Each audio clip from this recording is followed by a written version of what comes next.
The treasures of the palace are irresistible. Bruters, Serja. A group of burly men, wielding steel blades, swiftly overpowered several guards, seizing a few fleeing maidens with laughter as they stormed into the inner palace. In the 13th year of the Tianbao era, on a night when the heavens threatened snow, the former emperor passed away unexpectedly. The rebel Wu conspired with the Grandmaster, seizing the young heir and leading his private army to slaughter within the Changxin Palace. Chaos erupted within the palace, flames illuminating the night sky, as the maidens of the court wept and fled in terror. Once a place of exquisite treasures and resplendent halls, the palace now lay in ruin, a testament to the devastation wrought upon it. 17-year-old Qingrong had entered the palace at a young age, serving by the side of the Princess Xihe.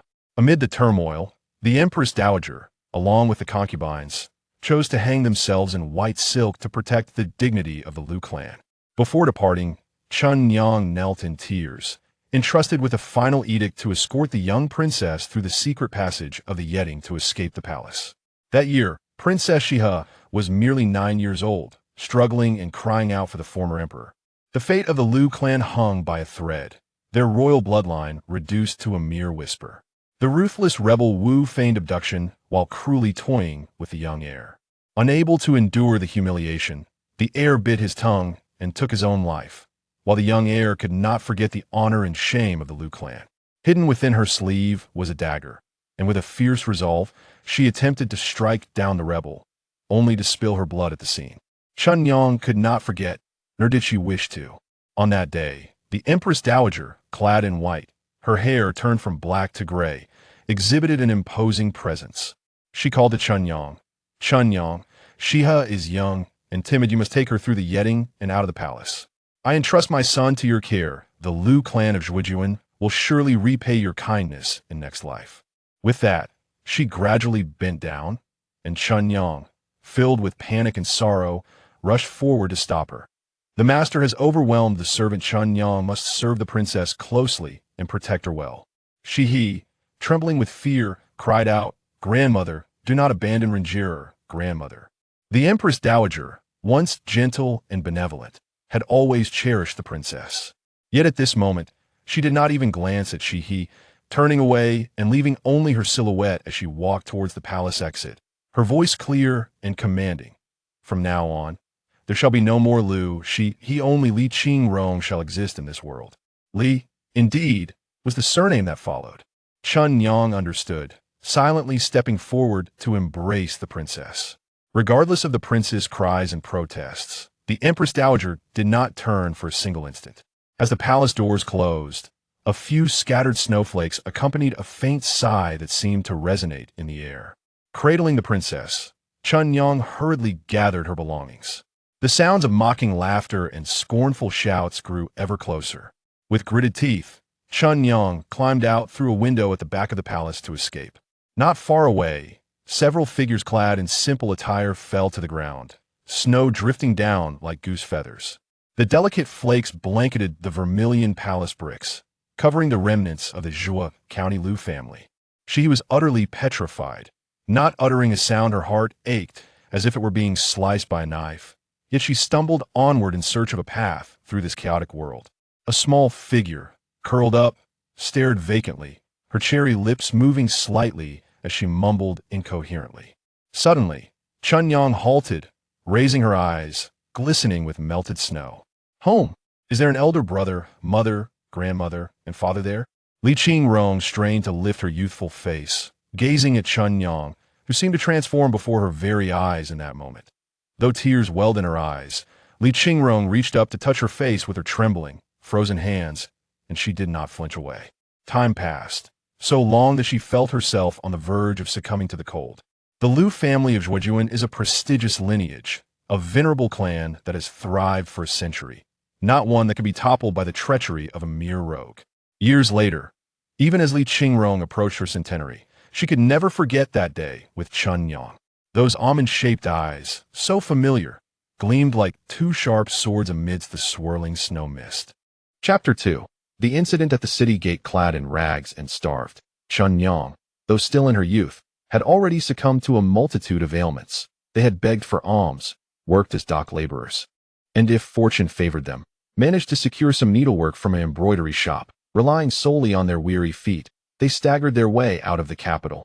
Upon their arrival at Fengtian Prefecture, a heavy snowfall enveloped the scene. Outside the city gates, the throngs of carts and pedestrians bustled about, the air thick with the lively clamor of vendors. Routine inspection, routine inspection. Chun Yang glanced up at the official at the city gate, brandishing his staff, her grip on her companion's hand tightening with anxiety. The tautness of her companion's body suddenly relaxed a fraction.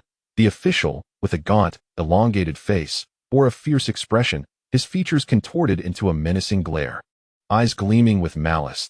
He did not hesitate to take advantage of any comely woman who crossed his path, his face twisted into a cruel grin, instilling fear among the citizens entering the city. "Sir, I beseech you, spare my humble wife. She is with child and cannot endure this. I implore you." A middle-aged man clad in a brown cotton robe knelt before him, clutching his wife tightly. The crowd gasped as they beheld the woman, her belly swollen like a basin, her panicked tears failing to conceal her delicate beauty. "Get lost!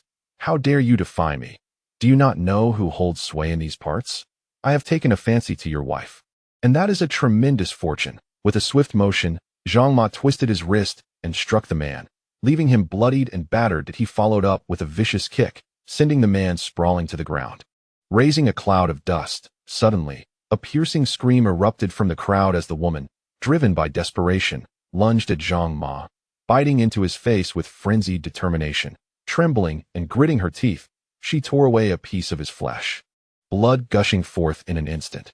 Zhang Ma, taken aback by the pain, cursed, "Wretched woman." He covered his face with one hand while using the other to hurl her away. With a thud, she fell to the ground, her body lying in the snow, mingled with a pool of crimson, utterly silent. "What a tragedy," an elderly woman sighed softly. The throng of people entering the city had come to a standstill, instinctively retreating. Fearful of incurring the wrath of the officials that in these times, it was best not to provoke the local tyrants. With the emperor far removed, it was the common folk who suffered. Zhang Ma gingerly touched his face, wincing from the pain that caused beads of cold sweat to form. With a dismissive gesture, he spat at the woman. "You truly are a stubborn one, you wretched creature. Take these two away. Plotting to harm an official is an unforgivable crime." "Yes, yes," a flunky, pointed out by Zhang Ma, nodded eagerly. Hastily binding the couple, they showed no regard for their lives as they dragged them through the crowd, dispersing the onlookers. Amidst the cacophony of carts, a group of men suddenly burst forth from the left. The leader, clad in a patchwork fur coat and sporting a bushy beard, bore a fierce countenance. He cracked his whip, commanding the crowd to part. Before Zhang Ma could react, he was deliberately struck down by the whip, the sound echoing in his ears, accompanied by the rush of wind. "Ouch! Who dares to act so brazenly?" He writhed on the ground in pain. As several flunkies rushed forward to assist him, Qingrong was not far away. She seized the moment and silently extended a foot. It was as if she had calculated it in advance, with remarkable precision. The group instantly tumbled into a chaotic heap, further marring Zhang Ma's already bloodied visage. Chapter 3.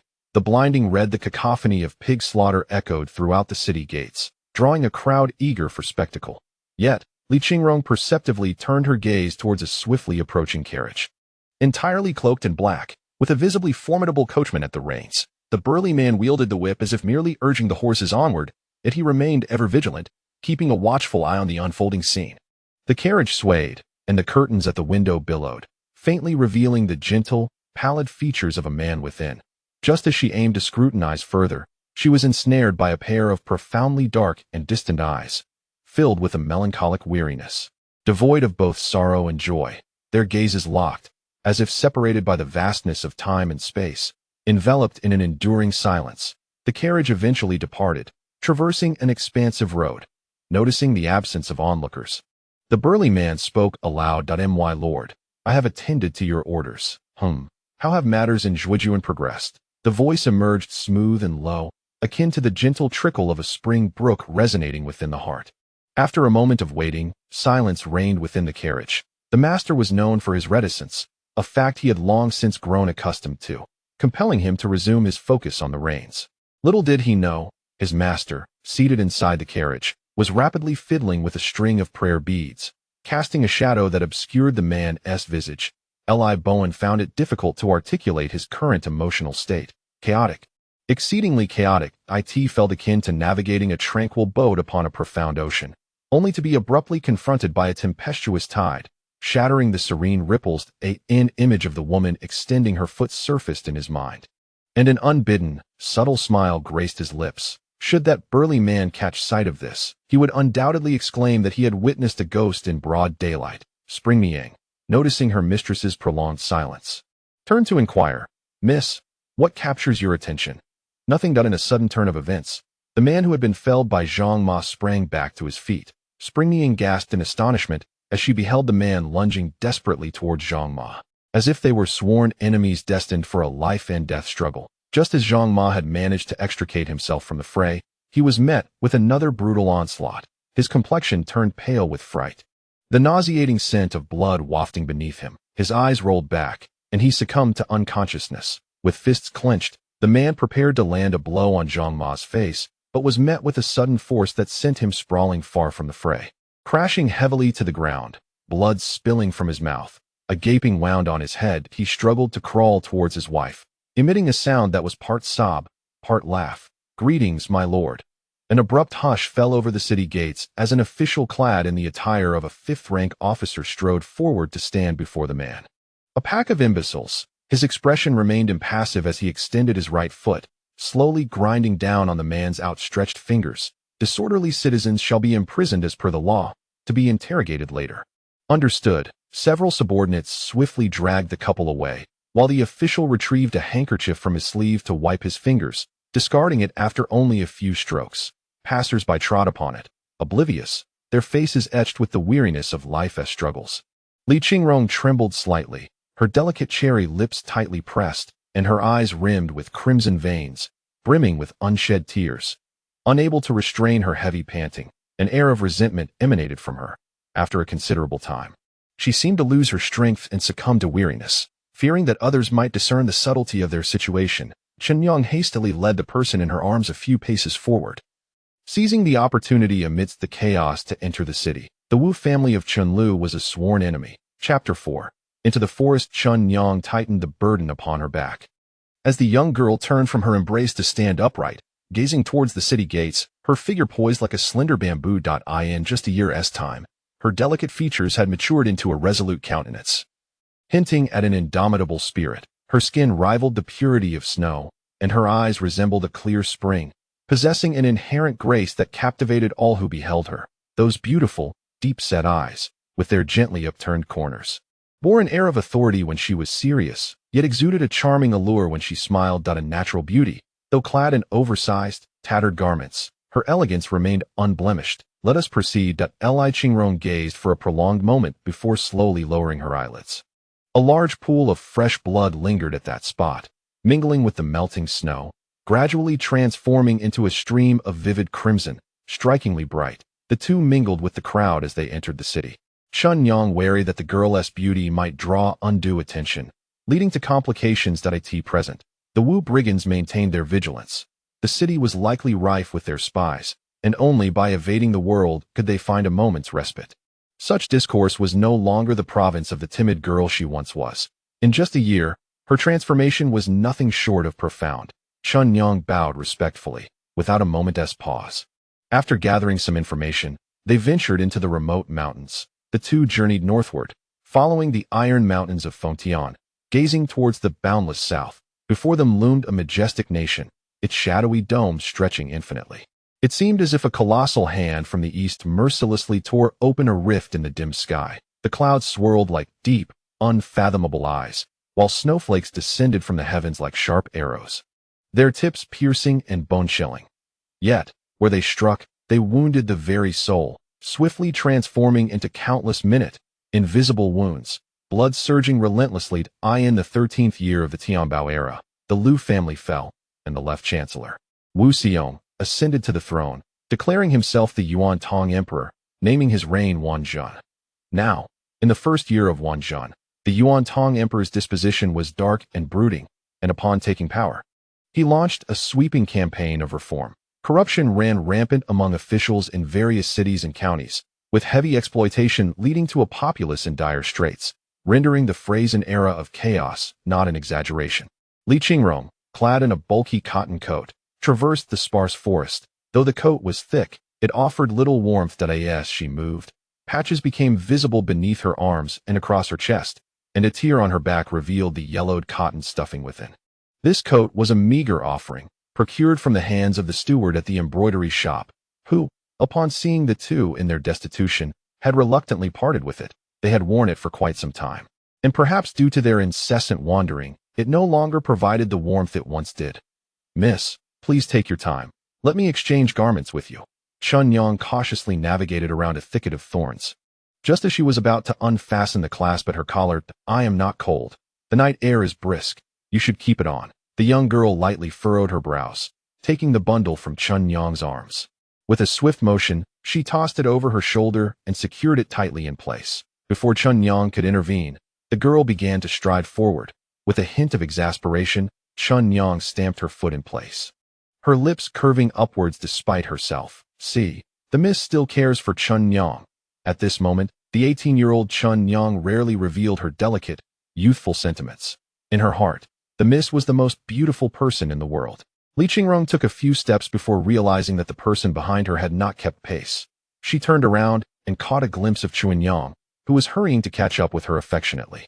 "Goodness, what a situation. We must hasten to find shelter before nightfall," she admonished. Upon hearing this, Chunyang's round almond-shaped eyes sparkled with mischief. "Understood, my lady," she replied. Just a year ago, she could still carry her mistress around. Now, not only had the young lady grown taller, but her once cherubic demeanor had also transformed into a more serious countenance, stealing a glance at the tips of the girl's ears, tinged with a rosy hue, and her tightly pressed lips. Chunyang thought to herself, "Yet, in this guise, she appears even more endearing."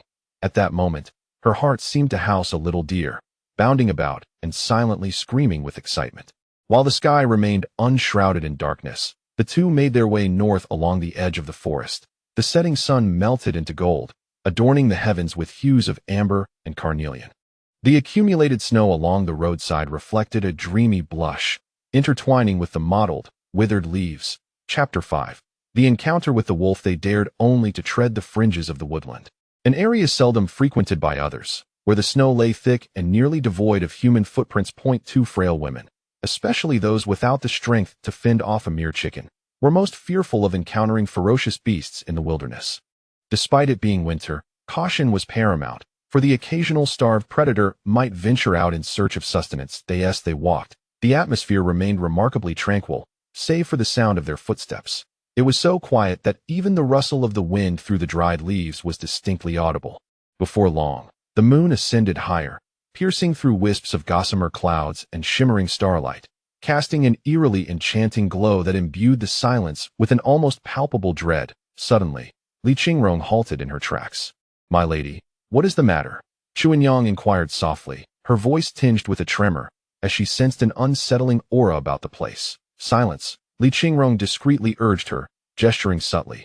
Her keen, piercing gaze swiftly detected movement in the nearby underbrush, and she slowly withdrew a shard of porcelain from her sleeve. Though no larger than the palm of her hand, the shard was razor-sharp, a remnant she had scavenged along the way.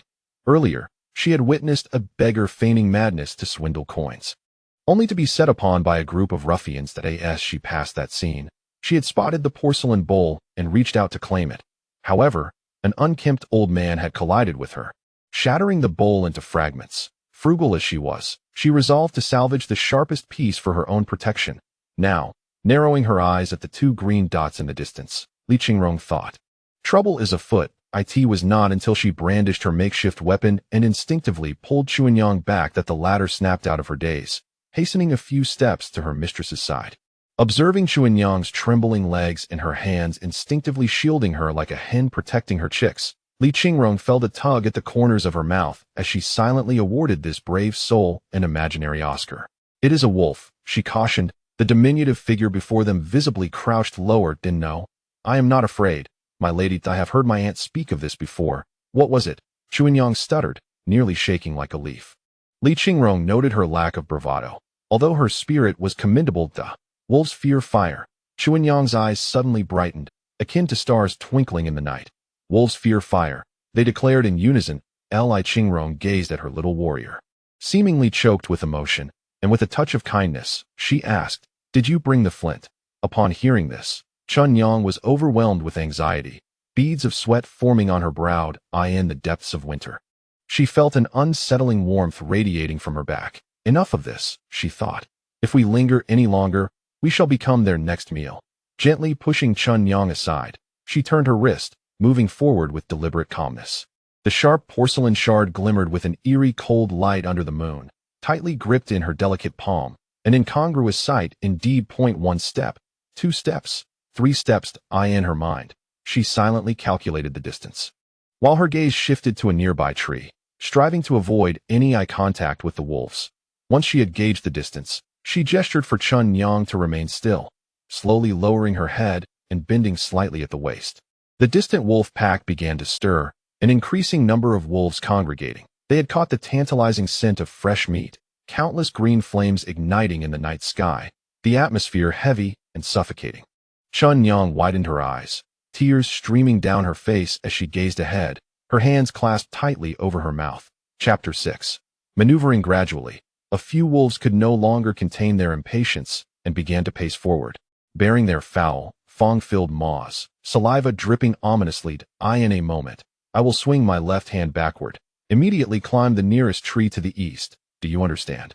In her childhood, she had often curled up in the Chonglu Palace, and during that time, Chunyang had climbed trees to entertain her. Out of curiosity, she had once dared to sneak up the sycamore tree in front of the palace, although it was not tall.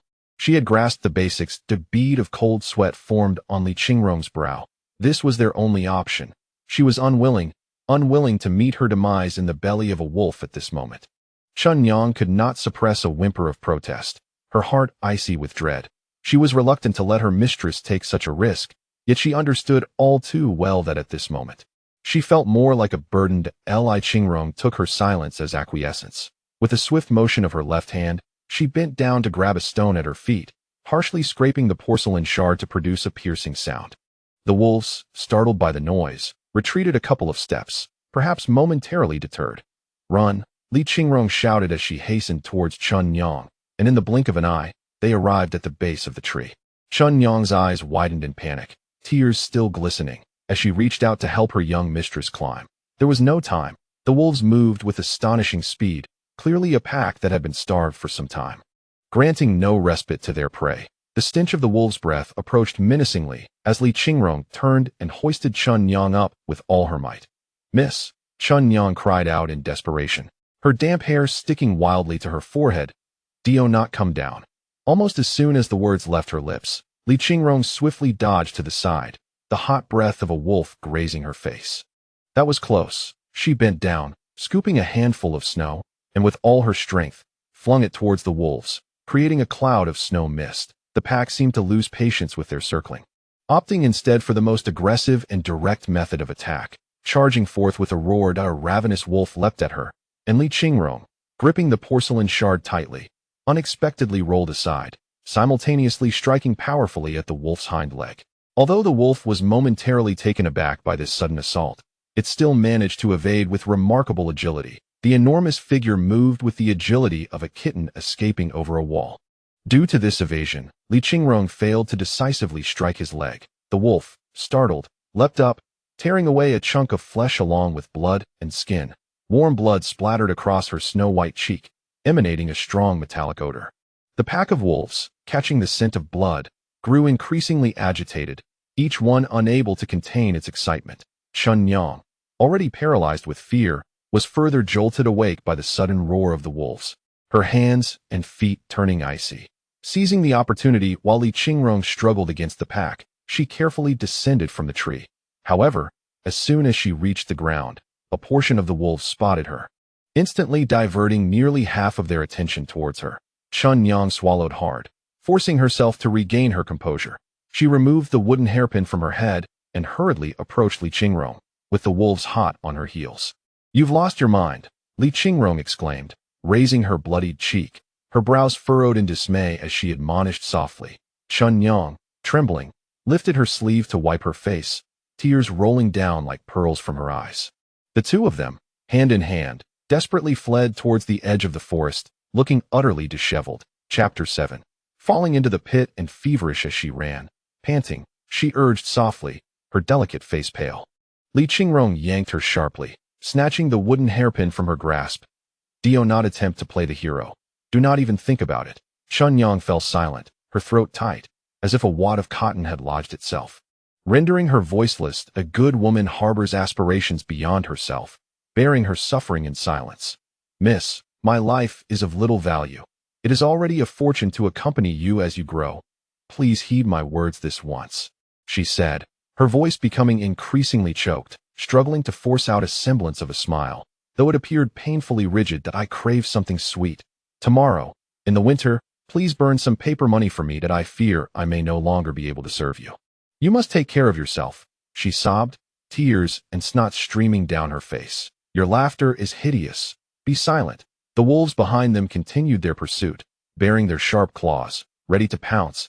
Li Qingrong awkwardly rolled to the side with Chunyang, and by some misfortune, they landed in a deep pit concealed beneath a blanket of snow and dead leaves that a resounding thud echoed as they executed a clumsy free fall. The wolves at the edge of the pit paced anxiously for a long while, even probing the earthen ledge with their claws, but ultimately retreated with low growls, having achieved nothing. Chunyang seemed to be rendered unconscious by the series of events, while Li Qingrong turned over to thoroughly inspect her body. Confirming that she was unharmed, she lay back against the cold bottom of the pit, exhaling deeply, finally finding some peace. She thought to herself. She raised her hands, stained with wolf blood, and casually scrubbed them against a nearby snowbank until the scent of blood was no more. Then lay down to rest quietly. Her icy hands shielded her brow. Her dark eyes, deep and unfathomable, sparkled with an unusual brilliance. The heavy shadows looming above gradually dispersed, and the night sky became clear. The bright moon shone, casting a silvery glow all around, illuminating their faces in a hazy, exquisite beauty. Li Qingrong tugged at her thin lips, carelessly tossing aside the porcelain shard she held, and wearily closed her eyes. In the early dawn, the winter sparrows serenaded the half-illuminated sky with their melodious trills, while in the distant, boundless horizon, a magnificent morning star gazed down like a solitary eye. The sunlight was reflected by the dazzling white snow, and after murmuring a few words, Chunyang abruptly sat up. Startled by the brisk morning wind, she sneezed, and upon surveying her surroundings, her mind momentarily faltered. Where are the wolves? Have they been saved? You are awake? The hoarse and low voice of a girl startled Chunyang, prompting her to hurriedly check on her mistress's condition. The girl's soiled face bore an unusual flush, her eyes half closed as she quietly leaned against a solid clod of earth. Chunyang's icy fingers brushed against her forehead, the contrast between hot and cold strikingly vivid. Li Qingrong comfortably opened her eyes to meet Chunyang's gaze, feeling an overwhelming sense of weakness. Her legs trembling and her head spinning as she attempted to sit up, beads of perspiration broke out over her body, her garments thoroughly drenched in cold sweat. Oh, how hot!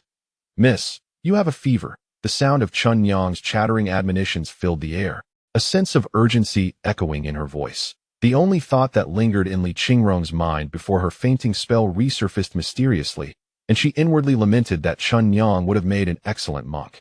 When she awoke again, the sun was high in the sky. Chapter 8. The strategist and the helper Chunyang had somehow procured some flat stones, which she stacked in a layered manner, achieving a commendable semblance of a structure. Miss, you are awake. She hastily dropped the fragments of stone she had been handling, patted her palms against her belly, and hurried over to assist. Li Qingrong allowed her to support her as she realized that Chunyang's cotton coat seemed to have shrunk significantly. Touching the fabric soaked with melting snow, she lowered her eyelashes and softly inquired, Chunyang, are you cold? Chunyang felt the fabric, moved aside to wring out the snow water, and intended to soak it anew. She raised her ruddy, frostbitten face and cheerfully replied, not at all. Miss, do you feel any better? Despite the biting cold of the pit, Li Qingrong felt as though a fire burned within her heart, a fervor more intense than when she faced the pack of wolves the previous night. Those who harbor genuine intentions will reciprocate with sincerity. After a brief rest, Li Qingrong gradually sensed a resurgence of strength. She stood up and strolled over to observe Chunyang, who was industriously stacking stones, comparing the shape and height of the base, She estimated how long the precariously balanced structure could last. Replace this stone. She indicated a round stone cast aside. This one is more suitable as the most loyal and utterly devoted fan of her mistress. Our little Qingrong unhesitatingly kicked over the towering pile of stones. Her graceful motion reminiscent of a heroine from the martial world. This was a task she could handle. She had once overheard an aunt from the neighboring palace mention that this was known as the method of encouragement. Immediately, a flattering voice echoed from the bottom of the pit. Brilliant. As expected, my mistress is resourceful. I shall rebuild according to your instructions and surely construct the finest stone pile in the world. Heavens, this stone fits perfectly here, both aesthetically pleasing and sturdy. Oh, miss, please hold on. Is it this stone? How shameless, to have the mistress move it herself. Do not worry, I shall take care of it. Li Qingrong could only stand silently to the side. As the fervent activity nearby resembled the construction of the most opulent palace in existence. Fortunately, this desolate place was devoid of human presence. Otherwise, even if she possessed 10 faces, it would not be enough to save her from embarrassment. One must concede that with the strategist directing from the sidelines and the industrious assistants at hand, the pile of stones was indeed taking on a commendable form. Li Qingrong pressed down firmly on the stones, ensuring their stability and safety before subtly nodding in approval. Before she could utter a word, that obsequious voice chimed in again. Miss, please do not move yet. Be cautious of danger. Allow me to scout the path first. Qingrong rolled up her sleeves with great bravado, intending to leap forward. Alas, the stone pile was too high. She retreated a step, pondered for a moment, and then took another step back, with a grin. She assumed a poised stance for a sprint that a few dark lines appeared on Li Qingrong's forehead. At times, she found herself pondering whether Qingrong was merely naive or outright foolish. Using her foot, she tapped on the large stone she had just rested against. Though uneven, that stone was 3 or 4 times larger than the others. Estimating its height in her mind, Li Qingrong felt confident she could step onto it to reach the pile. Hearing the strategist's command, the little helper's eyes brightened, and she eagerly moved the large stone into position. Indeed, the ascent was remarkably smooth. Qingrong stood at the edge of the pit, casting a shadow over Li Qingrong, who remained at the bottom. Truly, the young lady was impressive, excelling in both intellect and martial prowess. Could you lend me a hand? Chapter 9. The wooden cabin. There are currently 2 pieces of news, one good and one bad. The good news is that our diligent Master Chun and the astute General Li have finally emerged into the light after a prolonged endeavor. The bad news is that the patched coat worth 3 copper coins is now rendered useless. The warm cotton batting from the embroidery shop is likewise ruined. The second-hand boots procured from a stall are also beyond salvage. Strange, inappropriate noises echoed through the desolate forest as the two felt their stomachs growl with hunger. Li Qingrong, burning with fever, felt as if her insides were applauding on a stage, and her vision swam in darkness. The pangs of hunger made her gaze sweep like a sword over the surrounding snowdrifts, the blinding sunlight rendering her dizzy. Ultimately, she was still but a child. Though she had managed to recover a modicum of strength after a brief rest in the pit, she was now utterly drained. Qingrong promptly noticed her discomfort. Wrapping an arm around her and soothing her gently, Li Qingrong felt a wave of relief wash over her, allowing her to lean against Qingrong, conserving her strength as they walked.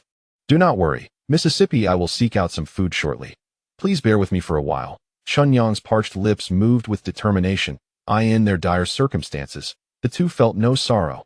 They had long become accustomed to the myriad of misfortunes encountered on their journey. As they continued to search, perhaps heaven was smiling upon them, for in the distance, a humble wooden cabin suddenly came into view. The cabin stood solitary, its door firmly shut, with no signs of activity in the vicinity. Truly, divine assistance. Qingrong stumbled slightly, and after settling her mistress against a tree, she leaned in excitedly to whisper, Miss, please wait here while I investigate. Li Qingrong struggled to lift her head, the shadows before her thick and oppressive. She remained silent, merely tugging gently at her damp sleeve. Rest assured, I shall return shortly, she murmured. Qingrong understood, nodding emphatically before hastening towards the wooden cabin. The state of the young lady was visibly dire. A shelter from the biting wind and snow would be most welcome. The cabin appeared to have been long forsaken, its door tightly shut. Covered in snow and dust, it unexpectedly yielded to Qingrong's gentle push. Cough, cough. The dust here is overwhelming. Achu. After letting out a thunderous sneeze, She quickly covered her mouth, her eyes, resembling dark grapes, darting about in curiosity. She wondered if anyone resided here, feeling a pang of regret for not having been more cautious when she opened the door. What if she disturbed a resident and incited their ire? That would surely turn a good deed into a misfortune, or rather, it would be akin to failing to catch a chicken and losing the rice instead. Oh, how foolish she felt. Hello? Is anyone there? She inquired, treading carefully and adhering to proper etiquette, standing rigidly in place, hardly daring to step forward that a gust of wind swept through, causing the door to slam shut before swinging open again with a loud bang. Gathering her courage, she ventured inside, her eyes roving over the simplicity of the dwelling. The furnishings were sparse: a wooden bed, a seemingly unclean mattress, a broken pot, some straw, firewood, and a few flints that she circled around the bed. She discovered an axe and a jug containing an unknown liquid carelessly discarded behind it. Once she confirmed that the area was safe, Chunyang hurried outside to assist Li Qingrong into the cabin, gently settling her on the bed. "Miss, please sit for now. It is rather filthy here. Allow me to tidy up first," she said, a faint blush finally gracing her pale cheeks. With that, she stepped outside, not forgetting to securely close the weather-beaten wooden door behind her. Chapter 10.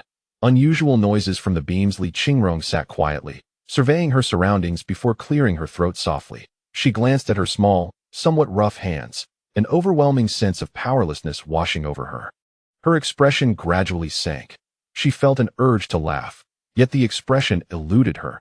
Her thoughts swirled like a mass of coal, scorched and bubbling beneath a heavy lid, crackling incessantly.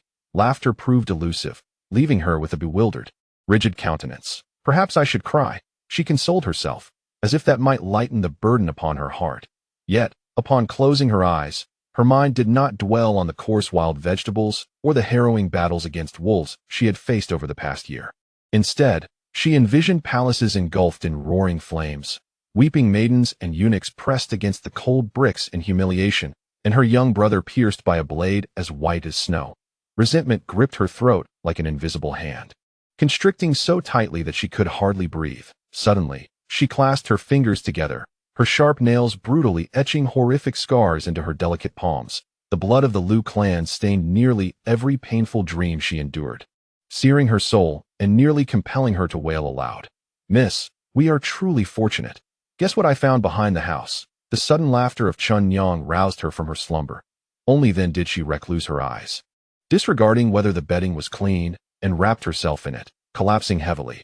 How warm it was! A few tears welled at the corners of her eyes, quickly sliding away unnoticed. Upon entering the room, Chunyang was lost in her musings until she spotted a small bundle of bedding, prompting her to approach with a smile. "Oh dear, bundled up so tightly. Let us not stifle, my dear girl." Inside the quilt, Li Qingrong, upon hearing the commotion, chuckled softly, sitting up and swiftly pulling her to sit on the bed, not forgetting to draw half the quilt around the chilly Chunyang beside her. "Let me have a look." Observing her mistress displaying such a rare and charming demeanor, Chunyang felt a mischievous impulse arise. She clapped her hands, lifted her tousled yet endearing head, and grinned slyly. "Guess what? There's a reward for the right," answered Li Qingrong, delighted to engage in playful banter. Earnestly pondered for a moment. "Have you found something to eat?" "Oh, how dull, how utterly dull," Chunyang protested, standing up and striding towards the door, casting her a pouty glance. "Hey, if I guess correctly, why isn't the reward forthcoming?" Li Qingrong called after her, unperturbed, her smile as radiant as ever. Outside the wooden house, Chunyang stamped her feet, as if to divert the conversation, calling out playfully, "Just you wait. Once it heats up, be sure not to move. I'll fetch some fresh tidbits for you to try." With that, she fell silent. A few steps away from the bed hung a battered teapot, suspended by several strands of wire. Though the teapot was somewhat antiquated, with a few dents on its body, it remained functional. Just as her throat felt parched, Li Qingrong descended from the bed, thinking that Chunyang might wish to use the teapot to boil some water later, and thus took it down.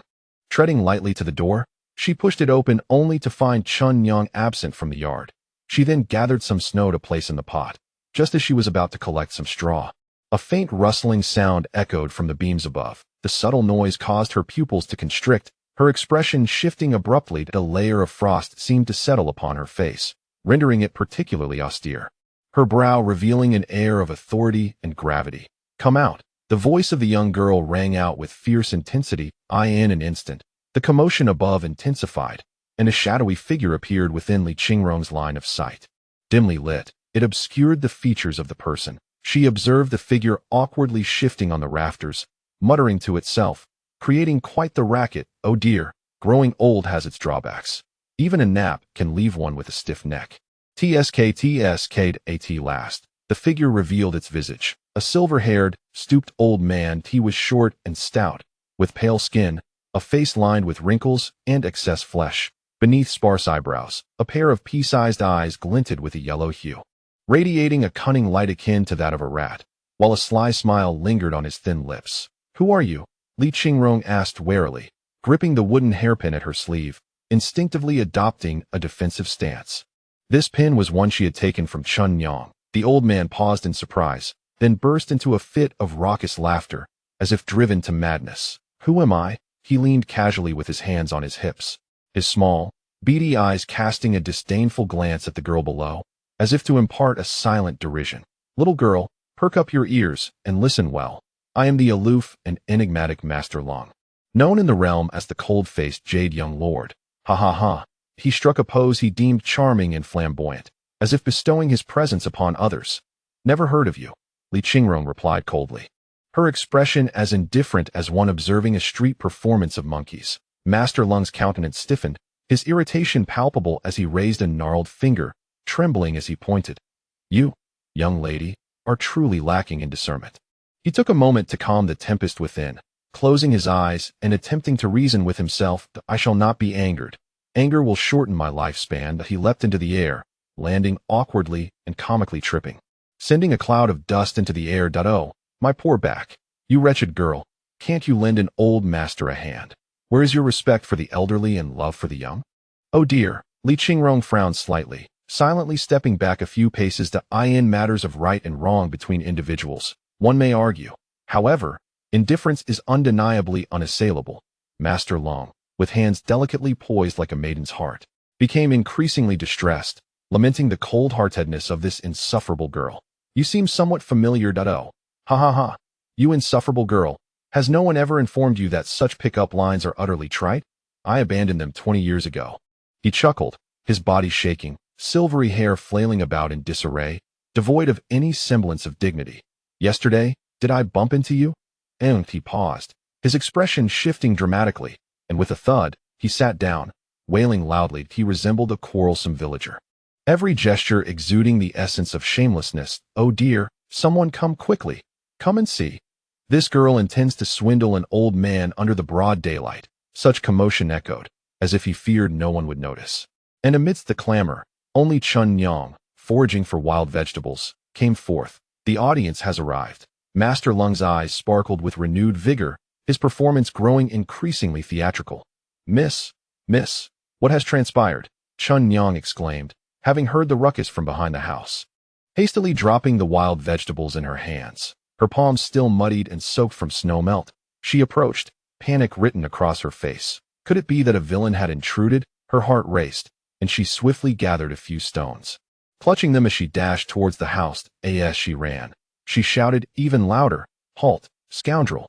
Release the young lady. Master Lung ceased his cries, pondering the bizarre duo before him. One a fool, the other a blaring horn. Clearing his throat, he disregarded the insincere tears welling at the corners of his eyes, hastily leaping aside. After all, this horn was alarmingly swift. Should it collide with him, his frail limbs might very well meet their end. Chapter 12. The body of 7 kills. Qingrong burst in, her eyes landing on the unscathed Li Qingrong, and she sighed in relief. She blinked her almond-shaped eyes, transforming into a concerned maternal figure, fussing over this and that. Once assured that her young mistress bore no hidden injuries, she suddenly recalled the presence of an intruder in the room. Miss, please take a step back. Qingrong swallowed hard, anxiously guiding her mistress toward the doorway. I say, be quiet, you old rascal. Before he could finish his words, he was interrupted once more by Qingrong's thunderous voice, his face turning an alarming shade of purple. What in the world is this? All he desired was to enjoy a peaceful afternoon nap, yet these two peculiar intruders have taken over his space. Cough, cough. Well, it isn't even his room. Regardless, They have disturbed his rest without so much as a polite apology. What have I done to deserve this? He thought coldly. Startled awake by Chunyang's sudden assault with a stone, he dodged comically to the left and right, inwardly lamenting his misfortune. He should have checked the almanac today. How did he encounter such two oddities? Clueless and boorish. Their lack of decorum was simply intolerable. Just because the tiger refrains from roaring, do you think I am a sickly cat? With a swift change of pace, he moved in a manner that left onlookers bewildered. His form was as swift as lightning, his movements rapid, leaping gracefully, and within a mere few bounds, he appeared before the two, like a fleeting shadow, only to vanish in the blink of an eye. Qingrong was taken aback, her expression heavy as she pulled Chunyang and dashed outside. Suddenly, a fierce wind rushed from behind. She astutely pushed Chunyang down, simultaneously lowering her own body and sweeping her leg horizontally, akin to a heavy whip aimed at the opponent's lower body. Yet, this old man seemed unlike the ruffian she had encountered before. Possessing a certain skill, he leapt effortlessly into the air, evading the attack with grace. Qingrong's countenance was stern, her teeth clenched tightly. It was her first time facing such a scene, forcing herself to remain calm. She noticed Chunyang getting up, urging her to flee. "Miss, it's dangerous. Hurry, we must escape." "Ha, little girl, at last, you have witnessed the prowess of Master Long." He smirked, his lips curling in triumph, resembling a chrysanthemum swaying in the wind. "Don't leave just yet. I, an old man, am accustomed to boredom and seek some excitement." There was no escape. Qingrong vigilantly surveyed the surroundings. This man's punches and kicks were exceedingly swift, undoubtedly harboring formidable skills. Their current predicament was akin to having just fled from the jaws of a wolf, only to fall into the clutches of a tiger. "This fool actually has some wits," he declared with a malicious twist. "You two are not leaving today, right?" As if struck by a thought, he added with a mischievous glint, "You haven't forgotten, have you? It was I who deliberately collided with you that day." Upon hearing this, Chunyang was like a powder keg ignited, having just lamented her fate moments ago, now provoked by this eccentric old man. She could no longer contain herself. The man's words were too foul. Just as she was about to charge in for a decisive battle, Qingrong restrained her with a grim expression. She softly consoled her while skillfully engaging the old man. "You must be the renowned Yu Mian Lang Jun. Am I right?" Feigning politeness while inwardly feeling quite repulsed that a true gentleman can endure and adapt, Qingrong reminded herself. Upon hearing this, Lung Buki curiously revealed himself, adjusting his garments before arrogantly stating, "Indeed, though your demeanor may be a bit sour. Let me take a closer look." He leaned in, inspecting her before dismissively grooming his nails. "You are passably decent. Your memory is barely adequate." With a subtle shift in his stance, he was suddenly before Qingrong. His fist launched with the hardness of steel, accompanied by a fierce gust of wind, striking downwards with unrelenting force aimed at her vital points. Qingrong attempted to evade, but her body felt weary and weak. She struggled to lean away from the impending blow. The diminutive fist, veins prominently visible, was mere inches from the pupil, striking with both swiftness and ferocity, the sound of wind howling explosively in her ears. Chapter 13. A Battle of Wits. Yet the woman before her underwent a dramatic shift in demeanor. Exuding an aura of fierce determination, she transformed into a pawn destined to triumph against her opponents. From her sleeve, she deftly produced a roughly polished wooden hairpin, thrusting it with both aggression and speed towards the carotid artery of the indifferent figure. "You, young lady, possess a fiery temperament. Indeed, it is said that both the petty and women are difficult to nurture. As the ancients have not deceived me." The wooden pin was swiftly deflected, falling silently into the snow. The indifferent one stepped back, waving his hands in protest. "No more fighting. No more? Peace is paramount. Do you understand?" Chunyang was nearly driven to laughter by the unpredictable actions and words of this old man that moment. She felt no fear, boldly advancing a few steps. If not now, when would she seek retribution? "You, old man, are quite peculiar. One moment eager to engage in a brawl, the next advocating for peace." She rolled her eyes, displaying a mischievous cunning. Her lips flapped animatedly, enumerating her grievances one by one. The indifferent one swore he had never encountered anyone so loquacious, their words flowing as densely as the venomous tongue of a notorious femme fatale from the underworld. He feared nothing, save for those of such incessant chatter. Truly, It was like a scholar confronting a soldier. Where reason became utterly lost, Qingrong inwardly scoffed, having spoken at length while the old man merely wore a grim expression, silent as a stone. How tiresome. She pouted and called out. I say, Master Cornmeal, have you truly comprehended my words? If you remain unclear, allow me to reiterate. First, 50 taels for mental distress. Second, 150 taels for medical expenses. Considering your advanced age, I shall extend a familial discount, charging you merely 149 taels. Third, in no matter. He attempted to reassure himself. Stabilizing his spirit for a full minute was already quite an achievement. He should immediately add scallions, ginger, star anise, and bay leaves to the pot. Pour in soy sauce, add a can of fragrant ash, thicken with water and starch, simmer gently until the sauce reduces, and sprinkle with white sesame seeds. Furthermore, red signifies destruction, blue denotes indifference, green represents hypocrisy, white is void, pink is pretense, purple connotes mystery, orange embodies rage, black signifies a final destination, and yellow, oh yellow, I cannot endure it any longer. I cannot bear it. With a single punch, I shall obliterate the world. What sort of master cornmeal is this? The indifferent one shrieked in exasperation, unable to withstand it any longer. Stop! Stop! He was in such agony that he felt like rolling on the ground. He had finally realized that these were not mere inexperienced young girls, but seasoned players of the underworld. Absolutely. He silently vowed within, truly cunning. They had zeroed in on his weakness of never striking a woman, the indifferent one's mental state, wishing for death, yet feeling that the one deserving of it was someone else. Li Qingrong took a moment to regain her composure, observing the old man's demeanor. Though unreliable, it subtly revealed a grace beyond the mundane. With a few swift movements, it was evident that this individual possessed remarkable martial prowess and agility. Thus, she spoke respectfully. Master, please do not take offense. We are but naive individuals from a small place, lacking broader perspectives. If we have been remiss, I beg your forgiveness. The implication was clear. Let us cease this ruckus. Very well. It is all my fault. Do not be angry. Indifferent, he felt a sense of comfort within, letting out a hum, as if indirectly criticizing others. Now that makes sense, unlike certain individuals who only know how to bully an old man with their empty words. Chapter 14. The Master. Hey, you old man, truly you are remarkably kind and benevolent, the master remarked. Your recent techniques were simply astounding, akin to a dragon emerging from the water, a fierce tiger descending from the mountains, a monkey attempting to retrieve the moon, the mythical Jingwei filling the sea, and a crow drinking water. Upon hearing her master's words, Qingrong immediately donned a different demeanor, deliberately lowering her stature. She licked her lips, her attitude undergoing a complete transformation.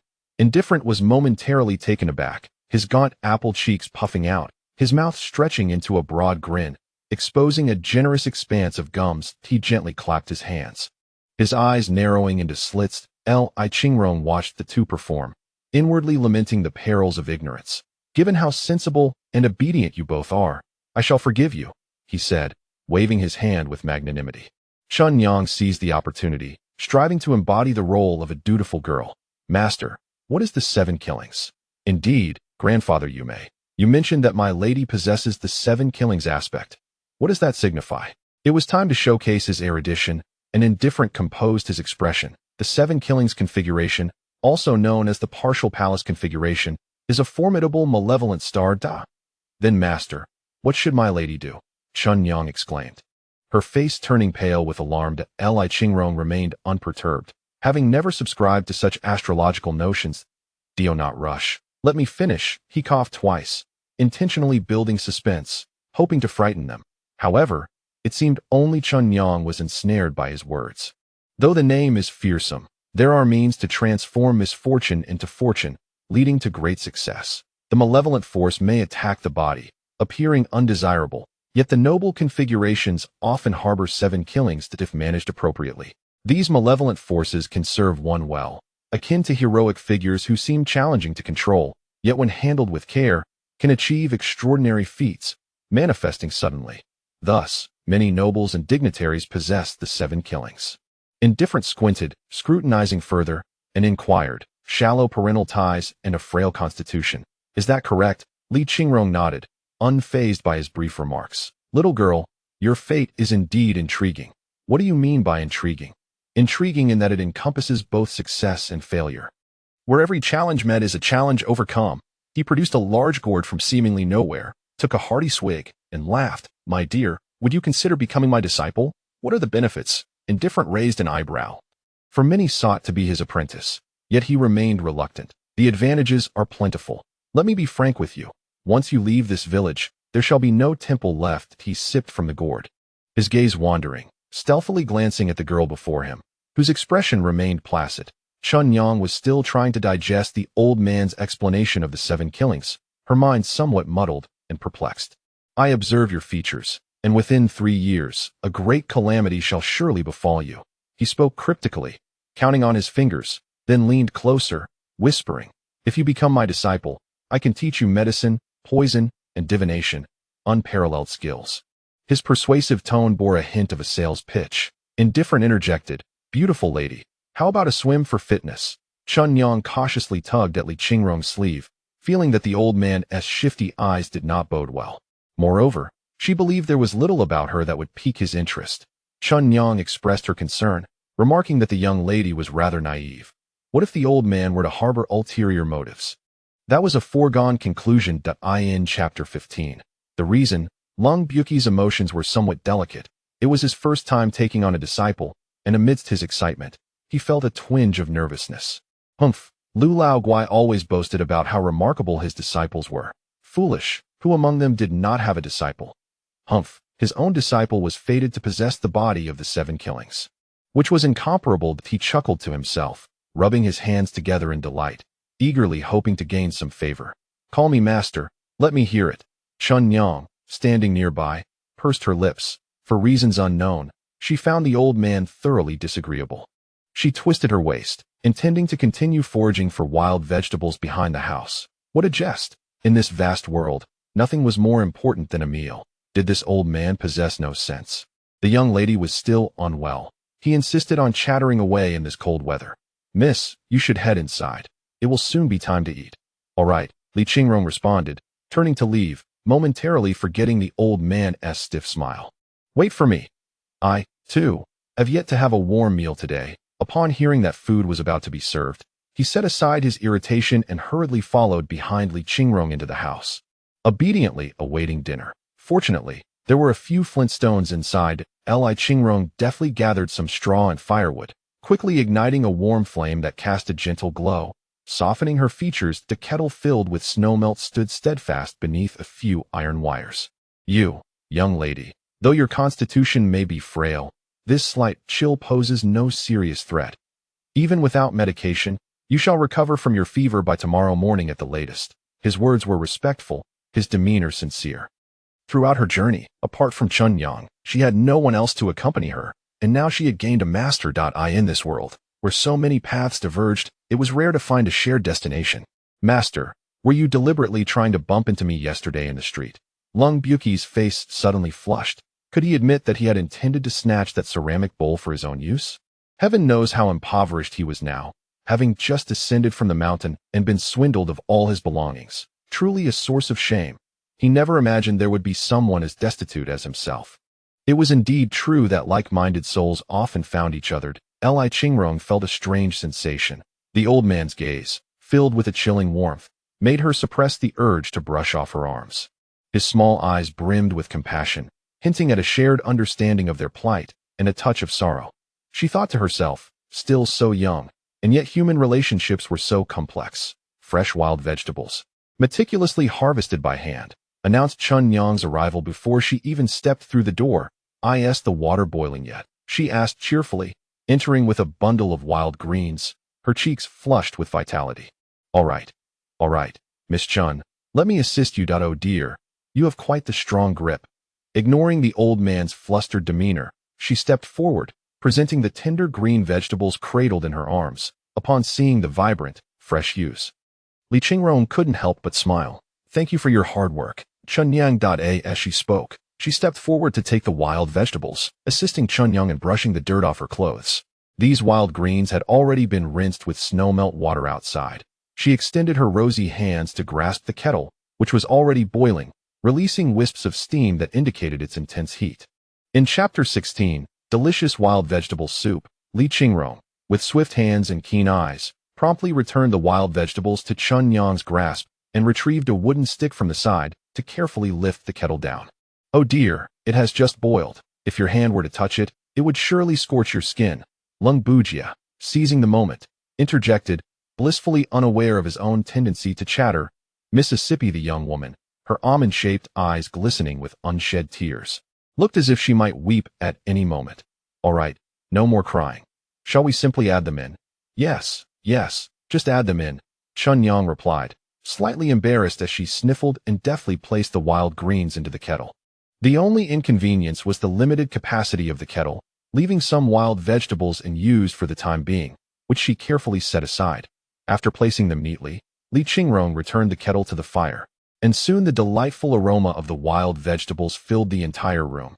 How fragrant! Lung Bujia inhaled deeply, clearing his throat as he leaned closer. Chun Yang, I have a bit of salt here. Why not add it? Perhaps it will enhance the flavor. Don't call me Chun Yang so formally. Just call me Chun Yang, she replied, her demeanor unusually warm, her gaze soft as if she were looking at a naive child. Understood, Chun Yang. Surprised by the appreciative glances from the two, he became increasingly attentive. While he busied himself, he thought to himself that he must eat his fill later. After all, he had also invested in this meal.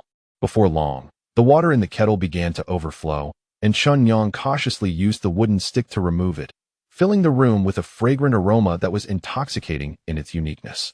As the three reveled in the delightful moment, Li Qingrong suddenly broke the blissful atmosphere, asking, "What shall we drink from?" After a brief silence, Lung Bujia quietly rose. Upon his rising, Chun Yang donned an expression of admiration, as if to say, "Go ahead, master, we trust you will surely find a solution." Outside, the bitter cold pierced through, and Lung Bujia felt this winter was particularly harsh. Had he known that life after descending the mountain would be so arduous, he would have preferred to remain in idleness atop the peak. He soon found a towering tree and casually gathered some snow with the tips of his toes, his hands poised to grasp. In a short while, 3 sturdy ice bowls took shape. He tested their sturdiness with a shake. They would suffice. He hurried back inside, bringing in a gust of cold air as he closed the door. "It is indeed cold out there. Thank you for your efforts, master," Chun Yang remarked, keenly brushing off the snowflakes from his robe.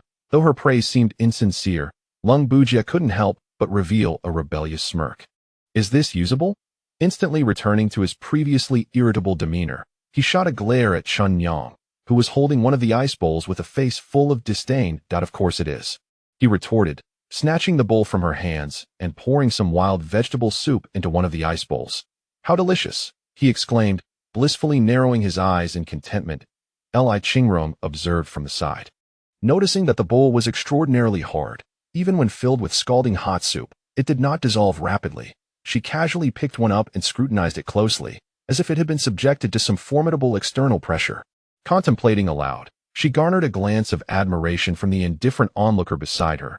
If the master possesses such remarkable skills, why then did he need to seize that porcelain bowl yesterday?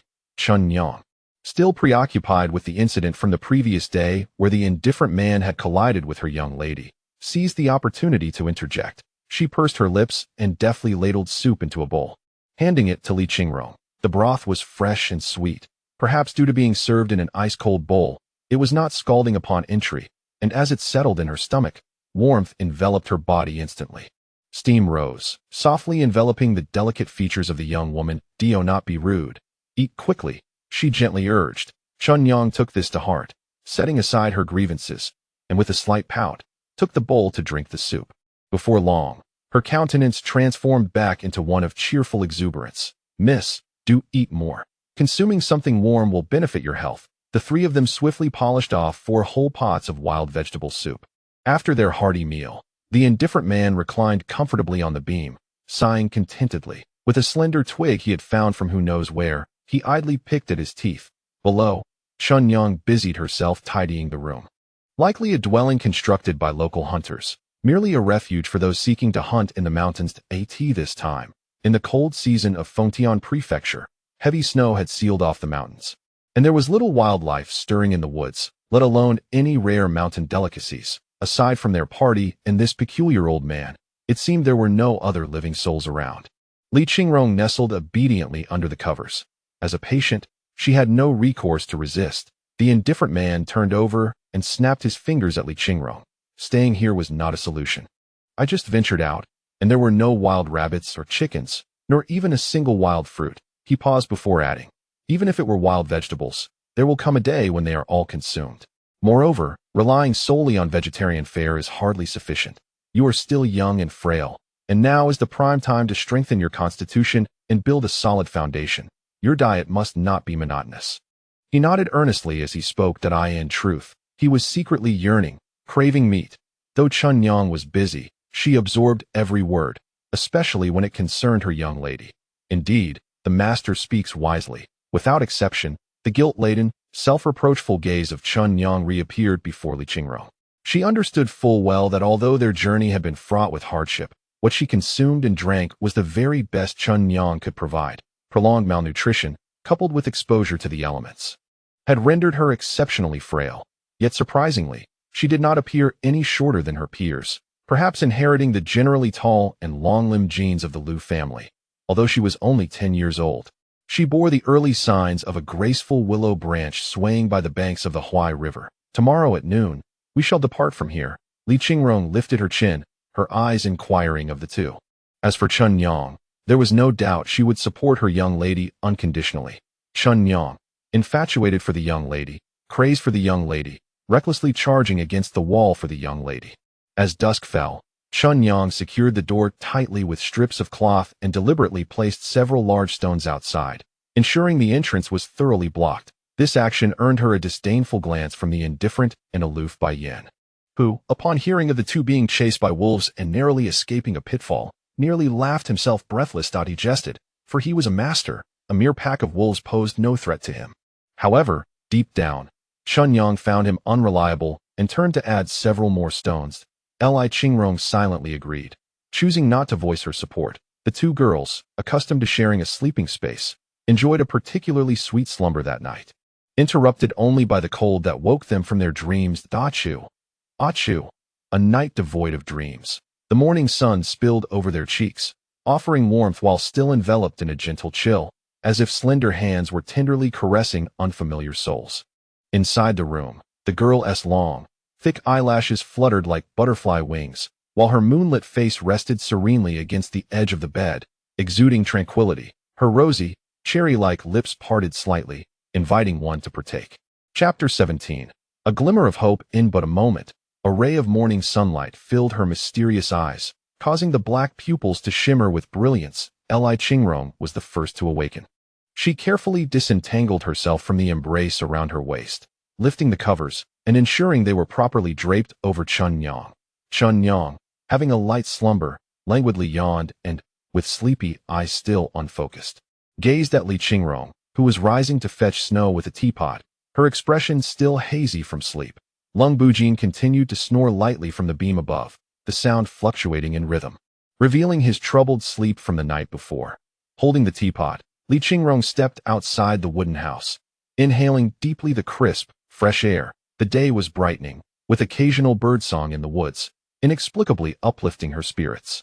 She plunged the teapot into a carefully located pile of clean snow, quickly retrieving it before venturing to the back of the house to gather the wild vegetables discovered yesterday. Qingrong had fully roused, tidying the bedding and casually gathering her hair before setting out to find her companion. Yes, she opened the door. A wave of cold air sent a shiver through her. It was indeed chilly, and she tucked her neck in to assist with the vegetable gathering. Both were efficient workers, and in no time they had collected a small handful of fresh greens. They set about starting a fire and boiling water for the vegetables.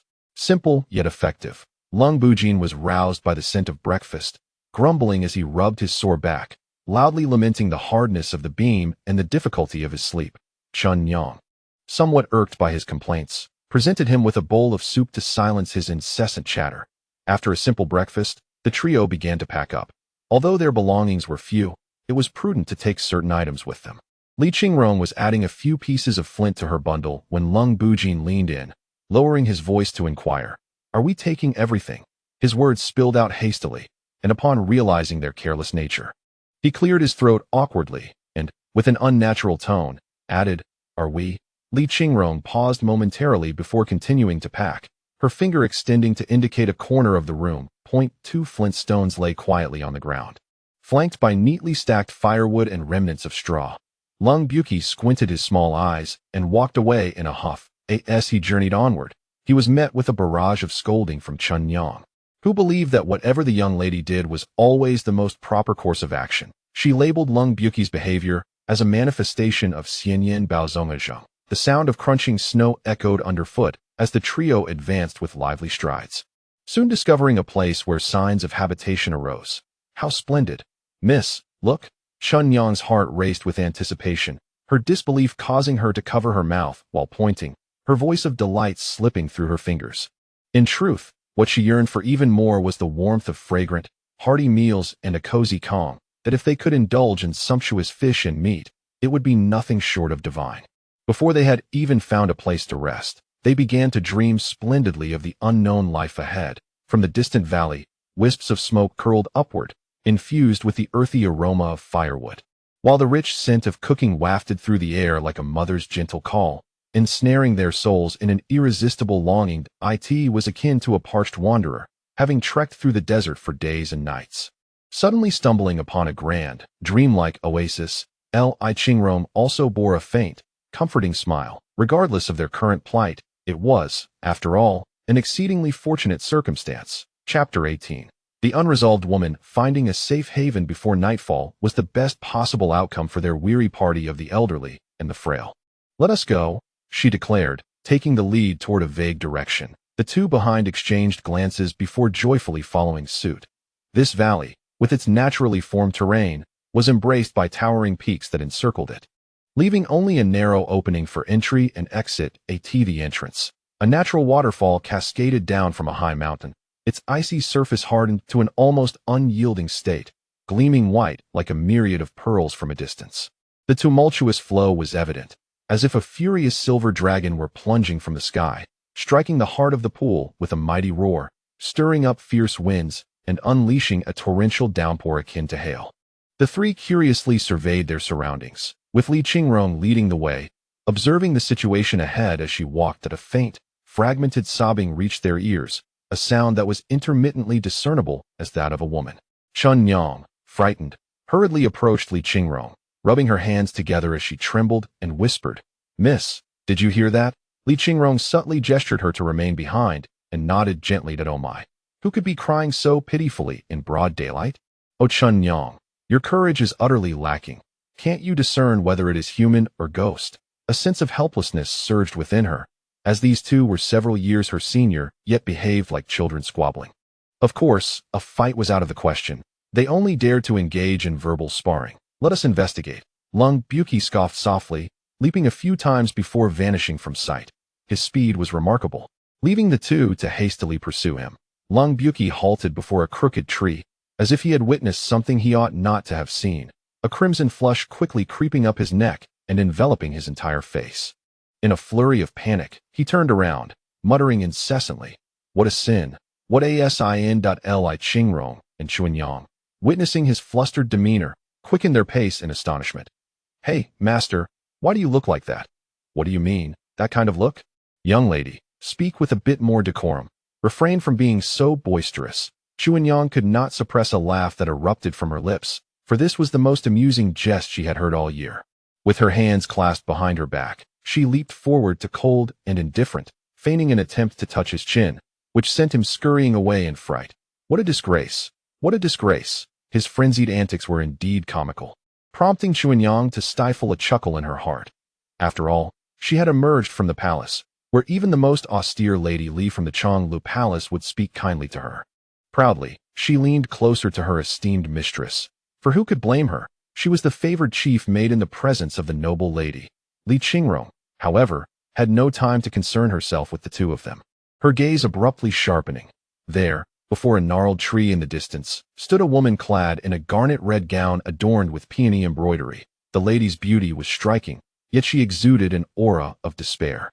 Slowly, she began to loosen the belt around her waist, her lips quivering as she emitted intermittent sobs that a pale silk ribbon fluttered against the tree trunk as she craned her neck forward. Meticulously assessing the size of her bindings, after several confirmations, she suddenly cried out, and stepped onto a stone that had long been prepared. Li Qingrong hurried forward, but she was still a moment too late. Despite the woman's mournful cries, her actions were resolute. With her eyes closed, she deftly pushed off the stone with her toes. Stop. Chapter 19. Better to live poorly than to die. Well, it seemed as though she had only just noticed the approaching figure, startling her into a more vigorous tremor, her throat involuntarily emitting guttural sounds. As Li Qingrong beheld her face, turning increasingly ashen and violet. She swiftly grasped the woman's feet and lifted them upwards. Lacking the strength for a full rescue, she could only hold her up momentarily, allowing the distressed maiden a few gasps of breath. The struggling girl above finally stilled, weeping as if she had narrowly escaped death, prompting Li Qingrong to breathe a sigh of relief. That Su Tingru, suspended in midair, felt a mix of fury and sorrow, pondering where this benevolent stranger had materialized from. She lamented, "How is it that even in my attempt to end my life, I find such difficulty? And with thoughts of my burdensome home, my tears flowed more freely. O heavens, will you not open your eyes and witness the absurdity of this situation?" Su Tingru had never encountered such humiliation in her life. "Chuanyang, come lend a hand." Li Qingrong exerted every ounce of strength to pull upwards. As the girl's body grew increasingly rigid, in horror, she urged, fearing that something terrible might transpire. Little did she know that Su Tingru was mortified, swearing that if she could dig herself a luxurious estate simply with her toes, she would already be immensely wealthy. "Today's wine feels exceptionally cold. Thank you, kind stranger. Do my lady, please step aside and rest. Allow me to assist," she called out, rolling up her sleeves, and with a shout, she successfully lowered the despondent girl from her precarious perch. Indeed, as the weight was lifted, Li Qingrong was reminded of the dried, cured fish hanging beneath the eaves during the new year. Standing upright, Su Tingru's body grew even more rigid, as she found it exceedingly difficult to fathom the peculiarities of this master-servant duo. "My dear lady, are you well?" Li Qingrong inquired with genuine concern. "What has transpired to leave you in such despair?" "We mustn't entertain thoughts of ending our lives. As the saying goes, it is better to live poorly than to die well." An awkward atmosphere suddenly enveloped the air, and for a fleeting moment, Li Qingrong regretted not silencing Chuanyang. That Su Tingru expressed her profound sadness, revealing that her initial intention to end her life stemmed from a series of sorrowful events that had left her feeling utterly trapped. Now, having narrowly escaped death, she felt as though yet another wound had been inflicted upon her already battered heart by this well-meaning lady. What to do now? I am even more despondent. Is it too late to proceed with my original intent? Lung Bujia, having regained his composure, curiously circled around the young lady, pushing aside the well-meaning Chuanyang. With his hands clasped behind his back, he struck a pose he deemed charming and joined the ranks of those offering counsel. "Ba, I must inquire, dear lady with the violet-hued complexion, what calamity has brought you to such a desperate conclusion?" He spoke while gazing at Su Tingru with an expression that conveyed his utter lack of understanding. Su Tingru, feeling utterly exposed, surrendered to her circumstances. "Cough. May I ask how to address you, dear lady?" With her lifeless eyes, she lifted her gaze to the exquisite woman before her and slowly articulated, "My surname is Su. My given name Tingru. You may call me Tingru, and I thank you for your kindness in rescuing me. Rest assured, your purplish complexion is merely due to a lack of oxygen. It shall soon dissipate." "Thank you very much. My surname is Li. Su Tingru was interrupted, but graciously completed her acknowledgement. "Thank you, Miss Li." Chapter 20. Enlightenment. She remained in a daze for a moment, silently bowing her head. Her hands covered her face as her shoulders trembled violently. Her flowing hair cascaded down like a dark waterfall, obscuring her expression and leaving her seemingly lost and disheartened. The three originally intended to find a place to rest and recuperate, but faced with such a circumstance, they resolved to assist this young lady to the fullest. After all, should they depart, and Su Tingru succumb to despair once more, it would be a great loss. For one life is worth more than gold. "Dear miss, if you are facing difficulties, please share them with us," Chuanyang inquired with concern, casting a worried glance at Li Qingrong, who merely shook her head in silence. After a long pause, Su Tingru took a deep breath, raising her tear-filled eyes. "I am grateful to you all. Tingru has momentarily lost her composure, and I apologize for providing you with such an unwelcome spectacle," she said, standing to wipe her face. "I simply found myself in a state of despair. Am I truly so inadequate?" "Miss Li, If you were compelled to live your life according to the dictates of your family, unable to choose your beloved husband, what would you do? Her tone shifted dramatically, her expression fraught with urgency, as if desperately seeking an ideal answer. Li Qingrong's typically serene countenance flushed a deep crimson. After all, she was but 10 years old. How had they suddenly veered into discussions of marriage? The sound of mocking laughter reverberated, and she instinctively knew that her master was once again stirring with mischief. "Silence," she exclaimed, her irritation palpable as she delivered a sharp rap to the forehead of the aloof figure, forcefully urging him away. Su Tingru observed, "What an extraordinary group of individuals we have here." She contemplated before continuing. "It is perfectly acceptable to shed tears occasionally. It is no cause for concern if one feels momentarily powerless or harbors regrets. Even if everything seems to unravel, it matters not. Every individual encounters their share of tribulations, and we all experience unforeseen emotions. But fret not. Truly, it is of no consequence that it is not merely that you are doing well, but rather that it is entirely permissible to not be well. One knows best the warmth or chill of one's own existence. Miss Su, if I have misspoken in any regard, I implore you not to take it to heart that it was rare for her to express herself so extensively. She sought forgiveness for her natural clumsiness with words, for offering solace can indeed be a formidable task. Su Tingru paused, momentarily taken aback. She did comprehend some of the wisdom in those words. Yet, few were willing to sit and listen to her tales of muddled affairs and heart-wrenching sorrows. Life is undeniably precious, and she recognized her unwillingness to part with it lightly. Who, in a moment of desperation, would choose to end their life with a mere silken cord? What troubled her most was the fear that her silence would go unnoticed, leading to a solitude that no one cared to breach. Li Qingrong observed her as if she had absorbed the words, remaining motionless in her seat, finally exhaling slowly. Suddenly, the air grew raucous. A group of individuals was approaching, shouting as they rushed forward. Chun Yang and the aloof figure hastily moved in front of the two women, peering curiously into the distance. "What is this?"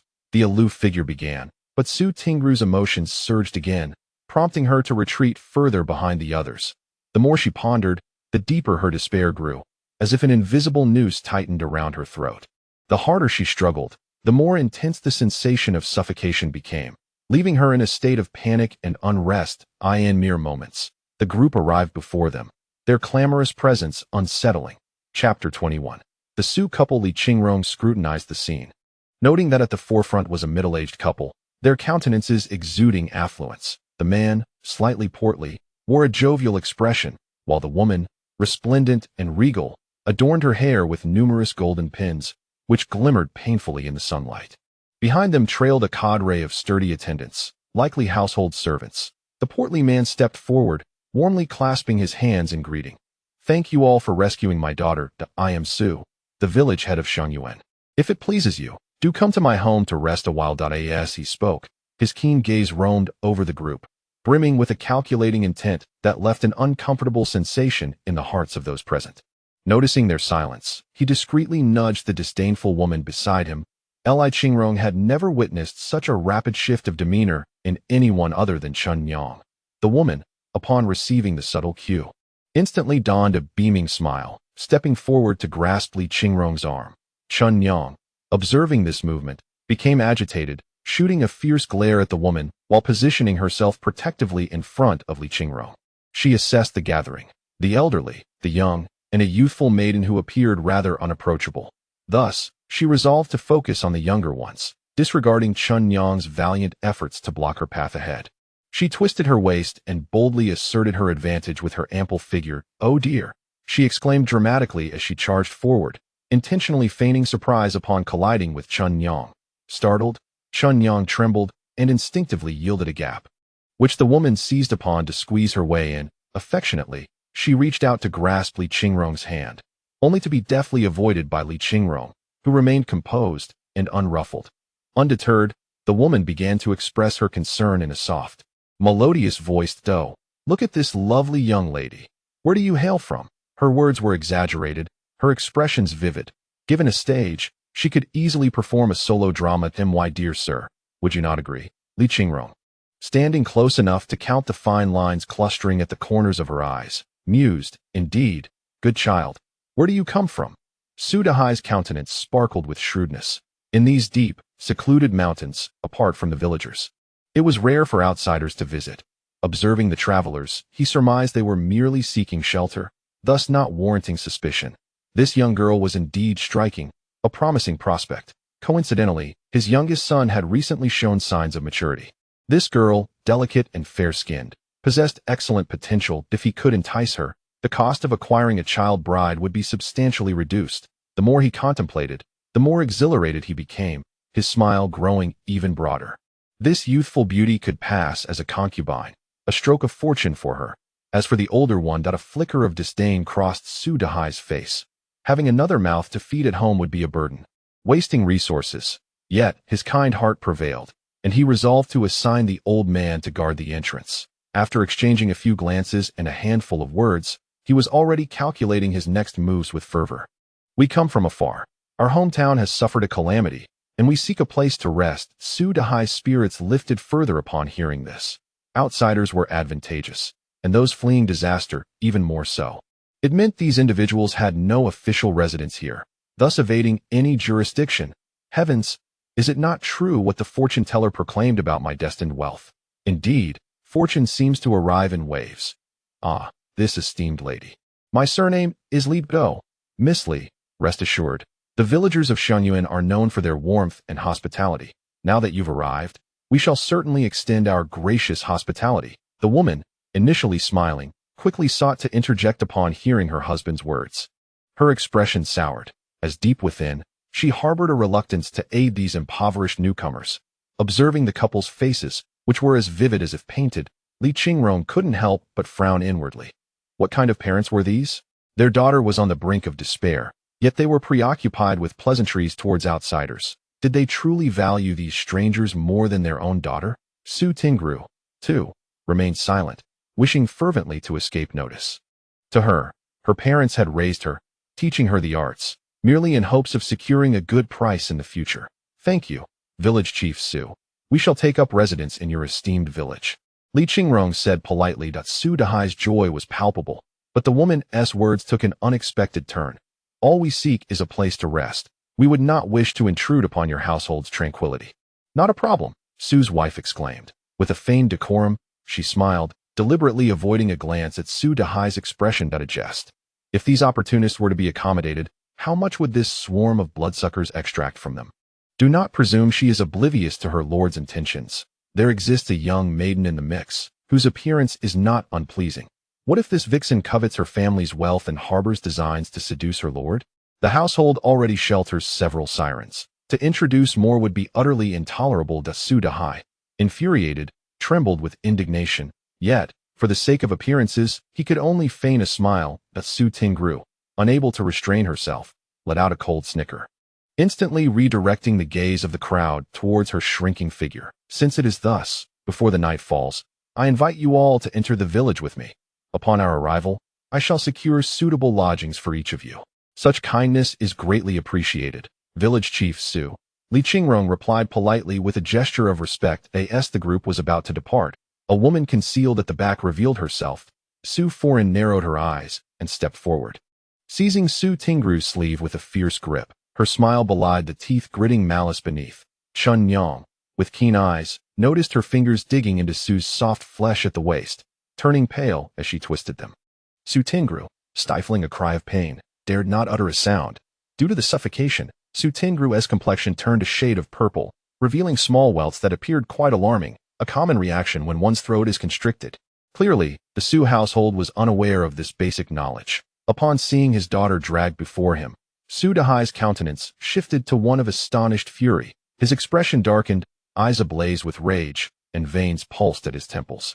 Before anyone could react, his large hand struck Su Tingru's numb cheek, leaving a vivid red mark that accentuated her already distressing visage. Several servants roughly seized her, treating her not as their own flesh and blood, but rather as an unrelated thief. Chapter 22. Xianyuan Village. Miss Su, may I pay a visit on a future date? Li Qingrong addressed Su Tingru, though her gaze was fixed upon the servants. Although she smiled, the depths of her dark eyes radiated an icy chill. A mere glance could render one immobile, as if ensnared in an endless abyss. She stared intently, resembling a venomous serpent eyeing its prey. her frigid gaze siphoning the last remnants of warmth from those unfortunate souls, prompting them to recoil and shiver. It became evident to her that Xihe, despite his intelligence in maintaining a facade, was outmatched by Foreign, whose thoughts were transparently etched upon her face. Comparatively, Xihe was the more formidable adversary, yet he had inadvertently revealed his vulnerabilities. Her words implied that if Xihe wished to avoid a rift and squander the carefully crafted illusion he had established, he would not impose further difficulties than anticipated. Xihe furrowed his brow and thundered at the servants. "You insolent wretches, daring to lay hands on the young lady. I see you have grown bold with audacity." The servants hastily knelt in supplication, and upon witnessing this scene, Foreign merely snorted derisively, stepping forward to drag Tingru away. Internally, she lamented the inconvenience, finding it irksome that such trivial matters required prolonged deliberation.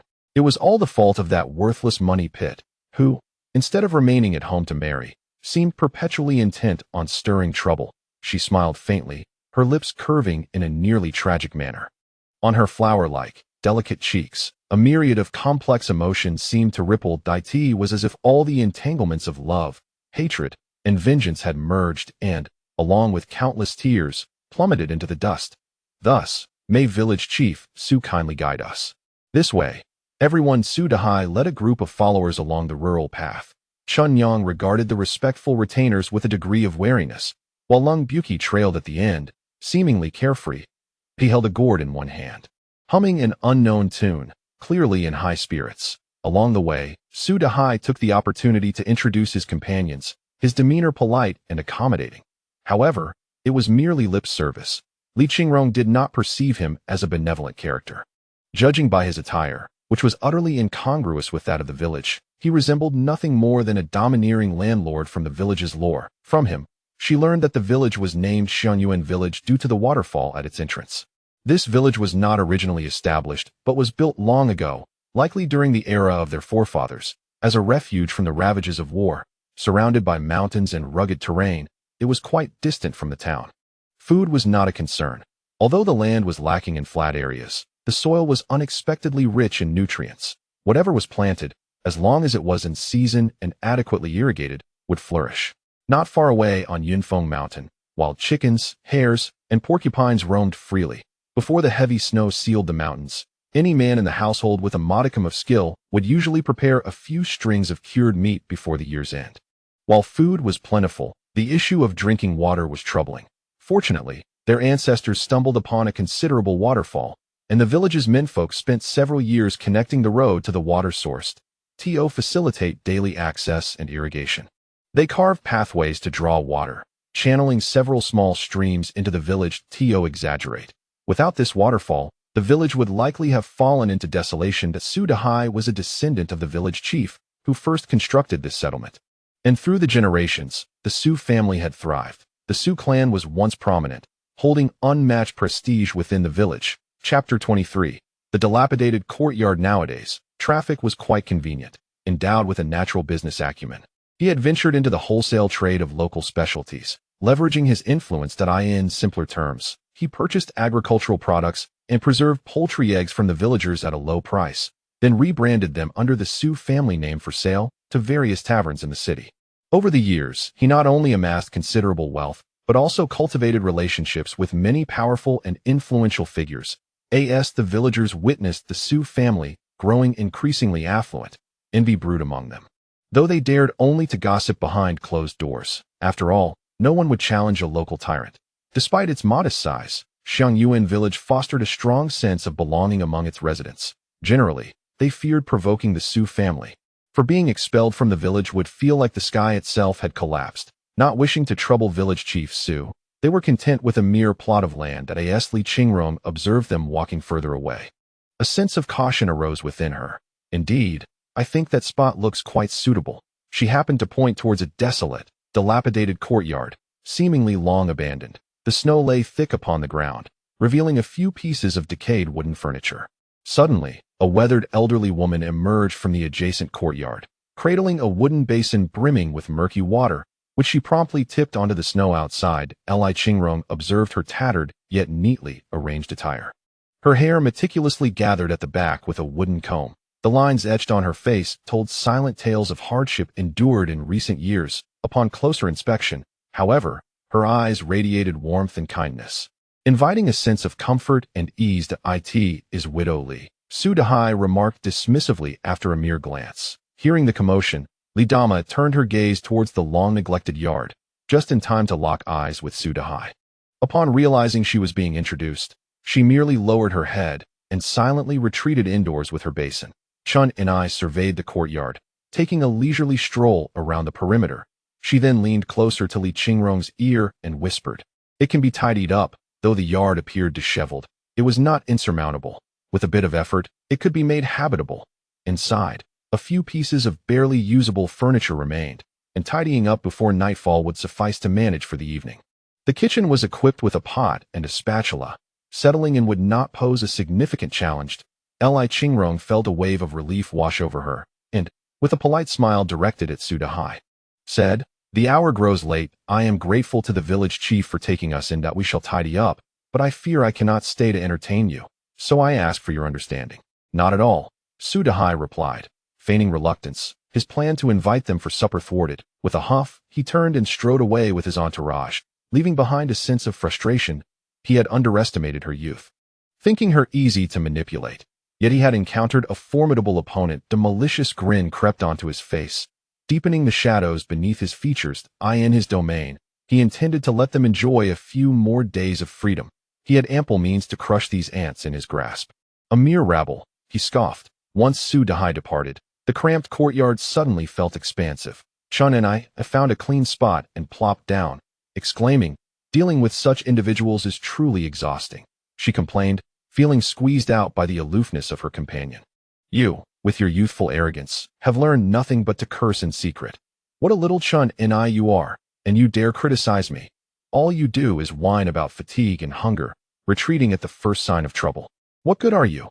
My skills are considerable, just not yet put to use," she retorted. "When the time comes for my talents to shine, do not merely flatter me with empty praises." Cold and indifferent, he met Chun Ni's gaze without flinching, unperturbed by her challenge. This tactic had lost its effectiveness. Even if she were to glare fiercely, he remained unfazed. With a dismissive grunt, he turned away, leaving Chun and I with only his back to contemplate. Chapter 24. The pickling jar miss. "Look at him. Enough. Let us clean this place up quickly, or we shall have to camp out again tonight." Li Qingrong found a broom and began sweeping a path clear for passage. As she cleared the area in front of the door and opened the courtyard gate, a sense of clarity enveloped her. At dusk, as the sun descended in the west, the evening glow painted the sky radiant and picturesque. The aloof demeanor was not yet accompanied by a thick skin, as he observed the two bustling about with their feet scarcely touching the ground, grasping a battered iron shovel. He began to clear the snow that had accumulated before the door. It wasn't until dusk that they managed to tidy up, albeit just a little. Chun Yang had also taken it upon herself to scrub the kitchen thoroughly, both inside and out. This was the place where meals would be prepared, and thus, it warranted meticulous attention. It seemed the previous owner had left in haste.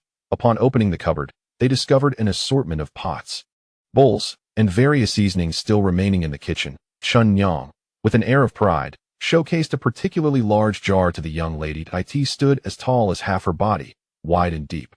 When opened, it revealed a layer of brownish substance of indeterminate origin. Li Qingrong took a whiff, her brows knitting together. It was likely some form of pickled vegetable, yet the odor was far from pleasant, suggesting it had spoiled over time.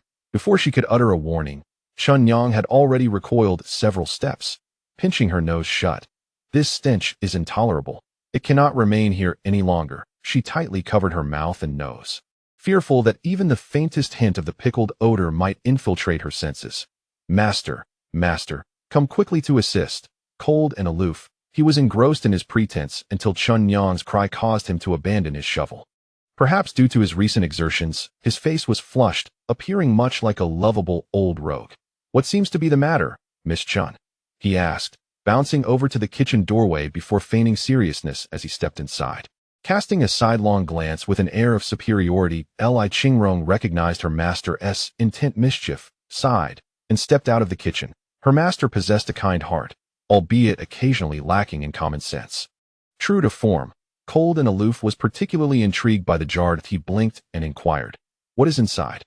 Why not take a look and see for yourself?" Sensing trickery, he turned away. Qingrong grew anxious, tugging at his sleeve. Meat. Meat. It's what we shall have for dinner tonight. I don't believe you that I'll serve you some to prove it."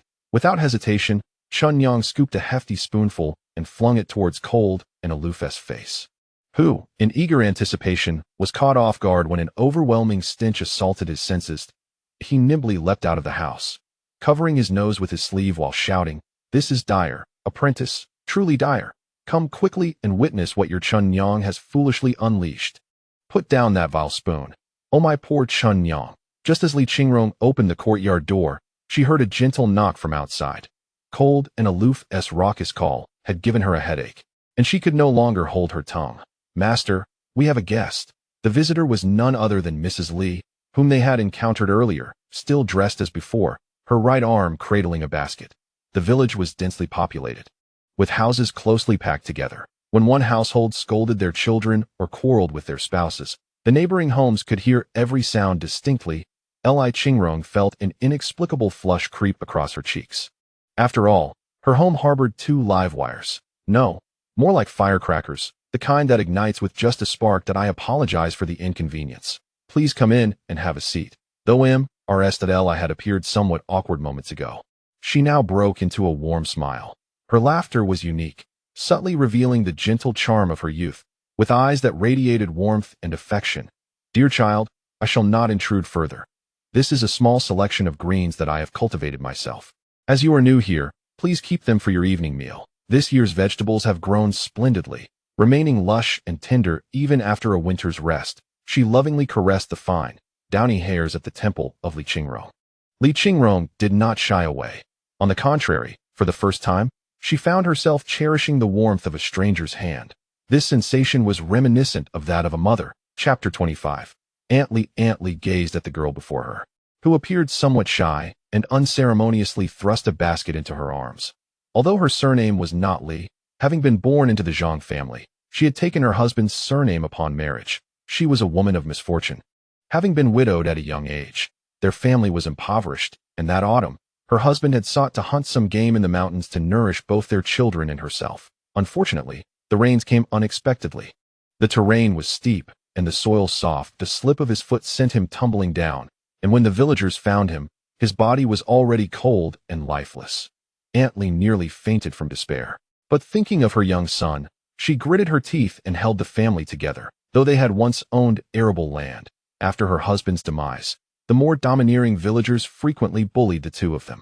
Over time, the village headmen seized their fields, claiming that without an adult male to tend them, they would be left to lie fallow. Yet, misfortune seeks out those who are already burdened by it. She scrimped and saved, hoping to send her son to a private school when he was older.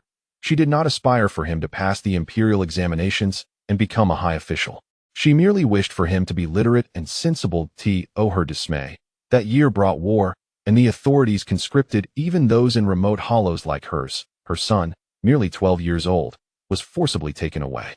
Aunt Li had once been despondent, contemplating her existence in this world devoid of meaning. The sentiment of parental love is one that can only be truly understood by those who have themselves become parents. She opened her cabinet and retrieved 2 sets of bedding along with a few garments from her youth. At the bottom of the cabinet lay several articles of male clothing, both her husband's and her son's, now merely gathering dust in silence. Pausing for a moment, she deftly extracted 2 winter outfits that had belonged to her husband. From her sewing basket, she retrieved a length of twine, wrapping the bedding securely before carrying it out the door. Li Qingrong stood still, watching, until she soon spotted Aunt Li approaching again. Perhaps burdened by the weight, Aunt Li moved slowly, prompting Li Qingrong to rush forward to assist her. However, Aunt Li nimbly evaded her offer, bypassing Li Qingrong to stride into the courtyard. "Good child, it's too heavy for you to lift. Be careful not to strain your back. Aunt will place it in the room for you." She greeted the spring maiden Qingrong and the aloof Lung Buki, who were now settled in the courtyard, with a smile. "Have you finished tidying up? I'll lend you a hand shortly." She had a fondness for the youth, especially for these delightful younger generations. Lung Buki lamented, "Woe is me. Age is indeed a hard burden. Thank you for your kindness, Aunt Li. We're all set," Qingrong replied, seizing the opportunity to assist after catching Li Qingrong's eye. Aunt Li, wishing to ease the children's unease, tucked a stray lock of hair behind her ear and offered her assistance. This must be the children's grandfather? She inquired tentatively. Haha, yes indeed. This is our second uncle. Chun Yang replied, as she maneuvered the bedding, undeterred in conversation. Not by blood. The additional statement struck deep into Lung Buki's frail heart. Who would wish for such a thing? He certainly does not have such a mischievous junior. Oh, I see. Hee. Although Aunt Li found this family somewhat peculiar, out of courtesy, she refrained from probing further. Li Qingrong sensed the atmosphere had grown somewhat chilly and timely interjected. Auntie, my surname is Li. My given name is Qingrong. You may call me Xiao Li. She gestured towards Chun Yang, who was busy inside, and the aloof Lung Buki standing beside her, continuing her introduction. This is my elder sister, called Chun Yang, and this is my second uncle. His surname is Long. Before she could finish her sentence, Lung Buki seized the opportunity to speak. Hello, young lady. I am Lung Buki. It is a pleasure to meet you. His face beamed with a smile, eyes sparkling with enthusiasm. Li Qingrong remained vigilant, feeling that her master was about to extend a hand to shake Aunt Li's. Quite unreliable indeed. How should I address you appropriately? Aunt Li seemed to be somewhat taken aback, perhaps encountering such warmth for the first time. Just call me Master Long. You could almost hear the sound of her composure slipping away, a crispness that rendered the situation awkward. Chapter 26. Guarding the home, it fell to the ground, the sound clear and crisp, evoking a sense of embarrassment. Li Qingrong felt her scalp tingle, offering an apologetic smile. I'm sorry, Auntie, my second uncle has always had a penchant for martial arts. He, has long aspired to be a master. Hey, I say, Xiao Qingrong, you really ought to be more respectful to your... Suddenly, their vision blurred as Chun Yang had already tidied up and dashed out to the courtyard. She tightly covered Lung Buki's incessantly whining mouth while awkwardly chuckling. You really have no sense of time. After finishing, she shot a warning glare at Lung Buki. The day is drawing to a close. Auntie, why not join us for dinner before you leave? As soon as she spoke, she felt it was somewhat inappropriate. She hadn't even considered what to prepare for dinner at home, yet was already planning to entertain guests. Aunt Li noticed Chun Yang's embarrassment and chuckled softly. What a delightful family this is. Living next to such people must be immensely entertaining. No, my pot is still simmering porridge at home. You must have many things to attend to as newcomers. She kindly interjected, I won't intrude any longer, and no need to see me off. It's merely a short walk. However, they accompanied her to the gate, only closing it once she had departed, the sky now thoroughly darkened. Their modest living conditions were evident even from dinner, as they gathered around a small wooden table cobbled together from wooden blocks. Perched on tiny stools, 3 small bowls of rice porridge, a dish of greens, and a plate of pancakes sent over by Aunt Li. Lung Buki, with a hearty appetite, devoured all but 3 pancakes in one go. Li Qingrong did not compete with him, leisurely enjoying her porridge and vegetables. Her pace was quick yet composed, revealing a refined upbringing. Chun Yang had only 1 pancake. Feeling somewhat disheartened, she pushed the remaining pancakes towards the young lady. You all eat. I'm not very hungry. Upon hearing this, Lung Buki reached out to grab one, only to have Chun Yang swiftly swat his hand away. Go.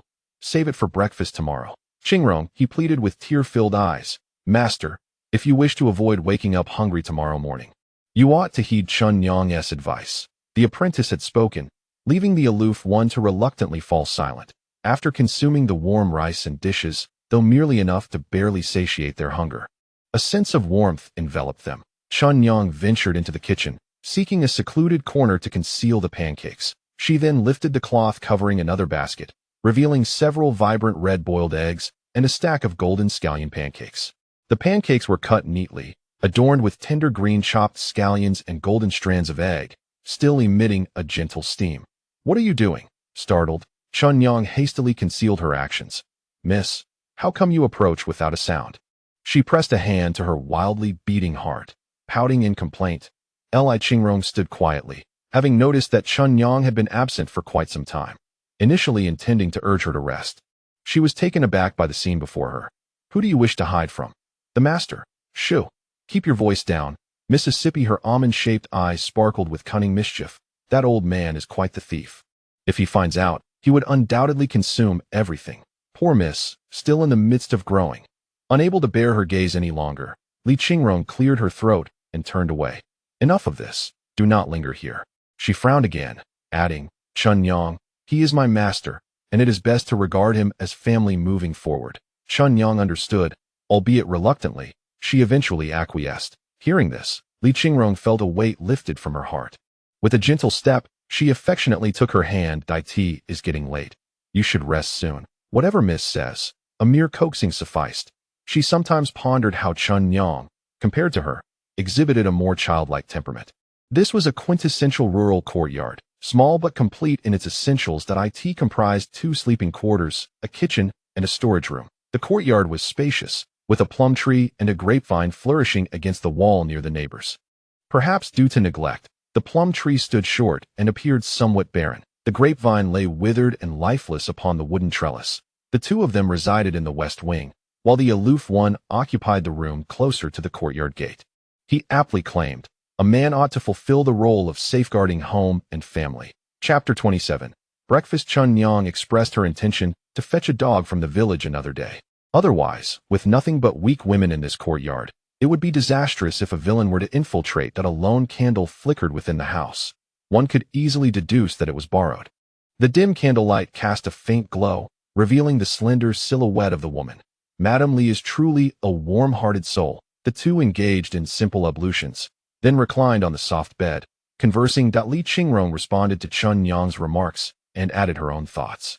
Qingrong turned over, resting her chin on her hands. As if struck by a thought, she sighed. There are still several garments. Garments? Indeed, miss. Madame Li has rolled up several winter shirts within the bedding, and I have placed them carefully. The style of those clothes resembled what Madame Li might have worn in her youth, and she had even provided 2 sets of men's clothing. Qingrong appeared momentarily dazed, realizing why she had evaded her offer to take over. Those 2 bedding sets, while not particularly heavy, appeared unusually large, having been rolled with various garments. She pressed a hand to her forehead, stifling a laugh. Qingrong spoke wisely. She truly is a warm-hearted individual. She recalled the vibrant red plum tree with a sense of regret. Tomorrow, she must tend to the plum tree in the corner of the wall. Since it has been planted, it deserves proper care. Indeed, perhaps it might bring some joy before the year's end. Both of them were utterly exhausted, and they had unknowingly drifted off into slumber while engaging in idle chatter. The morning sunlight streamed through the cracks of the window, casting a gentle glow upon their serene faces. Qingrong was awakened by the clattering of pots and pans from outside, a cacophony of activity. She sat up, the quilt sliding off her, revealing the delicate shoulders of a young girl. The bed beside her was cold. Qingrong had been up for quite some time. Miss, you're awake? She inquired, her face beaming with vitality. Qingrong noticed the 2 bowls of steaming rice porridge in Qingrong's hands. Fragrant and inviting. She declined Qingrong's offer to assist her with her clothing, deftly dressing herself before stepping out of bed. It smells so good. Her praise. Qingrong could not help but lift her chin in pride. Has master risen? Upon meeting the gentle gaze of the young lady, Qingrong swallowed the words that were on the tip of her tongue. When the meal was ready, Master Lung awoke to the aroma and is currently enjoying his meal. How fortunate! She nearly forgot what the young lady had said the previous night. As Qingrong busied herself with setting the table, Qingrong nodded and proceeded to wash up. Upon entering the courtyard, she raised her eyes and spotted her master sitting atop the roof, devouring his meal with great enthusiasm. He had 1 foot propped up, a piece of flatbread in one hand, and slurping soup with the other. It seemed he had just noticed Qingrong, the remnants of food at the corners of his mouth curling into a slight smile. Oh, little Qingrong is up. Is master enjoying your meal? She tilted her head back. The morning light warm, yet somewhat blinding. Indeed, it's quite good. I hadn't anticipated that Qingrong possessed such culinary skills. He winked playfully, taking another loud slurp of porridge. Master Long, this flatbread was gifted by Aunt Li. And the porridge was indeed made by me. Is the porridge palatable? Mediocre at best, barely edible, he replied, a hint of guilt creeping into his tone as he slowly swallowed the porridge, fearful of Qingrong discovering the truth. This porridge had been simmering since dawn, slowly cooked for an entire hour to bring out the essence of the rice. Master Long, oblivious to the effort that went into making porridge, now felt a twinge of guilt and shame. Qingrong, this porridge is delightful. Your skills are truly commendable. He grinned broadly, giving a thumbs up, which elicited a laugh from the usually stern Qingrong. The 2 exchanged a silent glance, an unspoken understanding passing between them. Li Qingrong was aware that Chun Yang's earlier remark had been a playful tease, but alas, her master always seemed oblivious to such matters. The breakfast was quite sumptuous, primarily due to Aunt Li's generous contributions. Chapter 2. Virtual Invasion. Base system. It was precisely noon, a time designated for respite, and coupled with the gatherings and internship matters, these were significant concerns for my aunt. Thus no issues were anticipated. In truth, the most prudent course of action would be for her to drive directly to the fortress factory. However, I was at a loss for how to articulate my reasoning, and time was of the essence. The school and factory were situated in the southeast of Jiang'an City, while home and the company lay in the northwest, nearly spanning the entire urban area. Even in the absence of traffic, the journey would consume 2 to 3 hours. Fortunately, my aunt's residence was relatively close to the company, merely a half-hour stroll away. On the phone, my aunt's voice was buoyant, and I could hear the rhythmic clacking of her heels against the pavement. "Thank you, dear aunt. Please remember to purchase a little extra," I reminded her, feeling a sense of relief. Regardless of whether the apocalypse was genuine, it was imperative to approach the situation with seriousness. Should nothing transpire, we would all rejoice. Yet, if a virtual invasion were to occur, merging worlds would undoubtedly bring the fortress factory along as well, and I would then devise a means to retrieve my aunt. Rest assured, I am heading to the market now. Are there any female classmates? Should I, as a guardian, prepare some tokens of introduction? My aunt jested lightly. While she currently harbored no intentions of seeking a partner for herself, since my entrance into university, she had persistently sought to find me a companion, often teasing me with the topic. No, I am off to summon my classmates. Goodbye, aunt. Take care, she replied. I hung up the phone and exhaled slowly. Glancing at the time, 12:09. There remained a mere 51 minutes. In the game, the character has completely emptied a convenience store in the industrial park, loading all the supplies into the Paramount Raider, and is now heading towards the fortress factory. Although he has considered being honest with his aunt, he refrains from doing so. The mere mention of an apocalypse would undoubtedly cause her to worry about her mental state, leading to an overwhelming barrage of questions. Instead of engaging in such futile discussions, he finds it far more productive to scavenge for additional resources within the game. Moreover, what if this is simply a prank orchestrated by the game developers? Even now, Xihe harbors a sense of skepticism regarding the impending virtual invasion and the notion of a looming apocalypse. After all, there are always those imaginative individuals who delight in creating absurd scenarios and trivial games to satiate the human penchant for curiosity or boredom. He recalls a certain individual from last year who meticulously studied a driving game, an actual driving experience, a road and a car to the point of nausea. Yet some people astonishingly devoted considerable time, munching on instant noodles, to devise strategies for it. It was utterly perplexing. As he descends the stairs, he opens his phone. It reads 12:21. Aside from his aunt, he must also notify his classmates. Whether they can escape the looming danger is beyond his control. Ever since the tragic car accident that claimed his parents, he has become somewhat reclusive, lacking close friends, yet his peers have treated him kindly. It is essential to offer the necessary warnings. He opens the group chat with his roommates. Xihe, voice message, a significant event may transpire around 1 o'clock. Everyone, please try to avoid going out. If you must be outside, steer clear of crowded places and seek solitude. Do not inquire about the reasons. A brief explanation would be insufficient. Li Junhao, Wang Shui. Li Chu, stares JPG, Li Jun Chao. What is the big deal? Is it too hot? Li Chu, crowding together makes one sweat. Wang Shui, when are you all heading to school? Xihe tugged at the corner of his mouth, pondering as he walked, typing. Trust me, it could be nothing, but it might also be a matter of life and death. No more time to discuss. He descended the stairs and swiftly ran toward the bicycle shed. Unlocking his bike, he hesitated for a moment before pulling out his phone and opening the class group chat. Please avoid gathering in crowded places at 1 o'clock. He didn't elaborate much, as it would be difficult to clarify everything in such a short time. However, it was necessary to communicate, considering they had been classmates for several years. Even if just 1 or 2 people took heed, it would be fortunate. Subsequently, he sent a similar message to both his high school and middle school groups. By the time he finished, it was already past 12:30, leaving him with less than half an hour. Xihe's expression grew serious as he stowed his phone in his pocket, then mounted his bicycle and pedaled vigorously towards the location of the fortress factory. The journey was smooth, and 20 minutes later, he arrived at the far end of Dingxin Industrial Park, at the foot of a small hill to the north. Qin Ziyue sat atop his bicycle, gazing at the expansive factory built against the mountainside. The factory's entrance featured a sliding iron gate, topped with cement and adorned with tiles, bearing the large characters Fumao Hardware Factory, alongside a smaller door.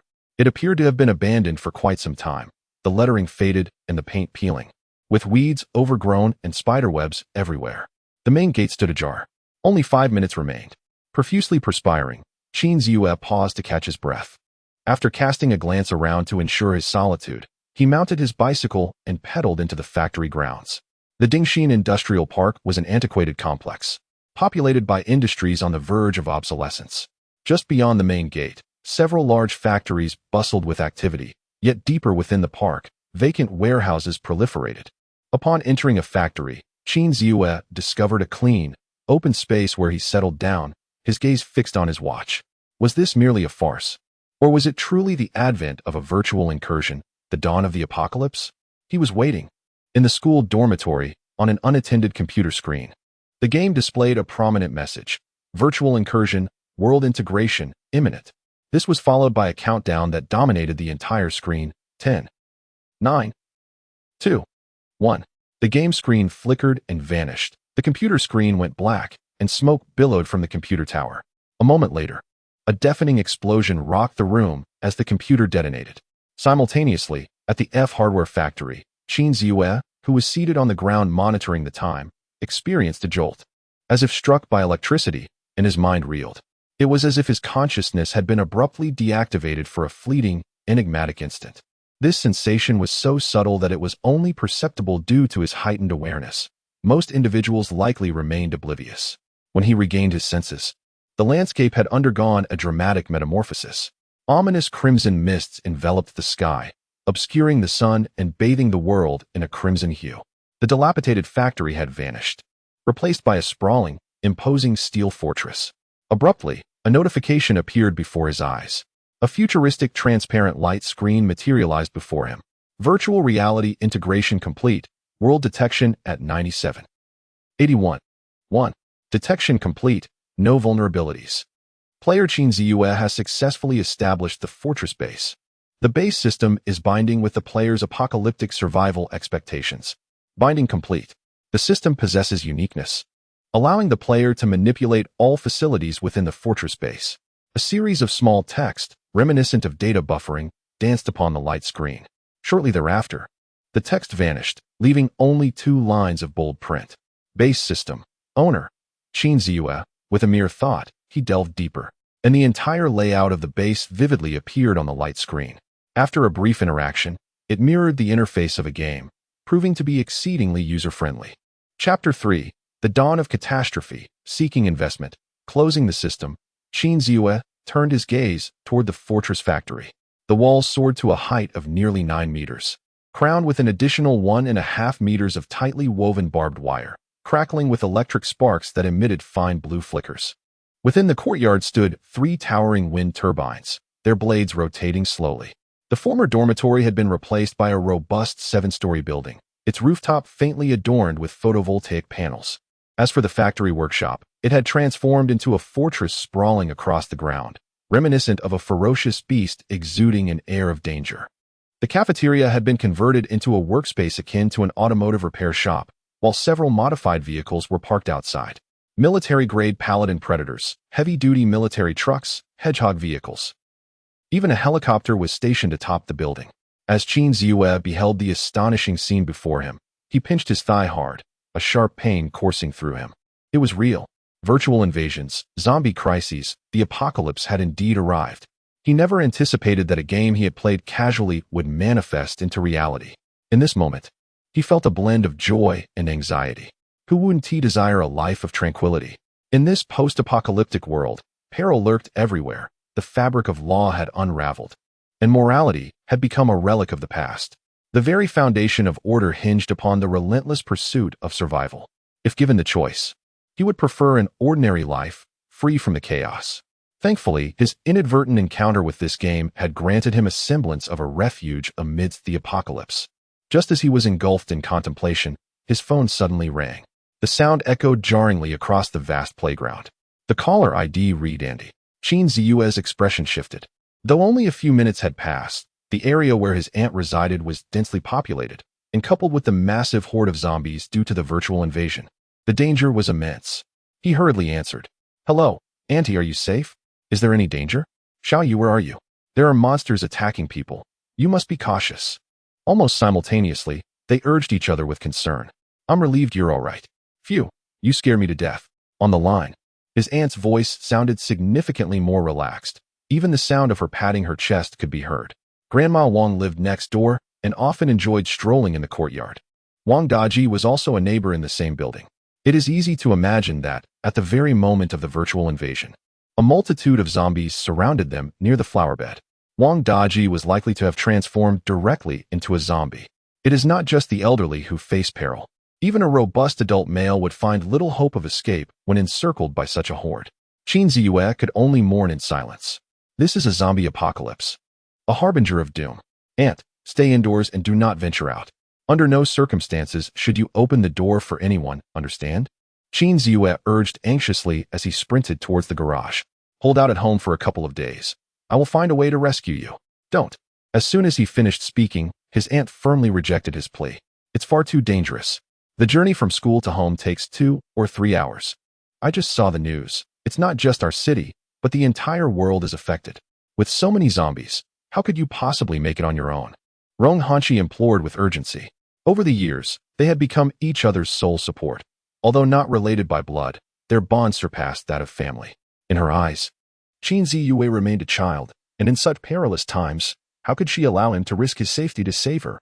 Yes, absolutely do not open the door for anyone. My place is quite secure. You need not worry. And once I have a clear plan, I will come to rescue you. Rest assured, I have no intention of meeting my demise. I will only venture out when it is unequivocally safe. Xihe spoke into his phone while inspecting the vehicle. It is imperative to prioritize safety. If it proves to be unfeasible, please refrain from coming, for I wish for your well-being to remain unscathed. Rong Huanqi hesitated for a moment, ultimately deciding against allowing Xihe to seek her out. Very well, dear aunt. Do ensure you tidy up and securely fasten the windows and doors, although it is unlikely for zombies to ascend to the 3rd floor in the near term. There are certainly individuals with ulterior motives who may find a way. In my absence, you must safeguard yourself. Do you understand? Xihe instructed, his tone subtly transformed. Previously, when conversing with his aunt, he often spoke in a tone of negotiation, yet at this moment, there was an undeniable insistence in his voice. On the other end of the line, Rong Huanqi was momentarily taken aback, seemingly astonished that the typically reserved Xihe would express such sentiments. It was at this juncture that she suddenly realized the child seemed to have matured. His manner of speaking was entirely unlike that of a junior, rather. It resembled the concern of a peer. A surge of pride and sweetness welled within her, and Rong Huanqi smiled as she acquiesced. Although she believed there would be no ill-intentioned individuals, as they were merely neighbors, she nonetheless followed Xihe's advice. After concluding the call, she hurriedly proceeded to secure the windows and doors. At the first municipal hospital, Tang Yaxian, a seasoned internist with 7 years of experience, was originally scheduled to have the afternoon off. However, due to her colleague Dr. Li's need to attend a parent-teacher conference, she was called in at the last moment. Having had no time to eat, at this moment, she was conducting her rounds in the inpatient department. All was stable as she approached the end of the corridor. Nearby was a rather unique patient room housing an individual who had been a vegetative state resident for nearly 5 years, present since her transfer to this hospital. Numerous experts have conferred and have largely reached a consensus. There is no possibility of awakening. The options are either discharge or to deplete considerable financial resources while lying here. After a moment's hesitation, she decided to enter and assess the patient's condition. However, upon merely opening the door, she was taken aback. There, on the hospital bed, the patient stirred slightly, then opened his eyes and stiffly rose from his bed. Upon realizing there was someone at the door, the patient visibly became excited, emitting instinctive ha-ha sounds. Although his movements were rigid, he acted with remarkable speed, lunging towards Tang Yaxian. She was utterly astonished. After 5 years in a vegetative state, he was capable of awakening. A miracle had unfolded. Could it be that this individual had saved the galaxy in a previous life? Regaining her composure, she urgently gestured to the patient, exclaiming, "Lie down and stay still. I will call the doctor immediately." In her exhilaration, she failed to recognize that the patient's condition was alarming. neglecting even the dislodged wires of the monitoring equipment as he attempted to rise from the bed. Having spoken, she hurriedly turned to find a doctor. She was an internist, while the patient's attending physician was a neurologist, making their specialties unrelated. In this moment of awakening, her foremost responsibility was to summon the attending physician to evaluate the situation. Yet, as she stepped outside, she was met with a scene from which she would never recover. The corridor was in chaos, resembling a dance of demons. It was impossible to discern whether the figures were family members, patients, or medical staff. Many familiar faces appeared to be in a frenzy, clutching and biting at one another. Witnessing the spectacle, the male physician, who had courted her affections for an extended duration, was now ravenously devouring an elderly patient, even tearing off the old man's hand. Furthermore, the usually demure and composed nurse was observed pinning a robust man to the ground, lacerating his chest with her teeth. The scene was a sanguinary tableau, with cries of agony and pleas for succor echoing ceaselessly. It was a veritable inferno on earth. In Chapter 4, Fortress Base, Tang Yixin discerned that those who aggressively assaulted and bit others had undergone a transformation, their complexions pallid, veins prominent, and eyes seemingly devoid of pupils, replaced by an unnerving expanse of white. Moreover, their movements were agile, and their strength was immeasurable. A thunderous sound reverberated as her face drained of color, her mind momentarily blank. After a few seconds, she swiftly regained her composure. Could these be zombies? She had consumed countless films and novels of the post-apocalyptic genre, but never contemplated that such a scenario would transpire in reality. With a sudden pivot, she noticed that the comatose patient in the sick room was merely a few meters away. A jolt of terror surged through her as she finally comprehended that this was not an awakening, but rather a transformation into a zombie. Verily, miracles were not so readily attainable. Without hesitation, her eyes brimming with tears of trepidation, she acted with remarkable alacrity. First, she slammed the sickroom door shut with a resounding thud, and then sprinted towards the stairwell at the far end of the corridor. Her reaction was prompt. Recognizing that there was no time for sentimentality, she could only endeavor to conceal herself and survive. Directly opposite the stairwell entrance was a small storage room, perfectly suited for temporary refuge. The comatose zombie collided with the door, emitting a deafening crash, but lacking the cognitive ability to open it. Could only emit guttural hisses and forcefully ram against it. At the corridor's end, where few souls lingered, Tang Yixin moved with haste, slipping into the utility room. Yet, upon entry, she was startled to find a nurse within, clutching an four-pole, poised as if to strike. "Xiaoqin, it's me," Tang Yixin exclaimed urgently to the nurse. "Dr. Tang, you haven't transformed into one of those biting fiends, have you?" The nurse, known as Xiaoqin, spoke tremulously, her voice laced with apprehension. As she brandished the four-pole defensively, her gaze fixed warily upon Tang Yixin. "I haven't. Were you bitten by one of those creatures?" Tang Yixin swiftly locked the door. Her brow furrowed in concern, a hint of vigilance in her expression. Events mirroring those unfolding in the hospital were simultaneously transpiring across the globe. A virtual incursion, where, alongside the countless virtual zombies, the crimson mist that blanketed the game world merged into reality upon the convergence of worlds. Among humanity, over 90% underwent a grotesque transformation. Upon realizing that Tang Yixin was not a monster, Nurse Xiaoqin visibly relaxed, her shoulders slumping as she leaned the four-pole against a shelf. "No. I came to fetch an four-pole and sought refuge here when I sensed something amiss," she whimpered, her voice choked with tears. "That's reassuring." Tang Yixin replied perfunctorily, settling down to examine her phone. Approaching 30, her life experiences far surpassed those of the young nurse, and after a fleeting moment of panic, she swiftly grasped the gravity of their situation. Her immediate priority was to ascertain whether this catastrophe was localized or widespread, before devising a course of action. If it were merely a localized incident, they might yet await rescue. However, should the ramifications extend far and wide, even to a global scale, then the matter of self-preservation must be contemplated. A lucid train of thought. "Dr. Tang, how can you still be engrossed in your mobile phone? What is transpiring outside? Is it a terrorist assault, or perhaps a pathological transformation? I am gripped by fear." Zhuojun cautiously edged closer, her countenance awash with tears, tentatively reaching out to embrace Tang Yixin's arm, seeking solace. "I shall assess the situation outside. Maintain silence. For the moment, we are secure," Tang Yixin consoled, her attention fixed on her mobile device. In truth, she, too, was beset by trepidation, Being a woman, her courage could only extend so far.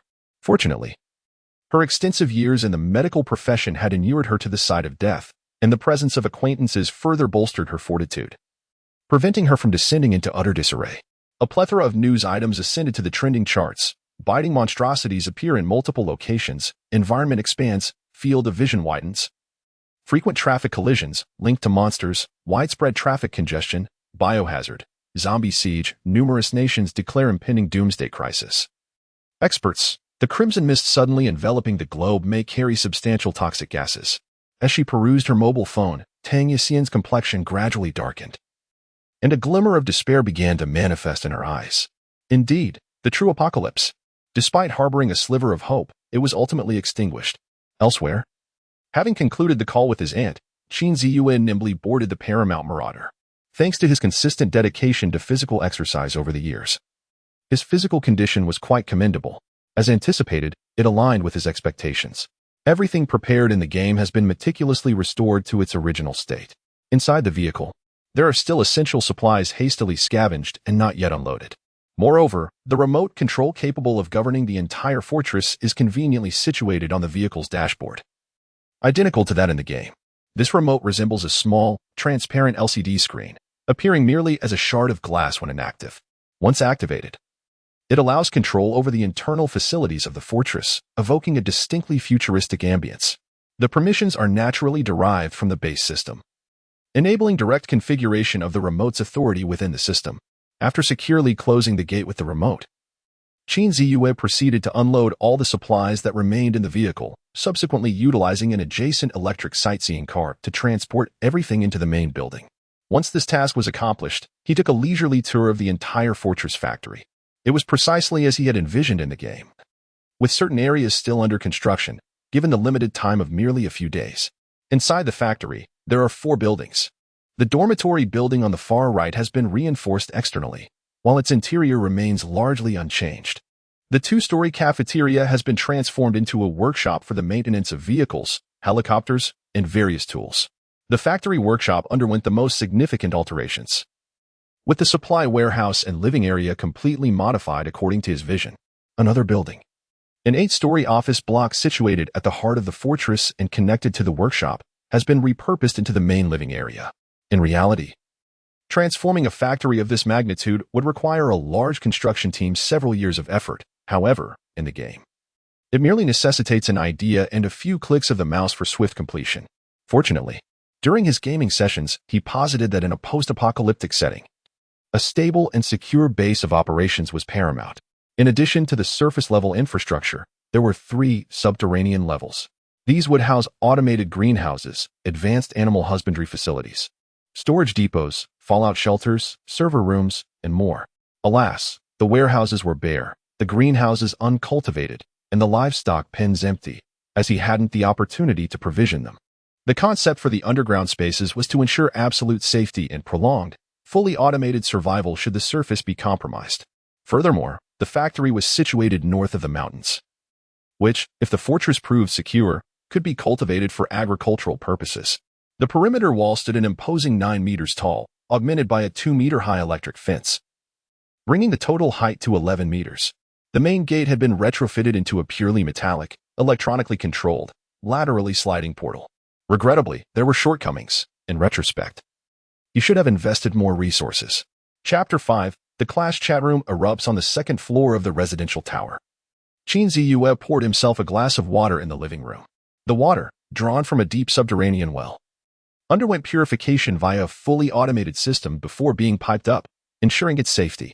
Though it sounds laborious, designing this in the game merely required a few mouse clicks, one to drill the well, another to install the purification system, and a third to lay the pipes. Quite simple. Glass in hand, Qin Ziyue proceeded to the last room at the end of the 2nd floor corridor, which served as the monitoring center. The entire room featured a massive curved display spanning one wall.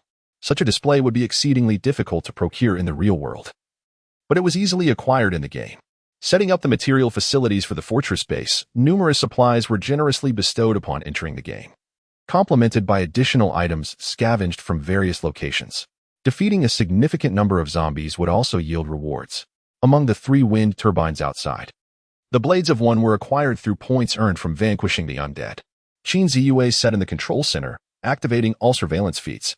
Instantly, the black monitor fragmented into numerous sections, showcasing over 200 cameras that enveloped the entire base and its surroundings in a comprehensive 360-degree view.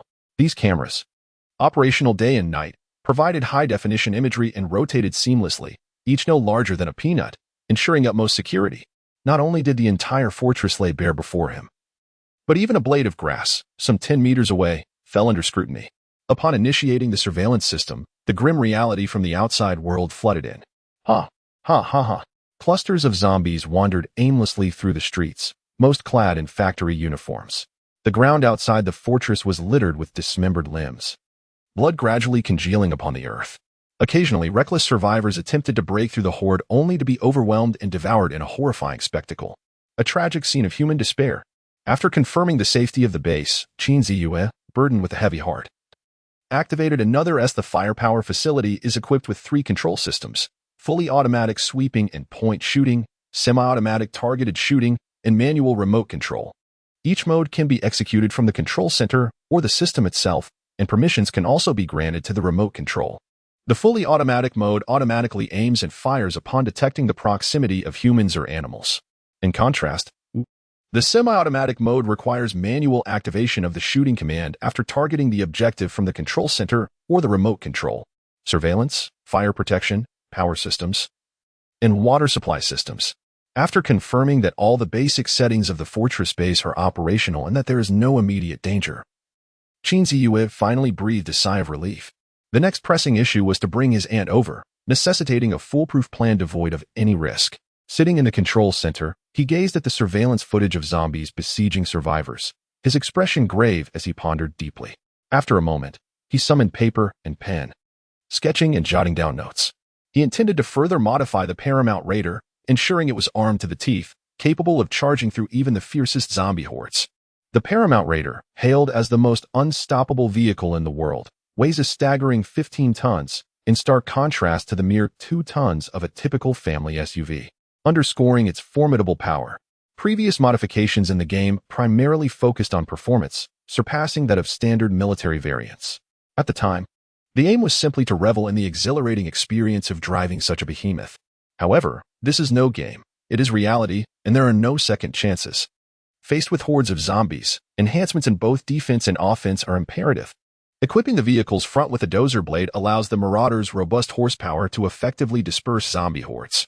Reinforcing the sides with steel bars, set 70 centimeters from the chassis, provides an enhanced barrier against encroaching zombies.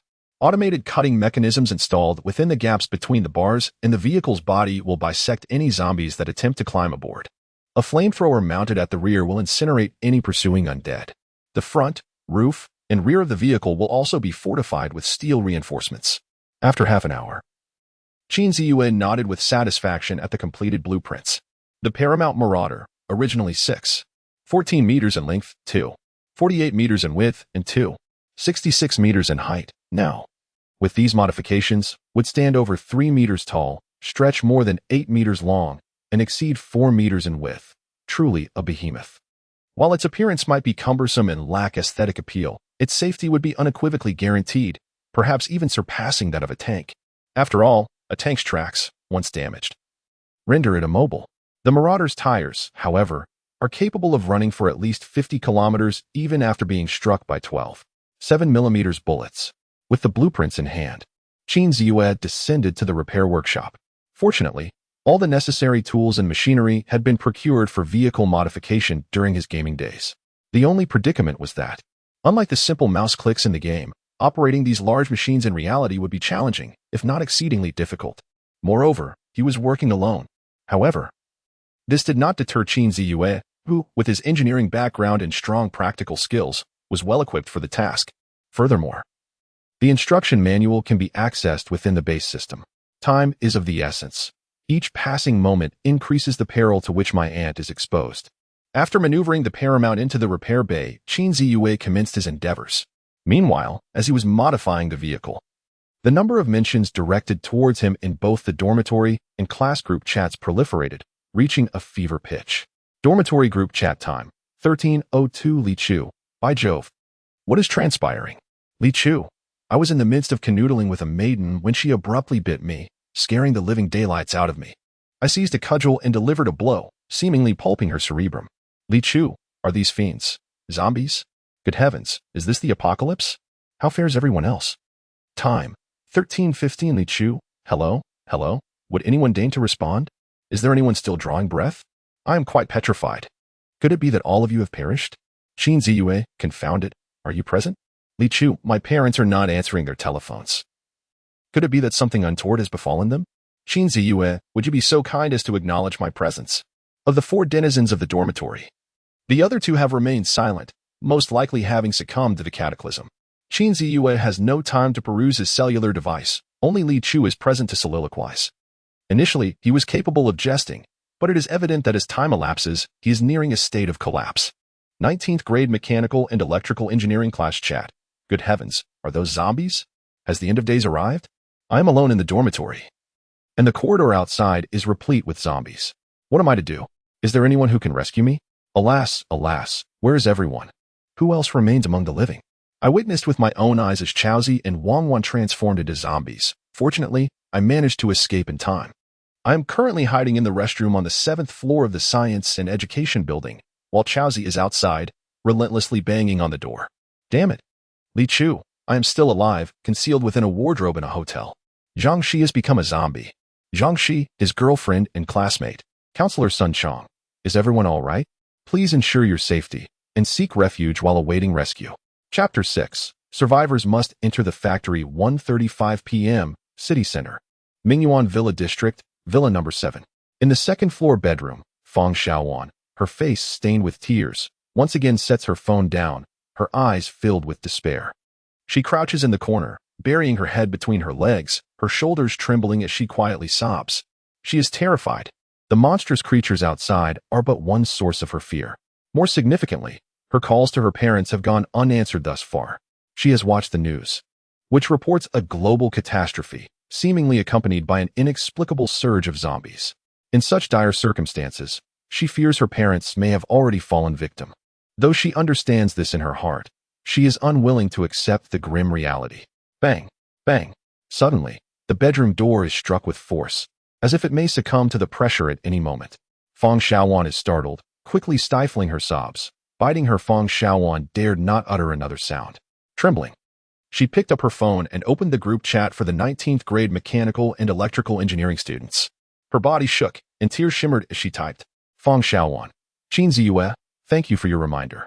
I was about to head out, but after seeing your message, I hesitated and didn't expect the weather to change outside. There were over 50 people in the group, yet only 5 or 6 were still conversing. The rest, one could surmise, had either succumbed to the fate of the undead or had become sustenance for the zombies. After Fang Xiaowan tagged Qin Ziyue, a palpable silence enveloped the group for a brief moment. In the next instant, the counselor, Sun Chong, resurrected the earlier message sent by Qin Ziyue. Oh my goodness. I just saw this. Qin Ziyue. Me too. Qin Ziyue? This is absurd. Qin Ziyue? Li Chu, he also posted in the roommate group. No need to tag him. I've already tagged him countless times with no response, and my calls went unanswered. Upon reading Li Chu's message, Fang Xiaowan furrowed her brow, her despair deepening. After a moment's hesitation, she glanced towards the doorway and then lowered her head to swiftly edit her text. Fang Xiaowan. I called him too. No one answered. Fang Xiaowan. What if he also? I saw him riding his bike out of the school around noon, heading east. Fang Xiaowan. I wish more than anyone that he is safe. Such scenarios were unfolding in alumni groups from high school, class groups, and even middle school. The surviving classmates were all recalling Qin Ziyue's previous warnings. At this moment, Qin Ziyue was unaware that the group chat was buzzing with mentions of him, driving others to the brink of madness. Yet, upon synchronizing with the base, he anticipated such a situation, deeming it hardly surprising. He had even concocted a suitable excuse. Presently, he was drenched in sweat, maneuvering a welding machine to affix the steel framework of the paramount. The modification process was laborious and intricate. Although he was a student of mechanical and electronic engineering, adept in electromechanics, he had never engaged in such a remodeling task before, leading to many welds being crooked. However, aesthetics were no longer a priority, practicality and safety were the paramount standards. After toiling for an entire afternoon, he barely completed the rough framework. He hastily consumed a light meal to satiate his hunger before resuming his work, continuing until 11:30 at night, exhausted beyond measure. He called his aunt to confirm his safety before collapsing into bed. On April 2nd, the second day of the apocalypse, he awoke promptly at 6:30. Thanks to his unwavering commitment to regular exercise. Upon opening his eyes and surveying the somewhat unfamiliar room, Xihe paused momentarily, then let out a wry chuckle. This was no dream. He rose, washed up, and rummaged through the refrigerator to find a bag of bread and a bottle of milk, which he took to the monitoring room. These provisions had been procured earlier in the game from a small supermarket in the industrial park. They could sustain a small group for a while, though most items were mere snacks. They would suffice to fill his stomach. As he ate, he simultaneously checked the fortress base and its surroundings for any anomalies. As night descends, the firepower system operates in full automation, equipped with thermal imaging that can detect any living human or creature. Should anyone approach, it will unyieldingly engage in automatic fire. The number of zombies has evidently increased since yesterday. This is an industrial park, albeit partially abandoned, yet it still houses several large factories with a workforce in the thousands. The traces of the living are dwindling. Even when gazing at 200 monitors, not a single survivor can be spotted in the vicinity. Having satiated his hunger, Xihe rises, preparing to continue his modification work.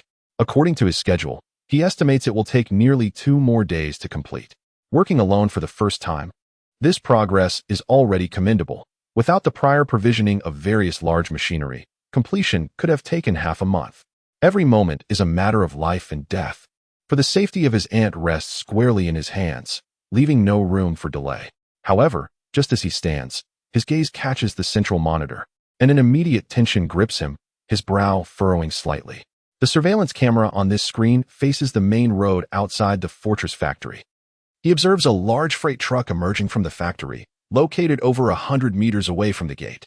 Upon reaching the main road, it makes a turn and heads directly toward the fortress factory. It is evident that survivors are inside, although zombies possess enhanced agility and physical prowess compared to normal humans. Their intelligence is virtually non-existent, rendering them incapable of driving.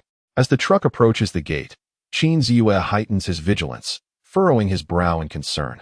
The base is the sole refuge in this apocalyptic world, and he cannot allow uncontrollable individuals to enter. It is not a matter of cruelty. In this shattered world where moral laws have collapsed and order has disintegrated, survival takes precedence. This vast stronghold, while not absolutely secure, offers a remarkable refuge compared to the struggle against zombies outside. Moreover, it is equipped with weapons and vehicles. Who wouldn't desire such a fortress to reign supreme in the apocalypse, to command their dominion? Although he possesses a system that allows him to control, even dominate every aspect of the base, should he perish, the stronghold would inevitably become a forsaken entity. Even the slightest hint of danger must be eradicated in its infancy. He cannot entrust his fate to others. Approaching.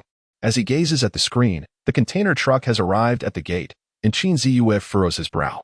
Behind it, a horde of zombies follows closely. Their movements are alarmingly swift, as if they have been enhanced. The speeding truck can barely outpace them. Several zombies have already lunged toward the vehicle. The sound of the horn blares. The driver clearly wishes to enter, persistently pressing the horn. However, Xihe cannot allow them entry. The gate remains steadfast and unmoving. Reluctantly, in the final moments, the truck must change direction. Any further advance would result in a collision with the solid gold gate, over a meter thick. Even if not devoured by zombies, the driver would meet his demise here. With no path ahead and zombies closing in from behind, the truck can only veer off, racing down the road outside the courtyard at full speed. Noticing the stillness within the fortress while the horn attracts an ever-growing mass of zombies, thick and uncountable, the container truck is compelled to leave this place in search of an alternate route. Any further delay would surely lead to being engulfed by a sea of the undead.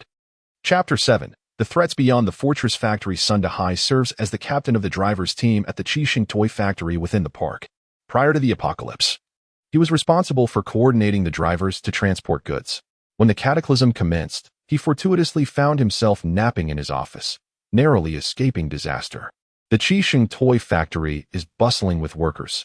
Each workshop spans 2 stories and boasts 12 assembly lines, each staffed by hundreds of employees. Alongside the management and administrative personnel, the factory encompasses over 1,500 employees. During the lunch break, time is scant, as production regulations typically require an hour of overtime, leaving staff with merely half an hour to dine. The onset of the apocalypse coincided precisely with the post-lunch working hours. In the workshops, no one was spared. Either they transformed into zombies or were bitten by their zombified colleagues. Only 2 delivery positions, occupied by 2 young men, managed to evade the catastrophe just in time. It wasn't until around 2 in the morning that the survivors from the toy factory finally convened. Out of more than 1,500 individuals, only 5 remained alive. In addition to the 2 young men from the workshop in Xihe, there was a clerk inventorying goods in the warehouse and a chef disposing of kitchen waste in the cafeteria, a total of 4 men and 1 woman. Under Xihe's guidance, the group congregated at the top floor of the dormitory building to deliberate their escape. The moment the apocalypse struck was precisely at noon, when the dormitory was sparsely populated, resulting in fewer zombies. Peering 100 meters away, they beheld the once-abandoned hardware factory, which had suddenly sprouted a towering wall, resembling a fortress, complete with 3 wind turbines. The alluring sight before them stirred thoughts of hope and potential refuge. After a night of deliberation, they ultimately resolved to seize a vehicle from the horde and then escape into the desolate factory. A handful of them fought desperately to carve out a bloody path. However, upon reaching the entrance, they were confronted with what once had been a sliding iron gate, now transformed into an impenetrable fortress. Damn it, what bad luck. Xihe, at the wheel, cursed under his breath, his expression grim, as he gazed at the swelling tide of zombies behind them, many of whom had been familiar faces just a day prior. His countenance darkened further. The gates were firmly shut, the walls towered higher than the building itself. And despite the blaring horn, no one responded. Xihe was compelled to turn the vehicle around in search of an alternative escape route. Time was of the essence. The throng of zombies was growing, and soon they would find themselves trapped. While entry into this stronghold was impossible, there remained the option of seeking refuge elsewhere. Brother Sun, how did this rundown hardware factory transform into such a formidable stronghold overnight? Inquired Lu Yume, the female clerk seated in the passenger seat, her voice trembling with fear, yet desperately seeking conversation. Among the group, Xihe was the most experienced and held a prominent position, earning him considerable respect within the factory. The other 3 men included 2 young lads barely out of their teens and an older craftsman. Lu Yume felt compelled to place her hopes on the broad-shouldered, worldly Xihe, thus her words were laced with a hint of flattery. Though not conventionally beautiful, she was certainly not unattractive. More importantly, she was young and had much to live for. Who could say what lay ahead? What was certain now was that there were indeed living people inside, but they were not permitted to enter. Xihe spat in frustration, his voice harsh, his expression one of deep discontent. Sunday, Brother Sun, how did you know? A young man in the back seat asked, somewhat perplexed, with a sheepish grin. Within this small circle of 5, a team had formed under the leadership of Xihe following the skirmishes of the previous afternoon and night. How did I know? The wind turbines are spinning, and there are solar panels over by the dormitory. Last night, I saw the lights on in the cafeteria from the rooftop, as if they were assembling vehicles. Who could possibly make that kind of noise? Xihe replied. Then why aren't we allowed in? Another young man interjected. Isn't that obvious? Xihe turned the steering wheel, snorting dismissively. Would you let strangers just waltz in? The 2 young men exchanged glances, a flicker of understanding dawning upon them. In this apocalyptic world, morality had become a mere illusion. The previous night, they had huddled beneath the iron shed on the rooftop, but in the dead of night, they had witnessed Lu Yume stealthily waking up Xihe, after which the 2 had slipped out of the iron shed to engage in clandestine activities. They had even surreptitiously peered at the scene. The sounds they heard, even now, made their mouths water. Xihe had not forced anything. At least in front of the 3, he had never revealed his intentions towards Lu Yume. As for why Lu Yume had willingly sought his embrace in the dead of night, it was not difficult to comprehend upon reflection. In this chaotic world, women who lacked physical strength naturally yearned for the protection of a robust man. Moreover, Xihe, having spent years delivering goods for his company, was well-traveled and experienced. Not only was he an adept driver, but he also possessed an imposing stature and was not unappealing in appearance. Though slightly older, in his 30s, he was in the prime of his vitality. Before the apocalypse, Lu Yume, with such commendable qualities, might have looked down upon someone like Xihe.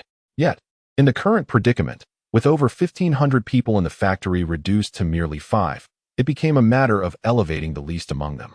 This place holds promise. If you, Xiao's son, could secure our entry, our future days would be tranquil. The seemingly harmless cook, who had been silent in the back seat, suddenly sighed.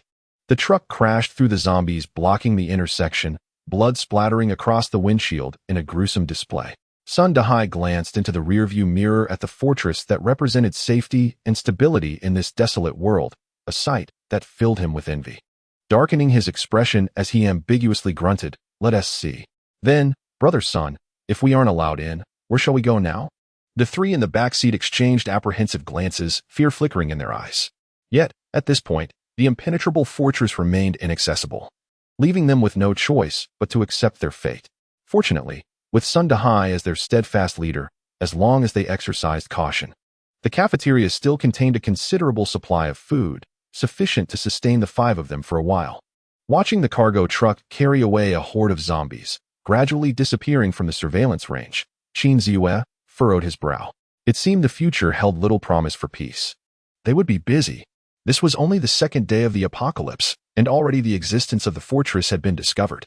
What about tomorrow or the day after? The numbers would only increase.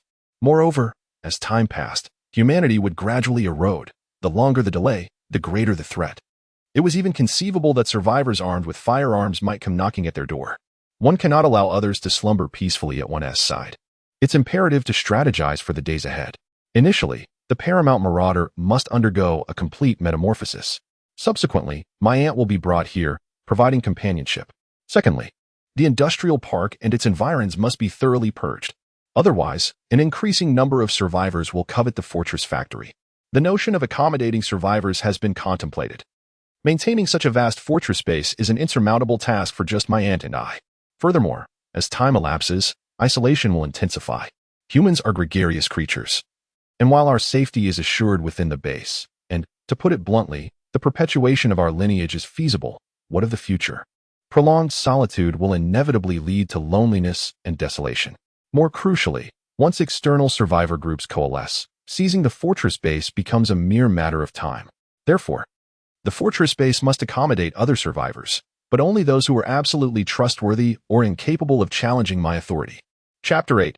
Departure to rescue, and in the blink of an eye, 2 days have passed. April 4th. The third day of the apocalypse, 10 o'clock a.m. This is simply overbearing. Standing in the workshop, gazing upon the behemoth that resembles a miniature dwelling, Xihe wiped away perspiration, his eyes gleaming with excitement. After 2.5 days of relentless effort, the paramount marauder has finally been transformed. It closely resembles the blueprints, 3 meters in height, 9 meters in length, and 2 meters in width. The internal height of a typical house is only around 4 meters. After the modifications, this vehicle stands a towering 3 meters high. At the front, the nearly 1 meter high, 4 meter long blade exudes an aura of chilling menace. On either side, 3 automated cutting blades are affixed, their gears resembling the sharp fangs of a ferocious beast, instilling a sense of dread. Both the rear and front blades are equipped with flamethrower devices. The gaps in the reinforced steel railings measure a mere 4 centimeters, welded together in a dense, intricate pattern akin to a fishing net, making it nearly impossible for an adult's arm to penetrate. It is truly armed to the teeth. Moreover, Xihe intends to install a heavy weapon on the roof once he finds the time. This way, the modified vehicle becomes a veritable tank, capable of barreling through hordes of zombies without a hitch. Although its exterior bears some imperfections, with the steel framework welded in a somewhat haphazard manner, and other areas slightly askew, it is of little concern. This is the first vehicle he has personally modified, and the sense of fulfillment it brings him is profound. After indulging his eyes on the creation, Xihe left the workshop, preparing to freshen up. As he walked towards the living quarters, he took out his phone to call his aunt. Over the past few days, they had been in constant communication, but since yesterday afternoon, connecting has proven difficult, as if the signal were being interfered with. Even upon entering the bathroom, he was unable to reach her.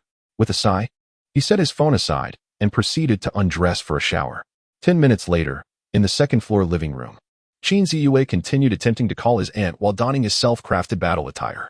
He had sewn books into 2 long-sleeved sweatshirts, and the sleeves were similarly reinforced.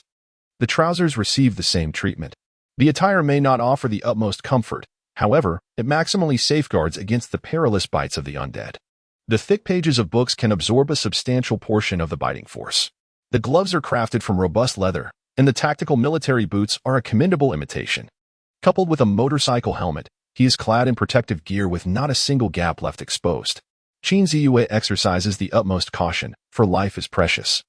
And this world offers but a singular chance. One misstep could lead to a grave without a burial site. This is not a mere game. There are no opportunities for do-overs. The ensemble he dons was fashioned during his exhaustive hours of automobile modification, with the limited time for rest devoted to sewing. In the past 2 days, his total sleep has scarcely reached 10 hours. The garment may lack aesthetic appeal, even bordering on unsightly, but its safety is unequivocally assured. Moreover, he has communicated this method to his aunt over the phone, urging her to sew a similar set for her own protection. Fully equipped, he slings the weapons he had meticulously prepared. The arsenal consists of 2 handguns, one on each side, a submachine gun strapped to his back, along with a machete and several boxes of ammunition. These were scavenged during his gaming escapades. At that time, he had not gathered much in terms of weaponry and ammunition. This stockpile represents nearly half of his resources. Additionally, he gathers a walkie-talkie, a loudspeaker, climbing ropes, and provisions, stacking them all into the vehicle. Everything is in order. Yet the call remains unanswered. Xihe furrows his brow. Very well, he decides to proceed. He will notify his aunt en route to prepare for his arrival. As time is of the essence, it is already 11 in the morning. According to reason, the journey from the fortress factory to my aunt's home should take 2.5 hours. However, due to traffic congestion and the overwhelming presence of zombies throughout the city, it may take 3 to 4 hours. Fortunately, during the world merger, there was a notification indicating that the map had expanded 100-fold. Thankfully, it is still the 4th day of the apocalypse, and many survivors have yet to fully grasp the situation. The majority of humanity remains resilient. The base is equipped with an automated defense system, allowing me to directly monitor its status. Moreover, the food supplies at my aunt's place are likely running low. After much contemplation, it is clear that the sooner we depart, the better. The vehicle roared to life. With a sound reminiscent of grinding metal, the imposing iron gate, measuring a thickness of 70 to 80 centimeters, slowly creaked open. With a surge of power, the Paramount Raider emitted a ferocious growl as it bolted from the base. The gate gradually closed behind it. Activating the firepower system and electric fence, gun barrels emerged from the wall-s openings. Towering walls, standing over 10 meters high, bristled with an array of firearms, exuding an intimidating presence. 2 days. The roar of the Paramount drew the attention of the wandering zombies outside the walls. Countless undead, upon sensing prey, erupted into excited shrieks, surging forth like a tidal wave. Gazing at the densely packed horde, Xihe felt a shiver run down his spine. This marked his first direct confrontation with such creatures. And although he tried to convince himself that he was unafraid, that notion was far from true. Yet, there was no alternative. Every situation has its first encounter. For the sake of his only family member, he had to muster his courage, no matter how daunting it seemed. With a steely expression, Xihe pressed the accelerator firmly. As immense as a house, the colossal beast known as the Paramount roared fiercely, charging forward and colliding with several zombies. The sound echoed like raindrops striking on broad leaves, as the zombies, akin to droplets, crashed against the bladed edge and were subsequently flung away by the tremendous force. One unfortunate zombie was even cleaved in 2, soaring through the air for several meters. Goodness, that was excessive. Xihe awkwardly smacked the steering wheel, easing off the accelerator slightly. The power of the Paramount Predator was formidable. Mere zombies were hardly a challenge. However, this behemoth was a notorious gas guzzler. Fortunately, Xihe had installed an additional large fuel tank in the rear seat, sufficient for a wild escapade lasting several days. The zombies moved with astonishing speed. Within a mere 30 or 40 meters of travel, dozens of them were in hot pursuit. Swarms of zombies lunged towards the vehicle from the front and sides.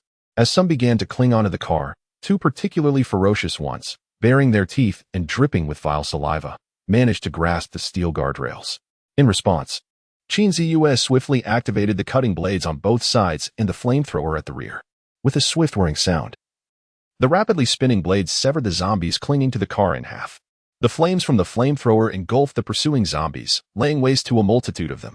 Witnessing the carnage left, it was a means to dispel the fears that lingered within him, as well as the psychological discomfort brought on by the overwhelming sense of pressure. After all, just 3 days prior, He had been a well-rounded young man excelling in morals, intellect, physical fitness, aesthetics, and labor, a university student who had never even killed a chicken. With the operation of the cutting tools and flamethrowers, along with the presence of shovels, a significant number of the pursuing zombies were quickly dispatched, and the Paramount Marauders surged forward towards the entrance of the park. At that moment, as the Paramount passed by the Qingrong toy factory, on the top floor of the dormitory building within the factory grounds, a beautiful woman with cascading hair lay against the concrete railing. Her fair neck swayed gently, her hair fluttering in the breeze. Suddenly, a spark lit up her hazy eyes, and she raised her pale arm to point at the road below, her excitement palpable. "Brother Sun, look quickly." Hearing her voice, Sun Dahai halted his actions and glanced down, instantly jolted by shock. What the hell? It's one of those that came out from inside the city walls. Chapter 9. Startling the serpent as he watched the Paramount Marauder dominate the scene, carving its way through the horde of zombies with ease, leaving a trail of severed bodies or flung corpses in its wake. Sun Dahai's eyes widened in astonishment, though his expression soon darkened. Indeed, within those fortress-like city walls, there were survivors. "Oh, Brother Sunday, is that a tank?" Lu Yume could not suppress her excitement, her eyes widening as she pressed her face against the wall, exposing only her blushing cheek, and asked softly, tinged with envy. "It's modified, not exactly a tank. But in terms of safety, it's comparable." Sun Dahai spoke in a deep voice. After a moment of astonishment, he gazed at the Paramount Marauders who had already charged to the entrance of the park, his brow furrowed as he instinctively tightened his grip on Lu Yume's hand. Subsequently, he cast a contemplative glance towards the direction of the fortress. Lu Yume furrowed her brow, the pain radiating from her chest caused her considerable discomfort, and a trace of agony flitted across her face, yet she dared not utter a word. She longed to be seated within that tank-like vehicle, smiling as she watched the zombies futilely approach, rather than being cornered on this rooftop to the point of tears. Today was her turn for duty on the rooftop, where the primary task was to monitor whether the zombies below would breach the dormitory. However, the more pressing concern was to seek out other survivors within the vast industrial park. In such a large complex, it was inconceivable that only they remained. Sun Dahai asserted that only with a sufficient number of survivors uniting could they devise a plan to seize the fortress. Once they could enter the fortress, their lives would be free from worry. Yet, 3 days had already passed, and aside from their small group, no other living souls had been seen. Not even a single dog. The former chef, Master Huang, who used to dispose of the kitchen waste, was responsible for cooking for the 5 of them, while Xiao Lu and she took turns on duty. Another individual named Xiaoqin was tasked with weapon crafting, and Sun Dahai would occasionally assist him. Yesterday was Xiao Lu's shift. Today it was Lu Yume's turn, and thus Sun Dahai joined her for the watch. As the Paramount Marauders burst through the gates, it became evident that the news of this new development had spread beyond just the Qingrong toy factory within the industrial park. From the onset of the apocalypse, a brief period of chaos was followed by 2 days of eerie tranquility, until today, when an armored vehicle surged forth, stirring the still waters. The survivors, who had been cowering in the shadows, their eyes once filled with despair, now began to exhibit a glimmer of something else, a flicker of hope, akin to the first rays of light breaking through a long-standing overcast sky. Having departed from the industrial complex, Qin Ziyue guided the Paramount towards his aunt's location, acutely aware that his presence today would undoubtedly incite a tempest within the industrial enclave. In such a vast facility, the survivors could not be limited to merely those who had driven the delivery truck. Today could be seen as a means to rattle the hidden survivors from their concealment. The psychological strain would surely compel them to surface. After all, who would not desire to seek refuge within such a formidable stronghold, or even claim it for themselves? Among these survivors, there may exist those with ruthless intentions, yet there are likely to be benevolent souls as well. This journey was not solely to retrieve his aunt. There were other pressing matters to attend to. First and foremost was the need to locate the agricultural technology station to scavenge for seeds of vegetables and grains. As time marches on, and with survivors driven by hunger, seeds would become increasingly scarce. Ultimately, cultivating crops would be essential for sustaining the operations of the base. While weaponry is a fundamental requisite for survival in this new world, sustenance is paramount. Beyond seeds, it was crucial to scout for gas stations, as the reserves of gasoline and diesel were insufficient. Moreover, should he later accommodate individuals capable of piloting helicopters, preparations for aviation fuel would also be necessary. In various aspects of sustenance, relying solely on oneself is evidently insufficient. To survive, one must shelter trustworthy individuals to expand the base and forge a team. The industrial park, bustling with a multitude of factories, is teeming with zombies. However, upon exiting the industrial zone, due to its remote location away from the urban center, the number of zombies on the roads has noticeably diminished. The few that approach, attracted by the slightest noise, pose little threat before the formidable paramount. Following a path etched in memory, I journey towards the northwest district of Changfu. Before the apocalypse, Changfu was a focal point for economic development in Jiangnan City. Yet it is also the most perilous area, with factories and enterprises concentrated therein. Upon leaving the industrial park and traversing along Riverside Avenue before entering University Road, the presence of zombies becomes significantly more pronounced. Occasionally, one can catch glimpses of survivors. After 2 days of silence, a heavily armed and imposing behemoth of a vehicle suddenly burst onto University Road, shattering the tranquility of the thoroughfare. Survivors, witnessing the appearance of the Paramount Raiders, excitedly waved their hands from the street-side windows, desperately seeking rescue. Yet, they seemed acutely aware that raising their voices could attract the undead. On rooftops, banners reading help and SOS fluttered in the wind. Upon seeing Paramount, survivors erupted in exuberant gestures. There were couples embracing, children gazing with hopeful eyes, and elders wearing expressions of contentment. Yet, their hopes were soon dashed. Paramount did not cease its relentless advance as one might have imagined. Rather, it surged forth like a ferocious beast, ruthlessly obliterating the countless zombies that littered the streets, reducing them to mere fragments. Qin Ziyue's expression was grim, yet his pace remained unyielding. He was not a savior. It was beyond his capacity to rescue everyone. The pressing priority was to retrieve his aunt. Time was of the essence, and the base lay unguarded, leaving no room for delay. In the future, he could entrust the remote control to his aunt to oversee the base. At that juncture, he would not hesitate to select suitable and manageable survivors to join their ranks. As he watched Paramount recede into the distance, the once hopeful survivors were now overtaken by a palpable sense of loss, even despair. Among them were those who cursed fate and vented their frustrations, pointing at the exhaust of the vehicle in outrage. Conversely, there were those with sharper wits who began to realize that the undead were not invincible and started to contemplate their own paths to survival. The astute among them sensed that the prospect of rescue was exceedingly bleak. 3 days had passed without a whisper of news. Even the signals had grown increasingly faint. More critically, water and electricity continued to flow uninterrupted. If genuine rescue efforts were underway, resources such as water and power would surely be prioritized. 3 days was ample time for those in authority to react. Yet, in a major city like Jiangnan, there had been not a single indication of aid. Not even a helicopter in sight. One could only imagine the extent of the disaster that had befallen them. In the face of such indiscriminate catastrophe, all hope of external rescue had crumbled, leaving them to rely solely on their own means of survival. In Changfu District, Minjia Mountain Water Community, Building A3, Room 307. There lay a residence nearing 180 square meters, comprising 4 bedrooms and 2 living rooms. This residential community is renowned as an enclave for the affluent, inhabited solely by elite professionals. At this moment, Rong Huanxi is concealed within her bedroom, her expression tense as she anxiously gazes towards the door, repeatedly attempting to contact Qin Ziyue via her mobile phone. Yet, all she hears in response is a persistent silence. "Huanxi, why are you hiding? Open the door." A soft, coaxing female voice calls from outside, laced with a hint of flattery and persuasion. "Didn't we agree yesterday to find a way to survive together? Wei even mentioned taking you to the university town to meet Xiaoyu. Don't shut yourself away. Think of Xiaoyu. Don't you want to save him?" Chapter 10. The malicious neighbor Rong Huanxi composed several messages to Xiaoyu, reasoning that while her calls went unanswered, perhaps her texts would reach him. Listening to the voice outside, her complexion darkened, and a flicker of anger ignited in her eyes.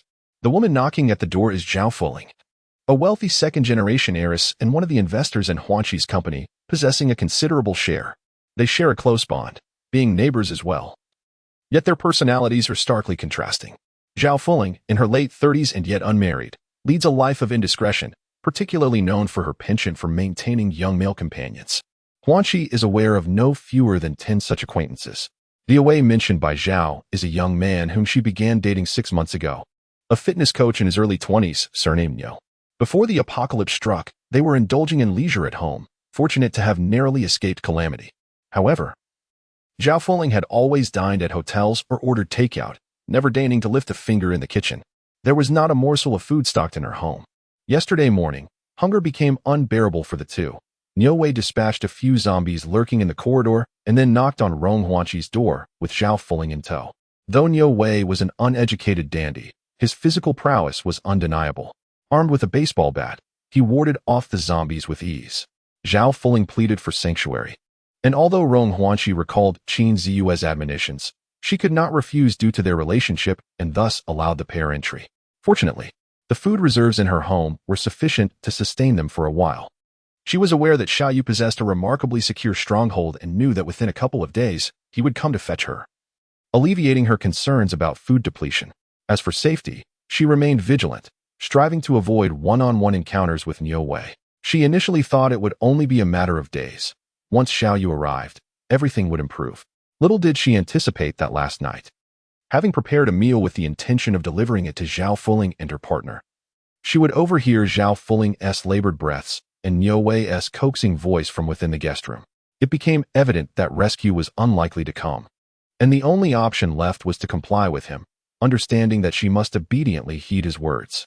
Your friend is quite remarkable, resembling a young woman in her early 20s, radiant and ripe. You should find a way to bring her to me. Of course, you are beautiful, rest assured. My heart undoubtedly belongs to you. I simply wish to indulge in a new experience, and I will protect you, slaying the zombies that threaten us. As everyone needs a release from their pressures. Very well, it is settled then. I adore you, my dear. Afterward, a voice emerged from within that was both embarrassing and shameful. Rong Huanqi's expression turned ashen. Each word spoken by Niu Wei was etched in her memory. She quietly departed, gathering some food, water, and ropes as necessary supplies, retreating to her bedroom. She locked the door, barricading it with a mattress and other assorted items. Rong Huanqi exhibited remarkable rationality. She did not deplete all the food and water, leaving ample supplies behind, primarily to avoid provoking a desperate reaction from the others. As long as there was sustenance, there remained a buffer, preventing them from tearing apart their fragile peace. She never imagined that her kind-hearted hospitality would lead to betrayal. Her dear friend, who had invested tens of millions into her company, had willingly succumbed to the persuasion of a duck and offered herself to that vile creature's bed. Thankfully, she discovered this in time. Reflecting on Xiaoyu's admonitions, she felt an overwhelming sense of shame. Indeed, in this chaotic apocalypse, devoid of legal and moral constraints, with no order to uphold, the malevolence inherent in humanity is magnified beyond measure. Open the door, Huanqi. I brought you some food. It's nearly been a day. You must be hungry. Regardless of the reason, you should at least not go hungry. Outside, Zhao Fuling's sycophantic voice echoed once more. Rong Huanqi narrowed her eyes, coldly surveying the door obstructed by clutter, remaining silent. It wouldn't be truthful to claim she felt no fear. Yet, as the proprietor of a company worth billions, she could maintain her composure in this situation. Moreover, the mere thought that perseverance would lead to her rescue by Xiaoyu fortified her resolve. Regrettably, she lamented her momentary weakness in allowing these two to enter. Experience teaches wisdom. Such a scenario shall never repeat itself. Silently, she resolved to send messages, her phone incessantly transmitting the same text. Even if it took 100 or 1,000 attempts, she would be satisfied as long as one message was sent. The message read, Xiaoyu, be cautious, there is danger at home. Zhao Fuling and Niu Wei are here, harboring ill intentions and attempting to coerce me. I am hiding in the master bedroom by the window. Your aunt. In the living room, Niu Wei, clad only in a bathrobe, sprawled carelessly on the sofa.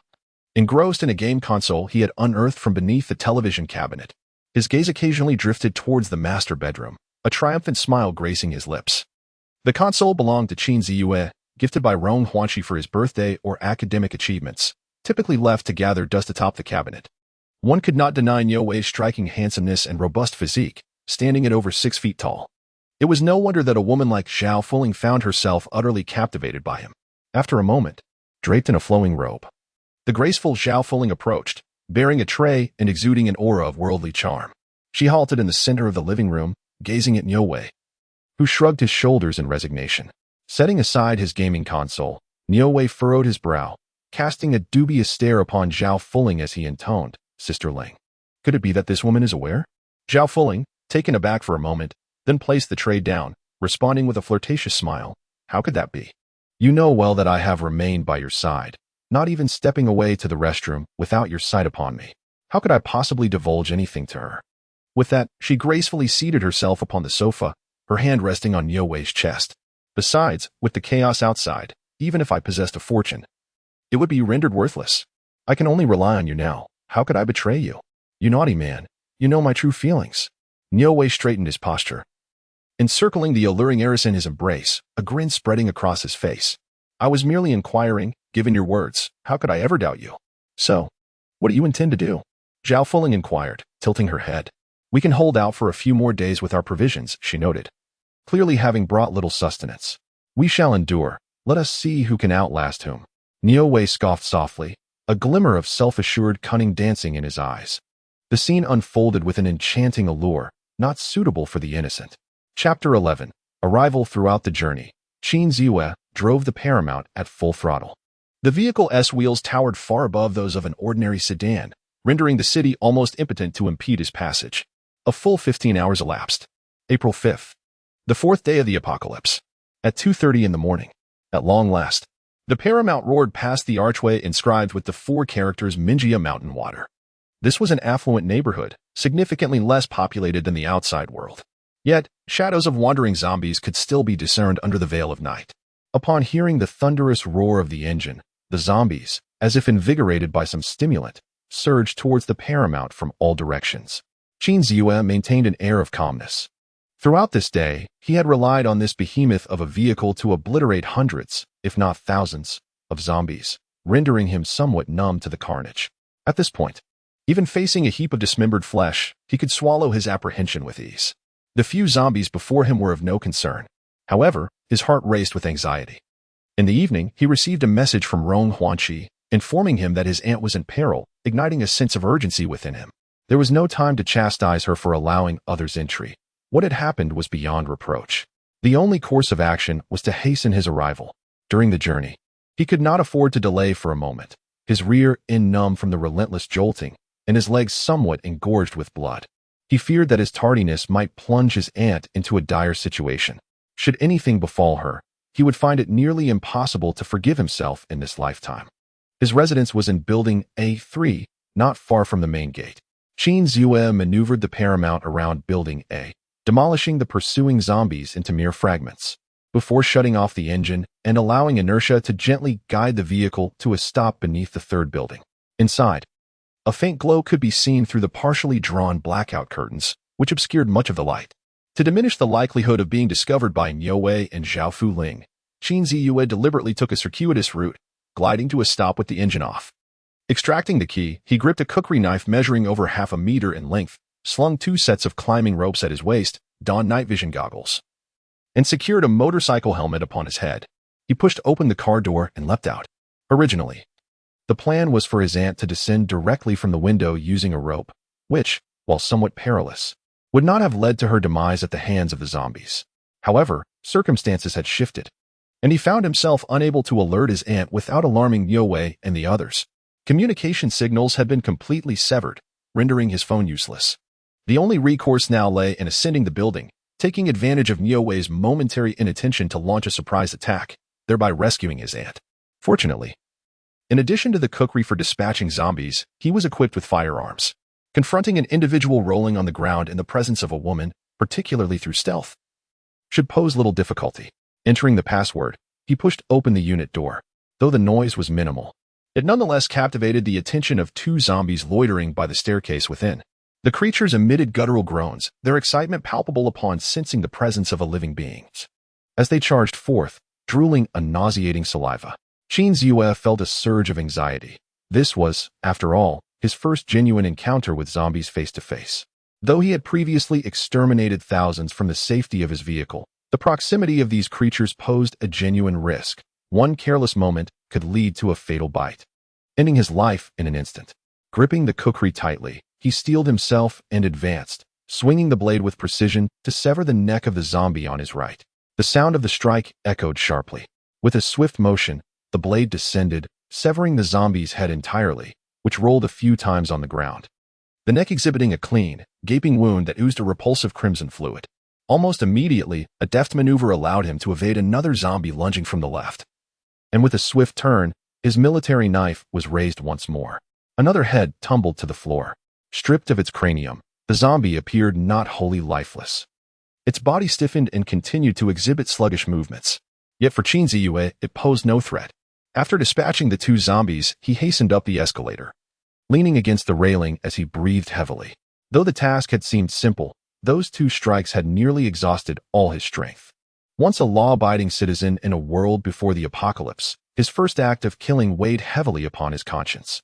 Although these creatures could no longer be deemed human, they retained the semblance of humanity. After a brief respite, he pressed on, ascending from the first to the third floor. The staircase was eerily silent, devoid of life, with dried pools of blood visible on the floor, alongside the corpses of zombies that had perished. It was evident that survivors had attempted to rescue themselves within this building. While the staircase appeared relatively clean, the hallway on the second floor was haunted by the presence of a wandering zombie. Upon reaching the third floor, he paused at the corner, gathering his composure, and cautiously peered around. The hallway housed few zombies, with only one aimlessly swaying near the window at the far end. Several lifeless bodies littered the ground. Qingrong furrowed his brow slightly. The distance from the hallway entrance to his home was roughly 12 to 13 meters, and the solitary zombie lingered merely 5 or 6 meters away from his door. Given the cumbersome attire he wore, it would be a challenge to traverse this distance without alerting the zombie. After some contemplation and a glance at the escalator, he resolved to eliminate the zombie before proceeding to open the door. Drawing from his prior experience, he felt considerably less anxious this time.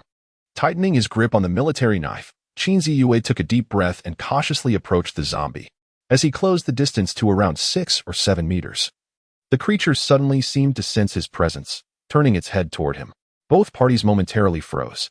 In the next instant, the zombie let out an excited shriek and charged at him. A flicker of alarm shot through Qingrong's peripheral vision. He abandoned stealth and rushed forward, knife in hand. The zombie moved with surprising agility, displaying immense strength and keen senses, far removed from the clumsy portrayal often found in novels. Yet, its consciousness was nearly non-existent, driven solely by an instinctual craving for blood or living flesh. In the living room, two unclothed individuals lay entwined on the sofa, a blanket draped haphazardly over them. Zhao Fuling, in a daze, suddenly opened her eyes and glanced bewilderedly toward the door. Then, jolted awake, she began to push against the weight of Niu pressing down on her. Away, wake up. There's something happening, she whispered urgently. Niu, fatigued and disoriented, blinked and groaned. Don't bother me, my back hurts. No, that's not it, Zhao Fuling implored, her anxiety mounting. Faint sounds of a struggle resonated from outside, quickly fading. Yet now she could distinctly hear the sound of a code being entered to unlock the door. Someone's there. There's movement. Someone is opening the door. In a moment of frustration, she slapped Niu's face. What? Niu was abruptly awakened, sitting up abruptly and inadvertently landing on Zhao Fuling's lap, causing her to grimace in pain. Ouch, you sat on my leg. Zhao Fuling shoved Niu aside, disregarding her discomfort, and pointed towards the doorway in terror, exclaiming, You must look quickly, someone is opening the door.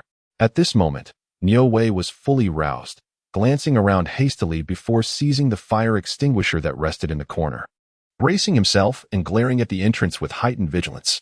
Creak. The door was slowly pushed open from the outside. Chapter 12, Kill Him For Me. Niu was momentarily stunned, staring at the figure standing in the doorway, feeling a surge of confusion. It was not that he lacked wits. Rather, he was paralyzed by fear. The individual at the entrance was clad in full combat gear, appearing bulky in a hoodie and jacket, with loose work pants that seemed oversized. 2 handguns were holstered at his waist, and he brandished a bloodied military knife while slinging an assault rifle, an object he had only seen on television, across his back, topped off with a motorcycle helmet that concealed any hint of skin. Yet, this was not the crux of the matter. The critical point was that this individual was armed. In this chaotic, dystopian world, Niu had no doubt that the handguns and the assault rifle were indeed real. In a lawless environment where murder and pillaging went unchecked, it was far more prudent to assume authenticity. Qingrong was equally taken aback. It was nearly 3 in the morning, and he had presumed that Niu and Zhao Fuling were sound asleep, yet their presence had evidently stirred the intruder. Fortunately, it appeared the assailant was caught off guard, lacking any preparation. Moreover, his aunt was not in the living room, alleviating any concerns of holding back. As Qingrong, wielding a military knife, slowly entered the room, he found Niu clad only in his underwear. Who are you? Niuwei retreated a couple of steps, brandishing a fire extinguisher and asking warily, his voice tinged with panic. Zhao Fuling, hastily donning a wrinkled pink nightgown, rushed over and gasped upon seeing Qin Ziyue. She instinctively concealed herself behind Niuwei, her voice trembling. Who are you? How do you know? Know the password to my home. What? What do you want? She clutched her chest, her complexion paling. Qin Ziyue, donning a helmet and with thick books concealed beneath his clothing, moved with a stiff gait. His appearance markedly altered. They failed to recognize him. Without uttering a word, he approached, one hand gripping the military knife, the other resting on the butt of his gun. Advancing step by step, his silence only intensified the menacing aura surrounding him. The sight of the blood splattered on his knife and clothing was sufficient to instill terror in these pampered individuals accustomed to a life of ease in the apocalyptic world. Niuwei and Zhao Fuling had retreated against the wall, pressing tightly against the television. As Qin Ziyue reached Niuwei's side, he raised the military knife and tapped the fire extinguisher that Niuwei held protectively against his chest, then nodded towards the ground. Clang, clang, clang. With a resounding crash, Niuwei, frightened, dropped the fire extinguisher and, trembling, raised his hands above his head, crouching down. Brother, let us speak calmly. Let us speak calmly. There is food in the kitchen. You can take it all if you're hungry. Niuwei stammered. Zhao Fuling, pale-faced, huddled on the ground, cradling her head. Seeing the other party remain silent, Niuwei gritted his teeth and, with great reluctance, raised his head to utter, "This girl is yours, big brother. Spare my life." Without hesitation, he pushed the bewildered Zhao Fuling towards Qin Ziyu. Zhao Fuling was taken aback. Stumbling from the push, she was too stunned to rise immediately. After a moment, she regained her composure, her face turning pale as she pointed an accusatory finger at Niuwei, furiously exclaiming, "How dare you? Niuwei, you worthless scoundrel. I've played along with you in every conceivable manner, and you repay me like this?" In a fit of rage, Zhao Fuling scrambled to her feet and delivered a resounding slap across Niuwei's face. "Humph, do not feign deep emotions with me. In this world, it's every man for himself." Niuwei snorted coldly, casting a fearful glance at Qin Ziyu. He feared Qin Ziyu, yet felt no trepidation towards Zhao Fuling. After all, they shared no emotional bond. It was merely a transaction. Why should they indulge in theatrics, complicating a straightforward separation? With a stoic gaze, he regarded Zhao Fuling enraged. She was momentarily speechless, but quickly charged at him, unleashing a barrage of punches and kicks, all the while shouting, "What a farce! Damn it! How could I have been so blind to fall for such a useless man? A grown man with such little backbone. And without a word from the other party, you thrust me away? Truly, you are an ungrateful cur. No wonder you are destined to be a kept man." An outpouring of invective seemed to dissipate her anger, or perhaps it reminded her of something, for she swiftly turned, her countenance undergoing a rapid transformation as she adopted a servile, ingratiating demeanor. "Elder brother," she pleaded, "I'm with you. I'll do whatever you ask. I have but one request. Rid me of him." With a show of bravado masking her fear, she pointed at Niuwei, who was cowering on the ground. Observing this spectacle of mutual recrimination, Qin Ziyue was taken aback. Are these two putting on a performance? He mused. Without a word from him, they had launched into a theatrical display. Narrowing his eyes slightly, he plunged his military knife into the nearby sofa stool, removed his helmet with a single hand, and revealed his face. "It's you?" Niuwei and Zhao Fuling exclaimed in unison, their eyes widening in disbelief as they beheld Qin Ziyue's true identity. A playful smile danced on Qin Ziyue's lips as he inquired softly, "And Zhao, is this not my home? When did it become yours?" "Ah, this. Heh. That is to say, you, don't misunderstand. It's just that I didn't know it was you. Wasn't it Huanxi who took us in when we had nothing to eat? If I had known it was you, I would have opened the door for you immediately," Zhao Fuling said with a smile, her mind racing, and she quickly tried to please him. Yes, Sister Ling is right," Niuwei echoed hastily, nodding in agreement. They had evidently underestimated Qin Ziyue, a mere college student, who possessed not only a handgun but also a submachine gun, a true instrument of destruction. His attire, complete with helmet and military knife, spoke of considerable experience. In this post-apocalyptic world, such individuals were the most formidable. Upon the unexpected intrusion of the uninvited guest, Qin Ziyue, both individuals were immediately consumed by their own calculations. However, Zhao Fuling swiftly dismissed the situation with a flick of her hand, delivering a stinging slap to Niuwei's face, coldly stating, "Get lost. Who do you think you were to call me Sister Ling? A flicker of malice flashed in Yue eyes, but it quickly vanished, and he retreated to the side, forcing a smile. He certainly dared not resist. After all, before the apocalypse, Zhao Fuling and Qin Ziyue's aunt, Rong Huanqi, were close friends and had financial ties. In contrast, he was merely a kept man by Zhao Fuling. Moreover, while Zhao Fuling may not rival Rong Huanqi in beauty and physique, she was not lacking either and possessed a certain charm. Given these relationships, coupled with the advantages of being a woman, it was evident that Qin Ziyue, armed as he was, would undoubtedly side with Zhao Fuling. Niu, possessing a sense of self-awareness, contemplated how he might regain Zhao Fuling's trust and devise a plan to seize the weapon from Qin Ziyue. Since the arrival of Qin Ziyue indicated a semblance of safety, he thought that if he could persuade Zhao Fuling to speak favorably of him, this college student would be easily manipulated. With such weaponry at his disposal, what manner of woman would elude him in this apocalyptic world?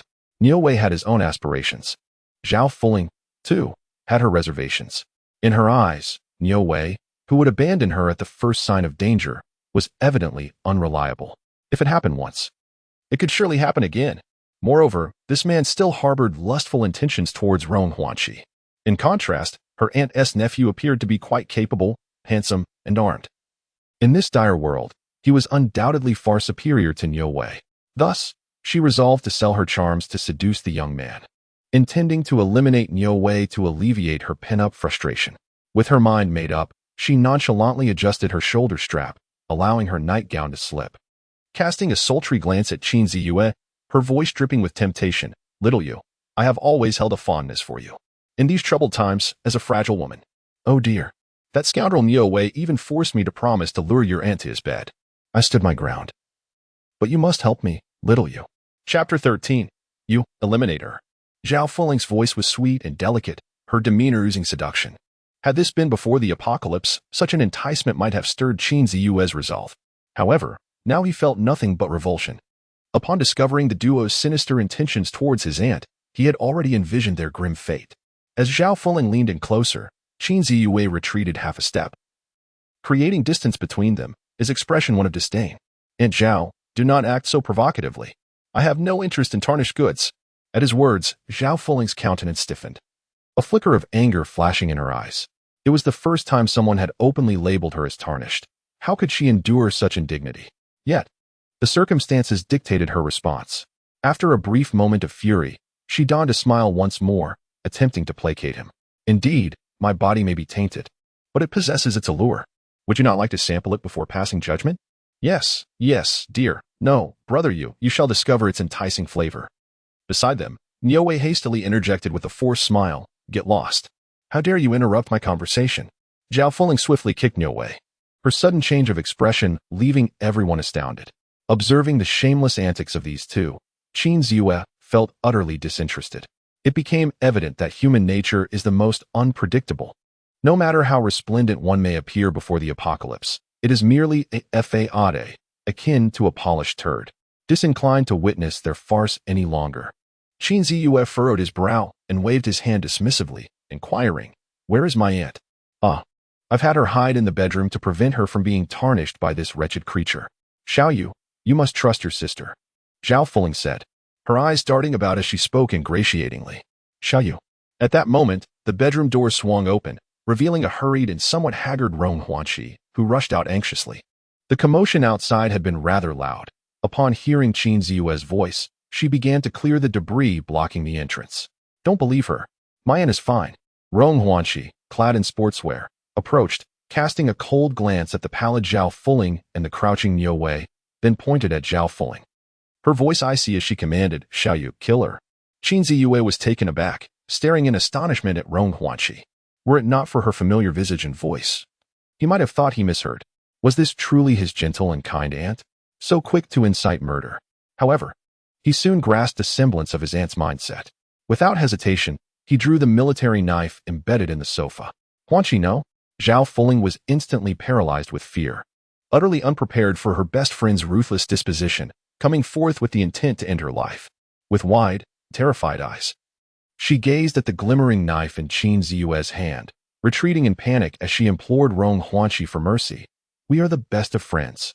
Huanqi, had it not been for my investment, your company would have faced bankruptcy." Have you forgotten this bond of ours? Tears streamed down Zhao Fuling's face as her terror escalated. Rong Huanxi, elegantly tucking a strand of hair behind her ear, cast a cold smile at Zhao Fuling as she retorted, "Best friends? Is that what you call those whom you betray? In a world where survival should unify us, I took you in out of goodwill. Only for you to attempt to deliver me to the bed of that filthy creature. Is this your notion of friendship?" Rong Huanxi's disdainful laughter echoed. And if she were to harbor animosity towards either Zhao Fuling or Niu Wei, her feelings would undoubtedly lean towards Zhao Fuling. Niu Wei was nothing more than an ungrateful cur. Yet, the sensation of betrayal by her closest companion was profoundly disheartening. "No, please allow me to explain. This was never my intention," Zhao Fuling protested, desperate and at a loss for words. Suddenly, a realization struck her, and pointing at Niu Wei on the ground, she exclaimed, "It was him. He forced me to do it. You must believe me. As a woman in this apocalyptic world, I had no choice but to comply with him. I beg you, grant me mercy." With that, Zhao Fuling fell to her knees, weeping inconsolably, fully aware that it was indeed Niu Wei who had instigated the entire affair.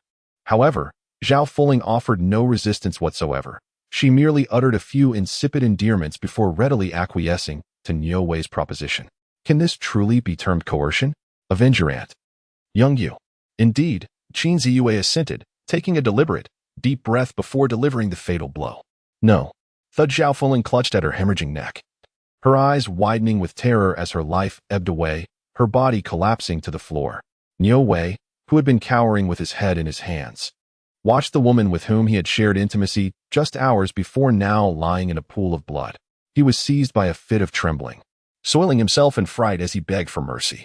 "Phew, murder is a trying act," Qin Ziyue muttered to himself before turning and delivering another strike. This was his first time taking a life. To be frank, he felt a sense of unease. But he had steeled himself for this moment.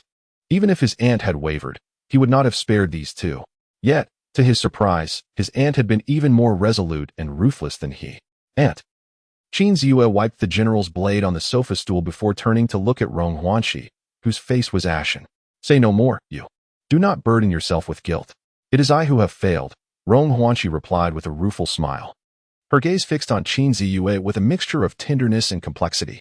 Qin Ziyue nodded, surveying the room before stating, "Let us tidy up and depart." The commotion within the room must have attracted a multitude of zombies. Their presence could even be felt within these walls.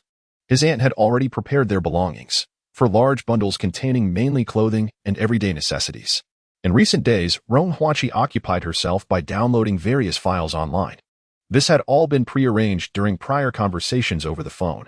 She meticulously wrapped everything in bed linens and then discarded them directly from the bedroom window, where the grass below would muffle any sound. The two worked in silence, each lost in their thoughts. Perhaps the recent act of violence had left them both feeling unsettled. Or perhaps they were simply wary of disturbing the zombies outside the door.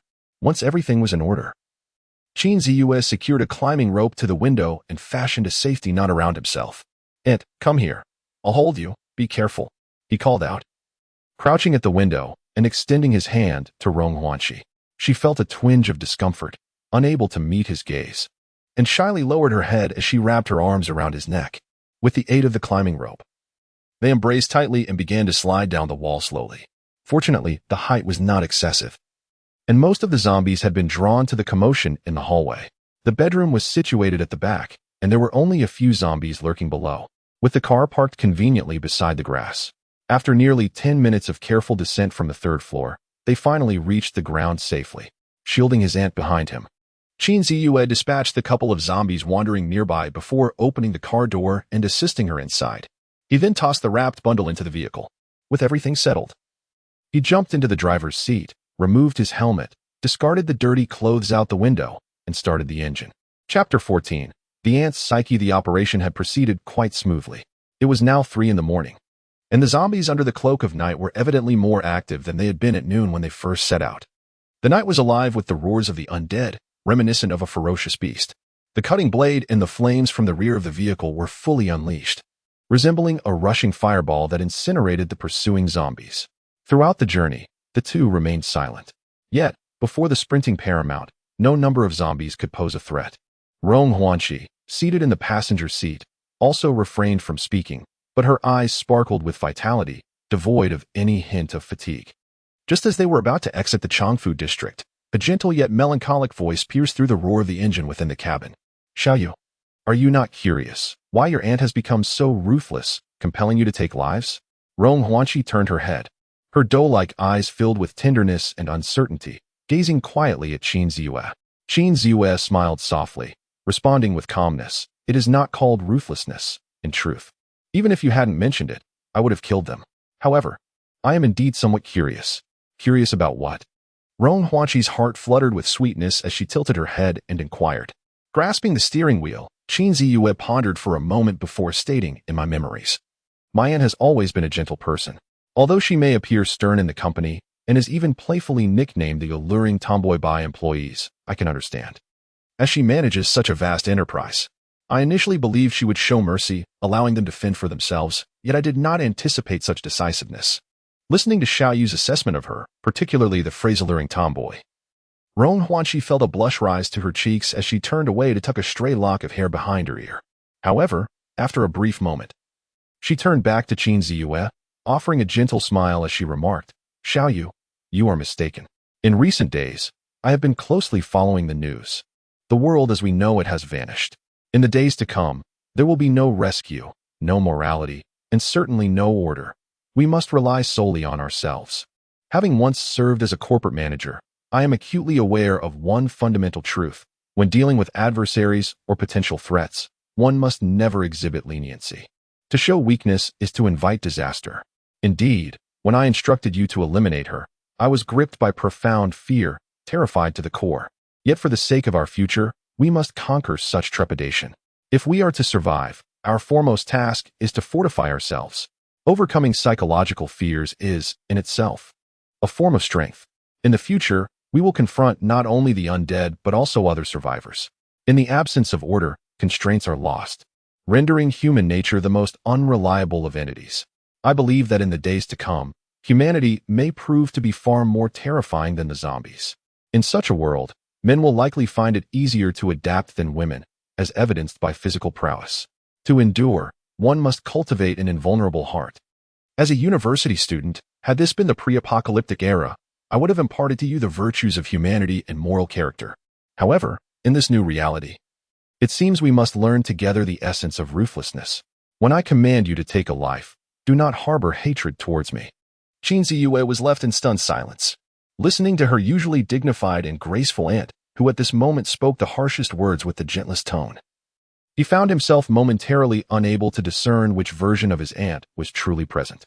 The stark contrast between the end of days and her demeanor left him somewhat entranced. She was intricate yet commanding, alluring yet frigid, tender yet assertive, innocent yet rational. These seemingly disparate qualities harmoniously melded within her, creating a captivating complexity that he could not help but admire. To his astonishment, his aunt had evidently contemplated the future with remarkable foresight. Initially, he had pondered how he might assist her in adapting to this apocalyptic reality. Yet it became clear that she was the one imparting wisdom on how he could acclimate to the life that lay ahead. Her words resonated with undeniable truth. If Zhao Fuling and Niu Wei were not eliminated, once they matured, the grievances of today would inevitably return to haunt him. Killing was indeed a test of humanity. But more importantly, it was a responsibility towards their future existence. Aunt, you're absolutely right. I wholeheartedly agree. Qin Ziyue affirmed earnestly, nodding with conviction. Rong Huanqi exhaled slowly, feeling a sense of relief. It is comforting that you understand. In the past, we relied on each other. I nurtured your growth and well-being. In the days to come, I will depend on you. Without you, I cannot survive. Rong Huanqi gazed at the profile of Qin Ziyue, her peach blossom eyes shimmering with warmth. Her tone as gentle as flowing water. Rest assured, Aunt, I have discovered a highly secure stronghold. We shall continue to rely on one another. You protected my growth, and now it is my turn to safeguard you. Qin Ziyue replied with a smile. Though the world faced desolation, she remained by his side. That was true happiness. Rong Huanqi nodded, her smile radiant as she responded, Yes, Aunt, I believe in you. In this world, we are each other's most trusted confidants. Henceforth, I shall harbor no secrets from you, with complete transparency. However, with others, even those with whom I share a bond as strong as life itself, I must always maintain a degree of caution. This applies to both you and me. I comprehend. Qin Ziyue nodded. Indeed, Nothing escapes the perceptive gaze of my aunt. Qin Ziyue scratched his head. Yet, discussing the merging of worlds and virtual invasion seems too fantastical. This is unrelated to trust. Qin Ziyue had long devised an excuse. Albeit tenuous, it did not hinder his intentions. Aside from this matter, he would conceal nothing from his aunt. It was not foresight, rather. He had felt an odd sensation that day. As for the fortress, at that time, my classmates and I were at the Dingxin Industrial Park, where one of my peers was interviewing. Coincidentally, a zombie outbreak occurred, prompting me to take refuge in that fortress, which appeared to be pre-constructed but was devoid of inhabitants. Qin Ziyue chuckled, retrieving the remote control from his pocket and presenting it to his aunt, saying, "Here, this is the remote control for that base, which I discovered inside. It is remarkably advanced, capable of managing the entire facility. You should keep it." After handing the remote to his aunt, Qin Ziyue continued, "However, the supplies are quite scarce. The underground space contains automated greenhouses and breeding facilities, but they are entirely empty. We must devise a plan to procure these resources. It seems rather absurd. Perhaps you should hold on to this."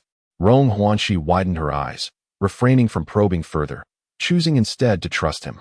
She scrutinized the remote control for a while before returning it to Qin Ziyue. "No, this is very important. You are well aware of my forgetful nature. It is safer for you to hold on to it," Qin Ziyue said with a smile. Rong Huanxi furrowed her brow slightly and nodded in agreement. "All right. I cannot survive without you, so it matters not whether you keep it or I do." As she spoke, a faint blush graced Rong Huanxi's cheeks, and her gaze wandered. There was something unsettling about those words. Moreover, their relationship, though devoid of blood ties, had always been defined as aunt and nephew. Yet, it brought her joy that Xiaoyu trusted her so deeply, entrusting such a significant item to her care. "Let us rest here for a while. We shall set off at dawn," she suggested. Having departed from Changfu district, they found themselves in a sparsely populated area, nearly devoid of any zombies. Qin Ziyue halted the vehicle and turned to Rong Huanxi. "You must be exhausted after driving all day. Rest well, I shall keep watch tonight." Rong Huanxi reached out, gently stroking Qin Ziyue's head, her eyes softening with warmth. She had thought this through carefully. Despite the seeming safety of their surroundings, she remained vigilant. It seemed that since high school, her aunt had deliberately maintained a distance from her. This was the first time in many years that they had been in such close proximity. "Very well, I will keep you company. You should rest properly," Rong Huanxi affirmed. Qin Ziyue, not one to indulge in sentimentality, felt utterly worn out. He had not enjoyed a proper night's sleep in days. And after the day's arduous journey and the psychological toll of his actions, he had been enduring it all. At that moment, he let down his guard and fell into a deep slumber, accepting his aunt's offer to keep watch, appreciating her thoughtfulness. Chapter 15. Memories. The soft rustling sound filled the air, heralding the dawn. At 7:30, as Qin Ziyue awakened, he discerned the unstable crackle emanating from the intercom. "Xiaoyu, are you awake? Did you sleep well?" Rong Huanxi inquired gently, her gaze lifting from the intercom to meet Qin Ziyue's eyes. "Daylight has arrived. It's about time," he replied, rubbing his face before retrieving 2 bottles of water and some packaged bread from a bag in the back seat. Their vehicle was parked on a desolate road, adjacent to a small, murky artificial lake. Observing the absence of any zombies outside, Qin Ziyue opened the car door, dabbed a tissue in water to cleanse his face, and swished some water in his mouth before re-entering the car to share breakfast with his aunt. Suddenly, a fragmented voice crackled through the intercom, slightly hoarse and lacking in strength. "Is anyone there?" It was a woman's voice. Qin Ziyue paused, continuing to nibble on his bread, while Rong Huanxi blinked in surprise. Almost immediately, a glimmer of excitement flickered in her eyes as she hastily grasped the intercom, pressing the talk button with urgency. "Is that you, Zhuojun? This is Rong Huanxi. Can you hear me?" Her voice trembled with anticipation. The owner of the previous voice bore an uncanny resemblance to that of her old friend, Gu Lingjun. Qin Ziyue recognized Zhuojun as Gu Lingjun, a renowned lawyer and legal consultant for his aunt's company, who was particularly well known in the legal circles prior to the cataclysm. After a brief moment, the voice on the intercom crackled to life once more. "Russell, it's me, Rome. Where are you? Have you been rescued? I am trapped at home, and I have no food." Gu Lingjun's tone was clearly tinged with urgency and distress. Rong Huanxi hesitated, her finger poised above the talk button. Yet she refrained from pressing it. Instead, she lifted her gaze towards Qin Ziyue. She had not anticipated that her casual fiddling with the intercom would fortuitously reveal that Gu Lingjun was still alive. However, the decision to rescue someone bore immense weight. Prior to the apocalypse, she had always considered Qin Ziyue as perspective, yet she also harbored her own thoughts and resolutions. She had to contemplate the future of Xiaoyu. But in this chaotic world, circumstances had altered dramatically. While she yearned to save Gu Lingjun, the ultimate decision rested with Xiaoyu. It was not an act of pandering to him. Rather, she understood that in the days to come, all burdens would inevitably fall upon his shoulders. The overarching challenge of survival would hinge significantly on him. Although she recognized that if she voiced her intent, Xiaoyu would undoubtedly act to rescue her. She refused to take unilateral action. "Where does she live?" Qin Ziyue inquired, discerning his aunt's unspoken thoughts. He grasped her concern of not wanting him to bear an excessive burden. Yet, given that this was a familiar acquaintance, and with the impending expansion of their base to accommodate more individuals, having a few known allies to assist in management would be vastly preferable to relying on strangers. As long as the location was not exceedingly perilous, it was worth a try. At the very least, they would have made an effort. Xihe Bay Community. Though it is quite high up, on the 7th floor, Rong Huanqi replied, furrowing her brow. Gu Lingjun resided on the 7th floor, which was primarily the reason for her reluctance to rescue others. The height was daunting, and the uncertainties were manifold. One could hardly predict what dangers might arise. With her lack of strength, she felt powerless to assist, and relying solely on Xiaoyu would be challenging. Xihe Bay? Is that the luxurious residential complex completed last year? Qin Ziyue inquired. That area was renowned for its Riverview apartments. Indeed, Qin Ziyue pondered for a moment before nodding. We could give it a try. I've heard that the number of residents is still relatively low. You should prepare her. With that, he started the car. Rong Huanqi opened the intercom and began conversing with Gu Lingjun. She was well aware of the necessary preparations, having gone through similar experiences herself. Gu Lingjun owned a law firm, indicative of her considerable financial resources, enabling her to afford a residence in that area. She and Rong Huanqi had attended the same university, albeit in different departments. Gu Lingjun studied law, while Rong Huanqi pursued finance and administrative management. They met at a dormitory social event, finding common ground in their personalities, which led to a deepening friendship. After graduation, Gu Lingjun interned at a law firm, while Rong Huanqi joined an electronics factory in an administrative role. Leveraging her connections, she later ventured into entrepreneurship with Qin Ziyue's parents. When the company required legal counsel, they brought in Gu Lingjun, who had begun to gain recognition in her field. By the time of the apocalypse, her law firm had already achieved considerable scale. Regarding the relationship between Rong Huanqi and Qin Ziyue's mother, the story is rather lengthy. In their early years, the two families were neighbors in the same courtyard, with Rong Huanqi being 12 years younger than Qin's mother. At that time, the elders of both families were employees of the same state-owned chemical factory, often working away from home. As a result, Rong Huanqi was practically raised by Qin's mother. A particularly memorable incident occurred during the winter when Rong Huanqi was 7 years old. At that time, Qin Ziyue's parents had just begun their acquaintance and were having a rendezvous at a reservoir. Rong Huanqi, in her playful spirit, fell into the water and nearly drowned. It was only through the tireless efforts of Qin Ziyue's parents that she was rescued from the reservoir. This incident left Qin's mother with a lingering cold ailment, which has plagued her health ever since, particularly worsening during the winter months. It is owing to this act of salvation that Rong Huanqi has always held deep gratitude for Qin Ziyue's parents.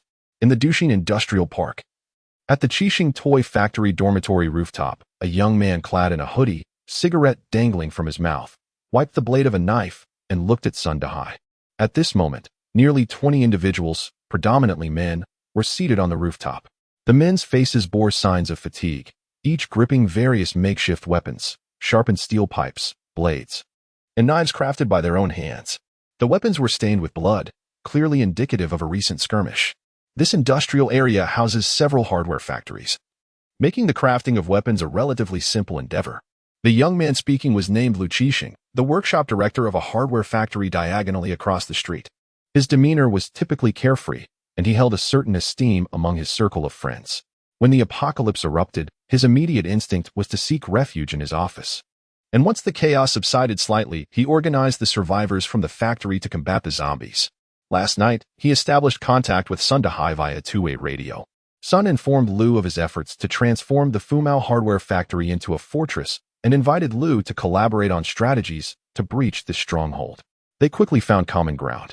In the morning, Lu led his subordinates to rendezvous with Sun Dahai and his group. Chapter 16. Unforeseen circumstances. Lu Qixing's team consisted mainly of robust men from the factory, aside from a few attractive office clerks. While not all were exceptionally skilled fighters, they were undeniably strong, and their ability to combat zombies far exceeded that of the average person. This group boasted a formidable survival capacity, totaling 14 individuals. With the addition of Sun Dahai and his 5 companions, this hastily assembled team now numbered 19. Sun Dahai surveyed the group, who awaited his instructions. Nodding in acknowledgement, he began to sketch on the ground with a piece of chalk. As he drew, he spoke. "A few days ago, I visited the site. It is expansive. Nestled against Zhuojun Mountain, completely enclosed. The walls alone stand nearly 10 meters high, topped with over 2 meters of barbed wire. The surface of the walls is bare, making it quite challenging to scale with a ladder." Upon hearing these words, the crowd furrowed their brows, revealing expressions of concern. Sun Dahai pondered for a moment before breaking into a confident smile, saying, "However, it is not without solutions. The barbed wire can be easily dealt with. A simple object could create a short circuit. The crux lies in how to approach and ascend." As he spoke, Sun Dahai began to sketch on the ground, continuing, "My idea is to position a container truck against the base of the wall, which would reduce the height by nearly 2 meters. We can then place a ladder atop it, securing climbing ropes to the iron posts between the power grid, and find someone skilled to climb up. Once one person is up, the rest will follow with ease." With this, he discarded the chalk and looked at Lu Qixing and the others, speaking in a grave tone. "I have observed for several days now. There should not be many personnel inside. A vehicle departed yesterday morning, presumably carrying their combat strength. Throughout the day, there has been no sign of activity, indicating a lack of guarding personnel. Even if there are some, they cannot possibly withstand our numbers. As long as we are cautious not to be detected while scaling the wall, success is within our grasp." Sun Dahai's plan was indeed sound. Lu Qixing nodded in agreement, indicating his tentative approval. However, after a moment of contemplation, he cautiously suggested, "Brother Sun, how about we wait until nightfall? This way, even if there are guards inside, we can catch them off guard." Though he appeared boisterous, his thoughts were remarkably meticulous. An assault during the day would create too much commotion, making it difficult to remain undetected. Yet, Sun Dahai shook his head in refusal, asserting, "No, I have observed that zombies are far more agile at night than during the day. If we fail to make our ascent, the gathering of zombies will leave us in a precarious position. In truth, there is little distinction between day and night. The daylight even affords us greater advantages for our endeavors. If you were to occupy such a prime location, would you not assign sentinels to monitor it through the night?" With this thought lingering, Lu Qixing pondered for a moment before thumping his thigh and resolutely declaring, "Very well. We shall adhere to Brother Sun's directives and confront the challenge head-on." Turning to his comrades, he rallied them with fervor. "Brothers, heed Brother Sun's commands. Rather than cowering in fear of the undead, risking becoming their next meal, we should seize this opportunity and fight valiantly. If we can capture this factory, our future will be secure." "Agreed. We will follow Lu Ge." As Lu Qixing's words echoed through the air, a chorus of energetic men nodded in affirmation. Lu Qixing's gaze then fell upon a particularly agile and astute individual among them. "Xiao Wang, your nimbleness will be crucial. You will scale the wall while we provide cover." "Understood," replied the man named Xiao Wang with a nod. "Now, let us prepare. We shall depart in 10 minutes. 3 vehicles will be employed, 1 to breach the wall, and the other 2 to fend off the zombies." Seeing no dissent among the ranks, Sun Dahai promptly made the final decision. The group then dispersed to gather their meager supplies. Their weapons were always at hand, but they needed to short-circuit the electrified barbed wire and gather climbing ropes along with ladders. 10 minutes later, the group descended with great purpose. The toy factory's undead had been largely neutralized, either secured behind iron gates or lured away to distant locales. 19 individuals, 5 of whom were women, boarded the first compartment of the vehicle. Sun Dahai was at the helm, while Xiao Wang occupied the passenger seat, clutching a bundle of ropes. With a ladder secured atop the car, Lu Qixing and another subordinate drove 2 additional cargo trucks. Upon departing from the toy factory, the road was teeming with wandering zombies. At the sound of the approaching vehicle, the zombies became instantly invigorated, surging forward. Sun Dahai, with a grim expression, pressed the accelerator and barreled straight ahead. Moments later, a formidable steel wall, towering like a fortress, came into view. What on earth? When was this built? Xiao Wang's eyes widened in disbelief. Despite having glimpsed it from a distance while on the dormitory rooftop at the factory, the reality of standing before it now evoked a sense of insignificance, compelling him to swallow hard. If they could secure residence within, their future days would indeed be devoid of worry. This thought reinvigorated Xiao Wang, who began to mentally bolster his resolve. Just then, an unexpected turn of events unfolded. As they approached within 20 or 30 meters of the wall's base, a series of steel bricks, positioned 5 or 6 meters above the ground, began to autonomously shift aside, revealing a dark opening. Almost immediately, a tubular object emerged from this aperture. What on earth is that? Xiao Wang queried, pointing curiously at the gun barrel, blinking in bewilderment. His unwavering focus on the wall led him to be the first to notice the anomaly, while Sun Dahai, preoccupied with driving and monitoring the surrounding zombies, remained oblivious to the changes in the structure. As he followed Xiao Wang's hand, he was momentarily stunned, only for his expression to rapidly shift. My goodness! It's a gun! A gun! Sun Dahai shouted in terror, abruptly slamming on the steering wheel. The cargo truck swerved dramatically, skidding sideways. His previous position was directly aligned with the ominous black muzzle of a firearm. The entire wall was riddled with an array of weapons at varying heights, with at least a dozen gun barrels aimed outward from just this side. Rat-a-tat-tat, rat-a-tat-tat-tat-tat. In the next instant, sparks erupted from the gun muzzles in the wall, and bullets whizzed towards the cargo truck. In the blink of an eye, the metal surface of Sun Dahai's truck was punctured with countless holes. Inside, screams echoed in a cacophony. Alongside Lu Yumei, there were 5 other women and an additional 5 or 6 hardware factory workers armed and ready for confrontation. Yet, before they could even grasp the nature of this stronghold, they all collapsed into pools of blood. The thermal imaging device locked onto its target, unleashing a barrage of bullets, rendering them mere living targets. Chapter 17. Conspiracy renewed behind them. Lu Qixing and another driver witnessed Sun Dahai suddenly reverse the vehicle, both hitting the brakes in shock. Before they could comprehend the situation, the relentless gunfire drowned out the roar of the engine and the wails of the zombies outside. What the hell? Lu Qixing exclaimed in fright, hastily turning the steering wheel. Meanwhile, Sun Dahai had already redirected the entire vehicle. Wang's timely admonition galvanized him into immediate action. The projectile failed to find its mark, and the vehicle swerved into a position of complete concealment, ensuring their absolute safety. However, the occupants of the freight container were not so fortunate. With no means of egress or refuge, they were rendered defenseless targets. A single volley of gunfire extinguished the lives of all 11 individuals within the vehicle. The plight of the 2 trailing vehicles was scarcely better. Having inadvertently entered the kill zone, they sustained significant casualties, despite the mitigating presence of Sun Dahai's freight container. Sagacious individuals, upon hearing the commotion, swiftly seized the deceased bodies of their comrades, employing them as improvised shields, thereby narrowly averting their own demise.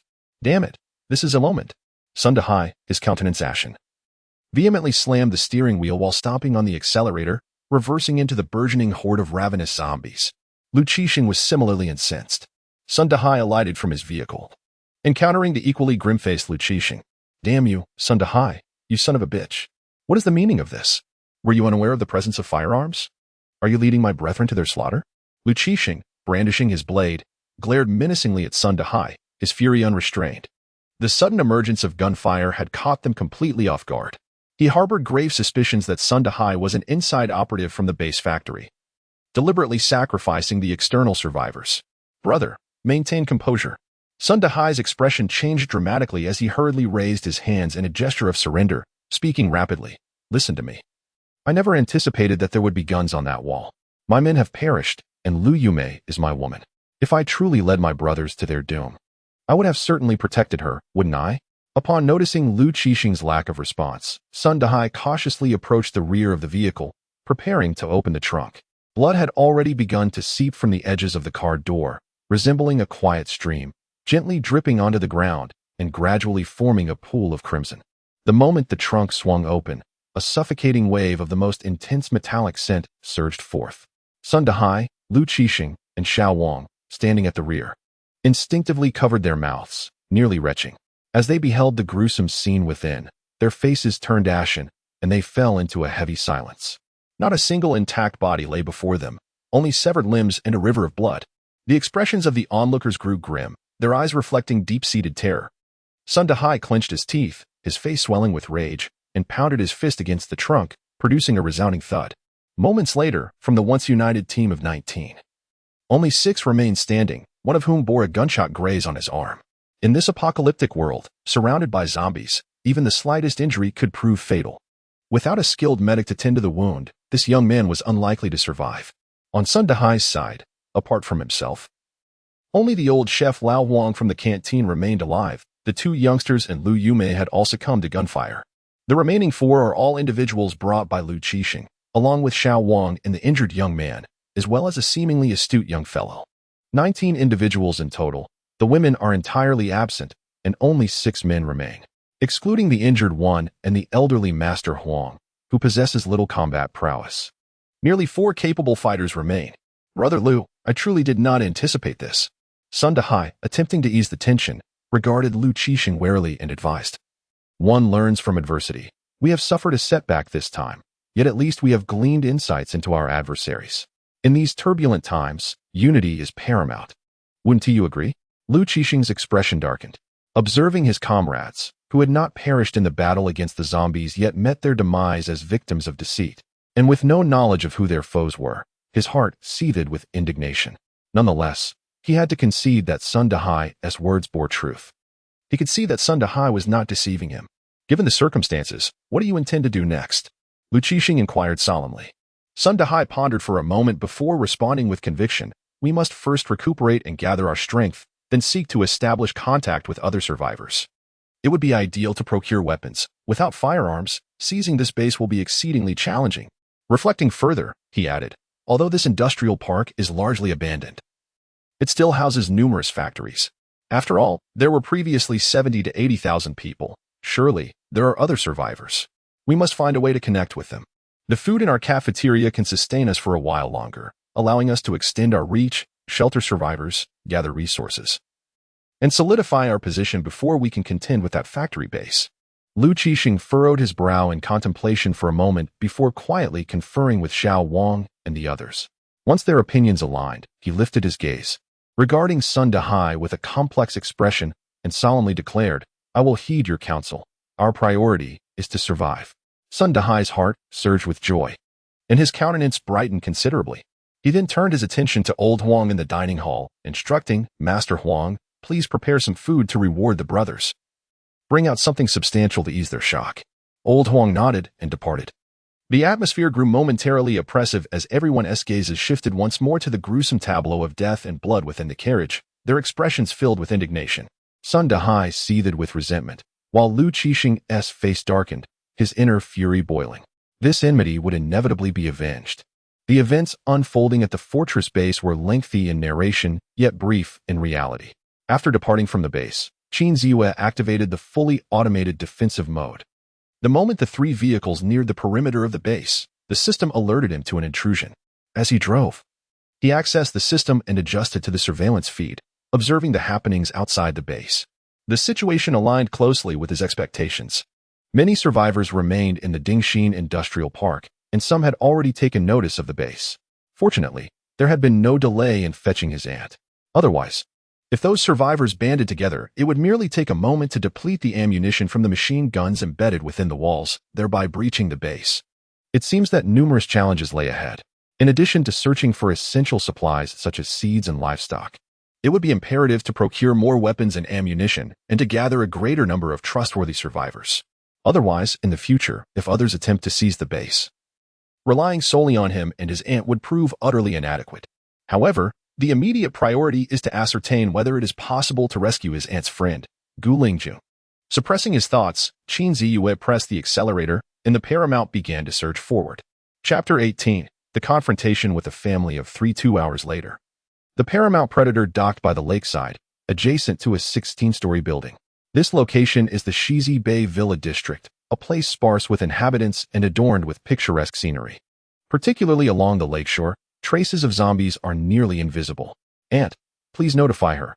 I will go alone while you stay in the vehicle, Qin Ziyue remarked, casting a glance at the high-rise towards Rong Huanxi. Deep down, she understood the necessity of rescuing individuals, for the base would eventually need to accommodate survivors for communal living. Otherwise, relying solely on herself and Xiaoyu, survival would be exceedingly challenging in the long run. Yet, she could not quell her anxiety. It felt akin to a child, still in their formative years, suddenly having to leave the safety of their sanctuary to venture into the unknown. All right, Aunt, do not worry. We will maintain contact. Xihe leaped from the car, gesturing towards the walkie-talkie slung over his shoulder. While wielding a knife in hand, he turned toward the entrance of the building. Observing Xiaoyu's resolute and composed figure, Rong Huanqi's gaze softened. It was only after Xihe's silhouette vanished into the building's entrance that she hastily seized the walkie-talkie to inform Gu Lingjun to prepare herself. Xihe pressed the elevator button and, with one hand gripping the knife, ascended the stairs. With each floor he climbed, he would press the elevator button again before continuing his ascent. Even better than anticipated, this is truly a luxurious residential area. On each floor, there are only 2 households. And throughout the ascent, I encountered no hordes of zombies. Occasionally, I stumbled upon 1 or 2. Though seemingly terrifying, they posed little challenge to the accustomed Xihe. Soon enough, I arrived at the corridor of the 7th floor. Peering cautiously around the wall, I spotted 3 zombies in the passageway, 2 adults and 1 child. It was evident that this unfortunate family had not escaped the calamity that befell them. The first to notice me was the small zombie, who immediately bared its teeth and emitted a shrill cry, swiftly advancing toward me. Unlike the zombies depicted in novels and films, this one moved with agility and speed, its strength surpassing that of an average boxer. Furthermore, their senses were heightened, capable of detecting the slightest disturbance. However, their intelligence was woefully deficient, nearly negligible. With a knife held firmly in one hand, I crouched slightly, fixated on the approaching threat, quietly awaiting the zombies to draw near. The reaction of the small zombie soon drew the attention of the 2 larger ones, and they came charging in succession. I focused intently, channeling my strength into my right hand. With a swift motion, the knife arced through the air, slicing cleanly through the young zombie's throat. Its body abruptly halted before slowly toppling backward, effectively neutralized. The texture of the zombie's flesh felt remarkably dense, the sound of the blade striking it distinctly different from that of a normal human. The skeletal structure is considerably more resilient than that of a human. Without exerting utmost effort, one could scarcely sever the neck of a zombie. A fierce roar erupted from the female zombie, seemingly taken aback by the prowess of her prey. With a swift tilt of her head, her flowing hair cascaded, and her hands lunged towards Xihe. Anticipating that this strike would not be lethal, Xihe was mentally prepared. He vigorously withdrew his military knife, evaded the attack, and leaped, delivering a powerful kick to the waist of the approaching male zombie, sending it sprawling. At that moment, Xihe had maneuvered to the rear of the female zombie. In the instant he leapt, the knife shifted to a reverse grip, and with a decisive thrust, he plunged it downwards into the top of her head. The sound of the resilient skull fracturing resonated sharply, akin to the crisp crack of a shell. The female zombie instantly lost her capacity for movement, her once violent limbs gradually succumbing to stillness until she collapsed to the ground. After neutralizing the 2 zombies, he forcefully extracted the knife from the female zombie's head, only to find the male zombie rising again. Xihe, panting heavily and utterly fatigued, dared not relent for a moment. Grasping the knife, he advanced towards the male zombie, while communicating through the intercom. "Aunt Gu, open the door. I will kick the zombie. And you shut it." With the finality of his words, the door swung open. There stood a woman, clad in bulky attire, gripping a frying pan tightly, her round face etched with anxiety and fear. Her long hair cascaded over her shoulders, her features sharply defined, and her eyes flickered with traces of terror. Her lips pressed tightly together, her body trembling slightly. The figure was indiscernible.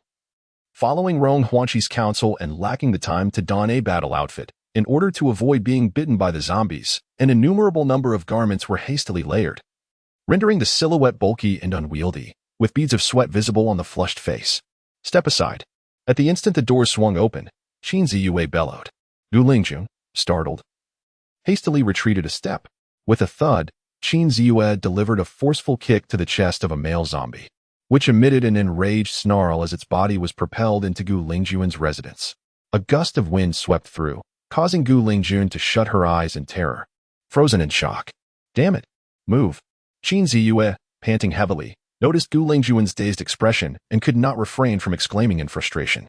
He rushed forward, grasped the doorknob, and with a decisive bang, slammed the door shut before seizing Gu Lingjun's hand and sprinting down the stairs. although they had encountered relatively few zombies on their ascent. The commotion from the earlier scuffle would undoubtedly have attracted a considerable number. "Take this," Qin Ziyue insisted, thrusting a dog-legged knife into Gu Lingjuan's hands, then removing the compact submachine gun from his back. Grasping the still-warm handle of the knife, Gu Lingjuan's heart, filled with trepidation, found a semblance of calm. As they descended, the number of zombies in the stairwell markedly increased. Fortunately, having pressed the elevator button earlier, most of the zombies had become ensnared within. It was a close call. "Hurry, get in the car," Rong Huanqi urged as she swung open the car door, her voice laced with urgency.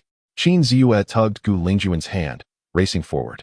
Pursued by a dozen or so menacing zombies, their grotesque forms mere meters behind. "Faster, faster." Rong Huanqi sat in the driver's seat, having already started the vehicle.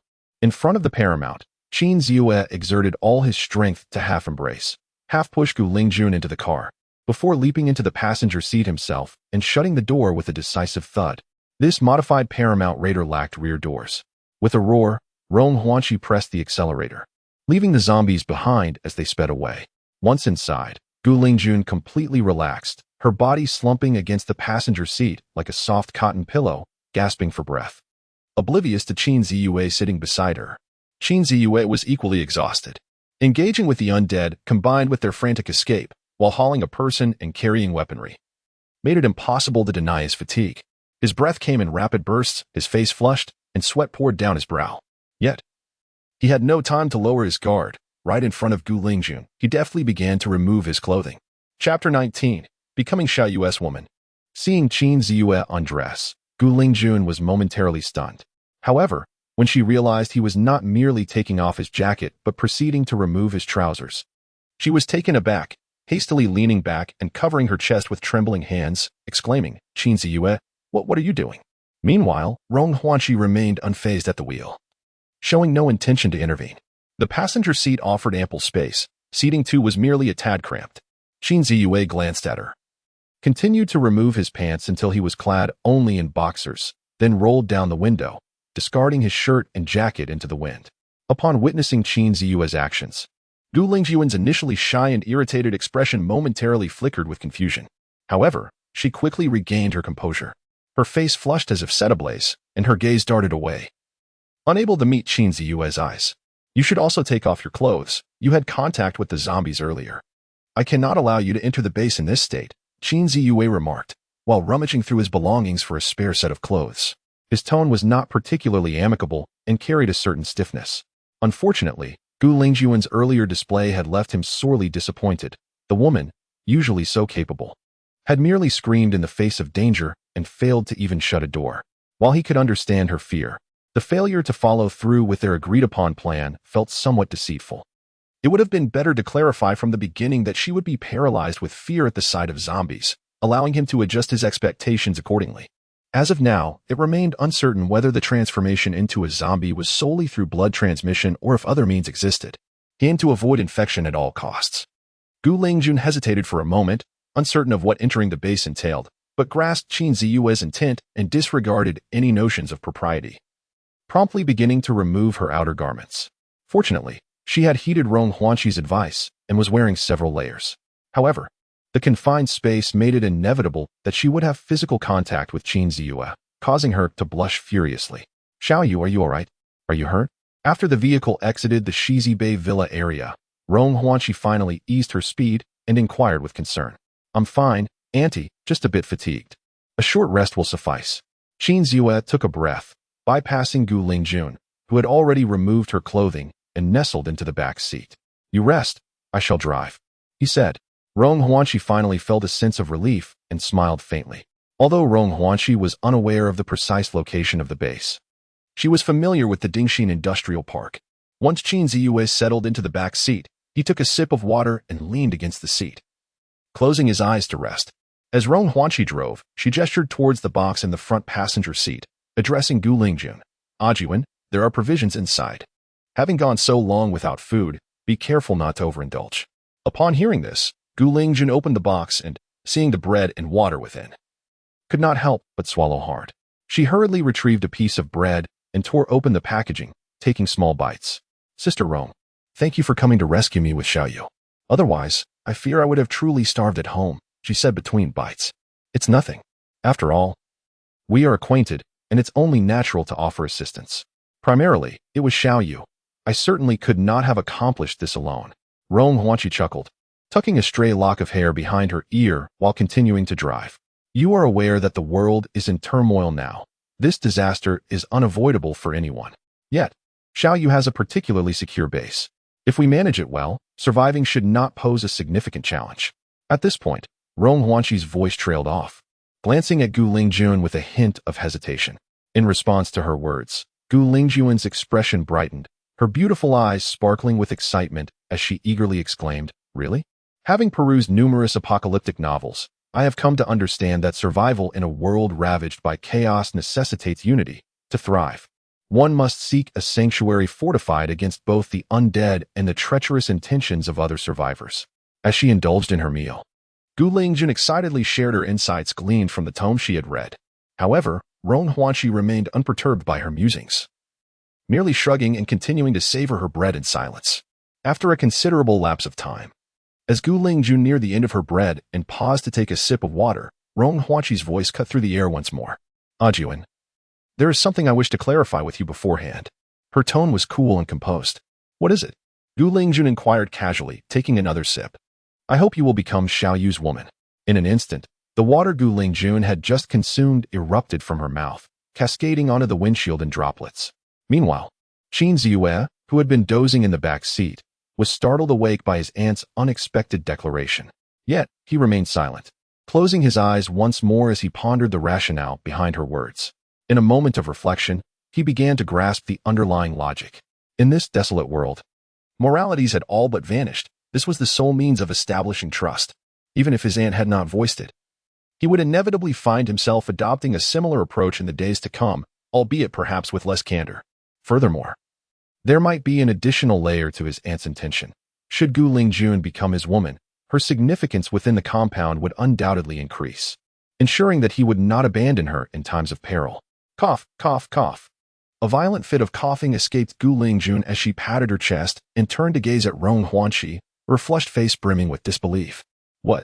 Sister Rong, what is going on here?" Noticing Qin Ziyue sleeping with his eyes closed, the awkwardness diminished slightly. After a moment's contemplation, she glanced back at Rong Huanqi and murmured, somewhat exasperated, "Are you trying to leave a backup plan for Xiaoyu in case something goes awry?" Rong Huanqi smiled, neither affirming nor denying her words. Instead, she met her gaze and replied calmly, "What you say holds some truth, but that is not the crux of the matter." She carefully organized her thoughts and continued, "As you mentioned earlier, to survive, one must band together. To truly live, one must remain vigilant against treacherous survivors. In this apocalypse, all semblance of order has crumbled, and human hearts are the most unreliable of things. You cannot deny this, can you?" Pausing for a moment, Rong Huanqi observed Gu Lingjun in silence, which indicated her agreement. She continued, "While there are numerous ways to deepen mutual trust, most require time to cultivate. The bond between men and women, however, is the most expedient and effective." Gu Lingjun bit her lip, her cheeks warming as she capped her bottle of mineral water, her gaze drifting out the window in silence. Undeniably, Rong Huanqi's words rang true. She was not an oblivious young girl. Rather, as a legal practitioner, she possessed a more profound understanding of the significance of trust within a team in such dire times. In this world of chaos, even her current relationship with Qin Ziyue could hardly be deemed intimate. Even among biological fathers and sons, there exist instances where enmity arises over a morsel of food, resources, or women. The essence of humanity has become impossible to predict through conventional logic. While some open-minded individuals may still find a semblance of trust in such circumstances, it remains inherently fragile. Yet, not every woman embodies this sentiment. Gazing out at the grim tableau beyond the window, Gu Lingjun slightly furrowed her brow. Only then realizing that since she had entered the vehicle, Rong Huanqi's tone had shifted, imbued with a distinct sense of estrangement, lacking the intimacy of their previous camaraderie. Chapter 20. Do you still consider yourself an aunt? Noticing Gu Lingjun lost in contemplation, Rong Huanqi cast her a glance and continued, "I have faith in your character. Yet in this chaotic world where life and death hang by a thread, the variables are too numerous. Integrity does not equate to an absolute guarantee against betrayal. I understand your nature. You are a devoted and traditional woman. Undoubtedly, once you become Xiaoyu's partner, This trust will allow us to lower our defenses and face the future with greater ease and solidarity. Her words were forthright, yet they subtly affirmed Gu Lingjuan's temperament. In the back seat, Qin Ziyue, displaying remarkable wisdom, feigned sleep with his eyes closed.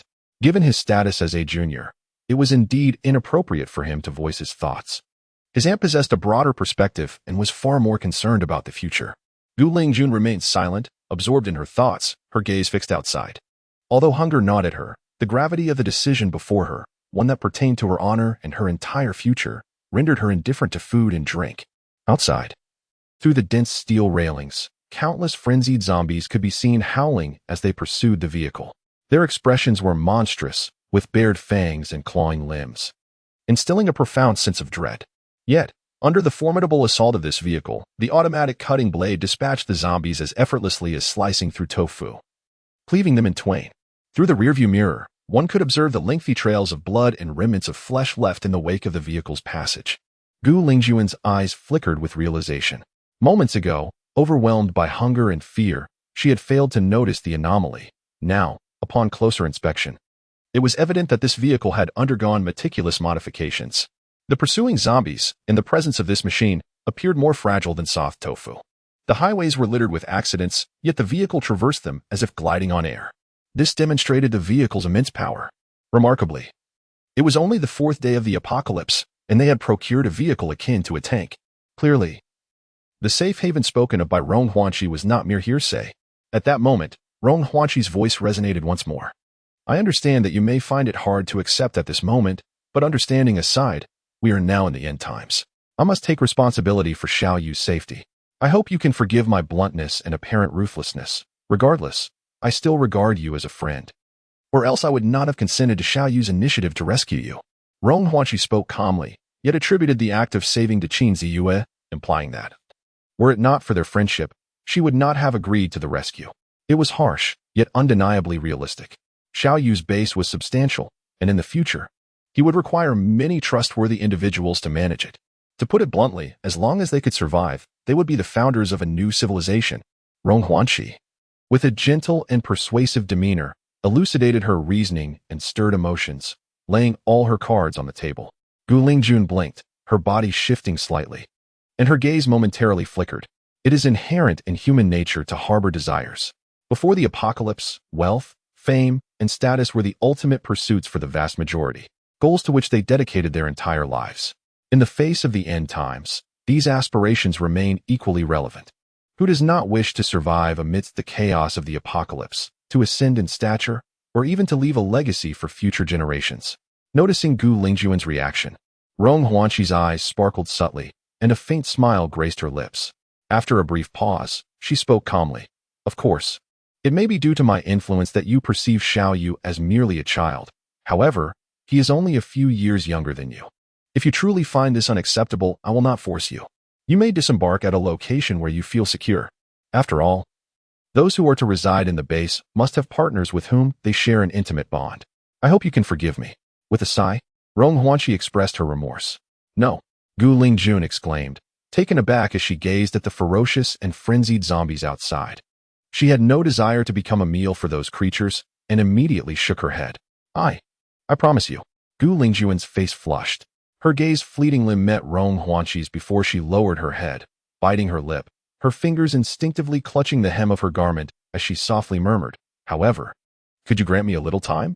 You know, I have only just begun to get to know someone through a blind date. And I have always regarded Xiao Yu as a junior. Suddenly, it is truly difficult for me to adjust. As she spoke, her eyes subconsciously darted towards the back seat, tinged with a hint of shyness and apprehension. Noticing that Qin Ziyue remained with his eyes closed, seemingly in a deep slumber, she felt a slight sense of relief wash over her. Just recently, under her family's arrangement, she had gone on a blind date and had only just officially established a relationship without the opportunity for further interaction before the apocalypse struck. At this moment, her heart was a tumult of conflicting emotions, leaving her uncertain of how to confront this young man she had always considered a junior. As for Rong Huanqi, there lingered a trace of resentment in her heart. Yet upon reflection, she realized that her words were not unfounded, nor was she intentionally making things difficult for her. Trust was an essential condition for their mutual survival. This was an unalterable reality. Moreover, during their time at the company. This friend had always been a person of strong opinions. Otherwise, she could not have single-handedly sustained such a large enterprise, supporting thousands of workers without any established connections. She was a sagacious individual, her experiences over the years having taught her the art of discernment, enabling her to make choices that would be most beneficial to herself. Ultimately, upon gaining clarity, the small grievances dissipated like mist. Very well, I shall grant you 3 days to acclimate. After 3 days, regardless of whether you have managed to adjust, you must take the initiative to join Xiaoyu in bed. Rong Huanqi smiled. Though her words were resolute, her tone softened considerably. Gu Lingjuan's face was flushed, and she rolled her eyes in exasperation. To alleviate the awkwardness, she took another bite of food. However, a sly smile suddenly crept across her face as she turned to look at Rong Huanqi, her eyes glinting with playful mockery. Sister Rong, what about you? What about me? Rong Huanqi blinked in confusion. Gu Lingjun tore off a piece of bread and, while chewing, teased with narrowed eyes, ahem. I remember quite well that you and Xiaoyu are not related by blood. The company still has half of Xiaoyu's stake, and I handled all those procedures back then. Over the years, he entrusted everything to you, and you've never sought out a man. You've remained single for 32 years for Xiaoyu's sake. Now, in this apocalyptic world, are you still going to consider yourself merely an ant? Oh my. In the back seat, Qin Ziyue subtly shuddered. If you're going to say that, then I'm wide awake. Aunt Gu, you are truly my treasure. Saving you was undoubtedly the right choice. Yet, as he calmed down, Qin Ziyue felt a mixture of joy and concern. Since his parents' tragic accident in middle school, it had been his aunt who raised him single-handedly, attending to every detail of his life, from the minutiae of undergarments to significant life decisions, all under her watchful care. With his parents gone and devoid of paternal or maternal love, his aunt had played both roles, pouring all her affection into him. To say he was not moved would be a lie, but it was precisely this sense of gratitude that rendered him hesitant to overstep the boundaries of their familial bond. He dared not, nor did he wish to, jeopardize the precious relationship he shared with his aunt. Indeed, his psyche is somewhat obsessive, bordering on pathological. Throughout his years at university, numerous young women of commendable lineage, appearance, and character have professed their affection for him, yet he has turned them all away. The absence of parental love has nurtured within him a profound infatuation with his aunt, a sentiment he dares not reveal to anyone. Confining it to the deepest recesses of his heart, his aunt has already sacrificed the most precious years of her life for him, and he no longer dares to wish for anything more, nor does he wish to jeopardize the beauty of their relationship and bring disappointment to her. Chapter 21. The search proceeds at this moment. When Gu Lingjun broached the subject, Qin Ziyue perked up, eager to discern his aunt's reaction. To be candid, he had never dared entertain any extravagant notions. Even in the face of impending doom, he had never contemplated such matters, only wishing for his aunt's safety and well-being. His feelings for her have always been deeply concealed, avoided at all costs. She willingly calls me aunt. Does it concern you? Rong Huanqi's fair visage flushed crimson. Her heart skipping a beat as her grip on the steering wheel tightened, her fingers clenching it firmly. She pursed her lips, her gaze evasive, fixed straight ahead. Fearing her friend's misunderstanding, she soon offered a stiff clarification. Rest assured, all these years I have been able to put aside my own desires to care for him, and I will continue to devote myself to him in the future. You can trust me. However, sacrificing my life does not entail the sordid notions you might be thinking of. My love for him is that of an elder for a younger, a mother's love for her son. As Rong Huanqi continued to explain, her tone grew increasingly ambiguous, leading to an impression of complicity rather than clarity. Qin Ziyue failed to notice her subtle expressions. Upon hearing those words, his heart sank into despair, overwhelmed by a sense of loss. Oh, come on. Just a little joke to lighten the mood. Look at you, so anxious, Gu Lingjun pouted, unconcerned, as she placed the remaining food into a box. She was oblivious to the unease radiating from Rong Huanqi. After all, over the years, to outsiders, Rong Huanqi's demeanor towards Qin Ziyue oscillated between sternness and tenderness, embodying the archetype of a devoted mother. She was a kind and courageous individual, a young unmarried woman, unflinchingly casting aside all to care for a young man. Displayed immense bravery. No one would maliciously speculate on any startling emotional entanglements between her and Qin Ziyue. Gu Lingjun shifted the topic to herself, merely to alleviate her own awkwardness. A flicker of anxiety crossed Rong Huanqi's heart as she glanced at Qin Ziyue in the rearview mirror, finding him with his eyes closed, seemingly asleep, which gave her some relief. She then adjusted her mindset, her tone returning to normal as she teased, "What am I anxious about? I'm merely stating facts. However, in just 3 days, will have to change how you address me. Remember, although we were once close friends, our relationship must now be defined by the male perspective. You know how to address me, right?" Gu Lingjuan's face flushed with embarrassment, and she muttered under her breath, her gaze drifting outside the window in an attempt to ignore her. Throughout the journey, the two continued their playful banter. Gradually, Qin Ziyue drifted into slumber, his recent nights of insufficient sleep finally catching up with him. At 4 in the afternoon, the Paramount Raiders had left the city center and were now in the Nanjing district. Nanjiang district is separated from the city center by an administrative area. Although its location may seem somewhat remote, the foot traffic is considerable. This area has been newly developed in the past 2 years, featuring several universities with campuses here, alongside numerous factories and venues for dining and entertainment. Further west, or slightly south, one completely exits the boundaries of Jiang'an City. Qin Ziyue awoke, glanced at the time, and surveyed the surroundings before addressing Rong Huanqi. "And let us head south and look for agricultural technology stations or seed stores to procure some seeds." "All right," Rong Huanqi replied, turning the vehicle around. Once they entered the outskirts, she reduced the speed, searching for signs of agricultural stations. Gu Lingjun stole a glance at Qin Ziyue. Her cheeks slightly flushed, but she remained silent, turning her gaze to the window to assist in spotting. Before long, as they drove into a small town, Gu Lingjuan's voice broke the silence. "Look, there's one over there."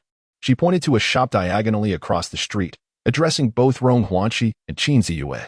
The number of zombies in the town was sparse, and the once crowded streets had been cleared, lined with the wreckage of overturned vehicles and fallen corpses. Clearly, there were several survivors in the town, and large vehicles such as bulldozers and trucks could be seen. "Wait," just as Gu Lingjun was about to open the car door, Rong Huanqi stopped her. With a surge of power, the paramount predator roared forward, crushing the nearby zombies beneath its wheels before nodding to Gu Lingjun. Although the zombie presence was minimal, it was prudent to clear the area to avoid any potential bites. Gu Lingjun pushed open the car door and leapt out, anxiously standing beside the vehicle, casting wary glances around, fearful that hordes of zombies might emerge from some hidden corner or alley. Qin Ziyue followed closely behind. Upon exiting the car, he waved at Gu Lingjun and then dashed towards the shop, Jiang'an City Seed Direct Sales Maoan Town Store. Although Gu Lingjun was exceedingly tense, she summoned her courage to trail behind Qin Ziyue. The storefront was secured only by a roll-up shutter, which had been left ajar. Inside, several rows of shelves were visible. Aside from seeds, they also offered a selection of grains, oils, and noodles, though these supplies had been nearly depleted, leaving the shop in disarray. Beside the counter, 2 decapitated corpses lay upon the floor, one male and one female, appearing to be in their 40s. At the far end, a small door likely led to the owner's private residence, such as the architecture of rural towns, where storefronts line the street while families reside in the back or on the upper floors. Qin Ziyue paid little heed to these details and instead walked directly to the shelf stocked with seeds. Clearly, this place had been ransacked by the survivors of the town. Yet they had not yet grasped the significance of seeds, having only taken away the grains, oils, and noodles. The various seeds on the shelves remained untouched. "Hurry!" Qin Ziyue exclaimed, tossing a burlap sack to the cowering Gu Lingjun, then opening his own bag and sweeping rows of seeds into it. Regardless of the type, rice, wheat, chili peppers, cabbage, eggplants, he gathered them all indiscriminately, knowing that even those seeds which might not be immediately useful would undoubtedly be needed in the future. In a few months, when food becomes scarce on the streets, these seeds will serve as sustenance for the survivors. Qin Ziyue acted swiftly, clearing an entire row of shelves and filling 2 snakeskin bags. Subsequently, he rummaged through the counter, gathering numerous planting manuals into a plastic bag.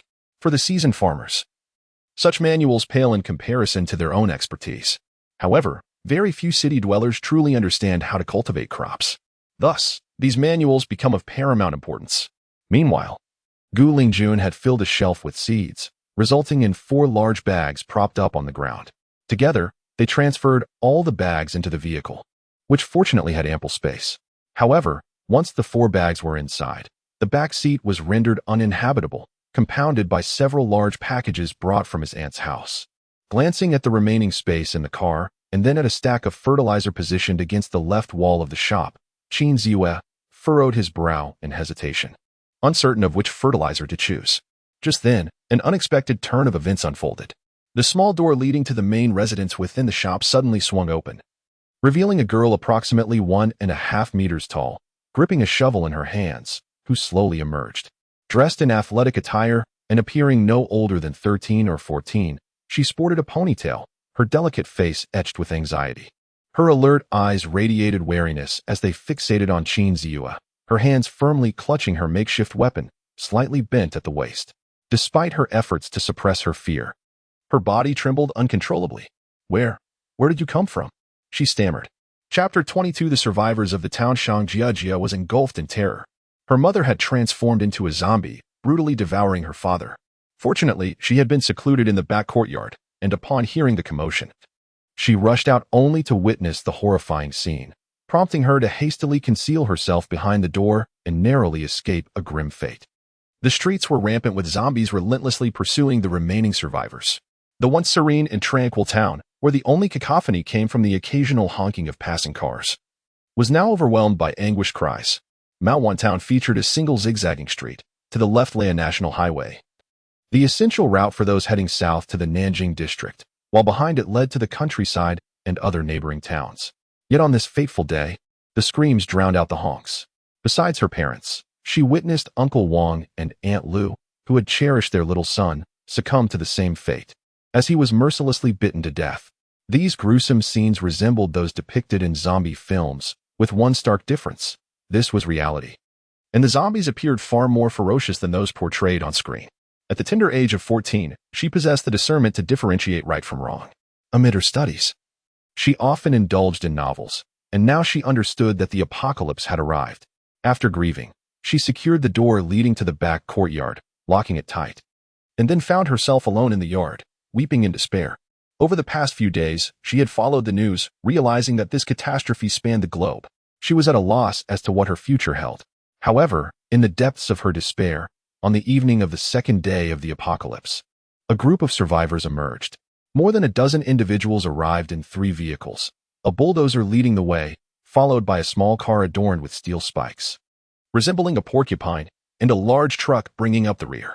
They disembarked from their vehicles, wielding steel pipes, blades, and other implements.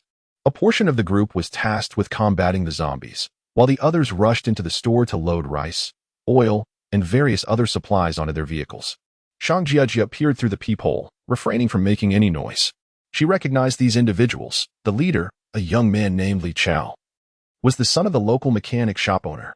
In his 20s, he had dropped out of school before completing middle school to apprentice at his father's shop. Rumor had it that his father had once been involved in dubious activities before the tides turned, leading him to establish a mechanic shop. Over the years, he had gained a certain level of notoriety in the town. Li Chao, having inherited his father's reckless disposition, roamed about with a group of peers, often engaging in raucous behavior. Although he had not committed any heinous crimes, his reputation was far from pristine. Incidents of harassing female students and brawling were commonplace. The residents of Maowan Town were well aware that Li Chao was nothing short of a local bully. Before the apocalypse, Xihe's parents had explicitly forbidden her from associating with him and his entourage, fearing she might be led astray. Now, however, with her parents gone and left utterly alone, she faced a relentless horde of zombies outside, rendering survival nearly impossible. Just as she resolved to join Li Chao and his group, she witnessed a scene through the peephole that filled her with despair. As Li Chao exited the vehicle, he held onto a dog leash. Yet, to her horror, the other end of the leash was not attached to a large dog, but rather a woman. She recognized this woman as her mathematics teacher from school. Known for her strict demeanor, over the years, many disobedient students had faced her scolding, and undoubtedly, wayward students like Li Chao were no exception. Initially, there were whispers that Li Chao had threatened to kill her. However, under the pressures from the school and the police, that matter was eventually settled. Now, in this apocalyptic world, the tables have turned.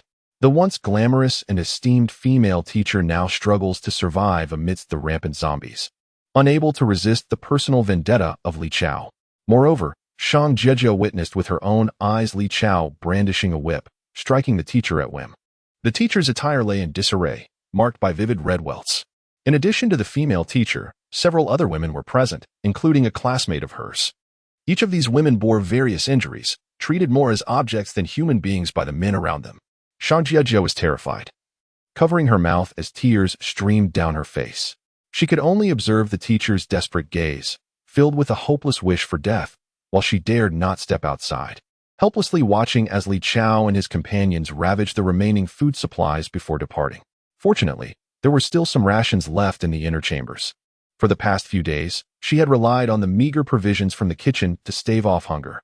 As the days wore on and the food supply dwindled, with the internet completely gone and tap water no longer safe to drink, despair enveloped her once more. Ultimately, she resolved to quietly leave the shop the following day at noon, when the zombie presence would be at its lowest, and make her way to her grandfather's home in the countryside. Her grandfather's house was not far from town, and she had spent her winter and summer vacations there. Yet, before she could reach the next day, a new group intruded into the shop, one man and one woman, accompanied by a fearsome-looking vehicle parked at the entrance, driven by a female driver. The survivor who intruded this time was markedly different from Li Chao. Although engaged in a scavenging endeavor, their focus was on gathering seeds. This perplexed Shang Jiajia. Were these three individuals so desperately hungry that they would resort to such means? Yet, they did not appear particularly famished. Moreover, among the trio were two women, seemingly united in camaraderie, unlike Li Chao and his companions, who regarded women with disdain. With her parents deceased and days having passed without word from her grandfather in the countryside, it was likely that his fate was dire.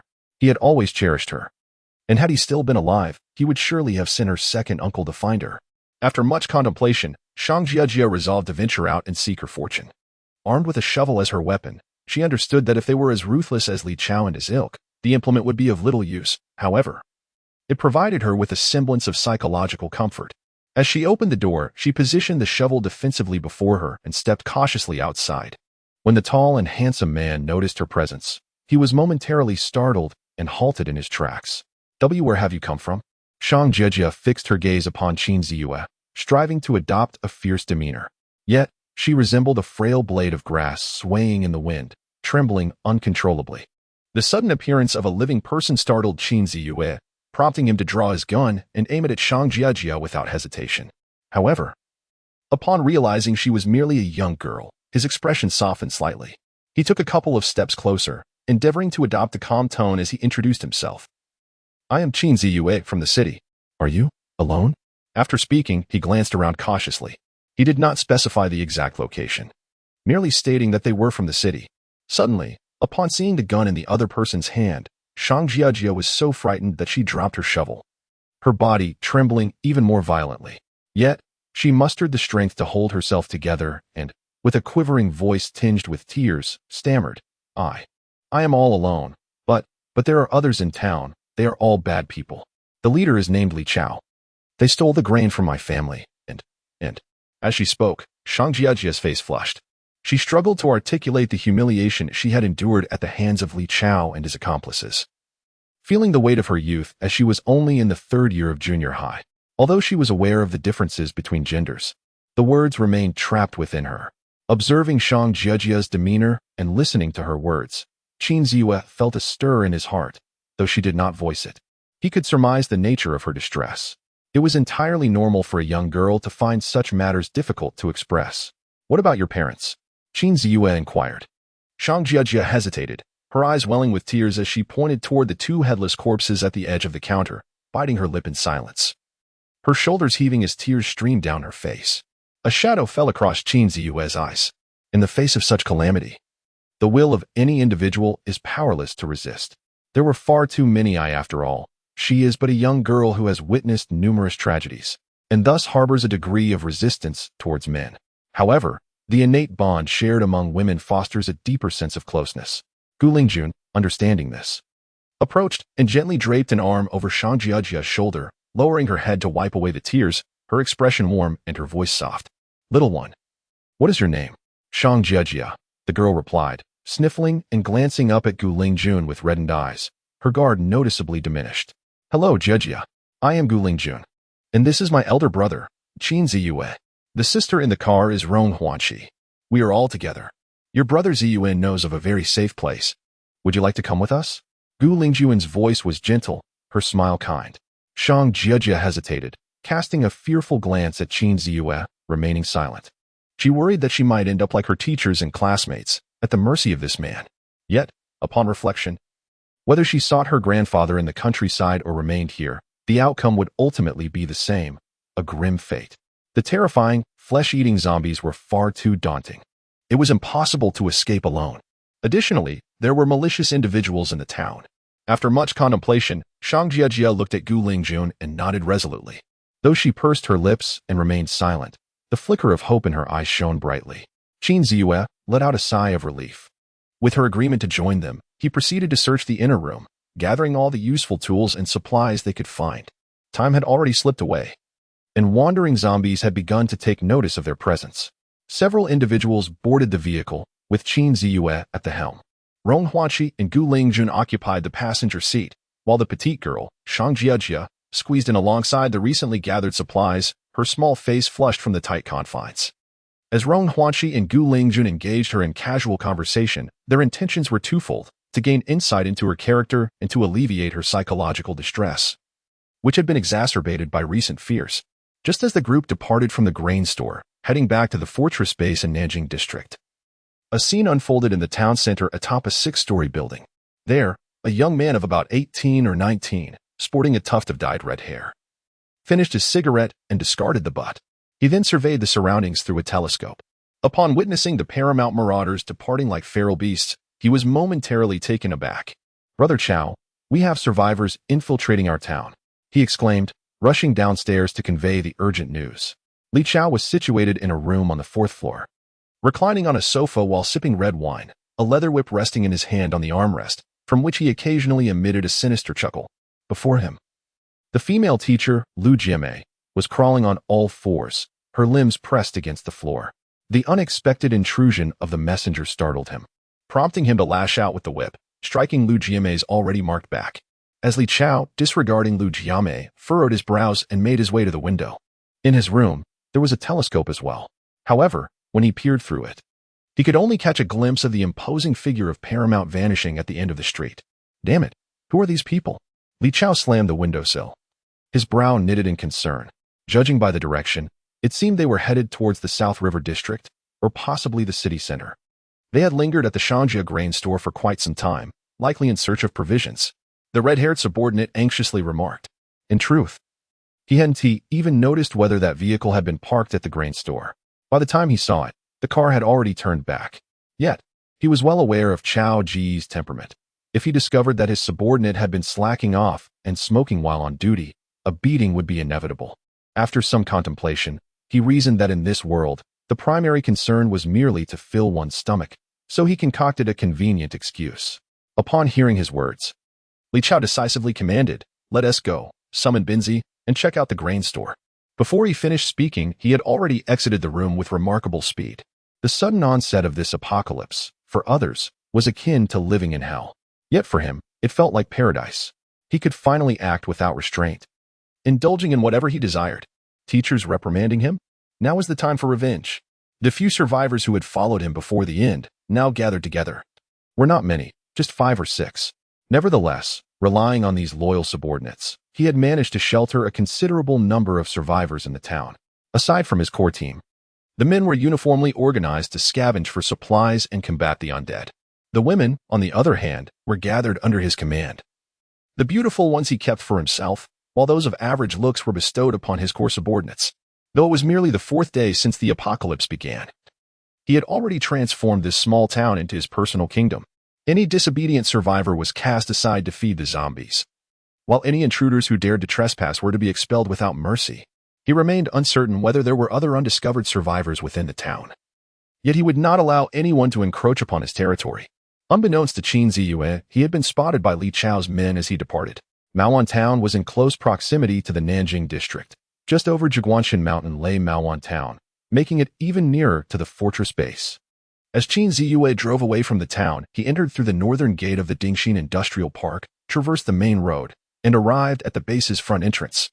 In doing so, he successfully evaded the Qixing toy factory.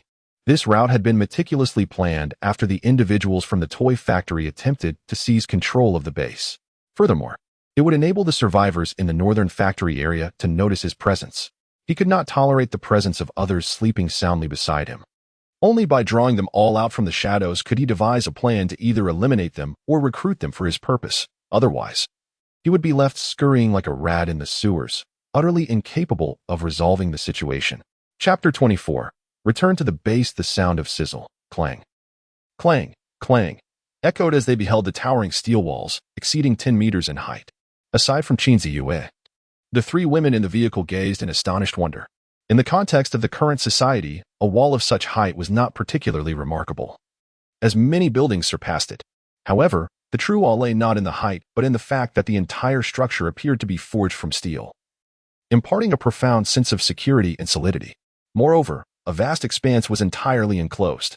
Upon entering the industrial park through the northern gate and driving beneath the surrounding wall, Paramount sped along the perimeter for a full 6 or 7 minutes before finally encountering the entrance. One can only imagine the immense internal space contained within this walled-off base. In the back seat, Shang Jiajia observed with a sense of unease, her apprehension palpable. Gu Lingjun gripped the overhead handle, her eyes wide with anxiety, struggling to swallow. Rendered speechless. From the information gathered by Rong Huanqi, she had initially assumed that Qin Ziyue's safe haven was merely a villa-sized, walled residence. However, it became evident that her previous conjecture was profoundly misguided. The steel-constructed walls loomed high, accompanied by towering wind turbines. To the right of the entrance, there stood a watchtower of comparable height to the turbines. The heavy iron gate, operated mechanically, began to open slowly with a sound reminiscent of friction against the ground. Merely the sound alone instilled a tremendous sense of security. As the iron gate swung wide, Paramount roared and surged inside. Almost immediately, the sound of gunfire erupted. How could there be gunfire? Rong Huanqi was the first to react, her gaze swiftly shifting to Qin Ziyue. Her inner shock was no less than that of Gu Lingjun and Shang Jiajia. However, given her different status, she endeavored to mask her astonishment to avoid embarrassing Xiao Yu. Yet, upon hearing the gunfire, she could no longer remain composed. It's fine, fully automatic mode, just the pursuing zombies, Qin Ziyue replied with a smile, nonchalantly. Indeed, they were zombies. However, it was he who was actively firing, manipulating the system interface. The zombies lacked body heat, rendering them invisible to thermal imaging. Upon hearing these words, Gu Lingjun struggled to swallow, her eyes filled with an even deeper sense of shock and gratitude. The term fully automatic firepower mode, though seemingly simple in its 7 characters, encompassed a wealth of meaning.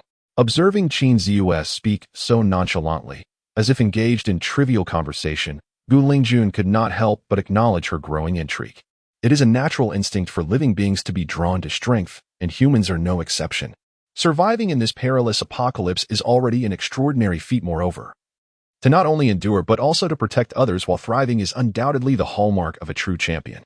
Before the apocalypse, wealth, fame, and status were the common metrics by which one's strength was assessed. However, in this new world, individuals like Qin Ziyue have become the objects of immense envy among fellow survivors. At this moment, Gu Lingjun felt an overwhelming sense of relief, a gratitude for her timely decision to agree to Rong Huanqi's request. Otherwise, even if she managed to survive, she would likely find herself in a state of hunger and disarray. Casting another glance at Qin Ziyue, Gu Lingjun felt a slight flush rise to her cheeks, her gaze betraying a complex mix of emotions, including an unrecognized hint of admiration. It was time to alter her demeanor. Taking a deep breath, she steeled herself with encouragement. We have arrived. Let's disembark. With that, Qin Ziyue opened the car door first and leaped out. Aunt, Gui, Jiajia, welcome to the fortress. Starting today, you shall embrace a brand new life. Qin Ziyue drove the sightseeing vehicle closer, smiling as he opened his arms to the trio of Rong Huanqi, who were eagerly taking in their surroundings. Rong Huanqi turned her head to look at him, tucking a strand of hair, tousled by the wind, behind her ear, revealing a demeanor both gracious and gentle, her smile imbued with warmth and hope. Gu Lingjun felt an immense weight lift from his heart, and he surveyed his surroundings with delight, his gaze drifting from the slowly rotating wind turbines to the observation tower, then to the photovoltaic panels adorning the distant building, finally resting on the small man standing before the sightseeing vehicle, radiating a charming and joyful smile. In that moment, the spring breeze seemed to awaken 100 charms. Shang Jiajia, somewhat bewildered, had her large eyes filled with dreams of the future, yet a sense of inexplicable regret lingered within her. How wonderful it would have been if her parents, grandfather, uncle, and aunt were still alive to witness such a place. Compared to the polluted, perilous world outside. Teeming with danger and the undead, this was nothing short of paradise, utterly safe. From this day forth, there would be no more worries about survival. Come lend a hand and help transport the supplies to the warehouse. It was already evening, and the sky was darkening. A crimson mist enveloped the surroundings, casting a delicate rosy filter over the world. Xihe was the first to react, straining as she dragged a bag of seeds to the sightseeing vehicle, then gritting her teeth to hoist it up. This bag weighed at least 60 to 70 pounds, nearly twice her size. Xihe, watching her struggle from the vehicle, couldn't help but chuckle. Rong Huanqi and Gu Lingjun hurried over to assist her in lifting it. For the fourth time, the three women, Rong Huanqi, Gu Lingjun, and Xihe, entered the living area, ascending to the second floor of the main building. This is the living room, and over there lies the kitchen. The corridor is flanked by 2 rows of bedrooms. This is my room. You may choose any of the others, as the keys are left in the locks. The upper floor consists of 3 additional bedrooms, while the 4th, 5th, and 6th floors are designated for functional rooms. On the 8th floor, some supplies are stored. And the 7th floor also contains bedrooms. Once you have made your selections, dear aunt, please gather the keys, as you will be responsible for distributing them should new members join us in the future. Xihe stood at the entrance of the corridor, addressing the 3 women. Originally, it was intended that only those who were absolutely trusted could reside on the 2nd floor, particularly since it is where I myself dwell. And the surveillance center is also located here. However, among these 3 women, apart from Xihe, I have complete trust in my aunt. And I believe Gui is trustworthy as well. As for Xihe, she is merely 14 years old. To put it plainly, she poses little danger. Her worldview has yet to solidify. She is akin to a blank canvas, entirely capable of having her perspectives reshaped. Given time, she too could become reliable. Very well. Rong Huanqi nodded, a smile gracing her eyes. She then turned to Gu Lingjun and Xihe, saying, "Let us go choose our rooms." Just as the 3 were about to take a step forward, Xihe suddenly recalled something and called out to them, "Wait a moment." Xihe hesitated, his expression slightly awkward. After a moment's contemplation, he finally spoke. "It is like this. The entire base is under constant surveillance, with no detail overlooked. If it concerns you, it would be prudent to wear undergarments while bathing."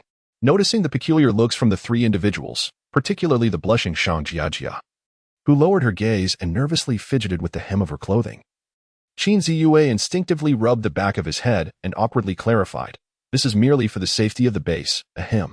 That is all. You may proceed." With that, he waved his hand and hastily departed. The gazes of his aunt and Aunt Gu felt as if they were regarding him as some sort of voyeuristic deviant, leaving him utterly mortified. Chapter 25. The Rules Rascal. Rong Huanqi's cheeks flushed as she watched Xihe's retreating figure, internally cursing him. She hadn't forgotten how, several years ago, when Young Yu had just entered high school, she often lost her stockings. In contrast to the bashful Xihe, Gu Lingjun was far more composed. Being an adult, unlike the younger girl who radiated shyness. However, her gaze wandered, and her heart raced as she recalled Rong Huanqi's suggestion to take the initiative to climb onto Young Yu's bed. The thought of being 30 and having to entice a young man barely in his 20s was incredibly embarrassing. Earlier, while in the car, surrounded by so many zombies outside, it had been easier to numb herself to such thoughts. However, as he found himself with leisure time, vivid images began to surge forth in his mind, even conjuring up various poses. TSK. How shameless.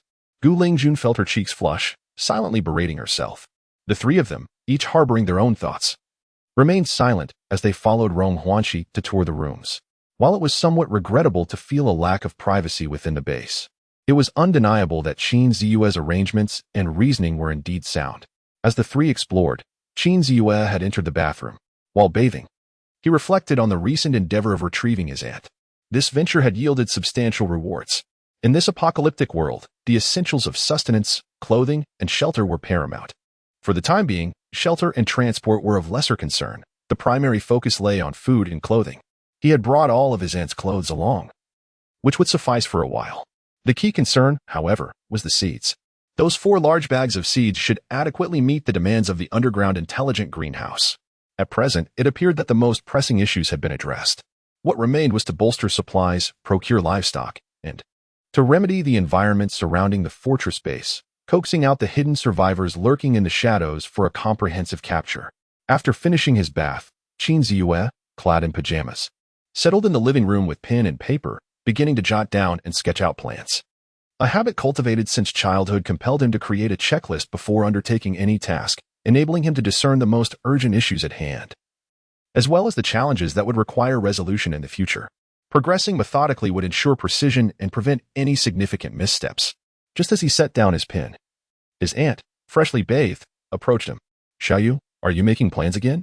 Rong Huanqi, clad in her nightgown, held a dry towel in her hand. Tilting her head as she dried her hair while walking towards the living room, her voice soft and gentle. Qin Ziyue had long since grown accustomed to this habit of hers, finding it no longer surprising. As he turned his head, he caught a glimpse of the subtle allure that his aunt inadvertently revealed, sending a ripple of excitement through his heart. During his time at home, he found it particularly difficult to endure the sight of her, head tilted, drying her hair after a shower. It exuded an undeniable femininity. Ahem, well, one cannot simply wait idly. A plan must be devised to enhance oneself. Qin Ziyue averted his gaze and glanced at the coffee table. Rong Huanqi, oblivious to his expression, settled down beside the sofa, casually tossing the towel aside before picking up the plan sheet to peruse. Survival plan. 1. Eliminate potential threats surrounding the base. 2. Greenhouse cultivation. 3. Search for livestock. 4. Weapons, gasoline, diesel, aviation fuel. 5. Stockpile living supplies. 6. Medical personnel. 7. Accommodate more survivors, must be manageable or pose minimal threat. 8. Helicopter piloting. 9. Maintenance personnel for the control room, electricity. 10. Maintenance personnel for vehicles, helicopters, weapons. A comprehensive list of over 20 items, meticulously arranged according to the essential conditions for survival as he envisioned them, prioritized from the simplest to the most challenging. Notably, the final item profoundly touched Rong Huanqi's heart. 29. Search for skincare products for my aunt, not for anyone else. In a world turned upside down, with factories ceasing production, all resources would become exceedingly scarce, and ultimately, one would need to rely on their own hands to create. Skincare products, after all, are a vital aspect of daily necessities. However, Xiaoyu specifically listed it out, even playfully drawing a parenthesis. Rong Huanqi seldom used cosmetics, yet she frequently relied on skincare products. In her early years, the struggles for her career rendered her somewhat haggard. It was only after Qin Ziyue entered high school that she began to pay close attention to her self-care, diligently adhering to her regimen day after day. This dedication is why, at the age of 32, her skin still rivals that of someone in their 20s. Occasionally, she would jokingly apply the masks she had used on his Xiaoyu's face, delighting in his unwilling yet defiant expression. Little did she know that this seemingly casual habit had etched itself in the boy's heart. It stirred something within Rong Huanqi, filling her with a sense of comfort. Even in the face of impending doom, he had not lost his essence. He remained the same Xiaoyu. That was enough. What? Qin Ziyue blinked in confusion, inhaling the scent of his aunt's shower gel and shampoo. Over the years, he had not been devoid of admirers, women of enchanting charm who professed their love for him. He had encountered the aromas of luxurious perfumes, yet none could compare to the simple fragrance that lingered on his aunt. Rules. Rong Huanqi set down the plan and looked at Qin Ziyue, her voice clear and her tone resolute. Rules? Qin Ziyue paused in bewilderment. Yes. Rong Huanqi nodded earnestly and stated, without rules, there can be no order. Even before the apocalypse, the era of peace still adhered to laws and moral constraints. Now, amidst this calamity, with the collapse of legal systems, who among the survivors does not wish to live better? In this moment, we find ourselves in a remarkable place, where, apart from the two of us, 2 additional individuals have joined our ranks. Is it not imperative to establish some rules? While the items on your agenda are undoubtedly essential, they are by no means urgent. For the time being, we are able to survive. However, rules are a matter of immediate necessity, as they pertain to our very existence. Without the constraints of regulations, one might hope that their words are regarded as sacred decrees, yearning for the exhilarating sensation of commanding others. Although our relationship does not extend to such extremes, given time. When life settles into a semblance of normalcy, do you not believe that, in light of your aunt's temperament, she might gradually revert to her former domineering self in the absence of rules, perhaps even becoming unmanageable for you? Rong Huanqi lifted her gaze towards the corridor. Gu Lingjun was, until recently, a lawyer. A woman in that profession must possess a certain assertiveness to effectively advocate for her clients, even if she is inherently gentle and kind. The rigors of her work have undoubtedly shaped her character. Upon hearing Rong Huanqi's words, Qin Ziyue furrowed his brow, lost in contemplation. He had not previously considered this perspective. It must be acknowledged that his aunt is indeed a shrewd woman, adept at managing a large enterprise, with a foresight that he cannot match. Chapter 26. The confrontation of two women. The second floor houses 3 bathrooms. Qin Ziyue's master bedroom includes 1. There is another bathroom on the 3rd floor, situated at the corner of the living room. Additionally, a spacious room has been designated as a communal bathing area, partitioned by cement walls into numerous small stalls, capable of accommodating multiple individuals simultaneously. The entire 2nd floor, with the living room and kitchen situated in the original factory's upper level, is divided by a corridor into 2 halves, creating a total of 9 rooms. At the end of the corridor lies the largest control center, adjacent to rooms 204 and 205, where one has been converted into a storage room and the other serves as a duty room. In addition, there are 6 vacant rooms, 5 of which are bedrooms, each approximately 100 square meters in size. Room 201, inhabited by Qin Ziyue, is positioned closest to the living room, boasting an area of nearly 150 square meters. Opposite, room 208 accommodates the communal bathing area. Rong Huanqi has chosen room 202, while Gu Lingjun has opted for room 207, directly across from her. Shang Jiajia has been assigned by Rong Huanqi to room 301 on the 3rd floor, a decision that subtly indicates that she is not yet deemed worthy of full trust. Qin Ziyue took no part in the arrangements for the accommodations, leaving it entirely to his aunt. Gu Lingjun bathed in the communal bathroom, foregoing undergarments despite the surveillance cameras, feeling slightly uneasy. However, she reasoned that she was no longer a young girl and would eventually become Qin Ziyue's woman, so there was no need to feign modesty. After her bath, she donned a set of Rong Huanqi's nightwear and emerged. Her figure closely resembles that of Rong Huanqi, standing at a height of 1.68 meters, just 2 centimeters shorter than Rong Huanqi, which is inconsequential. In other respects, the two women are quite similar, with Gu Lingjun's bust slightly smaller than Rong Huanqi's, nearing a D cup, and their shoulders similarly broad, making the nightwear fit her well. However, just as she stepped out of the communal bathroom and had not yet entered the living room, she overheard Rong Huanqi speaking from within. Given some time, when life settles down, do you believe that with your Aunt Gu's disposition, without the constraints of rules, she would gradually revert to her former domineering self, to the point where even you could not manage her? Gu Lingjun's heart jolted, and she slightly furrowed her brow as she eavesdropped from around the corner. A moment of silence seemed to grant Qin Ziyue the opportunity to ponder. However, soon, Rong Huanqi's voice resonated once more. Of course, I am not implying that her character is lacking. On the contrary, her integrity is something I hold in the highest regard. After all, she has been an old friend for many years. What I mean to convey is that as a lawyer, her profession inevitably shapes her character. This is an evident truth. Therefore, rules must be established, and preferably sooner rather than later. I will take charge of this matter, Xihe. You toil for our survival, while your aunt will stabilize things from behind. Upon hearing this, Gu Lingjun contemplated for a moment, her understanding of the discussion between the aunt and nephew becoming clearer. It was not directed at her, but rather an instruction for Qin Ziyue on the art of survival in dire circumstances. After a brief reflection, a glimmer flashed in her eyes, and a charming smile graced her lips as she stepped out from the corner.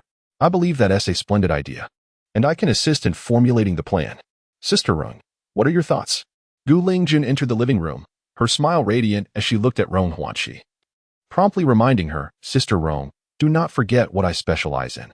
The sudden appearance of Gu Lingjun, who directly engaged in the conversation, took both Rong Huanqi and Qin Ziyue by surprise, particularly Qin Ziyue, whose face betrayed a fleeting embarrassment, for earlier that day, his aunt had mentioned in the car that Gu Lingjun should take the initiative to climb into bed, and he had been feigning ignorance ever since. Just moments ago, my aunt remarked upon her assertive nature, almost as if feeling caught in the act. Rong Huanqi, however, maintained her composure, exhibiting little embarrassment. Whether or not she was overheard mattered little. Over these past days, her thoughts had been consumed by how to navigate this apocalyptic landscape with stability and fortitude. She approached the matter from the perspective of a businesswoman and entrepreneur.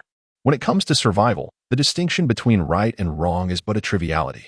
Moreover, I can assure you that I will never allow Xihe to gain the upper hand over me. From this point forward, he will be the one at the helm. While I cannot claim that he will command without question, I can guarantee that I shall never oppose him. But what of Sister Rong?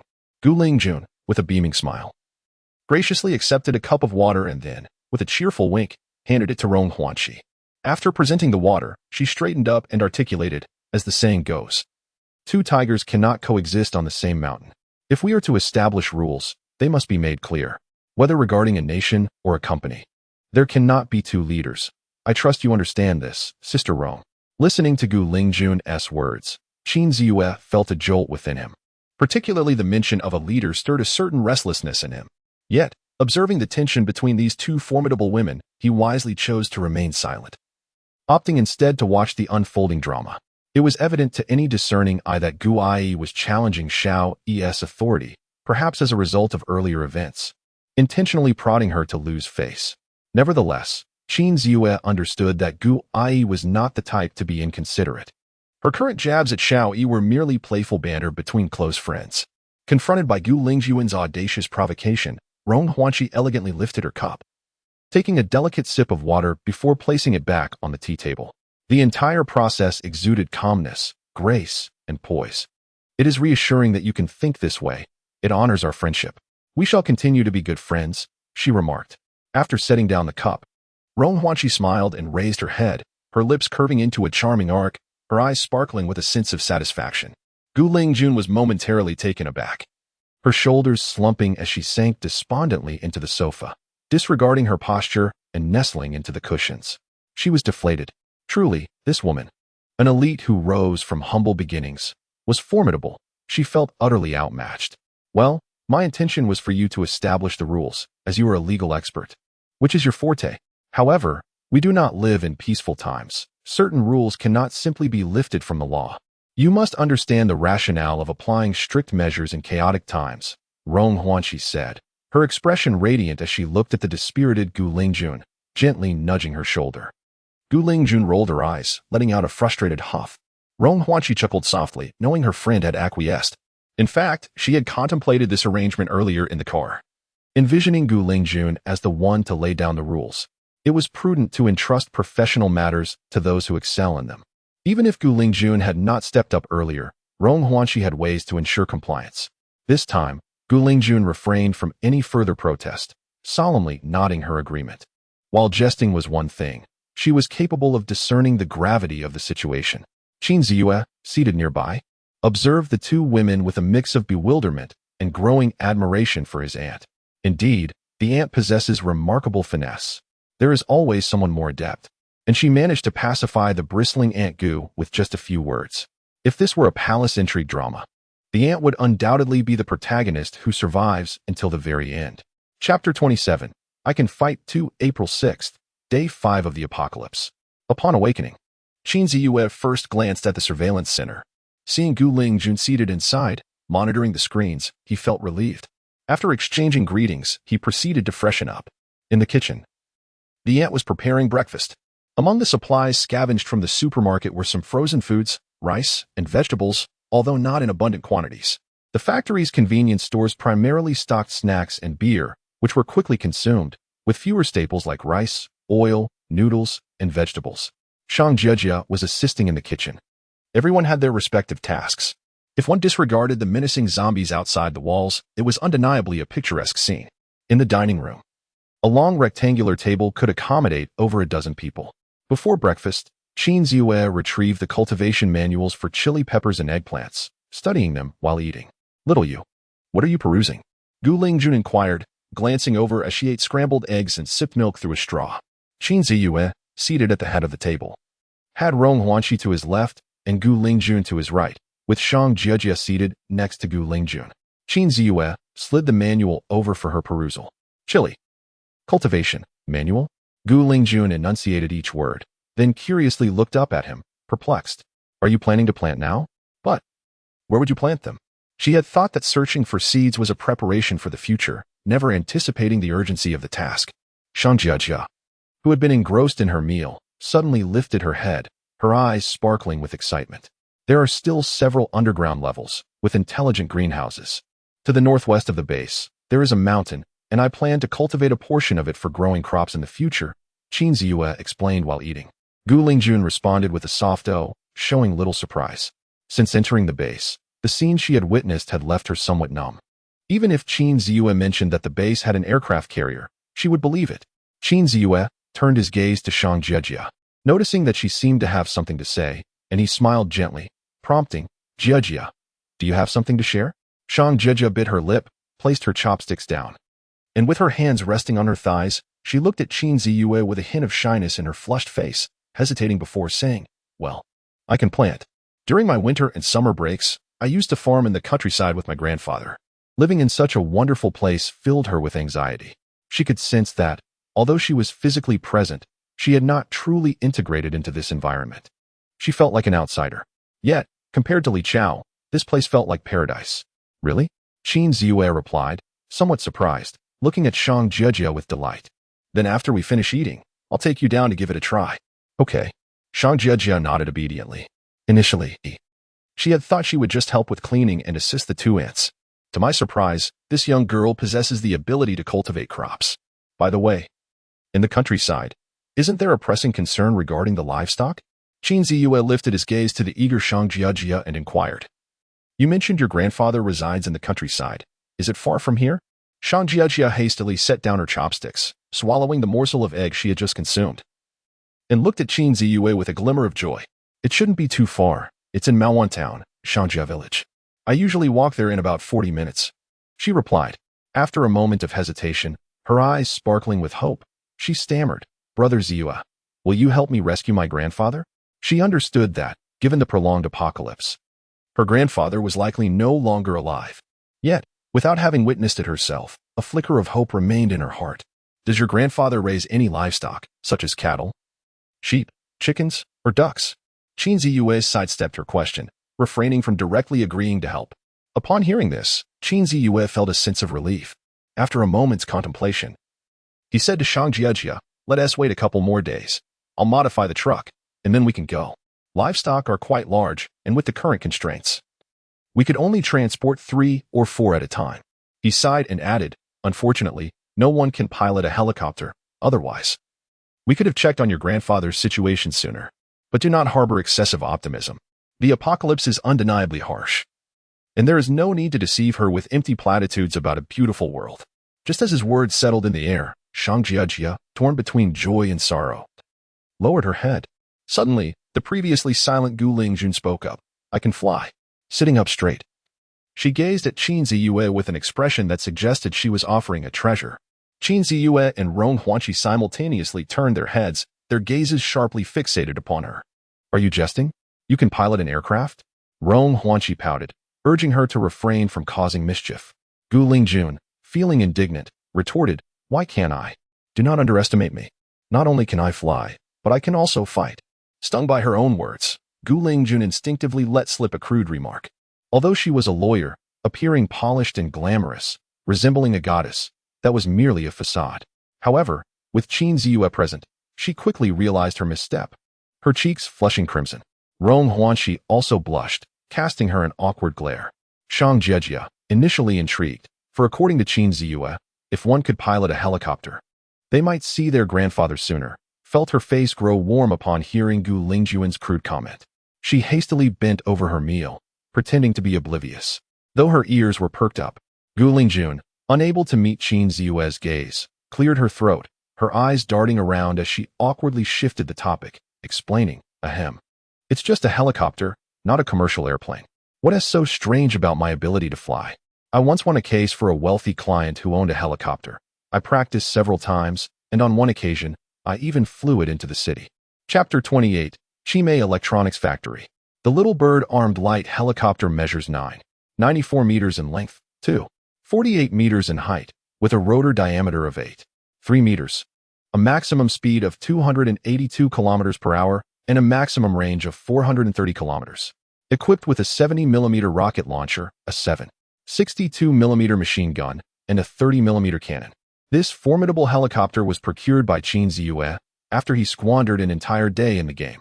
Had he not wasted that time, the base's development would have been far more advanced than it currently stands. At the time, he merely found it intriguing, never contemplating that a game could intrude upon reality. Yet, it was precisely this fleeting curiosity that bestowed upon them a semblance of aerial capability. In the event of survivors managing to commandeer a helicopter to invade the base, He would be prepared to respond proactively rather than suffer passively. However, the disparity between an armed helicopter and a civilian one is quite significant. As noon approached, Gu Lingjun remained on the helicopter, engrossed in her studies, hesitant to take flight. In truth, she felt somewhat coerced into this endeavor. Regrettably, she had spoken too hastily during breakfast. Although she had piloted a helicopter before, it had been 3 years since her last experience. And she had only flown 4 times in total. One of those occasions had indeed taken her over the city. But she was merely gliding under the supervision of a pilot, circling above to savor the experience. With 3 years having passed, and now faced with an armed helicopter, she would have long abandoned the venture had it not been for Qin Ziyue's hopeful gaze upon her. After finishing breakfast, Gu Lingjun ascended to the rooftop of the living quarters, tinkering with the helicopter.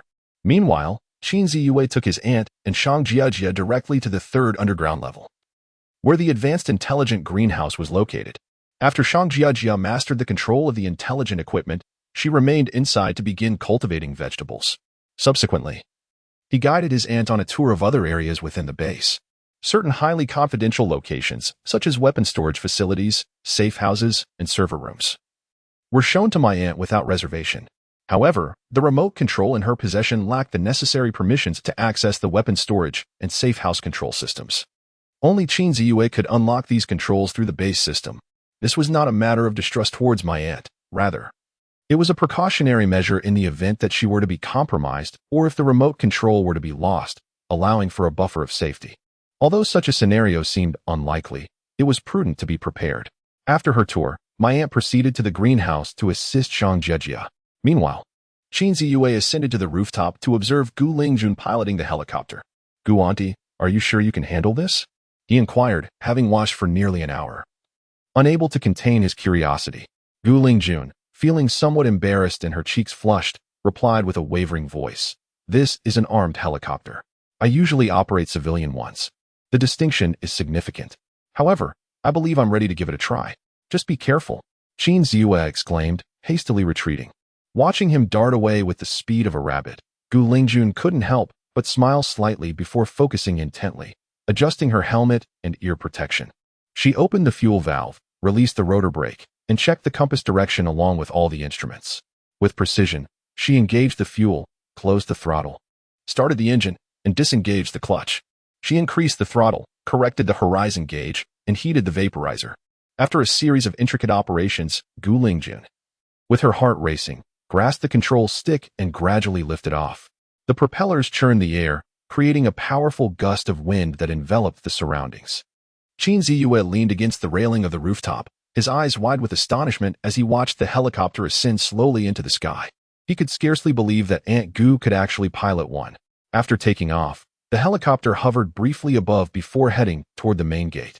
It circled above the playground twice before gently descending onto the lawn not far from the entrance.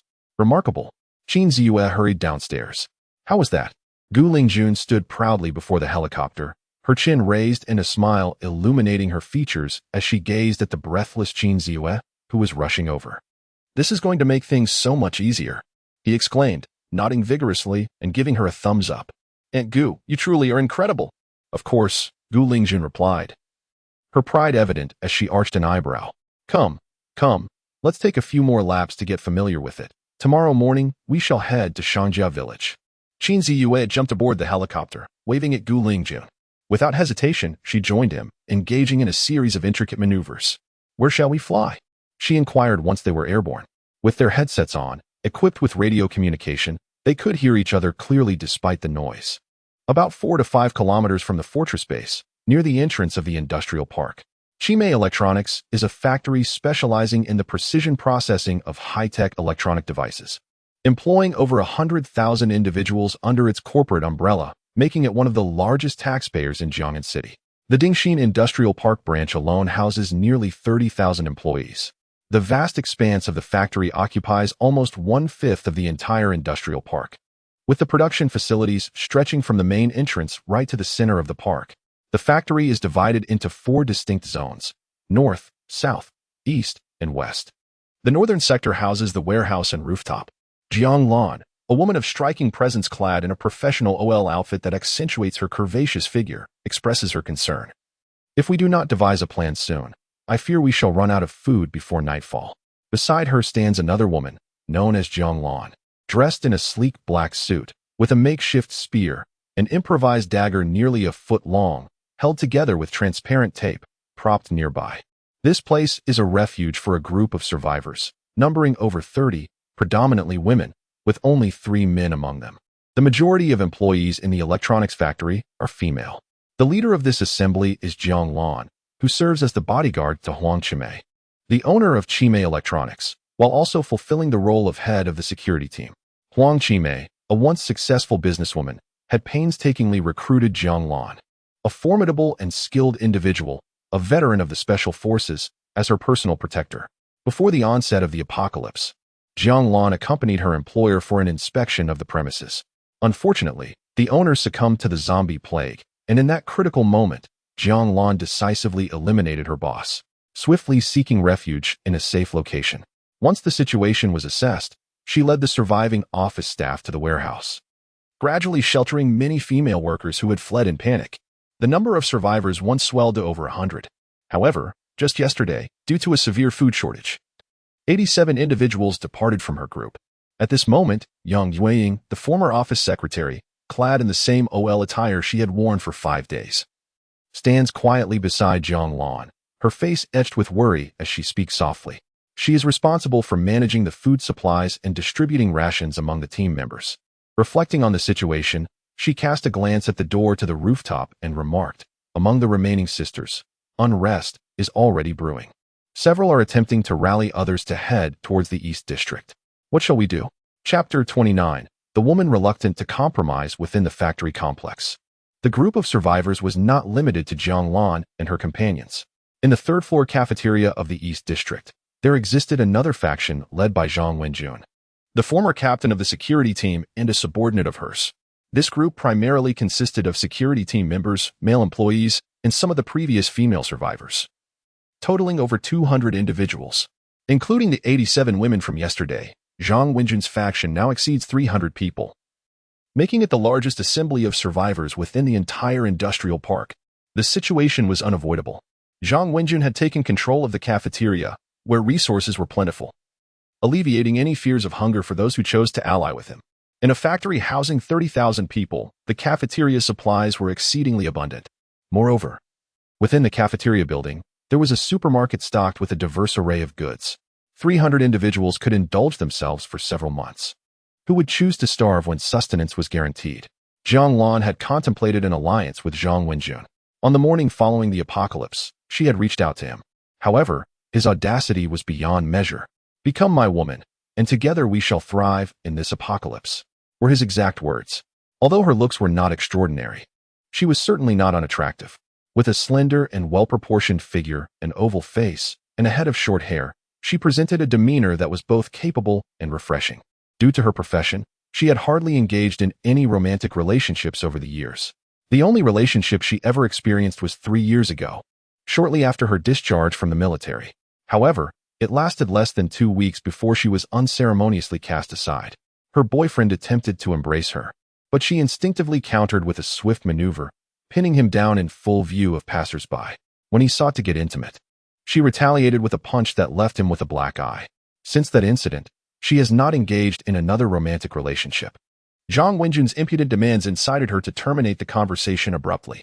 Subsequently, she learned through acquaintances from the Eastern District that on the fateful night of the apocalypse, Zhang Wenjun orchestrated pairings of surviving men and women, allocating 1 woman to each man. In the electronics factory, there were already more female employees than male.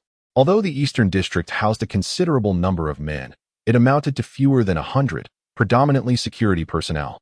Following the allocation of women to men, there remained surplus females. Zhang Wenjun retained several of the most attractive women for himself, while the remainder were distributed among his inner circle.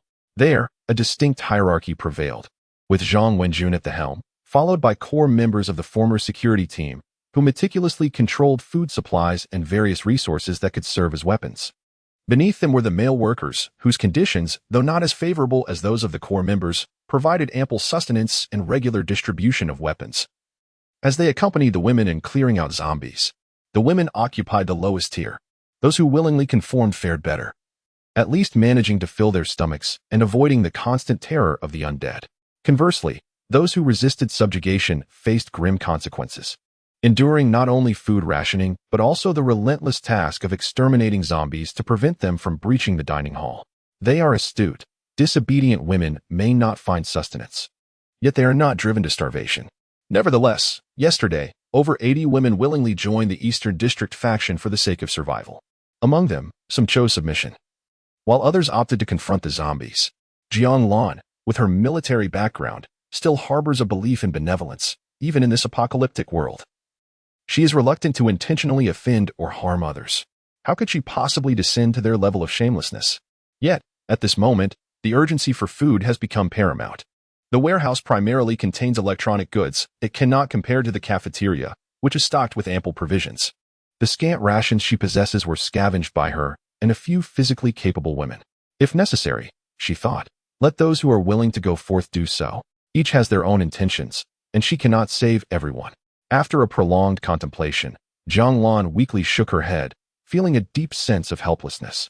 Originally, she had exerted tremendous effort to safeguard those who remained alive, yet each individual seemed to offer excuse after excuse. Whether venturing out to combat the zombies or scavenge for supplies, very few would heed her commands, each consumed by their own thoughts. The 87 who departed yesterday took not only themselves, but also a significant portion of the food and the hard-earned weapons. Initially, they aspired to be self-reliant while awaiting rescue.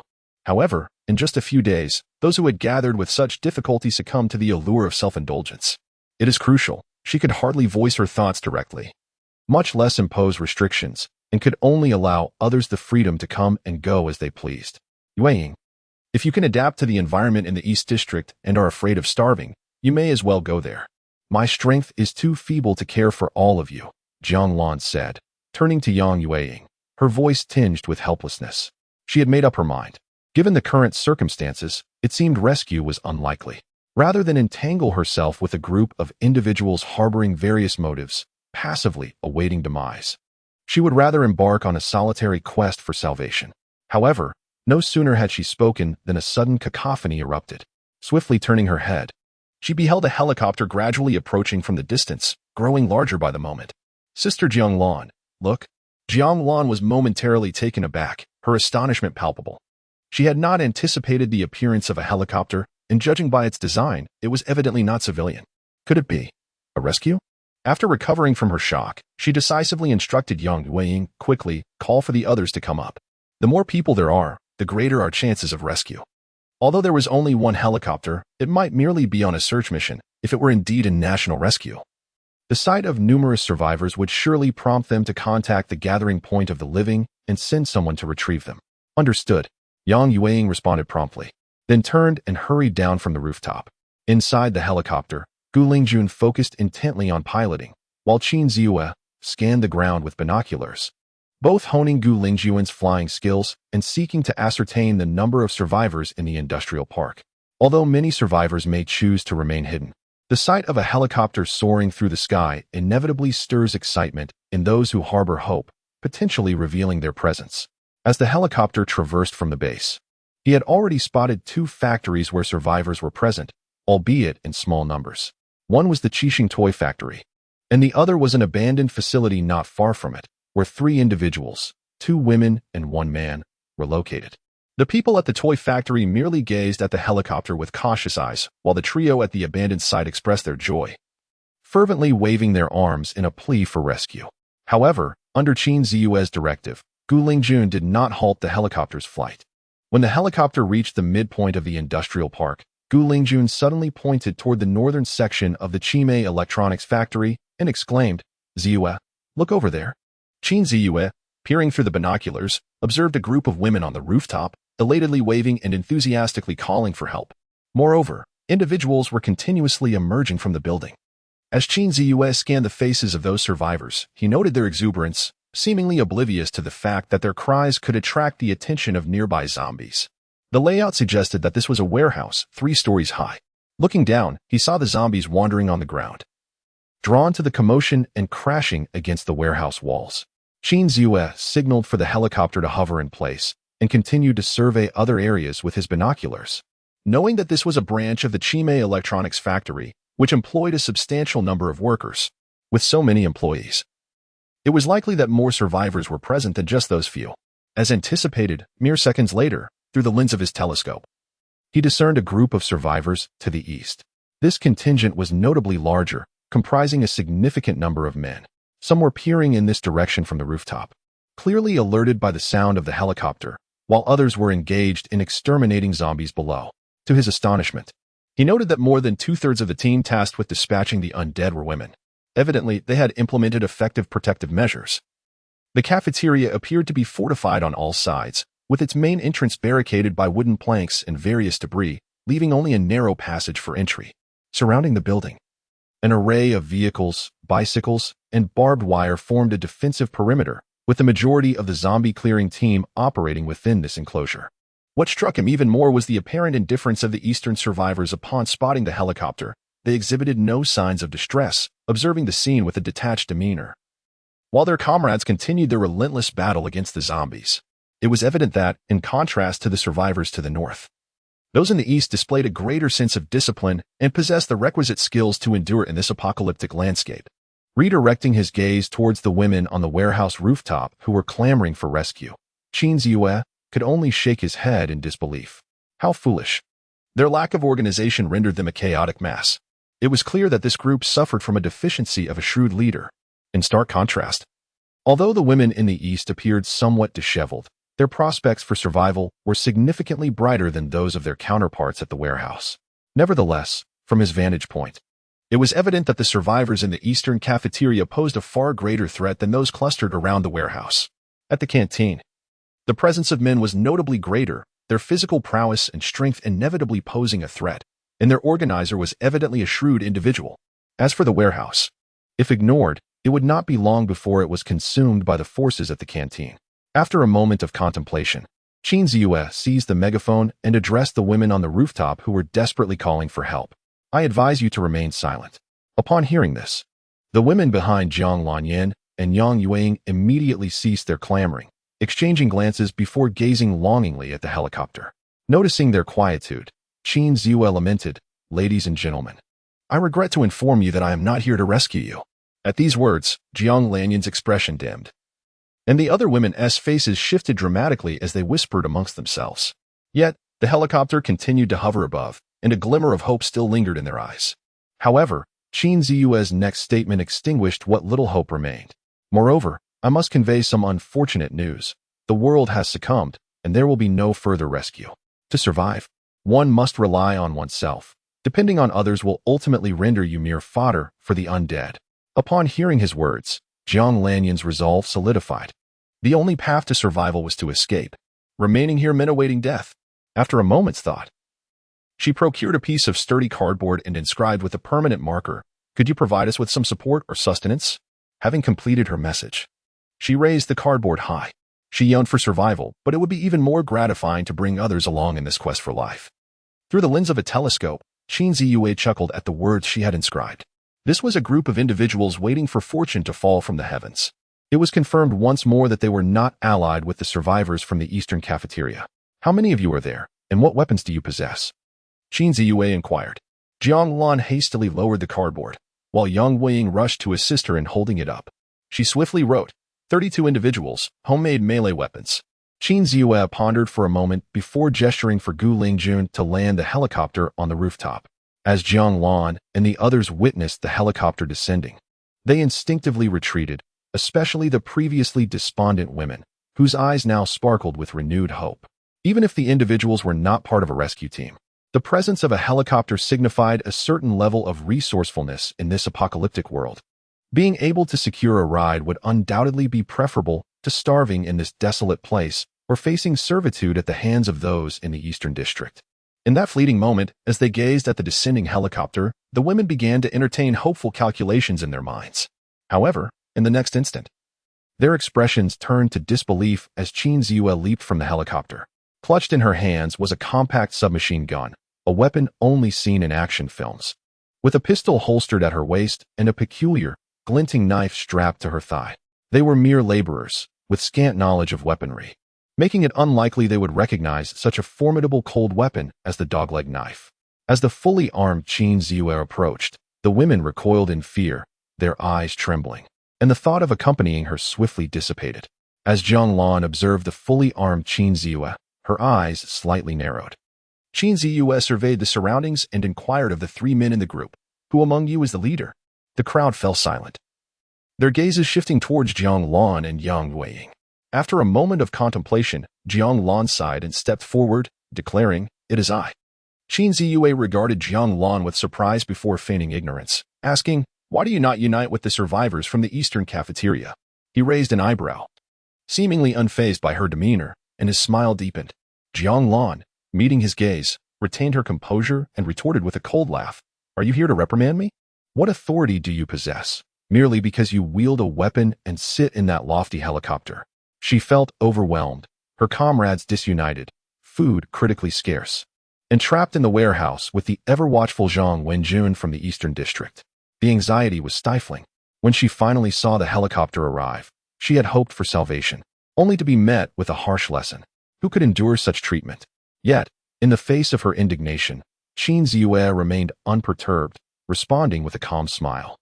"I will provide you with food." "What?" Jiang Lan gasped, her eyes widening as she stared at Qin Ziyue. The other women, too, looked on with glimmers of hope in their eyes. They could not fathom Qin Ziyue's intentions. Perhaps he was simply a man of kindness at heart?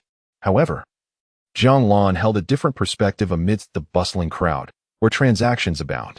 In this world, kindness has never been bestowed without reason.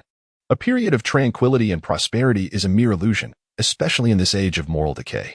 She furrowed her brow slightly, gazing at Qin Ziyue, her tone softening considerably as she inquired, "What are your conditions?" "There are no conditions, provided that you learn to save yourselves. If you merely wait for handouts, this opportunity shall be your last." Qin Ziyue replied with a faint smile. He continued, "I understand that you may be skeptical of my goodwill, but that is of little consequence. I will deliver provisions to you shortly. However, I must clarify that there will not be in abundance, only enough to ensure you do not perish from hunger." Jiang Lan hesitated, her brow knitted in confusion as she scrutinized Qin Ziyue. Could it be that such a selfless individual truly exists? Then she considered, "I see that you are all women, and your self-defense skills may be lacking. Is there anyone among you with considerable prowess?" Qin Ziyue abruptly shifted the conversation, directing his gaze from Jiang Lan to Yang Weiying and then to the other women. In unison, their eyes returned to Jiang Lan. "I come from a military background, and my skills should suffice. Is there anything you require of me?" Jiang Lan proactively offered, omitting the specifics of her identity and capabilities. Simultaneously, a realization dawned upon her. This man had indeed revealed his intentions. He seeks someone skilled. Nonetheless, it posed little concern. If he could truly provide sustenance, teaching him a skill or two would not be a burden. Qin Ziyue was momentarily taken aback, surprised to learn that Jiang Lan was a veteran. Immediately, he drew the sidearm from his waist, laying it open in his palm, and said, "Now, tell me about this gun." Jiang Lan recognized the intent behind his inquiry. She glanced at it briefly and replied softly, "Glock 18C, with a magazine capacity of 17 rounds, utilizing 9mm parabellum ammunition. Its effective range is 50 meters and can be equipped with a stock for a reach of 120 meters. The maximum flight distance of the projectile is 1,100 meters, and it features both fully automatic and semi-automatic firing modes. In special operations, it can be fitted with the KPOS Scout conversion kit to function as a submachine gun. This firearm is highly reliable and boasts a rapid rate of fire. Though its stability is somewhat lacking, it is typically issued to SWAT teams." With just a cursory glance, she recounted the details with remarkable precision. Qin Ziyue felt a jolt of surprise. This woman possessed considerable knowledge. After stowing the gun away, he regarded Jiang Lan with admiration and continued, "Since you are the leader, bearing the responsibility for such a large group, you must know how to manage and survive. I trust you require no instruction in that regard. Coming from a military background, uphold the discipline of the forces." Qin Ziyue spoke with a blend of sincerity and feigned ambiguity, deliberately creating an impression that he had numerous allies behind him. This was also a matter of safety. Should they realize he was alone, they might entertain other thoughts. Although they were all women, their collective presence represented a significant force. Moreover, the extent to which this industrial park conceals survivors remains a mystery to him. By gathering some while suppressing others, instigating them to clash amongst themselves, he aims to foster internal division and disintegration, thereby preventing them from uniting against the base. These women, with a modicum of training, could very well serve as the most suitable laborers, low on threat, accustomed to the constraints of factory life, which would facilitate future management. Furthermore, there is a retired woman knowledgeable about firearms. If utilized effectively, not only could this weaken the factions within the industrial park, but they could also be turned to his advantage in the future. What is not to gain? In response to Qin Ziyue's admonition, Jiang Lan furrowed her brow slightly. Initially feeling a twinge of displeasure, yet soon embraced his guidance with humility. She was not foolish. Her earlier despondency had simply clouded her judgment. Immediately, she offered an apologetic smile, her gratitude evident as she gazed at Qin Ziyue and said, "Thank you for your kindness. I understand what I must do now. My name is Jiang Lan. May I ask for your esteemed name?" A glimmer of respect sparkled in her eyes, and her tone softened considerably. Qin Ziyue. She was a woman of passion, unafraid to love or hate, with a clear sense of justice. Their encounter had been serendipitous. Qin Ziyue could have easily walked away, indifferent to the plight of her group. Yet, he chose not to. Not only did he patiently teach her how to survive, but he also allocated some of his own provisions to support her. In this chaotic world, food is worth more than gold. A mere morsel could save a life. Such kindness is not something to be forgotten. Jiang Lan looked at Qin Ziyue with heartfelt appreciation. However, after a brief moment, a hint of embarrassment flickered in her eyes, and she hesitantly spoke. Mr. Qin, I have an unusual request. If it is not too much trouble, could you possibly provide us with some weapons? After all, as you have seen, we are merely a group of women who are utterly defenseless. The thought of facing zombies is daunting enough, but even a few unscrupulous strong men could easily overpower us. Jiang Lan felt a tinge of shame, recognizing that she might be overstepping her bounds. While food can sustain life, weapons are essential for survival in these perilous times. With weapons in hand, they could search for food even in its absence. However, without means of defense, they would not only face the threat of zombies, but also become easy prey for any malevolent survivors they might encounter. Thus, despite her reservations, she found the courage to voice her request. In her eyes, Qin Ziyue, clad in formidable gear and piloting an armed helicopter, seemed to have ample resources. Especially considering he had mentioned comrades behind him, likely a group of survivors who had escaped from the military, undoubtedly with surplus weapons, with adequate armament. She believed she could gradually cultivate a fearless team of women, ready to confront zombies and bravely persevere. Qin Ziyue was momentarily taken aback, a flicker of discontent crossing his brow. He had already shown considerable generosity by providing food, although he harbored his own motives. Aimed at fracturing the survivor community within the industrial park, he found the request for weapons rather excessive. After a moment's contemplation, he nodded in agreement and spoke solemnly. "Firearms are not feasible. We do not have enough for ourselves. However, we can provide you with some cold weapons, which will be airdropped to you shortly along with food." Having said this, he turned and walked towards the helicopter. "Thank you, Mr. Qin. I, Jiang Lan, will forever remember your kindness." Jiang Lan exclaimed joyfully, calling out to Qin Ziyue's retreating figure. After all, they were mere acquaintances, and weapons could pose a threat to her very being. In that moment, an overwhelming sense of gratitude filled Jiang Lan's heart. Qin Ziyue's silhouette suddenly appeared grand and imposing in her eyes.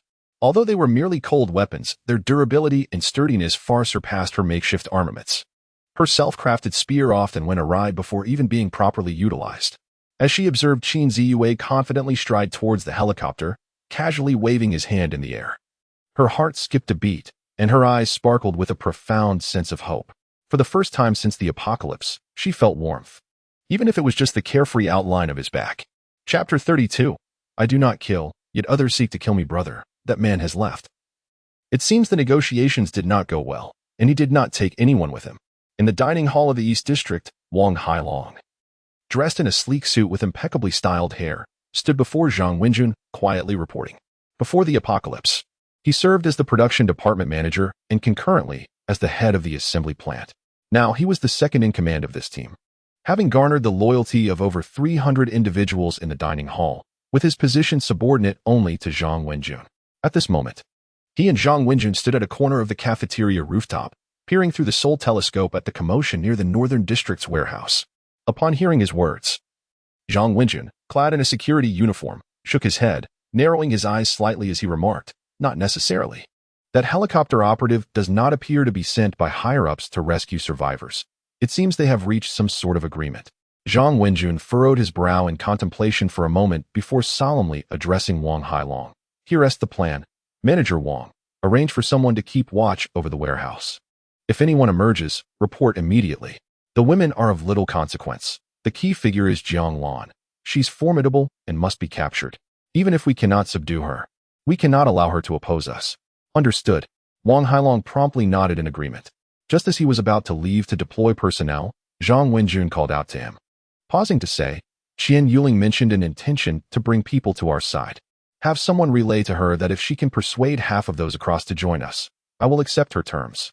Wang Hailong's eyes flickered imperceptibly before he nodded and departed the rooftop to address these matters. Qian Yuling was the workshop director of the assembly plant, once his subordinate. After the apocalypse, she had rallied many female employees, who were now gathered near the warehouse. Due to her esteemed position among them, many women were inclined to heed her. Even those who had reluctantly joined the Eastern District faction still held a favorable view of Qian Yuling. Her conditions were quite straightforward. Bringing people into the East District comes with the stipulation of enjoying unregulated autonomy, immunity from male intrusion, exemption from labor, and the refusal to combat the undead, all while assuming a position within the management team. This condition has indeed irked Zhang Wenjun. The era of tranquility is long gone. A woman, devoid of any combat prowess, presumes that her influence among fellow women grants her the audacity to claim a share of authority. Such arrogance is truly misguided. Initially, Zhang Wenjun intended to ignore her, allowing the women who sought refuge to immerse themselves in labor and zombie extermination, leaving no room for distractions. Given time, as the team solidified, what significance would Qian Yuling hold? However, an unforeseen variable has emerged. A man, piloting a helicopter and armed with a firearm, has made his appearance. Should Jiang Lan acquire a weapon, it would pose the gravest threat to the East District. Currently, their arsenal consists predominantly of makeshift iron scraps and wooden sticks, lacking the lethality of preemptive weaponry. The helicopter ascended slowly from the North District warehouse of Xihe Electronics, before circling back towards the western side of the industrial park. Ziyu, why provide them with food at no cost? Are you attempting to be a savior? As she piloted the helicopter, Gu Lingjun turned her head, puzzled, towards Qin Ziyue. Qin Ziyue, peering through binoculars for any remaining survivors on the ground, chuckled at her inquiry and replied, You overthink it. If I were to be a savior, who would save me?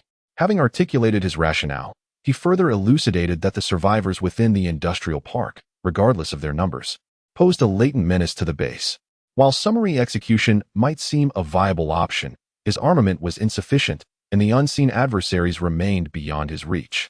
Furthermore, repeated acts of aggression would inevitably incite a unified front against them, thereby amplifying the threat. Gu Lingjun, far from being obtuse, possessed a keen intellect honed by her profession as a distinguished lawyer. Comprehending Qin Ziyue's scheme, she interjected with an insightful her eyes gleaming with understanding. I comprehend. She declared, Your intent is to preemptively transform this situation by using these women as a fulcrum to instigate internecine conflict among the industrial park survivors, thereby compelling them to surface. Subsequently, you can decide whether to assimilate, subdue, or eliminate them. Is that correct? Affirmative, yet not entirely so, Qin Ziyue concurred, observing the perplexity in Gu Lingjun's eyes. Assimilation is indeed a viable option. However, for survivor factions that pose a significant threat, the course of action is not merely expulsion or suppression, but outright annihilation. As he uttered these final words, a palpable aura of lethal intent emanated from Qin Ziyue. Following this declaration, he resumed his reconnaissance with the binoculars, while Gu Lingjun, visibly startled by his pronouncement, widened her eyes in disbelief. Eradicate them all. These were, after all, living, breathing individuals. Moreover, in this post-apocalyptic world where survivors were already scarce, further exacerbating attrition through internal strife begged the question of how human civilization could possibly endure. However, in a fleeting moment of astonishment and compassion, Gu Lingjun quickly regained her composure. This was a course of action taken out of necessity. With moral decay in the absence of order, we find ourselves in a world where it is kill or be killed. Compassion and benevolence cannot sustain life in such a realm. For the non-compliant survivors, mere expulsion is insufficient. Should circumstances improve in the future, they could return to pose an even greater threat to the base. To survive and to perpetuate civilization, one must anticipate potential dangers. A certain degree of ruthlessness is indispensable. The helicopter circled the entire industrial park. While Gu Lingjuan's piloting skills were not yet honed to perfection, she navigated with considerable familiarity. The number of survivors within the industrial park aligned closely with her expectations. Aside from the over 300 individuals at the Xihe electronics factory, several other facilities exhibited varying degrees of survivor presence. Qin Ziyue noted a total of 6 locations where survivors were spotted, although some areas revealed no visible signs of life. Traces indicating the existence of survivors were discernible. In summary, amidst the nearly 80 to 90,000 inhabitants of the industrial park before the apocalypse, a significant number of survivors remained. Should these individuals unite, they could pose a catastrophic threat to the base. Of course, in this early stage of the apocalypse, many survivors may still be in denial, clinging to noble intentions and harboring idyllic fantasies of a return to civilization, hoping that one day they might awaken to find the world restored to its former state, as if it were all merely a dream. For them, the pressing concern lies in survival and awaiting assistance, rather than vying for territory or competing for resources. However, given the passage of time, once they become utterly disheartened by the prospect of rescue, they will inevitably yield to reality. On that fateful day, rivalry, murder, and even acts of aggression are all conceivable. Chapter 33. Heavy truck modification. In the afternoon, as per their agreement, Qin Ziyue and Gu Lingjun made another trip to the northern warehouse of Xihe Electronics, delivering enough provisions to sustain 20 individuals for 3 days. In truth, however, this supply was sufficient for 32 individuals over the course of 5 days. When the food was airdropped, Qin Ziyue made it clear that they would assess the situation after 5 days before dispatching a second batch of supplies. Additionally, she provided them with 2 exceptional cold weapons, the kukri, commonly known as the dogleg knife. In addition to the kukris, there were also 10 standard long knives and 10 sharpened steel pipes, totaling 22 weapons. Both the food and weaponry were deliberately insufficient. The rationale was straightforward: to ensure they did not starve while simultaneously compelling them to struggle for sustenance, thereby instilling a sense of urgency. The food would last only 2 days, leaving them to fend for themselves for the remaining 3. Furthermore, the scarcity of weapons implied that at least 10 individuals would be rendered superfluous. To avoid being the one relegated to idleness, they would be compelled to exert themselves to the utmost. In a team where everyone is striving diligently, any idle individual will inevitably find themselves isolated. An isolated person must either seek a way to reintegrate or gradually be excised from the group. Food serves as a unifying force among them, while weapons foster a competitive spirit within that unity. Currently, in the industrial park, the number of survivors is substantial, most of whom are concealed in the shadows. However, it is only the 5th day of the apocalypse, and many remain oblivious to the gravity of the situation. Most weapons are hastily crafted to combat the undead, and their numbers are limited. The emergence of Jiang Lan's team undoubtedly injects a whirlwind of energy into the stagnant atmosphere surrounding the industrial park. The struggle for control over this territory is poised to commence. As the orchestrator of this turmoil, Qin Ziyue remains comfortably concealed in the shadows, having no intention of fully immersing himself in the fray. For the moment, his focus lies on developing the base and amassing essential supplies, occasionally venturing out to gather resources. Once their internal conflicts have sufficiently depleted their strength and the urgent needs of the base are addressed, he plans to emerge to tidy up the aftermath and reap the rewards. Although the supplies he has dispatched are modest, they have managed to clear 1/3 of the warehouse. Thus, relentless efforts to continue the search for resources are imperative. The products found in various supermarkets possess expiration dates and can only be considered supplementary. At best, they may sustain for a year or so before becoming inedible. Qin Ziyue's vision is one of self-sufficiency. Cultivating land and developing livestock are essential for long-term survival. The modifications to the truck are relatively straightforward. It is a military heavy-duty vehicle, equipped with 2 iron shovels mounted in a V-shape at the front, with several sharp iron spikes welded onto the shovels. The front is entirely shielded with iron armor, with cutting blades affixed to each side and an automated weapon system atop the roof. The cargo area remains largely unaltered, with additional iron spikes installed around the perimeter to deter zombies from approaching or climbing aboard, and an automatic flamethrower added to the rear. While this may sound simple, the modifications to such large machinery are not tasks that can be completed in a mere half-day. Fortunately, it is not akin to modifying a paramount vehicle, which necessitates weaving and welding a rebar mesh, an intricate task that demands considerable effort. Given the substantial size and height of the heavy-duty truck, Primarily utilized for cargo rather than passenger transport, there is no necessity to install a rebar mesh that would create an inconvenient half-meter separation. According to Rong Huanqi's perspective, the base is primarily led by Qin Ziyue, who serves as the central figure, akin to an emperor in ancient times. All regulations within the base must revolve around this paramount principle. Shang Jie is engaged in cultivating a variety of vegetables in the greenhouse, planting a bit of each type. Thanks to the intelligent facilities of the greenhouse, it is possible to see homegrown vegetables adorning the dining table in merely a month or so.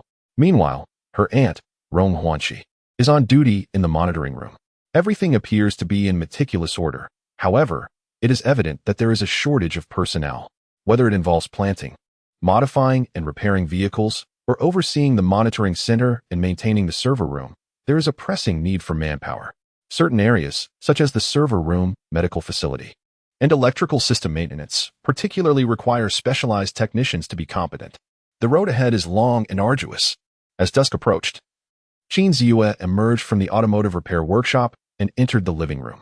While drinking water, he fortuitously encountered Shang Jie, her face smeared with dirt and sweat, resembling a little calico cat as she stepped out of the elevator.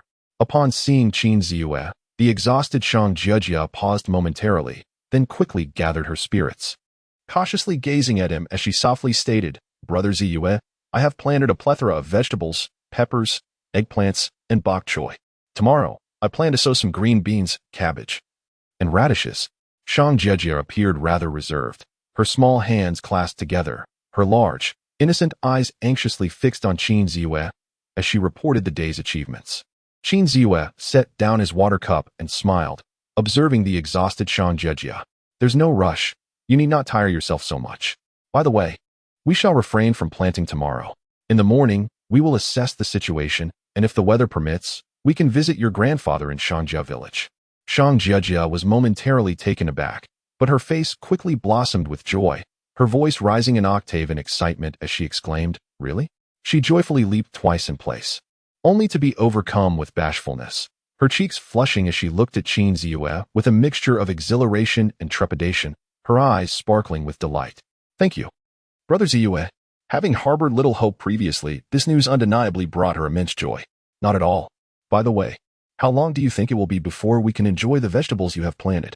Qin Ziyue replied with a gentle smile, deftly shifting the topic as he made his way toward the wall on the left side of the living room. Upon hearing this, Shang Jie quickly reined in her inner delight, and her fatigue seemed to dissipate considerably as she animatedly began to recount her thoughts. "Little bok choy can be ready for the table in about a month. I inquired with Sister Rong, and she mentioned that the warehouse is stocked with plenty of beans. Tonight, I shall prepare some bean sprouts, which will be ready for consumption in approximately a week. However, the growth cycle for other vegetables may take a bit longer." "Well," Shang Jie was ardently narrating, her gaze shifting in tandem with Qin Ziyue's footsteps. But when she noticed Qin Ziyue standing by the wall, the next moment, what had seemed like an immaculate wall suddenly revealed a door, exposing the space hidden within. Shang Jie found herself frozen in place, unable to suppress a gasp of astonishment. After her exclamation, her voice faded into silence, and she dared not even draw a breath, her eyes filled with awe and trepidation. Before her, on the left side of the living room, adjacent to the master bedroom, the entire wall retracted to the sides, unveiling a space illuminated by a white glow. Within that space lay an array of weapons that sent shivers down one's spine. Countless rounds of ammunition and various knives gleamed ominously with sharp edges. The entire wall concealed a veritable arsenal. Chapter 34, Armory and Sniper Practice. Sniper rifles, handguns, submachine guns, and firearm accessories. There were even 2 Gatling guns that appeared formidable enough to induce fear. The wall's interior was practically a miniature armory. Shang Jie was utterly stunned, standing motionless, overwhelmed, her once rosy cheeks now pale with anxiety. "Jie, what are you standing there for?" At that moment, Rong Huanqi emerged from the monitoring center and noticed Shang Jie standing anxiously in place, prompting her curiosity to inquire.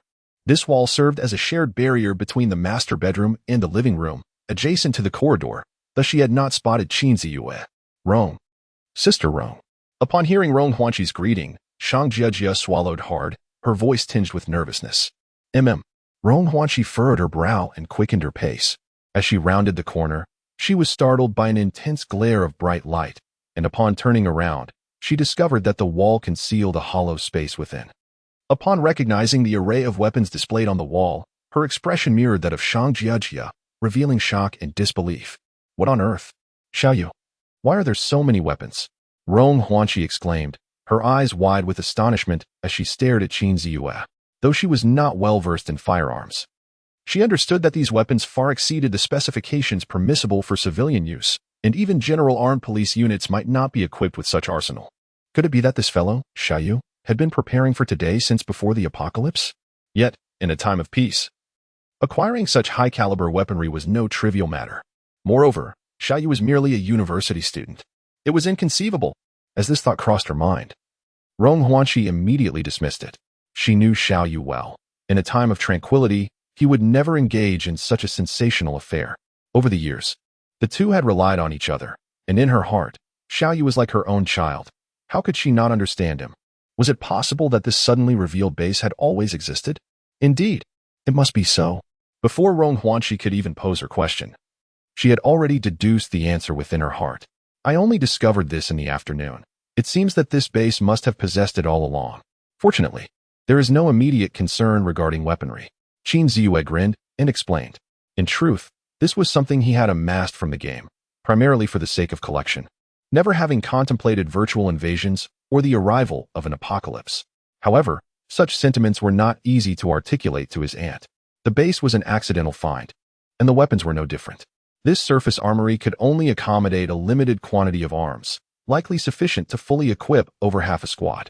Yet, it constituted his entire fortune. The underground armory remained utterly devoid of supplies. Now it makes sense, Rong Huanqi realized.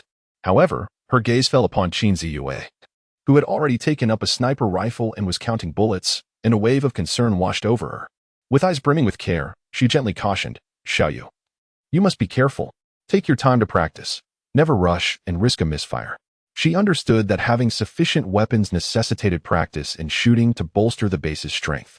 This was an inescapable reality. Yet, as a maternal figure, her inherent worries about her child handling such perilous firearms were unavoidable. While offering advice, her support was palpable. Rest assured, I will go practice my sniping. Qin Ziyue replied with a smile, already slinging the sniper rifle over his shoulder and preparing to ascend the stairs with 2 boxes of ammunition in hand. I'll prepare dinner and call you, Rong Huanqi said, her expression softening as she shook the intercom gently. All right, Qin Ziyue responded, closing the armory door and, with intercom in hand and sniper rifle on his back, he entered the elevator. He needs to practice his marksmanship. It will be of great use tonight. As for the access to the armory, only he possesses the key. Even his aunt's remote cannot unlock it. However, there is a concealed password mechanism nestled in the corner of the wall, usually invisible. It can be activated and opened with the correct code. Do not be afraid, Jiajia. Your brother Ziyue is here to protect us. Rong Huanqi gently reassured Shang Jiajia as Qin Ziyue ascended the stairs. I understand. It's just that seeing so many weapons at once is a bit intimidating. It's all right. Sister Rong, I'm fine now. Let me help you wash the vegetables. Shang Jiajia exhaled slowly and sweetly spoke to Rong Huanqi. Very well. On the rooftop terrace, under the veil of night, the zombies below began to stir, their distant howls echoing through the air. The wind howled fiercely, stirring the crimson mist, merging with the eerie cries of the undead beneath the moonlight. Qin Ziyue lay prone on the helipad, the helicopter hovering just above him. The moment he gazed through the night vision scope, the world transformed into a sea of green. Through the lens, he observed, over 1,000 meters away, a factory's perimeter where several zombies were feasting on the remains of a dog. The iron railings surrounding the area bore evident signs of conflict. Perhaps survivors had ventured out under the cover of darkness in search of sustenance, and this dog was a member of their team. It must have valiantly aided them in fending off the zombies, allowing them to escape. Or perhaps the dog's owner had succumbed to the undead, and the loyal creature could not bear to abandon its master, meeting a gruesome fate instead. Its blood-soaked fur was devoured by the ravenous zombies, a horrific tableau of carnage. Qin Ziyue forced himself to gaze upon the scene, suppressing the overwhelming feelings of nausea and revulsion churning within him. In this apocalyptic reality, one must adapt to every circumstance. Sentimentality is no longer a luxury afforded by this era. However, throughout the day, no traces of survivors were found within the factory. It seemed that, out of sight, many still lived, They may not yet comprehend the nature of zombies, accustomed to lurking during the day and emerging at night, believing this would maximize their safety. After observing for a considerable time, the number of zombies increased, encircling and tearing the dog to shreds. Xihe could no longer bear it and fired his weapon. "For you, dear dog, I shall avenge you." Yet, it was a pity. Despite aiming for the zombie's forehead, his first bullet veered drastically, striking the iron railing beside it. The clang of the bullet colliding with the railing, accompanied by sparks and a deafening sound, suddenly roused the feasting zombies. They exchanged glances, turned in circles, and roared, searching for the source of the noise. Xihe reflected on his experience. The distance was the primary factor, followed by an incorrect stance. The powerful recoil had caught him off guard, causing the bullet to stray the moment it left the chamber. Taking a slow breath, he steadied himself, focusing intently as he aimed at another zombie's heart. Bang! Another shot. This time, he was thoroughly prepared. He hit the target. Yet, the outcome was somewhat disappointing. Although he aimed for the zombie's chest, the bullet obliterated its head instead, causing it to sway momentarily before collapsing onto its companion. Xihe furrowed his brow and rubbed his shoulder. Firing twice had left his shoulder aching. After a brief respite, he once again lay prone on the ground, gripping his sniper rifle anew, aiming at the zombies a kilometer away. Chapter 35, The Warehouse Rebellion. For an entire night, from 5:30 in the afternoon until 10 at night, he devoted a mere 10 minutes to a meal. The remainder of the time, Xihe remained on the rooftop, honing his sniping skills, expending several boxes of ammunition. Although the results were not entirely satisfactory, they had improved significantly compared to his initial attempts. At least one bullet out of every 3 would strike the intended target. The influence of the wind proved to be the greatest challenge, the solution to which eluded him. However, he understood that mastery in shooting could not be achieved overnight. It demanded relentless practice to transform the act of shooting into an instinct, ingrained within muscle memory. Every marksman is nurtured through a ceaseless barrage of bullets. On the 6th day of the apocalypse, as the sun dipped below the horizon amidst the crimson fog, this day quietly passed. In stark contrast to the tranquility within the base, chaos reigned outside its walls. Teams engaged in gunfights, scavenging for food, weaving conspiracies, fleeing from zombies, and vying for women. As darkness enveloped the landscape, a myriad of sordid activities unfolded under the cloak of night. Throughout the industrial park, dozens, if not hundreds, of shadows flitted about. Concealed in the darkness, engaging in desperate acts driven by survival and desire. Amidst this turmoil, Xihe's gunfire seemed unremarkable, merely 40 to 50 meters beyond the base. 2 car explosions had already occurred. The zombies, more active than one could imagine under the cover of night, howled hauntingly, leaving one in a state of disarray. Amidst the cacophony of the night, the subtle disturbances surrounding Xihe appeared almost trivial. In the depths of the night at the Xihe electronics factory, within the northern warehouse, a sense of urgency enveloped Jianglan. "Sister Jiang, trouble has arisen. Qian Yuling has defected to the eastern cafeteria with her followers." In the warehouse office, Jianglan was engrossed in drafting a strategic plan for her team. The stern reprimand she received from Xihe earlier had illuminated the reality that nurturing her team was essential for their survival. She was meticulously adapting certain military models to outline the future trajectory of her team and establish management protocols. However, before she could refine her work, Yang Yuing burst in. Breathless with haste. "How many people?" Jianglan sprang to her feet, her eyes wide with astonishment and ire. "What about the weapons and provisions?" she inquired anxiously. This was her primary concern. Weapons and food were the very foundations of her team's existence. Particularly the weapons. The current location, being a warehouse, offered a semblance of safety against the undead. Yet, it was filled solely with electronic products, devoid of sustenance and armaments. To survive, they would have to venture out. Thus, the weapons were paramount. Having painstakingly procured weapons from Mr. Qin, losing them to Qian Yuling would be an immense setback. She was responsible for managing the food supplies, distributing rations for 2 meals a day, and had already allocated the afternoon's provisions. The weapons had been distributed earlier that day based on physical capability. Upon hearing Yang Yuing's news, Jianglan furrowed her brow in contemplation. Fortunately, the losses were not catastrophic. The departing individuals took only a meager supply of food. Yet the subsequent distribution of provisions may become somewhat more generous, with nearly half of the remaining members being physically weaker and unarmed. Though the team now consists of merely 17 individuals, it stands as a testament to their unwavering loyalty. Furthermore, only 3 members lack weaponry, significantly enhancing the overall survival rate of the group. It is perhaps for the best, as this spares me from future hindrances. Let them be. Zhonglan waved her hand dismissively, expressing her resignation. Then, Sister Zhonglan, what shall we do next? Yang Yueying inquired, her lips pursed and brows slightly furrowed, a hint of concern in her voice. Mr. Qin has made it abundantly clear today, there will be no rescue. We must rely solely on ourselves. I have resolved to lead you in our struggle for survival. Henceforth, we shall implement a militarized management approach within the team. Here is a document I composed. Please take it and circulate it, so everyone is informed.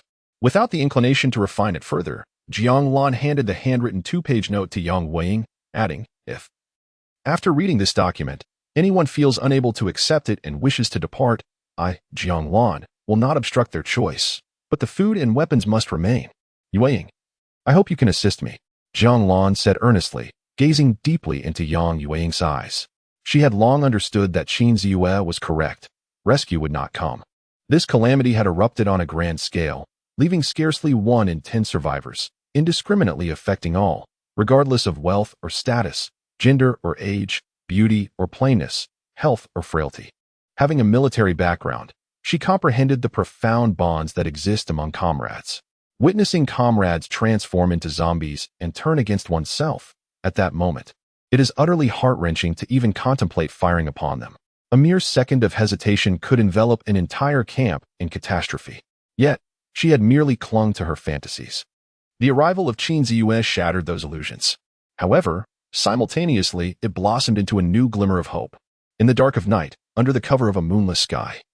At 4 o'clock in the morning, Qin Ziyue ventured forth alone, clad in specialized combat attire, gripping a submachine gun, and stealthily exiting through a small gate of the base. Shrouded in shadows, adorned with a helmet and night vision goggles, his tactical military boots whispered against the ground. A combat knife was strapped to his leg, while an uncountable number of magazines adorned his waist and a sniper rifle rested on his back. His mission led him to the Qixing toy factory. The cargo truck that had mysteriously appeared outside the base on the second day of the apocalypse ultimately vanished within the confines of this toy factory. At that time, due to insufficient time for modifying the Paramount armored vehicle, he chose to avoid unnecessary conflicts, allowing the situation to slide when the other party refrained from breaching the base. This group posed the initial threat to the base. Remarkably, within just a few days, their numbers had escalated from 1 vehicle to 3, indicating a significant increase in personnel. Although some were felled by the firepower of the facility, it simultaneously deepened the enmity between the two factions. The remaining individuals, if they possessed even a modicum of intelligence, would undoubtedly rally more survivors to conspire against the base. Unlike the survivors from the Xihe electronics factory, and distinct from those in the industrial park, the toy factory represented an imminent threat that must be eradicated. Given a few more days, who knows what kind of tumult they might unleash. Currently, the number of survivors aware of the base within the industrial park is rather limited. This is partly due to the multitude of towering buildings obstructing the view, rendering the base invisible from many factory sites. Additionally, the passage of time has been insufficient for news to disseminate among the survivors. It is likely that the workers at Xihe Electronics remain oblivious, otherwise, Zhonglan would have mentioned it during the day. Tonight's operation serves as a demonstration. A warning to those who are aware or soon to discover the existence of the base. Though the base may appear secure, capturing it will not be an easy endeavor. Chapter 36, Night Raid on the Toy Factory. At the Hongyi Hardware Factory, on the 6th floor rooftop, Qin Ziyue lay motionless, akin to a shadowy specter, for a full half-hour. During last night's shooting practice, he had deliberately attracted nearby zombies by utilizing the noise of gunfire, successfully diverting them. Thus far, he had encountered no large hordes of zombies. The occasional solitary one was easily dispatched. At this moment, he peered through an 8-power scope, observing the situation within the building across the street. 4, 5, 6, 9, 11. There are still so many. This could prove challenging. Qin Ziyue furrowed his brow, exhaled deeply, and continued to aim. The distance was not great. Merely across the street, less than 300 meters. The building before him was a dormitory of the Qixing toy factory. Notably tall and surrounded by a makeshift barricade of vehicles and various debris to ward off the undead. On the 7th floor, several rooms were illuminated. The electrical infrastructure had not yet succumbed to complete failure, with only sporadic instances of short circuits and power outages. Fortunately, the industrial park was equipped with backup generators. Through the lens of an 8-power night vision scope, 11 survivors were visible within the scope of observation, including 4 women. Some were asleep, while others were valiantly struggling to keep their eyes open, presumably on watch. A couple was engaged in illicit activities. The dormitory windows were relatively large, but Xihe could not ascertain whether additional survivors were present in areas beyond his line of sight. Glancing at the time, he realized that dawn was approximately 30 minutes away. Xihe inhaled deeply, resolving to discharge his firearm. Thwack! The sniper bullet cleaved through the night air, traversing the street in a fleeting instant and piercing the chest of the target patrolling the corridor. Despite the distance of over 200 meters precluding absolute accuracy, the extensive practice of the previous night had yielded a respectable hit rate. Thwack! The second shot followed immediately upon the heels of the first. Thwack! In rapid succession, 3 shots were fired. 2 found their mark, with the sniper rounds instantly creating bloody apertures in the bodies of 2 survivors on night watch at the opposing toy factory, effectively severing half of their torsos. The third shot deviated from its intended trajectory, aimed at the chest, but ultimately striking the arm, causing the limb to detach upon impact. Ack! The searing agony elicited a cry of anguish from the night watchman, Xiaowang. However, he swiftly regained his composure. Clutching his bleeding arm and seeking refuge behind a concrete barrier, covered in perspiration, he raised his head and bellowed towards the adjacent illuminated room. Hiss! Brother Lu, take cover. Sniper! Ah! The excruciating pain compelled him to draw in a sharp breath. In the toy factory, Lu Qixing sat on the sofa, while before him a young woman writhed, emitting soft whimpers. The moment the first gunshot rang out, his eyes flew open, and he involuntarily shuddered, kicking the woman aside in fright and retreating beneath the window. Before he could secure his hiding place, he heard the warning call of his subordinate, Xiaowang. Xiaowang! Are you all right? Lu Qixing hunched his body, extending his foot to retrieve the clothes strewn on the floor, gesturing for the bewildered woman to take cover, while quietly inquiring about Xiaowang's condition. My hand, it's broken. Lu Gu, don't expose yourself or make a sound. We don't know how many are out there. Xiaowang trembled as he cautioned. Bang! Another shot echoed. Damn it! Bang! Bang! Bang! The gunfire reverberated through the night sky. On the ground, the zombies stirred, excitedly pursuing the sound and emitting their chilling roars. Xihe lay in wait. After the night guard, struck in the arm, and the man in the room with the woman took cover, he continuously shifted his aim. The dawn was breaking, and 5 had already fallen to his gun. 3 more lay severely wounded, either by misses or by shrapnel from bullets striking the walls. The remaining individuals, upon hearing the gunfire, had all sought refuge. This building corresponded precisely with the dormitory windows of the toy factory, yet they were ensconced in blind spots, rendering them untouchable. Xihe furrowed his brow slightly, adjusting into a more comfortable position as he patiently awaited the unfolding events. He possessed the virtue of patience, capable of lingering until dawn.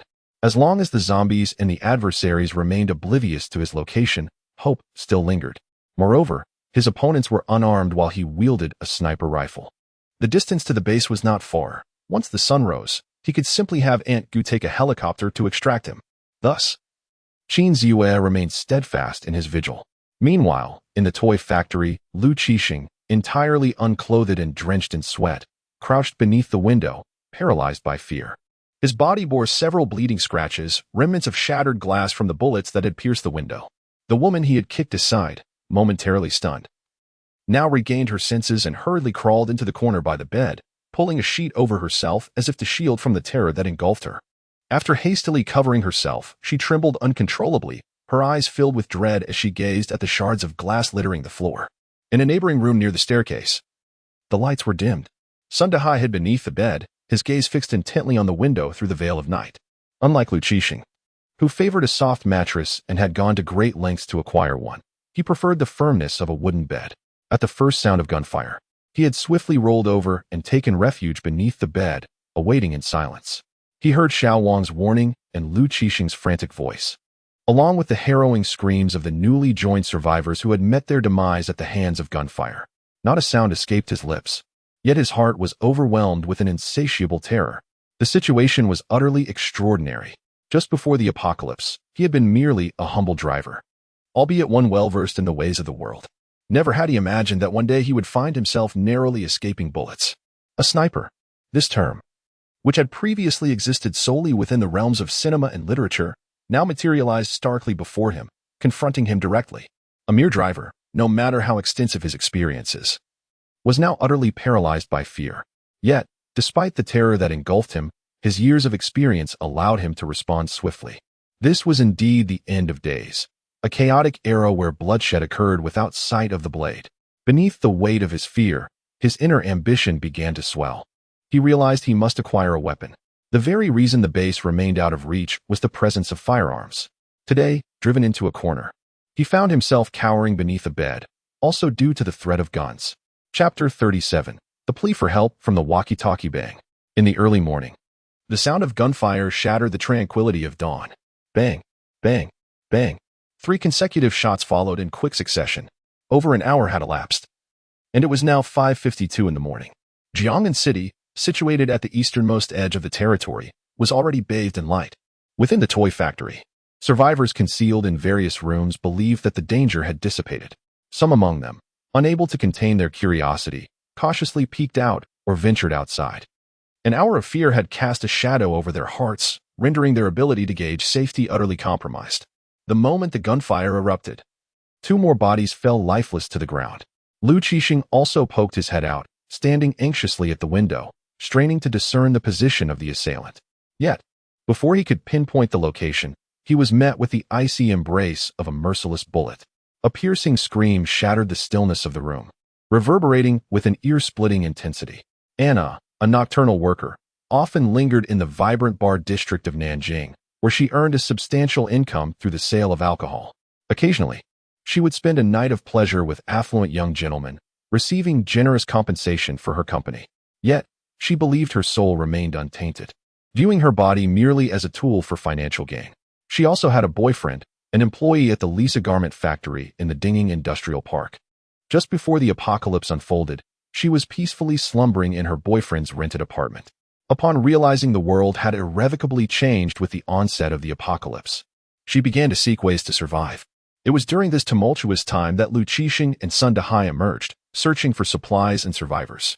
Lu Qixing was immediately captivated by Anna's beauty, and Anna, in turn, yearned for a strong man to safeguard her existence in this desolate world. Their mutual attraction blossomed, leading them to form a bond. Anna devoted all her skills honed over the years to Lu Qixing, successfully ensnaring his affections. As for Sun Dehai, while not entirely disinterested in matters of romance, he possessed a greater self-discipline, believing that in this harsh reality, a healthy and robust body was paramount for survival. Indulging in the pleasures of the flesh, he reasoned, could only lead to one's demise. Thus, he willingly relinquished the most beautiful woman, Anna, to Lu Qixing, also in hopes of motivating Lu Qixing to work even harder for him. And at this moment, Anna gazed at the man with whom she had spent a delightful evening just over an hour ago. Now, he stood before the window, and within mere seconds, his head vanished, exploding into a cloud of crimson mist. This sudden horror left her pale and screaming in terror.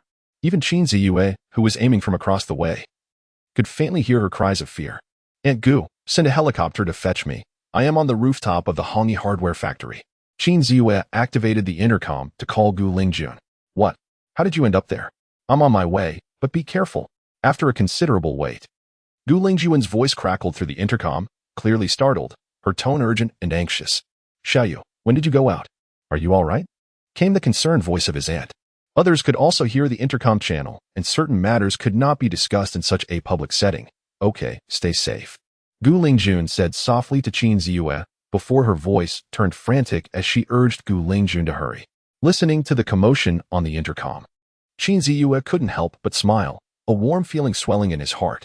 Though his aunt did not overtly express it, her support for his actions was evident. Her single shout at Gu Lingjun revealed her underlying worry. In this chaotic apocalypse, having such a family by his side was the greatest blessing. Setting down the intercom, Xihe resumed his aim at the building across the way. After 2 more bodies had fallen, the opposition clearly hesitated to reveal themselves again, frightened into submission. Xihe furrowed his brow slightly, a spark of inspiration igniting within him. He lowered his gaze. Through the scope, he discerned a barricade encircling the vehicles below the opposite dormitory. He aimed at the fuel tank of a car and fired. Bang! Bang!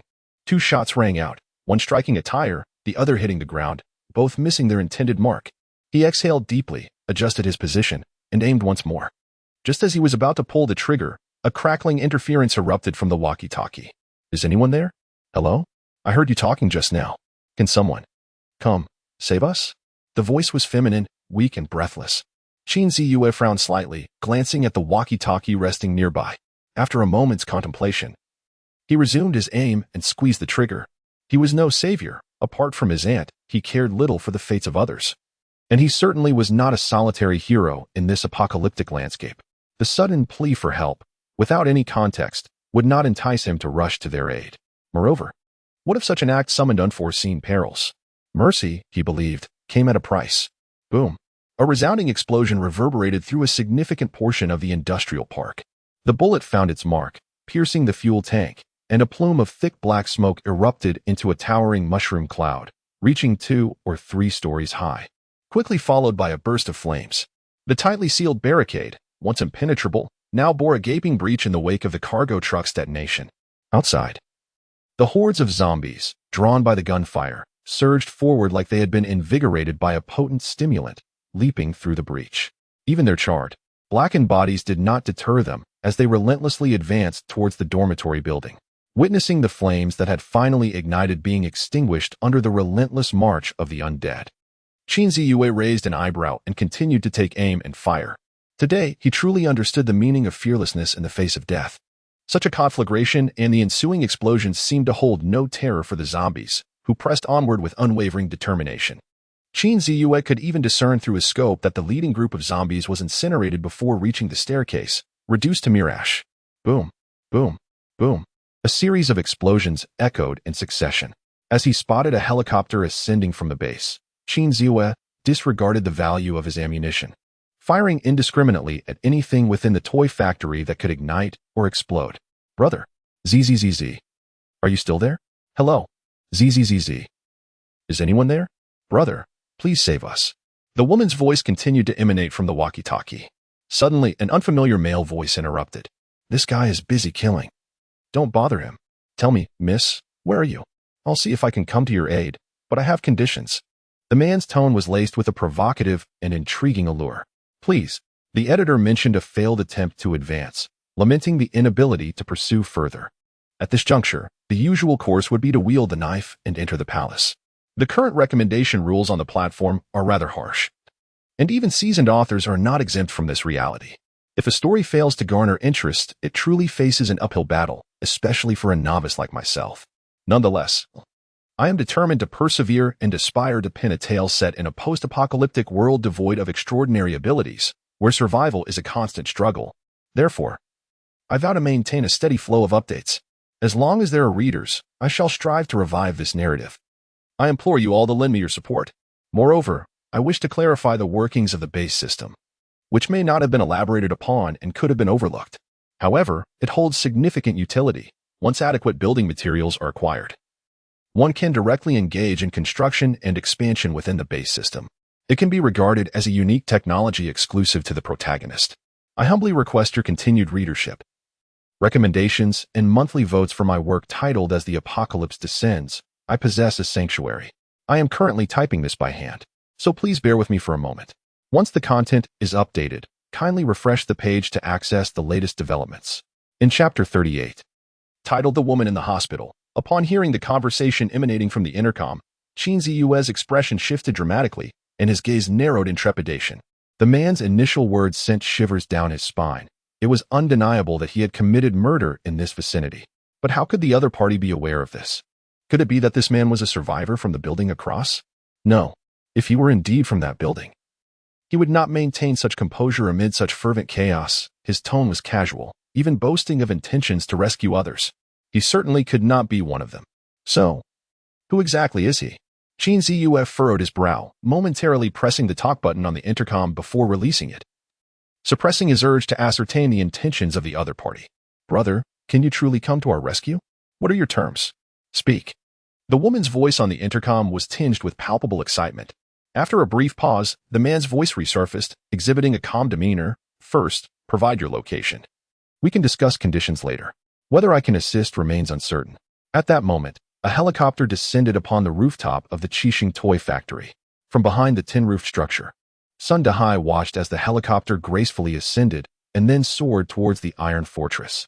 A fierce glimmer ignited in his eyes. Indeed, it was the inhabitants of that steel stronghold. He had long speculated about the identity of those harboring such profound animosity, willing to deploy snipers to annihilate his group. While he suspected it might be someone from within the fortress, uncertainty lingered. However, upon witnessing the helicopter, clarity washed over him. Sun Dehai's expression darkened, his eyes aflame with fury. As the fuel tank of a vehicle below erupted, the cacophony of explosions resounding in rapid succession, he stealthily emerged from within the door. Utilizing the concrete railing of the corridor as cover, he crawled along the ground before pivoting towards the staircase, seeking refuge on the rooftop. The hard-won survivors and resources, he casting a profound glance at the iron fortress, Sun Dehai's brow furrowed in somber contemplation before he leapt from the building. On the iron railing that bordered the dormitory in the factory's rear wall, 2 ropes were secured, an arrangement Sun Dehai had meticulously prepared in advance.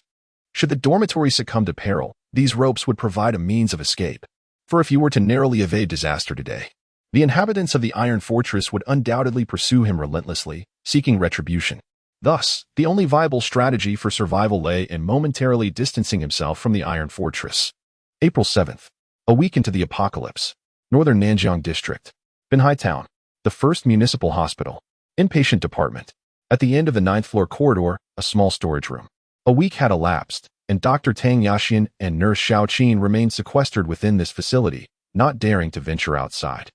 The corridor beyond was teeming with zombies, once vibrant doctors, elegantly attired nurses, patients valiantly battling illness, and anxious family members now reduced to a singular designation, zombies.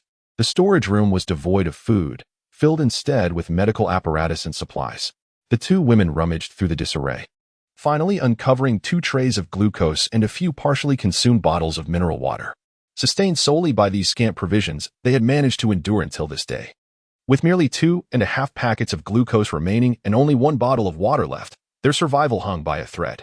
Fortunately, Tang Yaxian discovered an antiquated intercom in a corner of the storeroom. Xiaoqin, having relinquished all hope, sat emaciated and listless in the corner, awaiting her fate. Tang Yaxian, unwilling to succumb to despair, gradually awakened and instinctively reached for the intercom, ready to continue her cries for help. To her astonishment, she discerned a voice emanating from the device. Initially, she believed she was still ensnared in a dream, but as she listened intently, she pinched her thigh sharply, jolting herself into full awareness. Though the voice transmitted through the intercom was fragmented and faint, suggesting a considerable distance and unstable signal, the mere fact that someone was present ignited a flicker of hope within her. The speaker appeared to be in good spirits, boasting a helicopter and speaking with robust vitality. Seizing this glimmer of hope, Tang Yaxian urgently called out for assistance. The commotion roused Xiaoqin, whose once still gray eyes sparkled anew with life. Just as despair threatened to engulf them, another male voice interrupted. "This fellow is in the midst of committing murder. Do not call for him. Tell me, young lady, what is your location? I will see if I can rescue you, but I have conditions." Murder? Could he be the one piloting the helicopter? A fleeting thought crossed Tang Yaxian's mind, yet she dismissed her apprehensions. The prospect of salvation outweighed her fears. She was willing to comply with any demands. As a doctor, she was accustomed to the specter of life and death on the operating table. But when faced with her own mortality, terror gripped her heart. She did not wish to perish. She yearned to live, to exist in a semblance of safety if circumstances permitted. She loathed this damned apocalypse. "We are in the storage room on the 9th floor of the first hospital's inpatient department. I am Tang Yaxian, a doctor, and my companion is a nurse. Please, good sir, rescue us. We can be of service to you." Tang Yaxian spoke in a hurried and succinct manner, presenting herself much like a salesperson extolling the virtues of a product. Clutching the walkie-talkie as though it were a lifeline, her eyes gleamed with a mix of anticipation and anxiety, her body trembling imperceptibly. Long deprived of sustenance, her complexion had turned an unhealthy yellow, resembling that of a corpse. She had lost considerable weight. Although not entirely skeletal, she was perilously close. Surrounded by zombies outside, they dared not venture forth. For 7 days, they had survived on mere sips of water and glucose, and it was a wonder they had not withered away completely. Tang Yaxian and Xiaoqin huddled together, the walkie-talkie pressed against their chests, breathing faintly, as if awaiting judgment. At last, a man's voice emanated from the device. The 9th floor of the hospital? Are you jesting? Sister, there are countless zombies in that hospital. Even if you are a doctor, or a deity for that matter, it is impossible to emerge alive. Forget it. I had hoped to find a more attractive companion. You best look after yourselves. Chapter 39. The mysterious man. The man's callous words shattered the last remnants of hope for Tang Yaxin and Xiaoqin. It felt as though, in a moment of drowning, they had glimpsed a final lifeline, only to have it whisked away by an unrelenting gust. They exchanged a glance, their eyes brimming with despair. With a thud, the walkie-talkie fell to the ground. The two women collapsed helplessly against the shelving, resigned to their fate. In that moment, the singular thought that pervaded their minds was the acceptance of death. Even in death, they vowed, they would not succumb to becoming fodder for the undead. The mere thought of transforming into a zombie, or being encircled by them as they gradually devour the flesh from my body, sends shivers down my spine. One day, perhaps a child might stumble upon my bones and carve them into various shapes of toys or weapons, leaving us both in a state of dread. How terrifying. A faint sound of breathing echoed in the tranquil warehouse, as if it could cease at any moment. It is uncertain how much time has passed, an eternity, perhaps. Suddenly, the intercom on the ground crackled with a garbled signal. Are you doctors? The voice of Qin Ziyue emerged from the intercom. Tang Yaxin and Xiaoqin were momentarily taken aback, believing they were caught in a dream. They exchanged glances, their eyes drawn to the blinking signal light of the intercom. A renewed glimmer of hope igniting within them. Yes, I am Tang Yaxin, a physician with 7 years of experience in internal medicine, and I assure you, Xiaoqin is an excellent nurse as well. Sir, can you come to our rescue? Tang Yaxin swiftly picked up the intercom, unleashing an unprecedented surge of energy. Her voice, though still weak, had gained a newfound steadiness, no longer the disjointed whisper of impending demise. Upon returning to the base, Qin Ziyue sat by the intercom. Upon hearing the woman named Tang Yaxin introduce herself as a doctor, a thought sparked within him.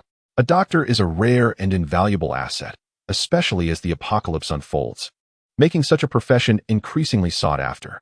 Thus, if circumstances permit, rescuing this doctor would undoubtedly be a fortuitous endeavor. Moreover, the individual in question is a woman, posing minimal threat, which facilitates management. Upon hearing the enigmatic stranger relinquish his attempt to assist, Qin Ziyue paused for a moment before contacting Tang Yaxin once more. He activated the intercom and inquired, "All right, may I ask, dear brother, how many days should we wait? Please do not forget, dear brother." Tang Yaxin's anxious voice resonated again, approximately 3 to 5 days. After contemplating for a moment, Qin Ziyue replied, although he had consented to the rescue, he resolved to leave them in suspense. Firstly, he could not ascertain the veracity of their claims. What if it were a trap aimed at seizing his helicopter or the base? Furthermore, there was the possibility of collusion with that mysterious man. In this apocalyptic scenario, peril lurked at every turn, necessitating utmost caution.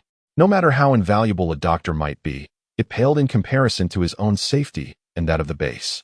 My friend, you seem quite tender-hearted. Do you not have any doctors available? At that moment, the mysterious man's voice echoed through the intercom once more. Qin Ziyue raised an eyebrow, pondering the situation, and pressed the talk button to ask, "Who are you?" The man's tone suggested an unsettling familiarity. As if he knew Qin Ziyue well, he appeared to be well acquainted with the existence of the base. Playing dead was not a viable solution, so he opted to inquire proactively. "Dear doctor, it seems you have found salvation. This fellow possesses a helicopter, and the 9th floor is hardly an insurmountable obstacle. However, do exercise caution, for he may not endure long. Do not risk your life in vain. Ha ha ha." The mysterious man's voice was laced with levity, culminating in a series of boisterous laughter. Qin Ziyue furrowed his brow, placing the walkie-talkie down in silence. He pondered the identity of the enigmatic man who had suddenly appeared over the device. Who was he? He knew of the murders and was aware of the helicopter. It was utterly preposterous. As for the mysterious individual's intentions, it was evident he sought to target the base, yet the specifics, his location, the number of accomplices, and the weaponry remained shrouded in uncertainty. Damn it! Qin Ziyue could not restrain himself, delivering a forceful blow to the dining table. Patience is key. One must proceed with caution. This individual likely resides nearby, attempting to disrupt our composure and exploit the ensuing chaos. Little you, do not fall into his trap. Maintain your equanimity. Beside him, Rong Huanqi set down her chopsticks, gently placing her hand atop Qin Ziyue's in a soothing gesture, her tone gentle, her peach blossom eyes shimmering with tender compassion. Indeed, Ziyue. You are exceptional. Fear not. We are all here with you. Gu Lingjun quickly nodded in agreement, her gaze sparkling like stars, as she placed her hand over his other palm, offering reassurance. Brother Ziyue, you can do it. Shang Jiejia, though less informed about the situation, clenched her small fist, her eyes shining brightly as she encouraged Qin Ziyue. The three women had clearly heard everything transpiring over the walkie-talkie but had chosen to remain silent, trusting in Qin Ziyue's leadership. How to proceed was entirely up to him. He was the head of this family, their steadfast pillar. Gradually, Qin Ziyue felt his tension ease as he exchanged a soft smile with his aunt and Gu Lingjun. His aunt's analysis held merit. If the adversary truly possessed strength, an attack on the base would have already commenced.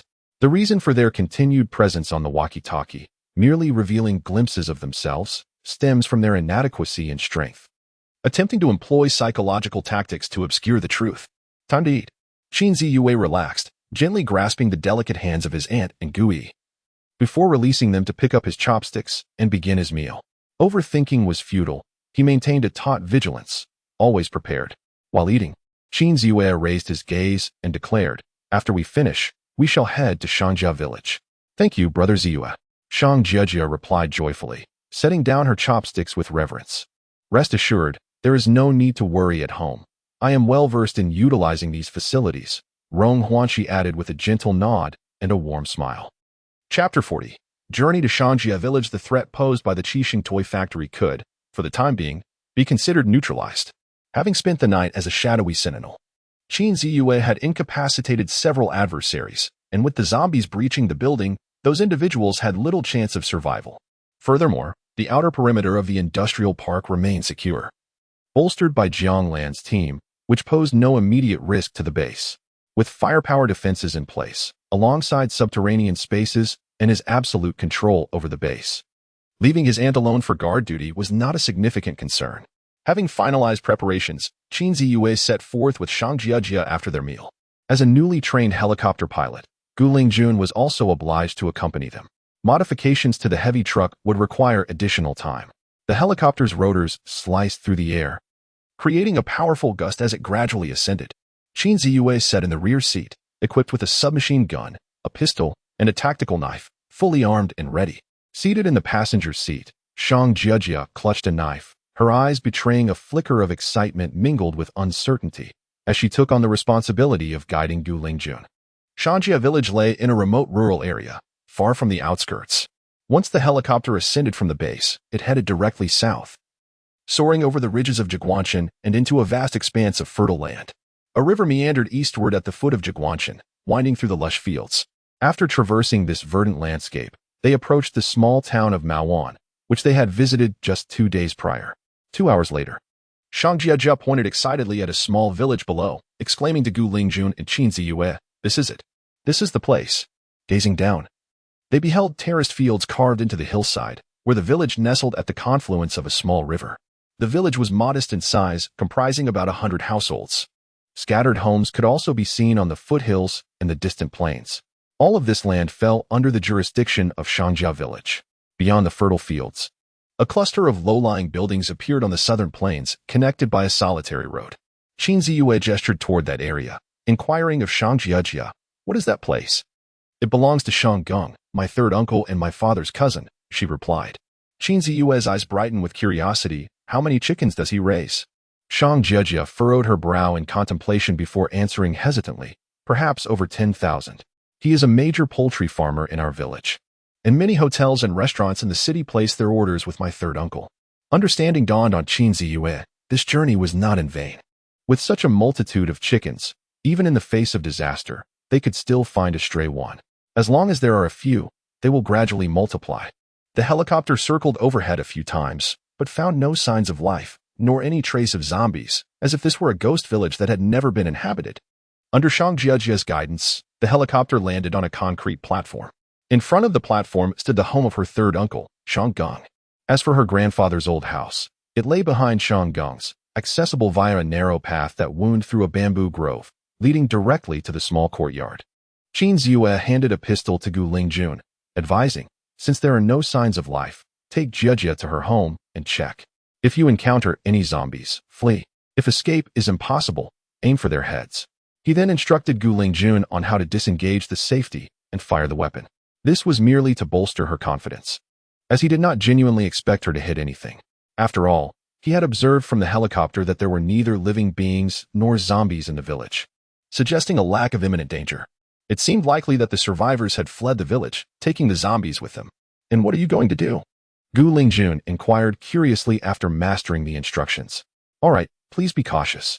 She cast a nervous glance towards her grandfather's house, but nodded in agreement nonetheless. Behind Shanggung's home lay a dense bamboo forest. The path meandered through the thickets, not far in distance, yet it felt somewhat eerie. Brother Ziyue, I will take good care of Sister Gu, Shang Jiejia exclaimed, her impatience evident as she clutched Gu Lingjun's arm and patted her chest in assurance. Yes, I shall return shortly. The trio separated, with Qin Ziyue heading directly towards the chicken farm. Gu Lingjun glanced at Qin Ziyue's departing figure before turning to walk towards the bamboo forest with Shang Jiejia. It was a chicken farm of considerable size, a fact immediately apparent upon entry, with commendable attention to cleanliness. However, dried, blackened bloodstains were visible near the entrance. Qin Ziyue furrowed his brow, released the safety on his firearm, and cautiously pushed open the ajar iron gate. The gate creaked with a grating sound, followed by the faint clucking of chickens from within. Traversing the courtyard at the main entrance, he entered the disinfection chamber, which led to the automated chicken coops. At the entrance to the disinfection chamber, however, lay several corpses. Judging by their physiques, there were 3 women and 1 man, their heads so mangled as to be unrecognizable. Flies buzzed around the decaying bodies. Frowning, Qin Ziyue covered his nose and proceeded directly through. Inside the chicken coops, many chickens remained, though it was evident that their numbers were far fewer than the farm's capacity would suggest, perhaps because it had not been fully stocked, or perhaps because survivors still resided in the village and had not yet managed to relocate them all. Looking around, he located egg cartons, filled 2 with eggs, and then seized a hen and a rooster before turning to leave. Just then, a gunshot rang out. Damn, Qin Ziyue exclaimed. He looked up towards the direction of Shang Jiejia's grandfather's house, his expression changing immediately.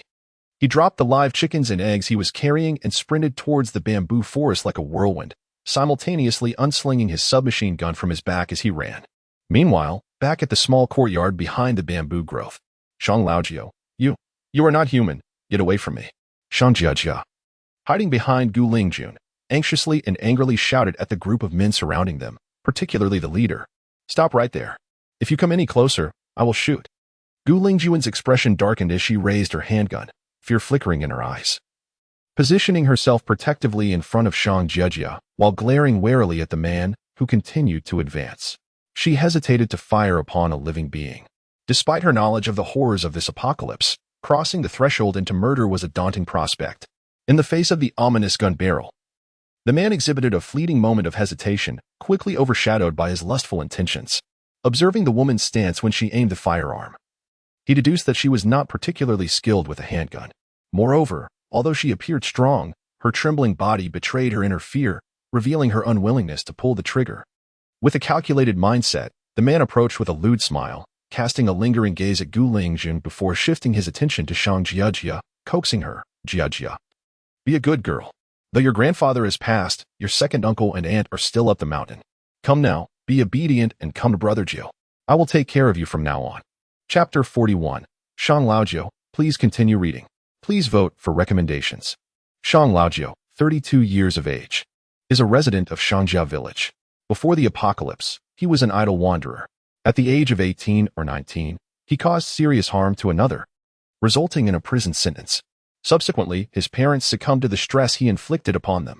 Upon his release from prison, he squandered his days in idleness and indulgence, gathering a band of ruffians who wreaked havoc in their village. Although his surname was Shang, he was met with disdain by the local populace. Even children like Shang Jiejia would call him by name and avoid his company.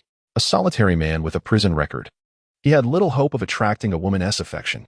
However, no one anticipated the arrival of the apocalypse, which transformed his existence into a veritable paradise. He had always relished playing video games and reading novels, particularly those of the apocalyptic genre. To avoid returning to confinement, he meticulously awaited the news. And upon learning that this calamity had engulfed the entire globe, he recognized that his time had come. Idleness? Leisure? A rogue? In this new world, who would dare to label him as such? With his combative spirit, he rallied his few surviving companions, wielding weapons such as machetes, and seized control of a bomb shelter on a hillside. Subsequently, he created a commotion with a vehicle, luring the zombies away from the village.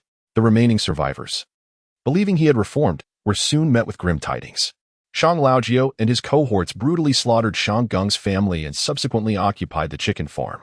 His strategy was clear. By controlling safe zones and sources of sustenance, he could position himself as the leader, compelling others to obey his commands for survival. At this juncture, his ambitions began to swell, as he sought to seize women and coerce those unwilling to ally with him into combat against the undead. Those who dared to defy him met a brutal fate, executed before the eyes of all, a gruesome spectacle meant to serve as a warning. Presently, he lives in a state of untrammeled freedom. Nearly half of the chickens from the farm have been relocated to a bomb shelter in the mountains, and he has indulged in the company of the two most beautiful women in the village. It is safe to say that he has become the local tyrant of Shangjia village. Those who once looked down upon him and mocked him have now become his subservients, subjected to his whims and abuses. A mere hint of disobedience could result in a beating, and when his anger peaks, he does not hesitate to cast offenders into the horde of zombies, standing atop a cliff and laughing heartily as he watches them struggle amidst the undead. Shang Laojiao has driven the zombies to a precipice on the mountain's backside, accessible only by a narrow path, which he has obstructed with a delivery truck typically used for transporting chickens. This pile of zombies has become his arena for punishing the disobedient. Since the onset of the apocalypse, he has reveled in his newfound power. However, half an hour ago, one of his subordinates reported the sighting of a helicopter circling above the village, prompting a flurry of anxious thoughts within Shang Laojiao. He hurriedly descended the mountain along a hidden path, accompanied by a few trusted men, concealing themselves within a bamboo grove. Upon seeing only 3 figures disembark from the helicopter, including 2 women, his mind sparked with the desire to seize the aircraft. Among the women was one he recognized, his younger sister by blood. As soon as Qin Ziyue approached the chicken farm, he sprang into action, leading his men to cut off the retreat of Shang Jiajia and Gu Lingjun, intending to catch them off guard and seize their weapons. However, he did not anticipate that the noise made upon exiting the bamboo grove would alert Shang Jiajia, thwarting his plan to seize the firearm. Nevertheless, Shang Laojiao did not retreat. Instead, he pressed forward. 2 women, 1 pistol, and on his side 4 or 5 men, he doubted the opposing party would dare to fire. He understood the principle that fortune favors the bold. Moreover, as Shang Jiajia belonged to the same clan, he would not take her life unless absolutely necessary. As for the woman wielding the gun, he needed her to pilot the helicopter, so he had no intention of delivering a fatal blow. With a firearm and a helicopter at his disposal, he would no longer be confined to this small mountain village, but could march toward the city. The population density in the urban area was substantial. The number of survivors would undoubtedly be scant, as long as he could reach the police station in the city and secure weapons to equip his men. He would then be able to vie for larger territories and more resources, allowing him to enjoy the company of more beautiful women. The prospect was indeed enticing. With such calculations in mind, Shang Laojiao cast a lingering glance at Gu Lingjun before directing his gaze towards Shang Jiajia, his tone laced with seduction. Jiajia, listen to me. Though your grandfather has passed, your second uncle and aunt are still up in the mountains, and they are doing quite well. Come now, be obedient and join me. I will take care of you from now on. He planned to tackle his adversaries one by one, first dealing with the less formidable Shang Jiajia before confronting the armed woman. He could hardly believe that a few robust men could not subdue a petite woman. Even if it meant risking the lives of his 2 subordinates, he was determined to conquer her. Only by winning her over could the helicopter parked outside the Shanggung residence be put into operation. However, just as his words fell, his expression faltered in surprise. He discovered that the previously trembling and fearful Shang Jiajia and the armed woman had suddenly regained their composure, their eyes now sparkling with surprise and excitement. The swift transformation was truly astonishing. However, he quickly noticed that the gazes of these 2 women were not fixed upon him, but rather directed behind him. Instantly, Shang Laojiao turned his head in alarm. To his shock, at the entrance of the bamboo grove, stood a man in a hoodie, holding a submachine gun. A sight he had only ever witnessed in films and television. Hey, buddy, don't be too excited. Shang Laojiao's voice trembled as he waved his hands, retreating cautiously. appearing as though he were being threatened at gunpoint. I am Xihe's brother. We're from the same clan, acquainted friends. He continued to back away while explaining, his tone gradually becoming more natural. Yet, before he could finish his sentence, a sudden barrage of gunfire erupted. Pop, pop, pop. Qin Ziyue mercilessly pulled the trigger, the bullet striking the ground at Shang Laojio's feet, creating several large craters and sending dirt flying. If you take another step back, the bullets won't be hitting the ground. Qin Ziyue warned sternly. Please, please, I won't move. I won't move. Shang Laoji was thoroughly frightened. He shouted loudly while instinctively crouching down, hands clasped over his head, too terrified to budge. He had originally intended to stealthily approach Gu Lingjun and Shang Jia to take them hostage. But it was evident that his little scheme had been uncovered by Qin Ziyue, as a few other men observed that Old Nine was squatting down. Their inherent fear of firearms compelled them to mimic his actions without hesitation, crouching and covering their heads. Aunt Gu, Jia, come here. Qin Ziyue aimed his gun at Old Nine. Gu Lingjun and Shang Jia hurriedly approached. Brother Ziyue, my second uncle and aunt are still alive. They're on the mountain. Shang Jia exclaimed, hiding behind Qin Ziyue. Once she felt secure, her words tumbled out rapidly, laced with a hint of joy. Qin Ziyue nodded silently, his gaze fixed on Old Nine and the others, a glint of murderous intent flashing in his eyes as he pulled the trigger once more. Bang, bang, bang. The submachine gun unleashed a relentless barrage. Old Nine and his companions had no time to resist or plead for mercy, their cries echoing as they were riddled with bullets, resembling a beehive. The reason for his earlier restraint was the concern for Aunt Gu and Shang Jia. Now that they were safe, there was no longer any need to spare these individuals. In the depths of darkness, one's heart yearns for the light. The actions of these men clearly indicated their malevolence. Moreover, allowing them to live would undoubtedly pose a threat to the base in the future. Qin Ziyue never regarded himself as a saint. His principle was straightforward, to survive and eliminate all threats in their infancy. Witnessing so many lives extinguished before her eyes, Gu Lingjun's brow furrowed, her face paling. Yet, she bit her lip and remained silent. Shang Jia, on the other hand, looked even worse, ultimately unable to bear it. She turned her head away. Although she harbored no fondness for Old Nine, they were still relatives, and witnessing their demise firsthand stirred her emotions. Nevertheless, she refrained from pleading for their lives. She was cognizant that in the cataclysmic era, it was a dog-eat-dog world. Moreover, Shang Laojio was deserving of his fate. Despite her youth, she possessed a moral compass and would not jeopardize her relationship with her beloved Ziyu for the sake of a villain. Surveying the carnage, Qin Ziyu exhaled, holstering his firearm, and turned his gaze towards Gu Lingjun, ensuring her well-being before directing his attention to Shang Jia. Jia, are you privy to their whereabouts on the mountain? Qin Ziyu inquired. This was not his maiden voyage into the realm of homicide, and he was gradually acclimating to the psychological ramifications of personally terminating lives. However, a modicum of compunction lingered. He maintained vigilance, lest he metamorphose into a bloodthirsty individual. I am aware. They are ensconced within the derelict air raid shelter, Shang Jia affirmed, averting her gaze from the cadavers and gesturing in the direction before leading Qin Ziyu and Gu Lingjun towards the mountain's ascent. Shang family village nestled at the mountain's base, with a narrow path snaking upwards. Under Shang Jia's guidance, they traversed halfway up the mountain when, unexpectedly, they encountered a throng descending from above. They sprinted with alacrity, brandishing an assortment of implements such as wood-cutting knives and iron shovels. In the immediate aftermath of their convergence, both factions were momentarily taken aback. However, in the ensuing instant, Qin Ziyu was the first to react, promptly raising his firearm and aiming it at them. Jia, is your second uncle among them? Qin Ziyu queried. Shang Jia hesitated, her gaze swiftly scanning the opposing cohort before shaking her head. The men brandishing weapons appeared perplexed, and upon beholding the gun muzzle, they were further dissuaded from movement. Before any among them could utter a word, Qin Ziyu unhesitatingly discharged his weapon. The sound of gunfire erupted, bullets raining down mercilessly as flames erupted from the muzzles, and blood and flesh splattered everywhere. 6 men of varying ages fell victim to the onslaught. Do not be afraid. Gu Lingjun comforted the terrified Shang Jia, who was pale with fear, pulling her into his embrace while averting his gaze from the horrifying scene that blocked their path. Let us go. He offered no further explanation. If Shang Jia possessed any wit, she would comprehend the reasoning behind his swift decision to fire. As for Gu Lingjun, he had no intentions of concerning himself with her. If she could not endure such a minor ordeal and insisted on lamenting about innocent victims and the immorality of murder, then there was no need to shield her any longer. A heart of compassion could not survive in such a world. It would ultimately lead one to become prey for the enemy. The law of the jungle had always prevailed. Had he not wielded a gun, it would have been his lifeless body on the ground, while Shang Jiajia and Gu Lingjun would have been reduced to mere tools for those men. Throughout their journey, the mood among the trio was somber. Qin Ziyue remained silent.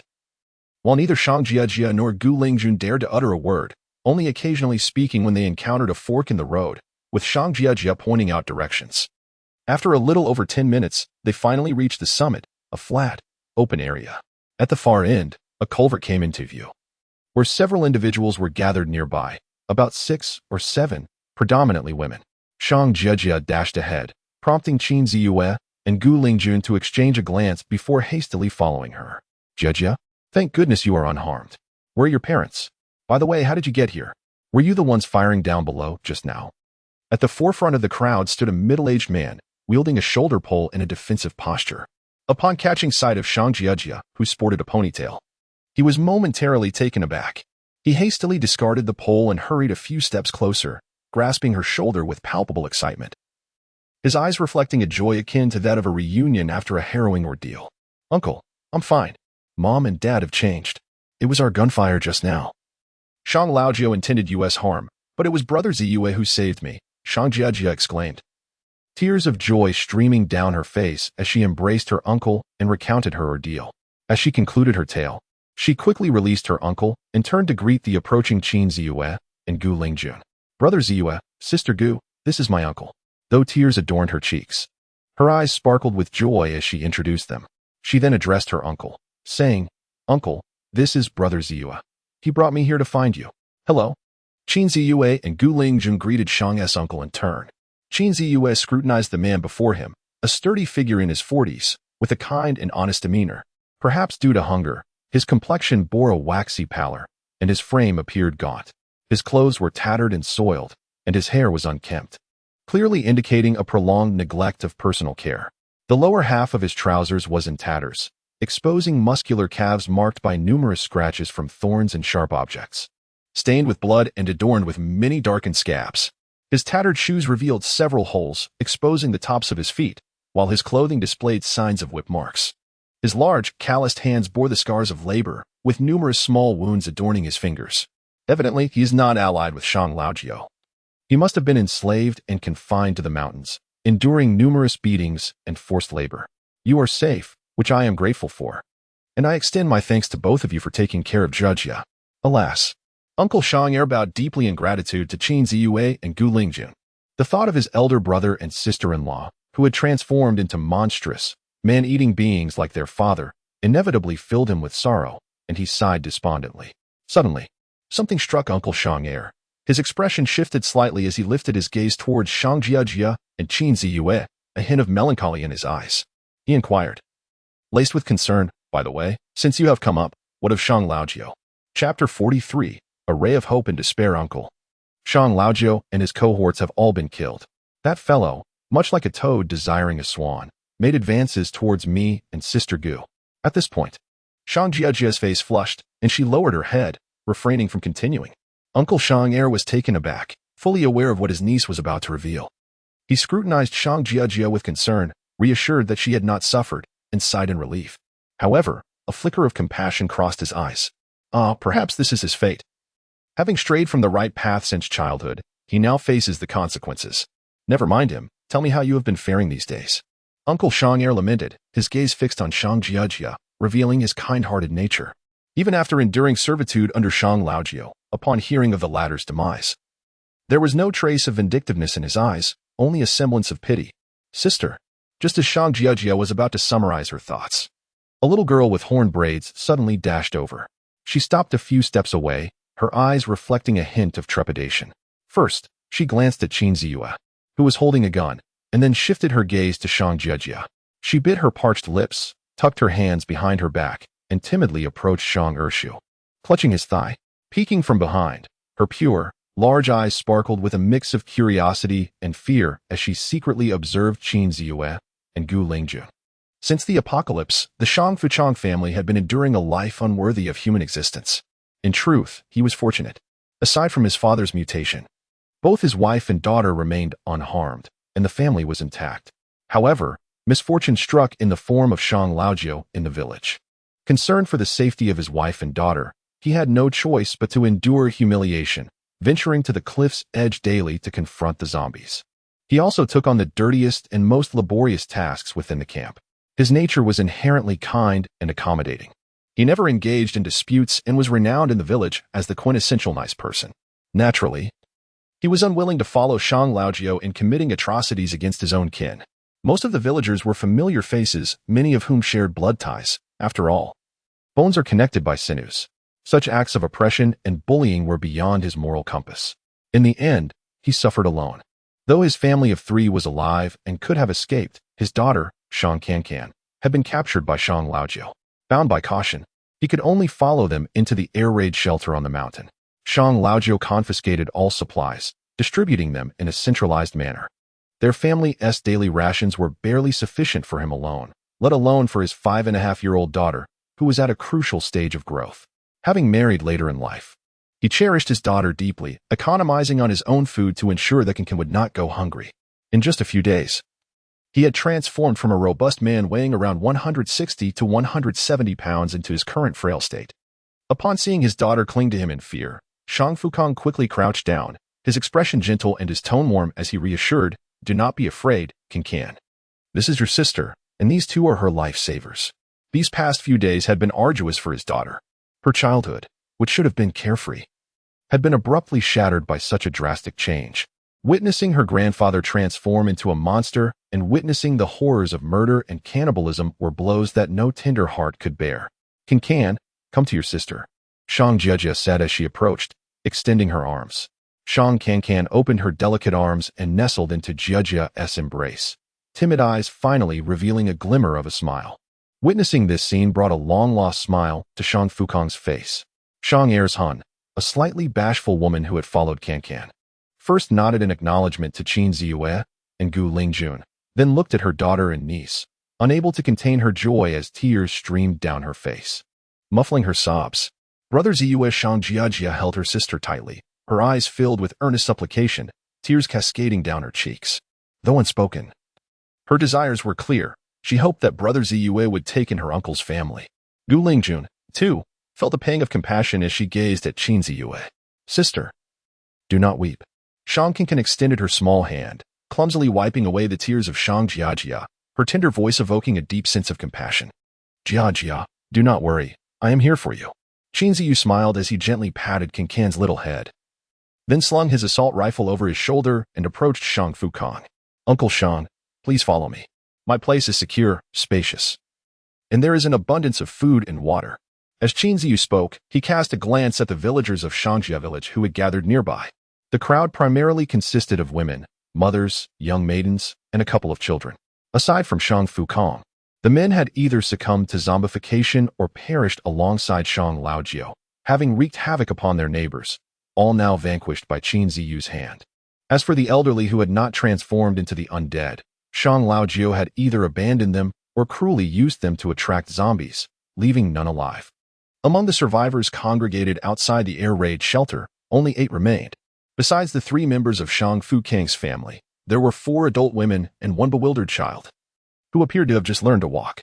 Upon hearing Qin Ziyu mention a safe refuge abundant with food and water, the women's eyes sparkled with hope, eagerly gazing at him, longing to relocate there at once. Particularly, the mother holding the little child was overwhelmed with joy, tears streaming down her face. The apocalypse had only lasted a week, yet they had never imagined they would endure such a wretched existence, one so dire that it could starve a person. Shang Laojiu was truly despicable. Being from the same village, he not only failed to provide for them, but also forced them into hardship.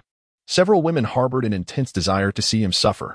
However, at this moment, Qin Ziyue's words undoubtedly illuminated a glimmer of hope amid their despair. With firearms and a helicopter at their disposal, safety seemed assured. Addressing the hopeful gazes of the women and Shang Fukong, Qin Ziyue paused before continuing. "I can escort you to a safer place, but you must contribute commensurate labor. There will be no exceptions." As he concluded, his gaze shifted to Shang Fukong, who had evidently become their pillar of support during these trying days. Yet Shang Fukong did not respond immediately. Instead, he turned to Shang Jiejia. Upon hearing his niece's words, Shang Fukong felt no further hesitation.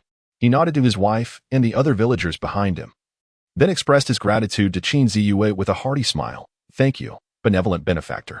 Labor is no challenge for us. Farming is our forte.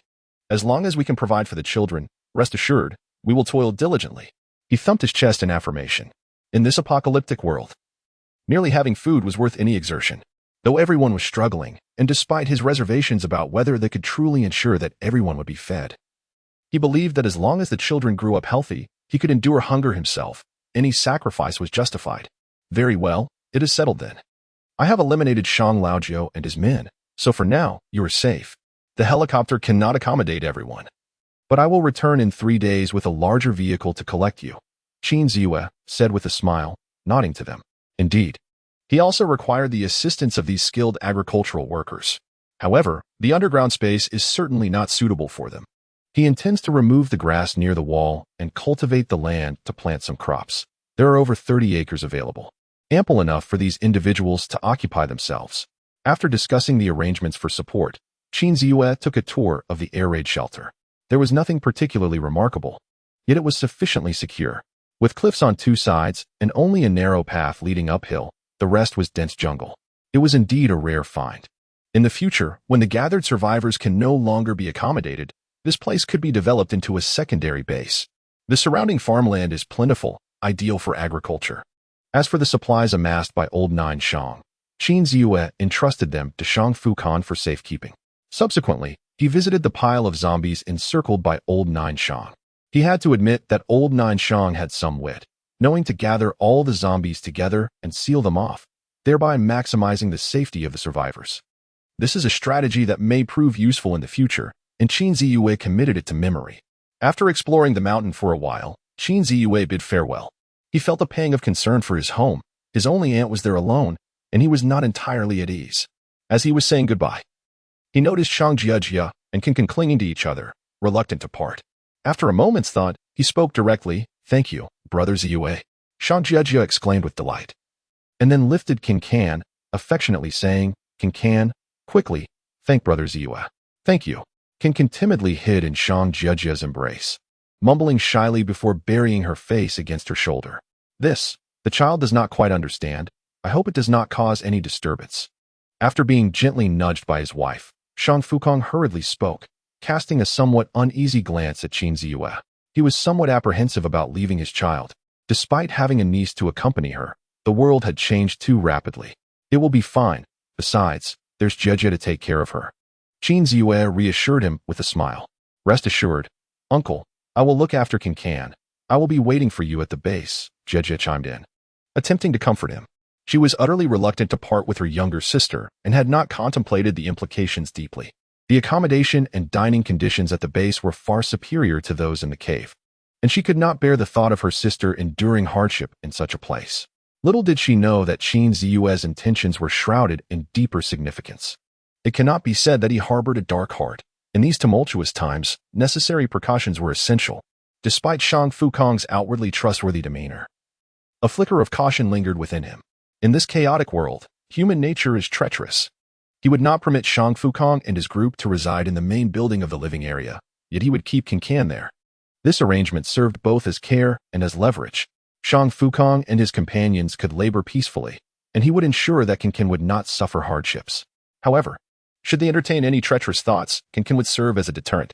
Hearing his niece's assurances, Shang Fukong suppressed his reluctance and nodded in agreement, soothing his wife. He did not wish for his daughter to endure hardships alongside him, even for just a few days.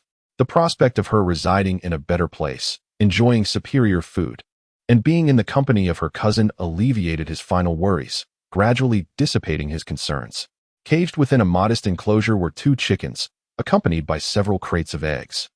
Qin Ziyue and his companions, along with the 5.5-year-old Qin, descended the mountain along the familiar path.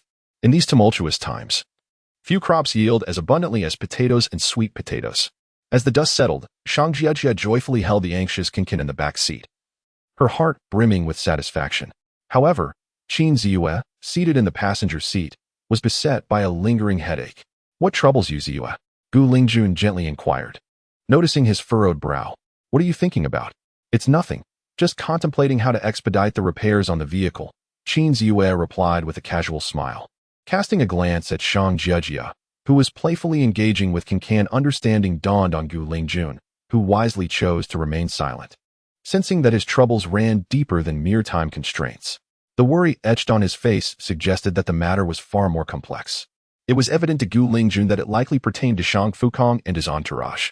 Indeed, Qin Ziyue was grappling with the dilemma of accommodating Shang Jiejia's uncle and his companions.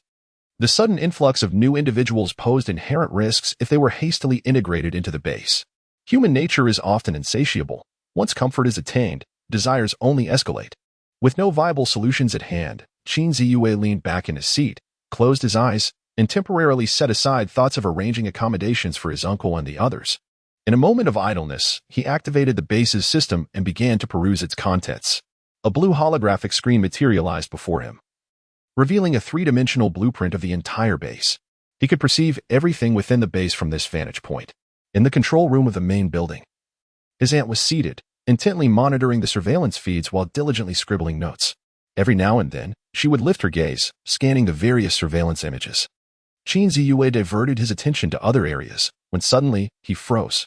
On the screen, near the entrance by the perimeter wall, a line of small blue text appeared. "Weapon component malfunction, currently inactive. Would you like to repair it?" The font was diminutive and almost imperceptible against the intricate blue interface, easily overlooked if not for his accidental glance. Chapter 45, Tonight's Operation? Since the apocalypse, he had been preoccupied with mere survival, scarcely opening the base system to explore its functionalities.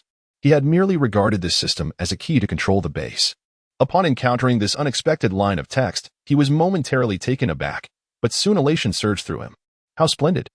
This interface bore a striking resemblance to the one he had used to construct the fortress in the game. This implied that the so-called base system was essentially a distillation of the game's features, integrated into this base. Did this mean that future issues regarding base construction could be resolved with just a few clicks within the system, eliminating the need for extensive manpower?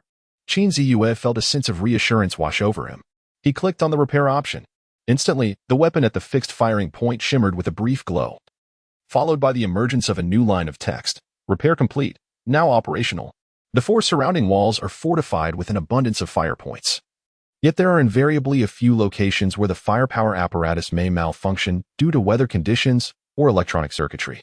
Subsequently, Qin Ziyue proceeded to inspect the other fire points, discovering a total of 3 instances of component failure and 1 case of component damage. Weapon component damaged, rendering it inoperative. Shall it be repaired? Repair. Repair failed, missing destroyed components. Upon reading the prompt, Qin Ziyue contemplated its meaning and grasped the distinction. A component failure indicates that the malfunctioning part is still functional and can be directly repaired.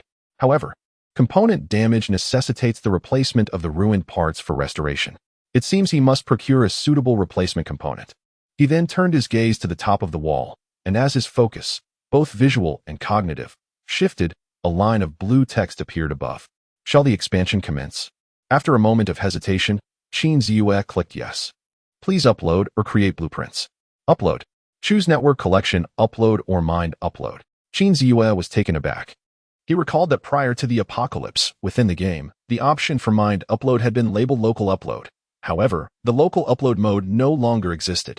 It seemed the system was bound to him, preventing local image uploads akin to a computer, thus transforming it into a mental process. This mental upload felt rather advanced. Qin Ziyue immediately envisioned the expanded structure and then selected upload. Upload successful. Shall the expansion commence? Yes. However, what awaited him was not the successful completion of the expansion.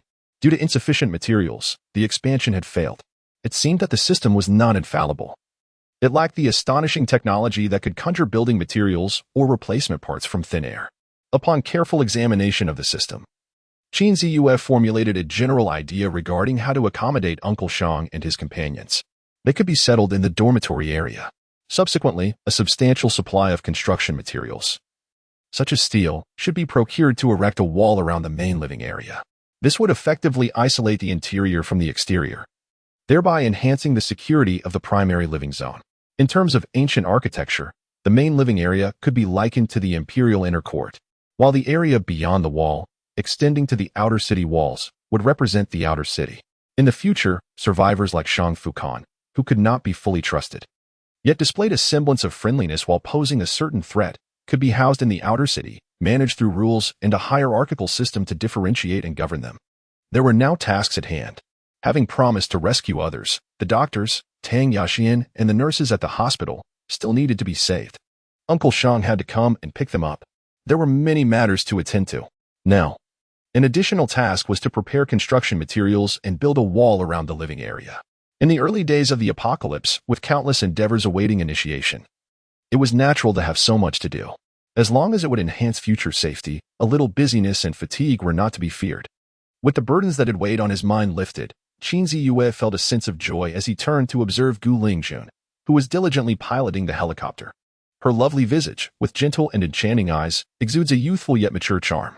The physique is simply beyond compare, with headlights that are captivating at first glance, a delicate waist, and a rear that is impressively ample yet perfectly shaped. Qin Ziyue contemplated a term, one specifically crafted to describe women like Gu Lingjun and his aunt, who possess such mature allure. However, he found himself unable to articulate it. Her long legs, clad in denim, were voluptuous and rounded. Unable to resist, Qin Ziyue reached out, placing his hand upon Gu Lingjun's thigh, gently caressing it.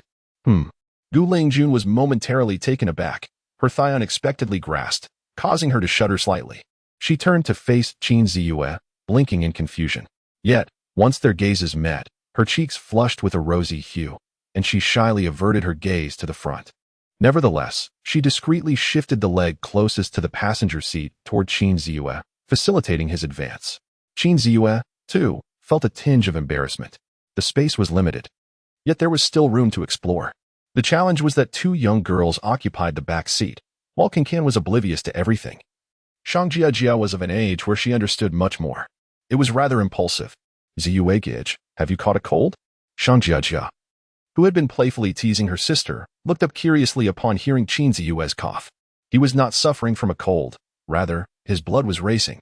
With a blush adorning her cheeks and her eyes sparkling with mirth, Gu Lingjun playfully interjected. Shang Jiajia blinked, somewhat perplexed by the cryptic exchange between the two, and then returned her attention to comforting her sister. Qin Ziyue licked his lips, casting a hesitant glance at Gu Lingjun, and ventured to speak. Well, Aunt Gu, could you perhaps find a moment to help me lower my blood pressure?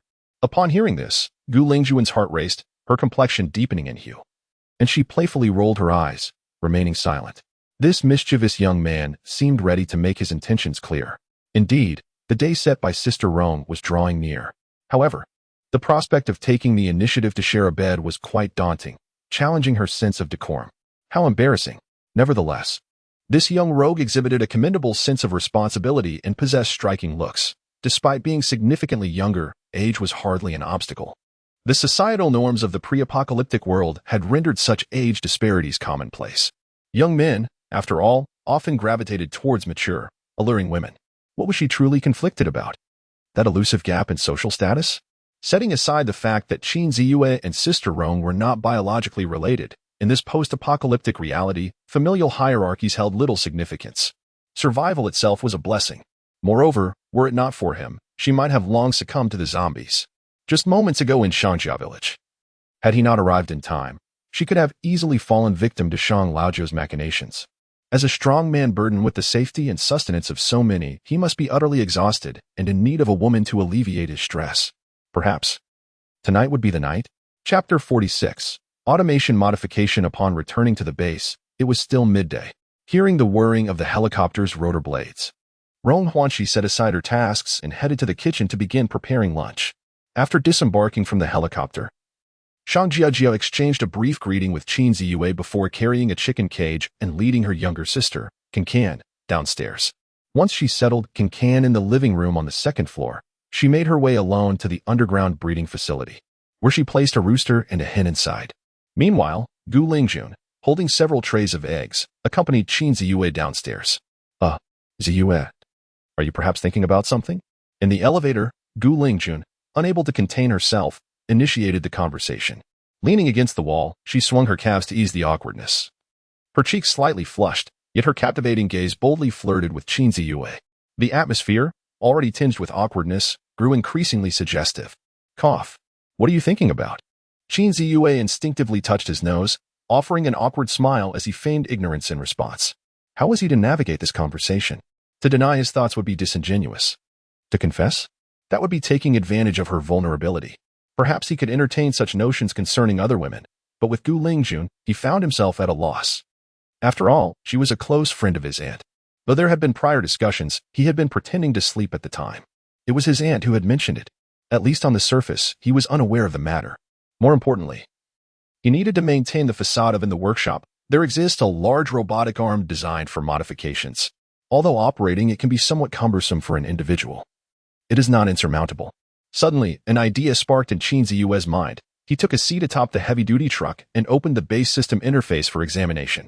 Initially, he adjusted the interface to display the workshop, then focused his mind and projected his consciousness onto the robotic arm.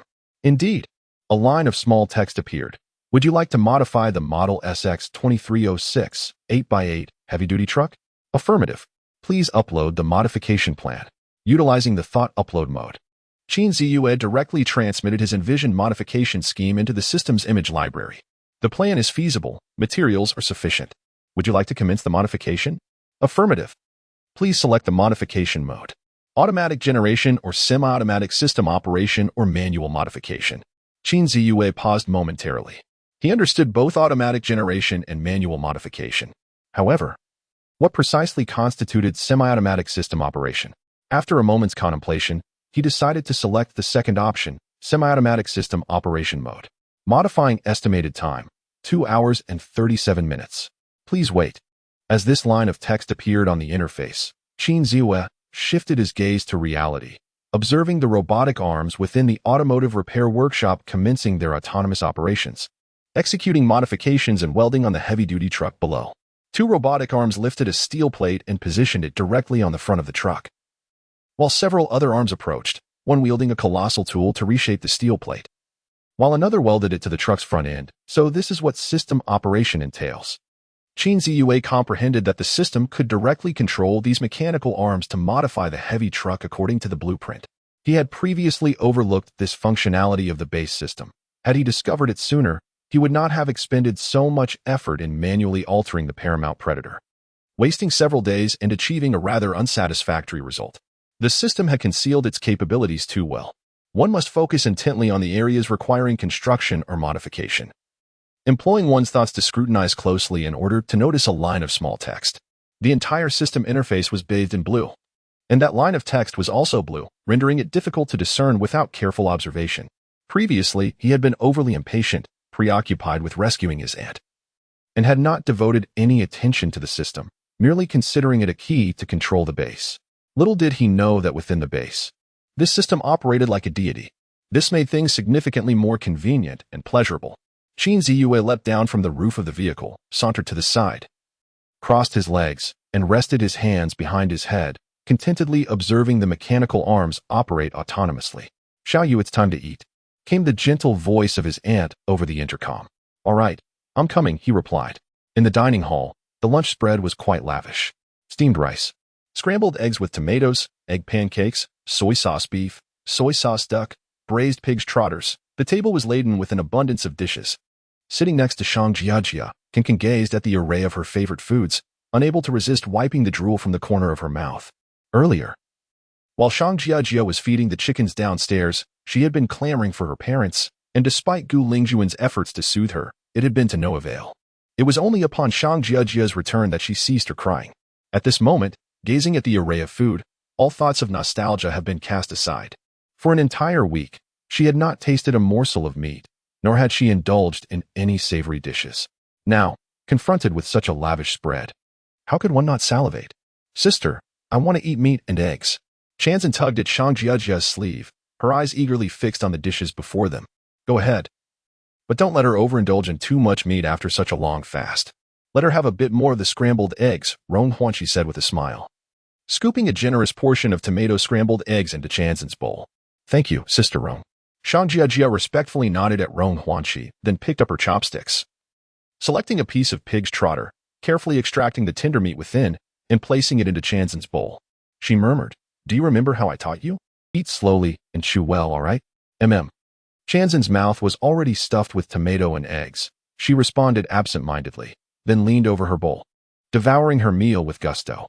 Though merely 5.5 years old and standing almost at the height of the dining table, she exhibited commendable self-sufficiency, sparing others the need to attend to her. Outside, survivors faced a grim reality where filling their stomachs was a luxury, living each day on the brink of becoming fodder for zombies. Yet within this fortress, while they were not bound by blood, the gathering was filled with warmth and camaraderie.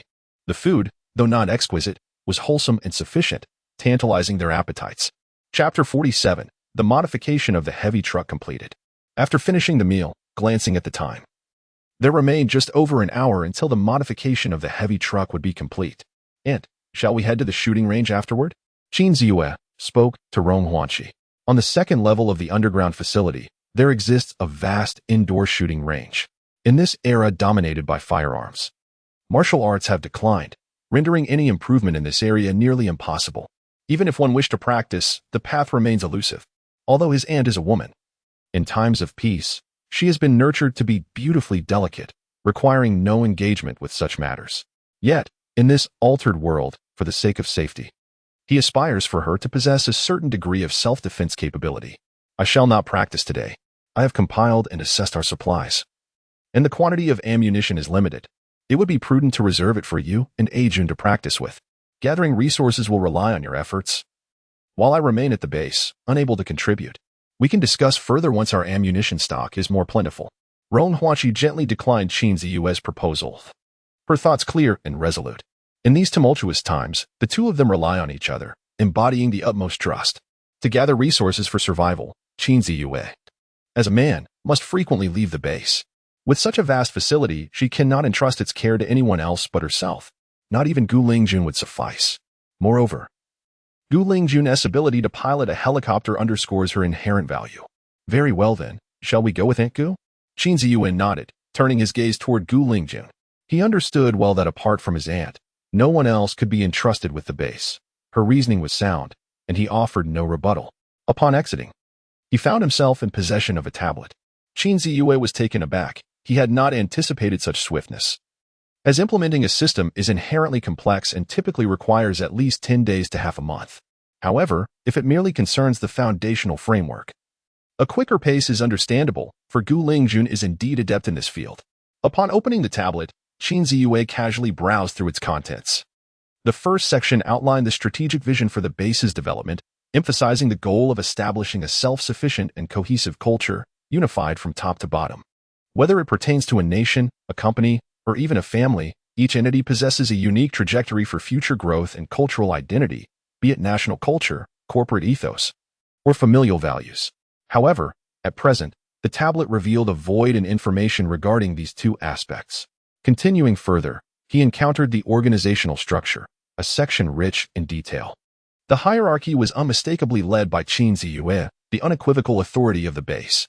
Below him were delineated several departments: the storage department, tasked with managing the warehouse; the operations department, responsible for outward missions to procure resources; the security department, ensuring the safety of the base; and the agriculture department, dedicated to crop cultivation. The divisions were meticulously outlined, encompassing 8 major departments. The relational diagrams among these departments, along with their respective functions, job descriptions, and responsibilities, were comprehensively detailed. This section, albeit intricate and somewhat convoluted, contained numerous blank spaces, suggesting a lack of time for completion. After a cursory glance, Xihe found it sufficiently thorough, feeling no need for additions, and thus handed the tablet to his aunt. After finishing her meal, Shang Jiejia, with a hint of oil on her lips, took the leave of the dining hall, accompanied by the lively Zanzan. Rong Huanqi then received the tablet, meticulously reviewing it from start to finish. After a considerable pause, she nodded in approval, remarking, "It is quite satisfactory and detailed.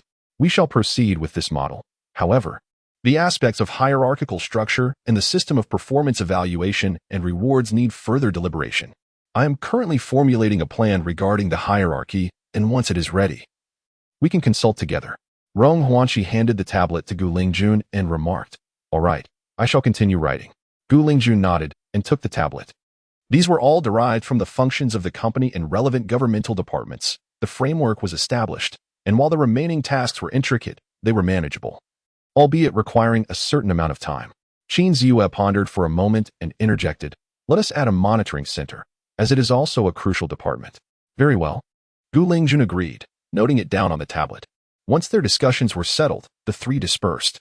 Rong Huanqi headed to the monitoring center to continue her unfinished business, while Qin Ziyue, armed with 2 guns and several boxes of ammunition, took Gu Lingjun down to the second underground level. The shooting range was vast, with each of them equipped with 2 boxes of bullets. As Gu Lingjun took her first serious aim, she felt a wave of nervousness. The recoil was somewhat overwhelming, resulting in a miss rate of around 70 to 80%. Qin Ziyue fared slightly better, at least with fewer misses, occasionally managing to hit the target by sheer luck. Shooting was a skill honed over many years. While shooting prodigies existed, they were indeed rare. True marksmen were invariably nurtured through the relentless expenditure of countless bullets. Qin Ziyue remained unhurried. After exhausting 2 boxes of ammunition, his arms began to feel numb, prompting him to cease fire. Gu Lingjun, already struggling to persevere, gritted her teeth and finished her 2 boxes of bullets. Upon leaving the shooting range, she felt her entire right arm ache and tingle. After departing from the range, Qin Ziyue made his way to the automotive repair workshop. The modifications had long been completed. As he opened the workshop door, the sight before him filled him with awe. Indeed, it is a marvel of full automation. This craftsmanship is exceptional, far superior to the haphazard welding modifications of a makeshift vehicle. The front bumper is ingeniously designed, composed of 2 steel plates forming a sharp V-shape, crowned with gleaming metallic spikes. There is no doubt that should this be involved in a collision, the consequences would be far more severe than mere flesh wounds. It could shatter a horde of zombies into disarray in an instant. The front of the vehicle is armored, and the windshield is fortified with intersecting steel bars, rendering the already formidable glass even more secure. Near the tires, 2 imposing, glimmering cutting blades are positioned on each side. The roof is equipped with an automated Gatling gun, shielded by steel plates and iron mesh, leaving only the barrel exposed for firing. The exterior of the cargo bed is adorned with 9 sharp spikes, intricately welded in an alternating pattern on each side, radiating a chilling brilliance. At the rear, an automated flamethrower is mounted on the chassis, capable of vertical movement without hindering cargo unloading. Perfection. This is no mere heavy truck. It is unequivocally a mobile fortress, exuding a tremendous aura of menace and embodying a truly violent beast.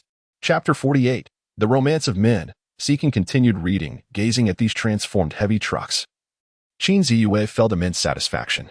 He opened the door and leaped into the driver's seat, with a roar that resonated like the growl of a colossal beast. The engine came to life, sending waves of sound rippling through the air. Qin Ziyue drove the vehicle out of the workshop and made his way towards the base. Opened the door, he communicated through the intercom, instructing her to unlock the gates of the base. In the monitoring center, Rong Huanqi, engrossed in her writing, glanced at the surveillance footage at the entrance before pressing the button to open the door. She then activated the intercom, gently inquiring, "Has the vehicle been repaired so swiftly? What are you going out for?" As the iron gate slowly opened, Qin Ziyue, driving out, replied, "Yes, it's been fixed. I'm just going to take a few laps around the vicinity to practice. You all keep busy. I'll call if anything arises." "All right," came the affirmative response from her aunt, who chose not to elaborate further.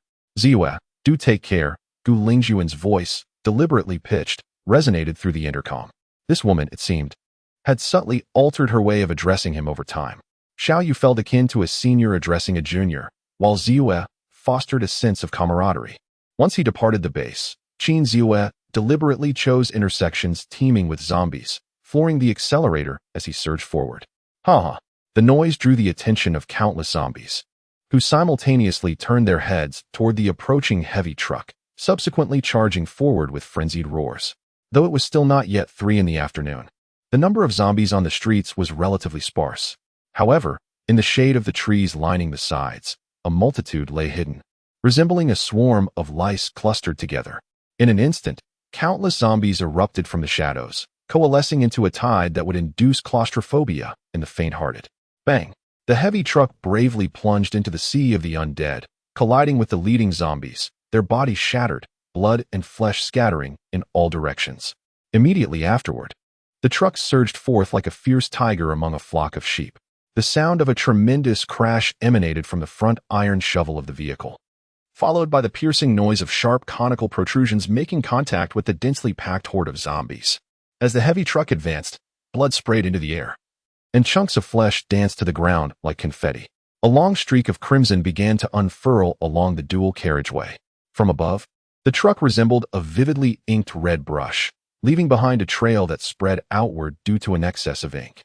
The zombies, enraged, unleashed a cacophony of snarls and roars. In their rudimentary consciousness, any creature daring to challenge them would be crushed beneath their relentless might. Yet now, they found themselves under the merciless onslaught of a steel behemoth.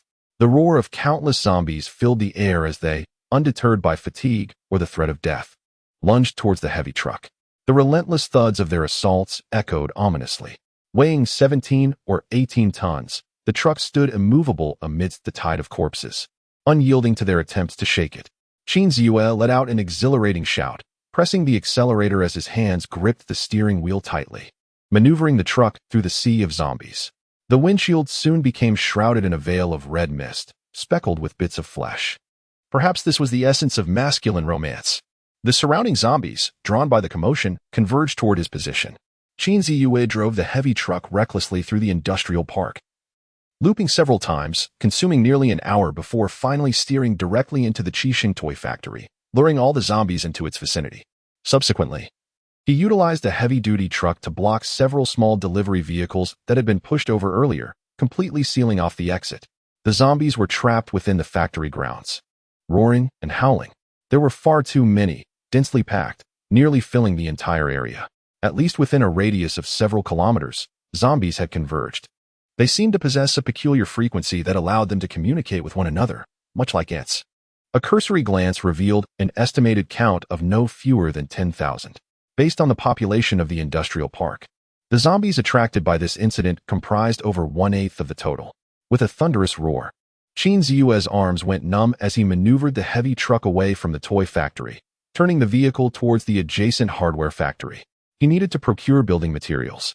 Within this industrial park, there were quite a few hardware factories, which undoubtedly housed a plethora of metal materials. At Xihe Hardware Factory, the zombies had largely been drawn away. Xihe jumped out of the vehicle and scoured the premises. The workshop was cluttered with an abundance of steel and iron, primarily consisting of semi-finished metal products. The warehouse, however, was entirely devoid of stock. Outside, several trucks were piled high with steel and aluminum alloy materials. Among them, one truck's cab contained a lone zombie trapped inside, which, upon spotting Xihe, began to pound on the glass, emitting a dreadful howl. It was likely that this individual had transformed into a zombie just as the apocalypse erupted, with the doors and windows securely shut, rendering escape impossible. Upon counting, he found 4 fully loaded trucks, with one having been partially unloaded. Xihe released the zombie and swiftly dealt with it. He then climbed onto the outermost vehicle, exploring the intricacies of its operation. After familiarizing himself, he activated the intercom to call out to his aunt and Gu Lingjun. "Aunt, Gui, are you there?" "Yes, what is the matter?" came the response from Ronghuanqi. Xihe inquired, "Does anyone know how to drive a semi-trailer? It should be somewhat similar to a private car. There are no traffic restrictions at present, so it should be manageable with a bit of exploration." Gu Lingjun hesitated before responding. She had driven a truck once during the initial days of her factory, possessing a rudimentary understanding of semi-trailer operations. The keys were conveniently left in the ignition, likely abandoned during the zombie outbreak, while unloading goods. The construction of the outer walls required considerable materials, and the few trucks available were far from sufficient. The outer city walls were crafted from steel, and the inner walls could not be of lesser quality. After successfully starting the vehicle, Xihe grasped the steering wheel, and the engine roared to life as the semi-trailer, laden with steel, gradually accelerated. Glancing in the rearview mirror, he chose to disregard any obstacles, forcibly accelerating, causing the trailer to scrape against the gate with a jarring sound. The distance was not far. He navigated the route to the base, crushing the occasional zombie that stumbled into his path under the wheels of the trailer. Upon arriving at the entrance, he utilized the system to open the gate. Ronghuanqi and Gu Lingjun awaited outside the main building. After parking the vehicle near the living quarters, Xihe jumped down and instructed them, "Let us take the helicopter." The Xihe Hardware Factory still had 4 vehicles remaining. Gu Lingjun was responsible for piloting the helicopter, overseeing the safety of the roads from above to prevent any sudden ambushes from hidden survivors. Chapter 49. Gathering building materials. The hour was still early, prompting Qin Ziyue to suggest, "Aunt Gu, please escort me to the hardware factory." Casting a glance at the clock, he noted it was just past 5 in the afternoon, with the daylight beginning to dim. The modified heavy truck remained stationed within the confines of the Hongyi hardware factory. Most of the surrounding zombies were confined within the toy factory, providing a temporary reprieve from danger. This was an opportune moment to search for materials, as it was likely that new hordes of zombies would soon traverse this area. "All right," Gu Lingjun replied affirmatively, leaping aboard the helicopter, which then descended gently onto the premises of the hardware factory. Zhengfa Hardware Factory lay a distance from the base, nestled near the heart of the industrial park. Progressing further revealed a pronounced increase in the number of zombies. The commotion caused by the heavy truck had drawn the attention of several nearby zombies, some of which were already making their way toward this location. Qin Ziyue disembarked from the vehicle, promptly securing the factory gate to prevent any influx of zombies. However, as he stepped into the warehouse, a cacophony of metal clashing reached his ears, followed by a strained voice. "How careless can you be?" An urgent voice interjected. "Hurry, someone seems to be coming." Qin Ziyue's brow furrowed slightly as he unslung his submachine gun, gripping it firmly and disengaging the safety. "Who is there? Step forward," he commanded, his voice resonating through the warehouse as he cautiously advanced, eyes alert to his surroundings. The warehouse housed a substantial stockpile of steel, stacked in heaps, making it all too easy for someone to conceal themselves. "I will fire if you do not reveal yourself. A horde of zombies will soon arrive." Qin Ziyue approached a stack of steel, noticing the surrounding silence. He climbed to the top of the pile and surveyed the area, simultaneously issuing a warning. Hold on, brother, we're coming out, right now." From behind several stacks of steel, a young man in his 20s, clad in work attire, emerged with his hands raised above his head, a sheepish grin plastered on his face. Beside him stood a woman in office attire, strikingly beautiful with an appealing figure. Her cheeks flushed and her gaze flickering with trepidation as she timidly lowered her head next to the young man. "Brother, let us talk things over calmly. We mean no harm. My name is Zhang Qing, and I'm an operator in this factory. This is my girlfriend, an office clerk. Since the apocalypse began, we've been hiding here," the young man explained nervously, his tone betraying the underlying implication that this was their territory and that Qin Ziyue's presence was an incursion. "Just the two of you?" Qin Ziyue raised an eyebrow, aiming his gun at Zhang Qing. "And no, there are several other survivors over by the small canteen. They are also factory operators," Zhang Qing hurriedly interjected. As he spoke, his eyes darted furtively, glancing towards the stack of steel beneath which Qin Ziyue stood. Before Qin Ziyue could respond, Zhang Qing eagerly continued, "Brother, you were the one who drove a modified truck to lure the zombies, blocking them at the toy factory, right? That was impressive. I admire your skills." He gave Qin Ziyue a thumbs up, his face radiating admiration. As he spoke, he silently inched forward. The female clerk cowered behind, trembling with trepidation, her eyes gradually filling with worry and fear as she followed her boyfriend's lead, her body beginning to shake. Qin Ziyue's eyes narrowed slightly before returning to normal.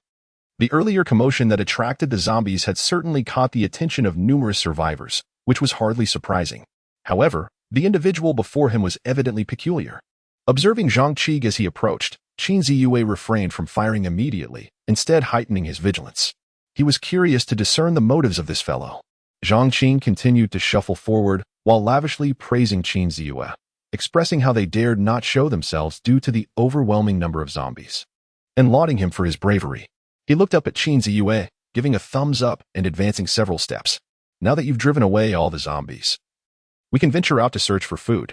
You have no idea, we've been without sustenance for 3 days," he lamented, patting his stomach with a pitiful expression. Then, as if struck by a sudden realization, his eyes sparkled as he gazed at Qin Ziyue. "Brother, you must reside in that steel fortress, right? I've heard your voice over the intercom. I remember it well. You have firearms, helicopters, and modified vehicles, and live in such a splendid place. It's simply paradise." By this point, he had drawn near the heap of steel. Qin Ziyue's gaze sharpened. The intercom? Could this man be the one he had heard earlier on the device? Without a moment's hesitation, he pulled the trigger. The gun erupted with sparks, and the bullets rained down mercilessly upon Zhang Qing. In an instant, several gaping wounds appeared on his body, blood splattering in every direction. He gazed longingly at a steel knife, mere steps away, his eyes reflecting a mixture of pain and regret. Yet, as his body began to crumple to the ground, that expression gradually faded. At that moment, as the gun fired, the female clerk was instantly paralyzed with fear, crouching on the ground with her hands over her head, emitting frantic cries of terror. Qin Ziyue glanced around before leaping down from a pile of steel, kicking Zhang Qing's lifeless body to confirm his demise, and then approached the clerk. Cease your screams. Do you wish to serve as dinner for the undead? Qin Ziyue stated coldly from his elevated position. The woman's cries abruptly ceased. What is your name? He inquired icily. Wang Lingyan. She stammered, clutching her head, fearfully raising her tear-streaked face to glance at Qin Ziyue.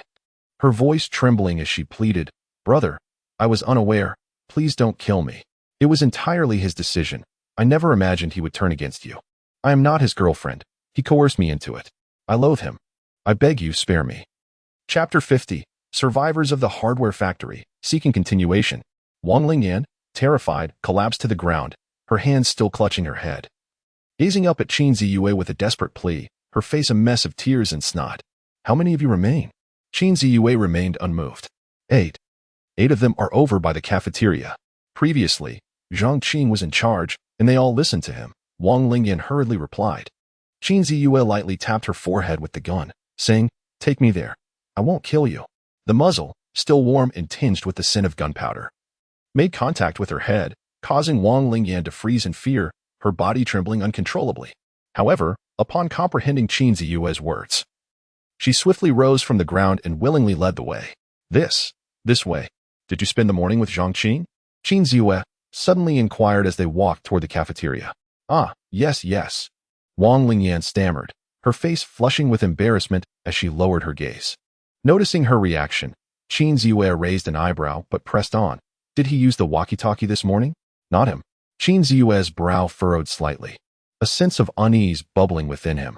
A walkie-talkie can accommodate multiple conversations simultaneously, elusive and intangible, making it difficult to discern the source.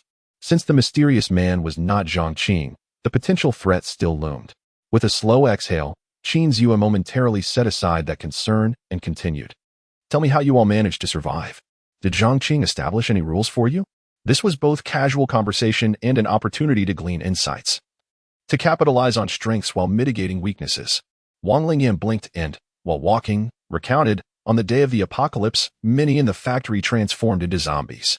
Zhang Qing, possessing a foundation in martial arts, rumor has it that his father was once part of a juggling troupe, but when that failed, he sought work in the factory, dared to confront the zombies, displaying both skill and audacity. Initially, everyone was eager to heed his guidance. However, his temperament was fierce and brutal. He not only coerced me into being his woman, but also monopolized our food supply, often resorting to violence and harsh words against others, never allowing us to be well fed. Indeed, there was considerable resentment towards him. Just moments ago, he took me to the warehouse with intentions of, but then you arrived. Wang Lingyan spoke softly, her cheeks flushed. At that moment, as they exited the warehouse, they unexpectedly collided with several men wielding weapons at the corner. Wang Lingyan, leading the way, found herself caught in their embrace. Recognizing her, the foremost man exclaimed in urgent concern, Lingyan, are you all right? Where's Zhang Qing? Look. There are so many zombies at the entrance. The group erupted into a cacophony of voices, each contributing to the chaos. It was late, and the darkness had deepened, causing them to overlook Qin Ziyue, who stood concealed.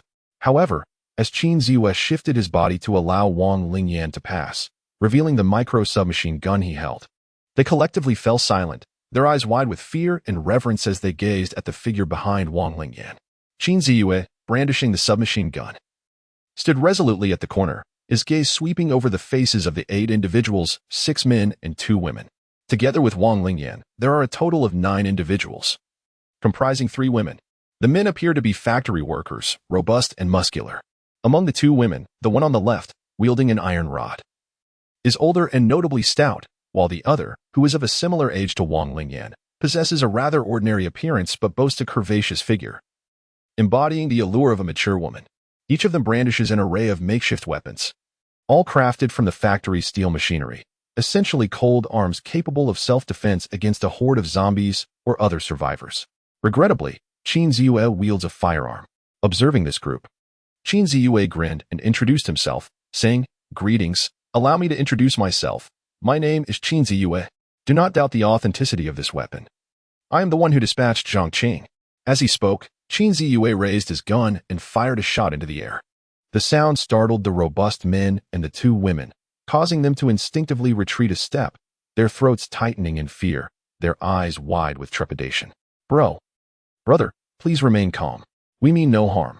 A middle-aged man stepped forward, discarding his weapon at a distance, signaling the others to do the same, and then turned to Qin Ziyue with sincerity etched upon his face. You have rid us of Zhang Qing, a menace among us. Thus, there should still be ample provisions in the kitchen. Previously, Zhang Qing forbade our entry, but now that he has met his demise, you may take all the food you desire. The middle-aged man regarded Qin Ziyue earnestly, making a decisive offer in the hope of evading calamity. In this apocalyptic world, there are no laws or human sentiments to uphold. Since the adversary possesses a firearm, the paramount concern is undoubtedly to preserve one's life. As for sustenance, it can be sought anew. Life, however, is singular and irreplaceable. What is your name? Qin Ziyue inquired, gazing at the middle-aged man. Qi Yuanlei, he replied. Do you have authority over these individuals? Qin Ziyue glanced at the others before directing his question at Qi Yuanlei. Very well, I shall not take your provisions. Nor will I confiscate your weapons, yet I have a stipulation. Qin Ziyue declared, fixing his gaze upon Qi Yuanlei. What is the stipulation? Qi Yuanlei asked, momentarily taken aback. The others, too, appeared intrigued, their fear diminished as they eagerly awaited Qin Ziyue's words. He surveyed the group, then looked at Wang Lingdan. A smile gracing his lips as he proclaimed, I require your obedience to my directives. From this moment forth, you and Wang Lingyan shall govern this factory. Any matters arising should be deliberated between you two, with Wang Lingyan accountable to me, as I shall conduct periodic inspections. Furthermore, he continued, should you find yourselves lacking in provisions, I can assist you, and I can even help divert the zombies. Upon hearing these terms, the group was momentarily stunned. Such a boon? Not only would they retain their food and weaponry, but they would also receive additional sustenance and assistance with their greatest dread, the zombies. What reason could they possibly have to decline? Yet, the true meaning of his demand for obedience remained uncertain. Chapter 51. The Inside Man, please continue reading. Wang Lingyan was utterly bewildered. At this moment, I find it difficult to articulate my feelings. It is akin to walking along a bustling street only to be suddenly struck by a vehicle. The driver, rather absurdly, assures me not only of my recovery but also promises to cover my expenses for a lifetime. It is surreal. Just moments ago, I was a hostage at gunpoint, and now I am inexplicably transformed into a spokesperson. Wang Lingyan felt a surge of anxiety. Her breath quickened, her face flushed with an intense crimson, and her eyes, filled with shyness, turned towards Qin Ziyue. This man is quite handsome. Could it be that he desires more than just conversation with me? A tumult of apprehension and uncertainty swirled within her. Unbeknownst to her, however, the seeds of estrangement had already been sown in the hearts of her former companions, who now harbored a latent animosity toward her. We agree. Just as Wang Lingyan was engulfed in a whirlwind of emotions, the prearranged Qi Yuanlei approached, nodding at Qin Ziyue with resolute determination. Very well. How many more days can you sustain yourselves with the food you have? Inquired Qin Ziyue. All right, Yanzi. You accompany him to take a look. The rest of you stay here, he instructed Wang Lingyan. He deliberately blurred the lines of formality by affectionately addressing her as Yanzi. The listener was attuned to the implication. This endearing moniker left Wang Lingyan blushing and flustered. Yet it only served to amplify the distance and wariness reflected in the gazes of the others. Once the pair departed, the remaining individuals huddled together, unwilling to meet Qin Ziyue's eyes. He scanned the crowd and gestured towards a younger woman, whose voluptuous figure was striking, though her features were rather ordinary. The woman, startled, turned pale and trembled as she pointed to herself, stammering, brother, did you call for me? Yes, come here, Qin Ziyue nodded. The woman hesitated, cautiously approaching. Big brother. What's the matter? What is your name? Chun Yulu. How old are you? 23, big brother, what do you want? Chun Yulu's complexion turned pale, a hint of shyness flickering in her eyes as she hesitated. There's nothing to worry about. Just relax. Qin Ziyue smiled gently, beckoning her closer. Lean in, and I shall impart a piece of advice. Qin Yulu hesitated momentarily, then nervously leaned in, tilting her head to bring her ear closer. Qin Ziyue lowered his voice to a whisper meant only for her, saying, You will monitor Wang Lingyan and Qi Yuanlei for me. This walkie-talkie is for you. The channel is already set. Just press the talk button and report to me at any time if anything arises. As he spoke, he discreetly handed the walkie-talkie to Qin Yulu, his tone leaving no room for dissent. Chen Yulu accepted it in a daze, hurriedly tucking it into her waistband, using her undergarments to conceal it from her companions behind her. The fluidity of her movements caused her face to flush. Qin Ziyue cast a glance downward, noting her ample figure. It was no wonder she could conceal it so effortlessly. However, the next moment, confusion sparked in Chen Yulu's eyes as she looked at Qin Ziyue in bewilderment.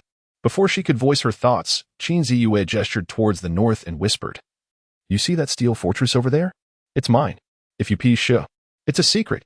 This matter is known only to you. The more who are aware, the less accessible it becomes."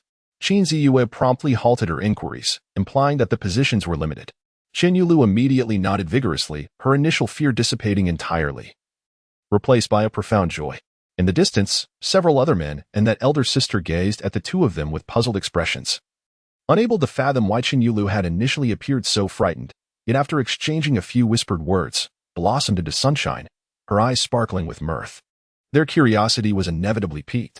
Soon, Wang Lingyan and Qi Yuanlei, who had departed, returned once more. Qin Ziyue cast a knowing glance at Chen Yulu.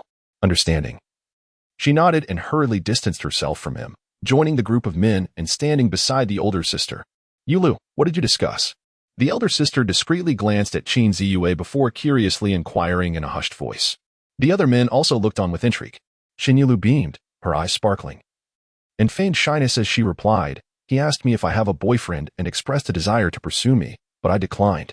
She concocted a casual excuse, unwilling to jeopardize her chances of gaining entry into that fortress.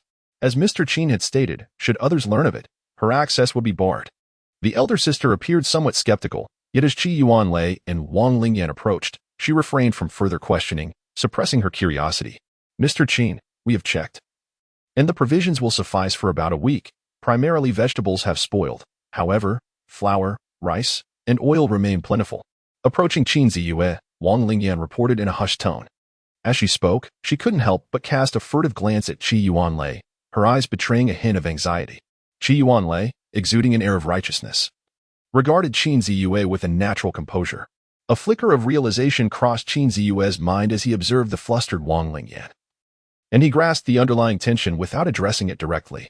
Nodding slightly, he turned to Qi Yuanlei and said, "Your first task is to load all the steel stored in the warehouse onto the vehicles. Once you have completed this, I will come to assist." With that, he produced a walkie-talkie and handed it to Wang Lingyan, instructing her, "Additionally, should you encounter any danger, be it a zombie incursion or other survivors posing a threat, do not hesitate to contact me. This walkie-talkie is for you. Upon receiving your message, I will promptly bring reinforcements." The walkie-talkie was a common item for him. Whenever he ventured out, aside from his weapons, he always carried a small backpack containing essential supplies for unforeseen circumstances. "All right," Wang Lingyan responded, momentarily taken aback as she accepted the walkie-talkie. The trust Qin Ziyue placed in her deepened her guilt over concealing the food supplies. Raising her gaze to meet Qin Ziyue's, she bit her lip, torn between speaking and remaining silent. Qin Ziyue chuckled heartily, waving his hand to preclude her from voicing her thoughts. "Everyone, we shall meet again another day." Chapter 52, A Surprise from Aunt. Request for continued reading. With farewells exchanged, Qin Ziyue strode confidently towards the heavy truck, firearm in hand. "Be sure to close the door. I will draw this wave of zombies away." As he boarded the vehicle and lowered the window, Qin Ziyue called out to Wang Lingyan and the others, who were still standing below, watching him depart. Outside the imposing iron gate, the zombies roared, relentlessly pounding against the metal barrier. The sight of the grotesque and ferocious horde instilled a sense of fear in Wang Lingyan and her companions. Simultaneously, their admiration for Qin Ziyue grew as he bravely navigated through the zombie tide with ease. This feat was not merely achievable through the modified heavy truck. It was fundamentally rooted in his indomitable spirit. The ferocity of the zombies was not as superficial as it appeared. Their movements were swift, their teeth sharp, and their strength immense. Those lacking courage, overwhelmed by the onslaught of zombies, would be frightened to death, even within the confines of an iron cage. Amidst the crowd, Chen Yulu's eyes twinkled with hope as she eagerly watched the heavy truck exit through the gate, colliding with the zombies and sending them flying. In that moment, it felt as though she were witnessing a valorous hero vanquishing an evil foe, illuminating her world with newfound brightness. By this time, darkness had completely enveloped the surroundings. "Xiaoyu, how much longer until we reach home?" came the anxious voice of his aunt over the intercom. "It's all right. Dinner is ready." Drive slowly. There is no need to rush. We will wait for you, she advised gently. Understood, Xihe replied, pressing down on the accelerator to gain speed. Though only a few days had passed, the base had subtly begun to establish a routine. Meals would only commence once he sat at the table and picked up his chopsticks, prompting his aunt and the others to follow suit. Unbeknownst to him, his aunt was gradually working to elevate his status, even if the base currently consisted of only a handful of individuals. In truth, they are all acquaintances, and there is no need to discuss these rules. However, the establishment of such norms is not achieved overnight. It begins with trivial matters, gradually cultivating a sense of adherence that will ultimately instill confidence in newcomers, thereby ensuring they faithfully fulfill their personal responsibilities according to the established guidelines. Upon returning to the base, they parked the vehicle outside the living quarters. In the dining hall, once Xihe took his seat and grasped his chopsticks, Rong Huanqi, Gu Lingjun, and the sisters Shang Jie followed suit. Xihe recounted the events that had transpired earlier.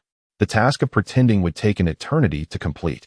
Just as they were nearing the end of their meal, Rong Huanqi suddenly turned to Gu Lingjun and, with a hint of implication, inquired, Jun, how many days have we been at the base now? Xihe felt a stir within, feigning ignorance as he continued to eat. Gu Lingjun's expression shifted. A blush akin to the glow of twilight gracing her cheeks, her eyes shimmering with a blend of shyness and trepidation, she pouted and murmured, I understand now. Why the pressure? Gu Lingjun sniffed, casting an indignant glare at Rong Huanqi, her cheeks aflame, before casting a flirtatious glance towards Xihe. What is the matter? Xihe, sensing her gaze, looked bewildered at the two lovely ladies. Nothing, you continue with your meal, and he has a surprise for you. Rong Huanqi could hardly contain her laughter, her smile radiant. What surprise? Xihe blinked innocently, maintaining his pretense of ignorance. Gu Lingjun's face was flushed, resembling a perfectly ripe peach, her gaze alluring yet bashful. Unable to suppress a roll of her eyes. Impressive. You two, truly a family. Perhaps you should consider making burlap sacks, given how adept you are at pretending. Gu Lingjun emitted a soft hum, her cheeks flushing with embarrassment as she set down her chopsticks and rose from the dining table. Once she departed, Rong Huanqi cast a glance at Shang Jie before turning her head to whisper to Xihe, Xiaoyu, I know you were awake that day, and you should have understood what was just said. Remember, do not be overly harsh. A gentler approach is warranted. After all, she is my sister. As she spoke the latter part, Rong Huanqi's expression grew slightly unnatural, her gaze wavering and evading. It felt absurd to personally escort her sister to the bed of the son she had nurtured for so many years. Ahem. Brother Xihe, sister Rong. My sister and I have finished our meal. Please take your time. Shang Jie seemed to sense her own presence was rather inappropriate. After wiping her sister's mouth, she stood up respectfully to bid farewell to Xihe and Rong Huanqi, then led her sister out of the dining hall. Even though Xihe had long been mentally prepared for this moment, hearing his aunt speak so candidly made his face flush with embarrassment. Ahem. I understand, auntie. You really needn't go to such lengths. Xihe cleared his throat, his gaze softening as he reached out to grasp Rong Huanqi's delicate hand.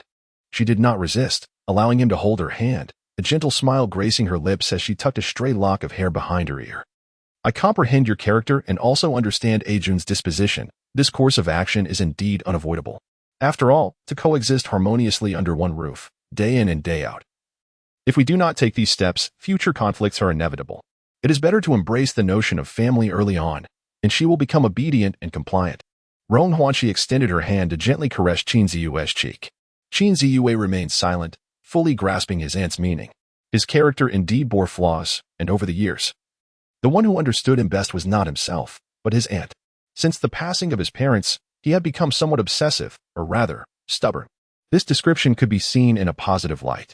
In the apocalyptic world, such a disposition had both advantages and disadvantages. Those who are obstinate tend to be decisive. At least Xihe was such, which significantly enhanced his chances of survival in dire circumstances. However, the downside was that when his temperament faced provocation, should betrayal occur, his stubborn nature could transform into his greatest liability. At that point, he might become a frenzied, self-centered tyrant, indifferent to the feelings of others and wholly selfish. Rong Huanqi gazed at Xihe, her peach blossom eyes shimmering with tenderness. Her face slightly flushed in the soft glow of the light. Yet, she bravely met his gaze, her tone laced with shyness as she softly remarked, Xiaoyu, I've understood your feelings all these years. When you were in high school, I noticed something was amiss with the stockings you discarded. Gradually, I distanced myself not out of lack of affection, but rather to prevent you from being distracted. I hoped you would focus on your studies and grow to be a person of worth, just like your parents. Chapter 53.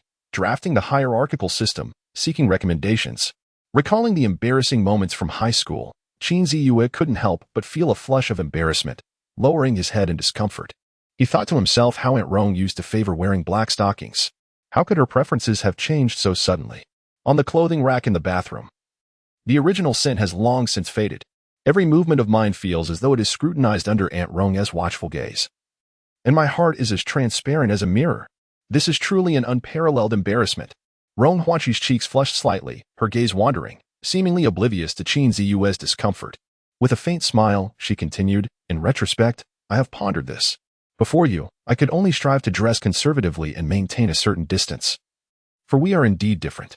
Over the years, taking care of you, many have claimed I am bewitched.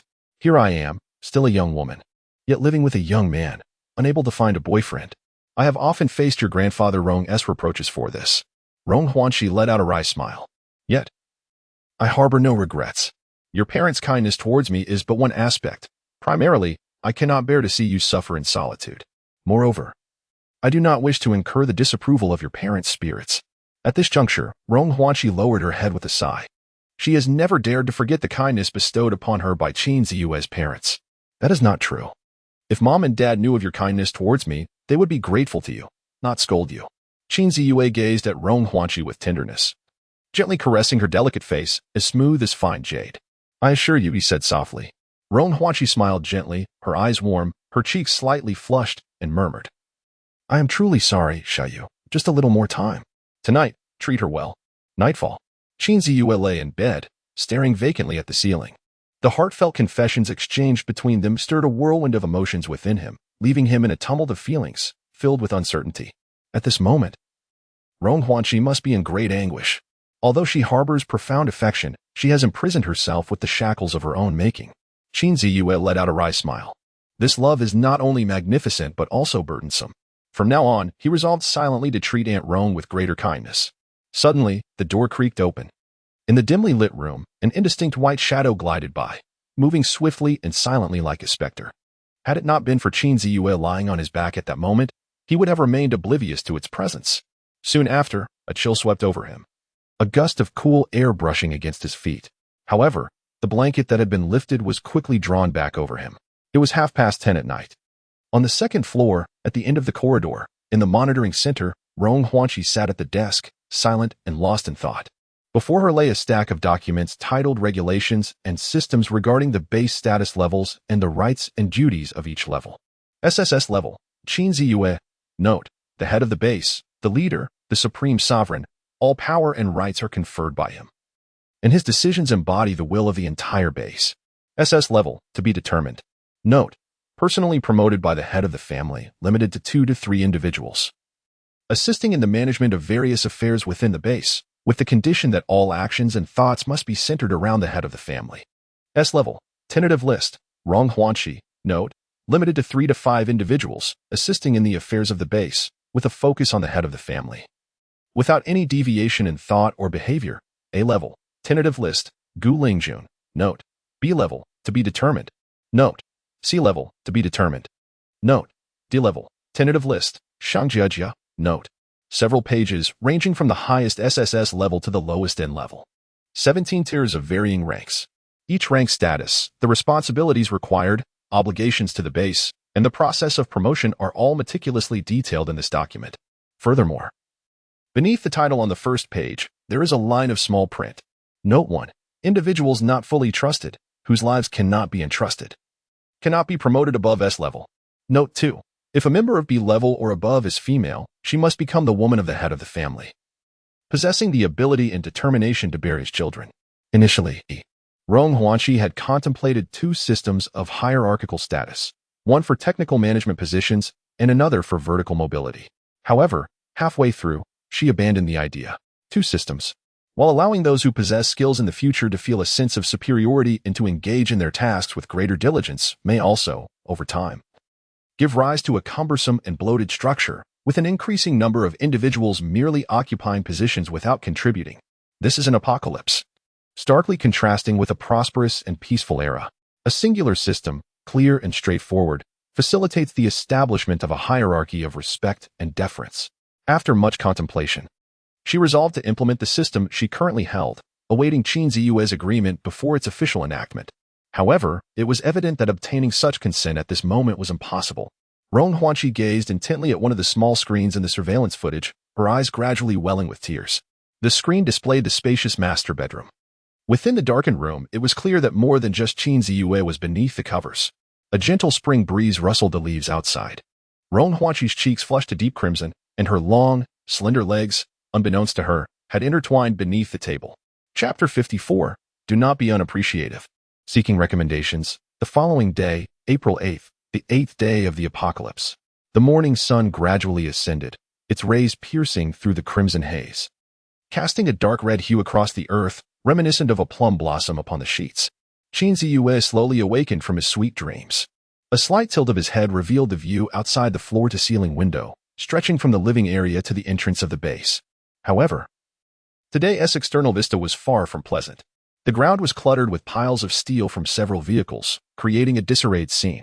Nevertheless, despite the diminished allure of the outside world, in the room, however, the scenery is enchanting. The gentle spring breeze envelopes one in a delightful embrace, rendering them utterly captivated. Noticing the soft sound of a woman's breath, Qinziyue slightly lowered his head, only to behold Gu Lingjun, who had toiled throughout the night, now peacefully resting on his chest, soundly asleep.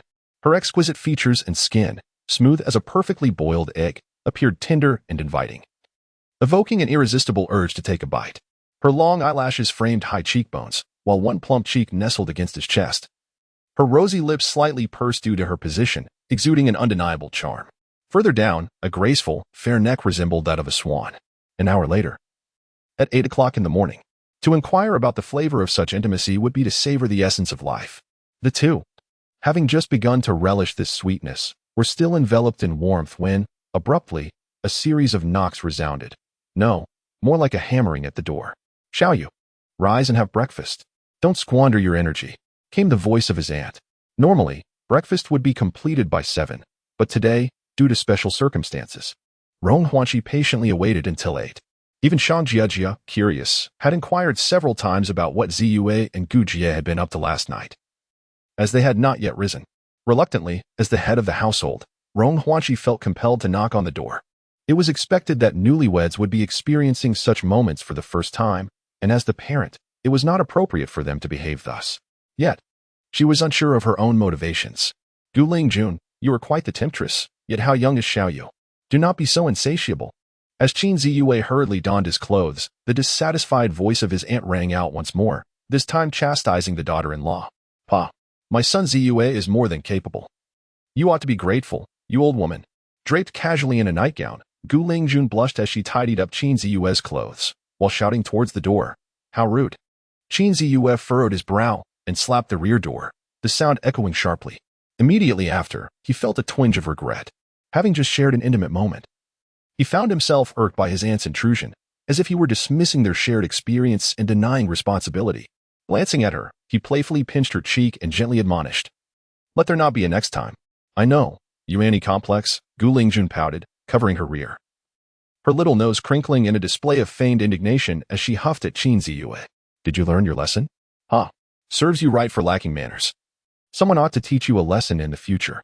From outside, the excited voice of her aunt could be heard. The room lacked soundproofing, primarily to ensure that any incidents occurring within could be promptly addressed based on auditory cues, should surveillance go unnoticed. Qinziyue rubbed his nose, deciding not to interfere in the antics of the two women. After dressing, he exited the bedroom. Following breakfast, Qinziyue made his way alone to the gym on the 4th floor. The gym was well-equipped, boasting a variety of apparatuses catering to numerous methods of exercise. Weights, skipping ropes, pull-up bars, treadmills, rowing machines, smith machines, free squat racks, large and small power racks, battle ropes. He resolved to dedicate 1 to 2 hours each day to fitness. In a world fraught with peril, possessing a robust and healthy physique could significantly enhance one's chances of survival. He performed 30 push-ups per set, completing 3 sets. and swung the battle ropes for 50 repetitions per set, doing 2 sets. Perform 30 sit-ups in each of the 3 sets. 100 skips of the jump rope in 2 sets, and 30 squats in 2 sets, with rests of 5 to 10 minutes between each. These exercises are tentatively chosen to enhance the explosive strength of the legs and arms, as well as the overall muscle coordination.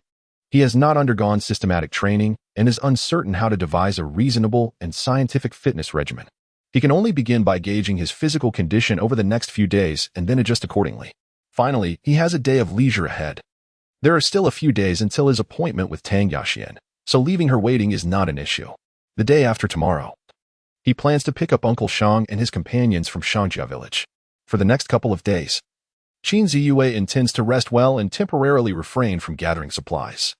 It is also a good opportunity to wait for Qin Yulu and the others to load the steel from the warehouse onto the truck. The steel is both large and heavy. Even with 9 people working, it may take over half a month to finish loading, so there is no need to rush. Nonetheless, regular communication remains essential. Before exercising, Qin Ziyue activates the walkie-talkie to contact Wang Lingyan. Crackle. As the walkie-talkie comes to life, Qin Ziyue inquires, Yinzi, is there any news? Mr. Qin, this is Chun Yulu. Yinzi is counting in the warehouse and has placed the walkie-talkie on the roof of the vehicle. Everything is normal here. We haven't spotted any zombies outside, and we are currently transporting the steel, comes Chun Yulu's voice, reporting the progress with diligence. Thank you for your hard work. Keep it up. Qin Ziyue encourages. You're welcome. If there is any danger, contact me immediately, and I will send help. Qin Ziyue adds with a smile. This feeling of having others toil without spending a single penny is truly delightful. Indeed, being a capitalist brings joy. Every time he spoke through the intercom, he deliberately exaggerated his capabilities, aiming to instill fear in his adversaries and in the survivors covertly eavesdropping from the shadows, deterring them from taking rash actions. Very well, Mr. Qin, Qin Yulu responded with gratitude, before continuing. By the way, our factory's large vehicles are rather insufficient. We've managed to locate a semi-trailer and 3 trucks. I estimate that we can fill all the trucks today. What do you think, Mr. Qin? Chapter 55. Surgeon Su Qingfei. Seeking continuation, Qin Ziyue glanced at the semi-trailer on the ground below, then activated the intercom to address Qin Yulu. Yes. I will come by this afternoon to deliver a few trailers to you. All right, Mr. Qin, I shall get back to work, she replied. Go on, and good luck. After placing the intercom down, Qin Ziyue changed into his workout attire, preparing to commence his exercise routine. Gu Lingjun also arrived, as they had agreed during breakfast that she would assist him with the counting, having just regained her strength the previous night. It was also a perfect opportunity for her to rest. After exchanging pleasantries and preparing to begin, an unexpected crackle emanated from the intercom. Xihe, Brother Qin, are you there? This is Tang Yaxian. From the intercom, Tang Yaxian's weak voice emerged. City Hospital, Inpatient Department. 12th floor, Medicine Storage Room. 2 days after their conversation, she had glimpsed a glimmer of hope for survival. Following Qin Ziyue's advice, the 2 of them consumed the remaining glucose and water, then found several sets of discarded protective suits and suitable weapons in the storage room, summoning their courage to venture out in search of food. After emerging from the small storage room, the 2 individuals proceeded with utmost caution, treading lightly to avoid detection by the zombies, and ascended to the 10th floor. Fortune smiled upon them as they discovered a bag of abandoned sakama at the stairwell, its packaging intact, likely a gift brought by a relative or friend of a patient. The corridor was remarkably devoid of zombies, as the elevator was the preferred mode of transportation for most, rendering the stairwell primarily a safety passage. Each consumed 2 pieces of sakama, regaining a modicum of strength, before stealthily infiltrating the ICU on the 11th floor. Prior to the apocalypse, this ward had seen a decline in patients, and now, naturally, the number of zombies was also sparse. Thanks to Mr. Qin's timely reminder, they had donned protective suits in advance. After jointly eliminating a zombie at the entrance, they scoured one of the intensive care rooms, uncovering a bounty of provisions, slightly spoiled apples, loose nutritional drinks, packaged milk, a box containing 8 bottles of congee, and a bag of oatmeal. Numerous health supplements were also present. This particular ICU room had once belonged to an elderly patient, attended around the clock by a caregiver, with family members visiting sporadically, resulting in an accumulation of such food items. How fortunate they were. Summoning their courage to venture out, upon seeing the food, they felt a glimmer of hope. Peering out of the window, They beheld the ground below swarming with zombies, a mass resembling an undulating tide, akin to countless ants. Xiaoqin, afflicted by a phobia of clusters, gasped in terror, hastily retreating and shutting her eyes, anxiously patting her frantic chest. Tang Yaxian's expression mirrored her distress. She comprehended that with just the two of them, escape from this building was an insurmountable challenge. Their sole hope lay in survival, awaiting Mr. Qin's rescue. After a half-day respite in the intensive care unit, and having replenished her strength with some sustenance, Tang Yaxian resolved to venture further upward. The 11th floor, being the intensive care ward, housed few patients and, consequently, fewer zombies. The 12th floor, however, was the location of the hospital's entire pharmaceutical repository, an area even more sparsely populated. The onset of the apocalypse had coincided with lunchtime, suggesting that only a couple of staff members were on duty. Around midday, the duo stealthily ascended to the 12th floor via the stairwell. As anticipated, they discovered a headless female zombie near the entrance, identifiable as the deputy director of the pharmacy through her work ID. Bypassing the corpse, they entered the pharmacy's interior. Tang Yaxian, as the department head, possessed the pharmacy's access code. Unexpectedly, they encountered a survivor who had been seeking refuge for over a week. Russell, it's me. What's happening? Qin Ziyue's voice echoed from the walkie-talkie. Tang Yaxian was immediately relieved. Dr. Su, you see, what I said is true. People will come to rescue us. It will be in the next few days. It's this Mr. Qin who I've been talking to. He has a helicopter and guns. Tang Yaxian exclaimed to the gaunt woman in a white coat sitting opposite her. Ugh. Okay, can he take me with him? She pleaded, driven by ravenous hunger. She was a surgeon who had been visiting her aunt, the pharmacy's deputy director, during lunchtime when the apocalypse struck. Her aunt had brought her some home-cooked cured meat, and she had come specifically to partake in the meal. However, to her astonishment, just as she had yet to finish her meal, her aunt suddenly exhibited bulging veins, a grotesque visage, and emitted involuntary rasping sounds from her throat, transforming into a frenzied creature intent on biting her. Having only recently completed her internship, she was merely a girl grappling with internet addiction. Though utterly terrified by this horrific scene, she swiftly regained her composure. She realized that her aunt had mutated into a zombie. In the face of fear, she hesitated not for a moment, propping herself up to prevent her aunt from biting. She groped for a pair of scissors and decisively plunged them into her aunt's temple. In excruciating pain, her aunt let out a primal roar and instinctively recoiled, providing her an opportunity to escape to the window. Peering down, she was met with a grim reality that mirrored the apocalyptic zombie novel she had read. The vast majority of people had transformed into zombies. A crisis of bioweapons. Stifling her tears, she had initially intended to flee downstairs, but upon reaching the stairwell, she spotted several zombies on the 11th floor, gazing up the staircase. Her aunt, with scissors still embedded in her skull, seemed to have dulled her pain and, upon seeing her, charged forward with a terrifying howl. Suppressing her sorrow, Su Qingfei wept as she seized a stool and struck her aunt's head. In a state of shock, she hammered relentlessly until she was utterly spent, regaining her composure only to find her aunt, now a zombie, had long lost consciousness. Her head was reduced to a pulp. Su Qingfei sat on the ground, gasping for breath. For the following days, until Tang Yaxian and Xiaoqin suddenly appeared, she did not venture a single step out of the medicine storage room. The walls of the room were sturdy, soundproof, and moisture-resistant. The wandering zombies failed to detect her presence and meandered away. Fortunately, she was a physician. In addition to various medications, the pharmacy also contained nutritional solutions akin to glucose. It was these that sustained her until today. Upon seeing the 8 treasure porridge and sakama brought by Tang Yaxian and Xiaoqin, her eyes glimmered with envy. Her stomach was empty, having long forgotten the sensation of being satiated. Although Tang Yaxian mentioned that help would arrive, she remained skeptical. The world had succumbed to chaos. Infested with zombies, who would venture into a crowded hospital merely to rescue a few defenseless women? At that moment, when the voice crackled through the intercom, Su Qingfei felt a flicker of hope. Her eyes sparkled as she fixed her gaze intently on the intercom in Tang Yaxian's hand. Chapter 56. The Gratitude of Shang Jiejia, Seeking Investment. Mr. Qin. It is as follows. I ventured out in search of food and discovered a female colleague still alive in the pharmacy. I was wondering, could you possibly rescue her as well? Tang Yaxian pressed the talk button, her eyes filled with hesitation and concern as she spoke into the intercom. She feared that adding another person might burden Qin Ziyue, jeopardizing their chances of escape. Yet, gazing into Su Qingfei's hopeful eyes, she could not bear to abandon her. After all, She was a fellow colleague. She deliberately emphasized that it was a female colleague, hoping to add weight to her request. Is she a doctor? Qin Ziyue inquired.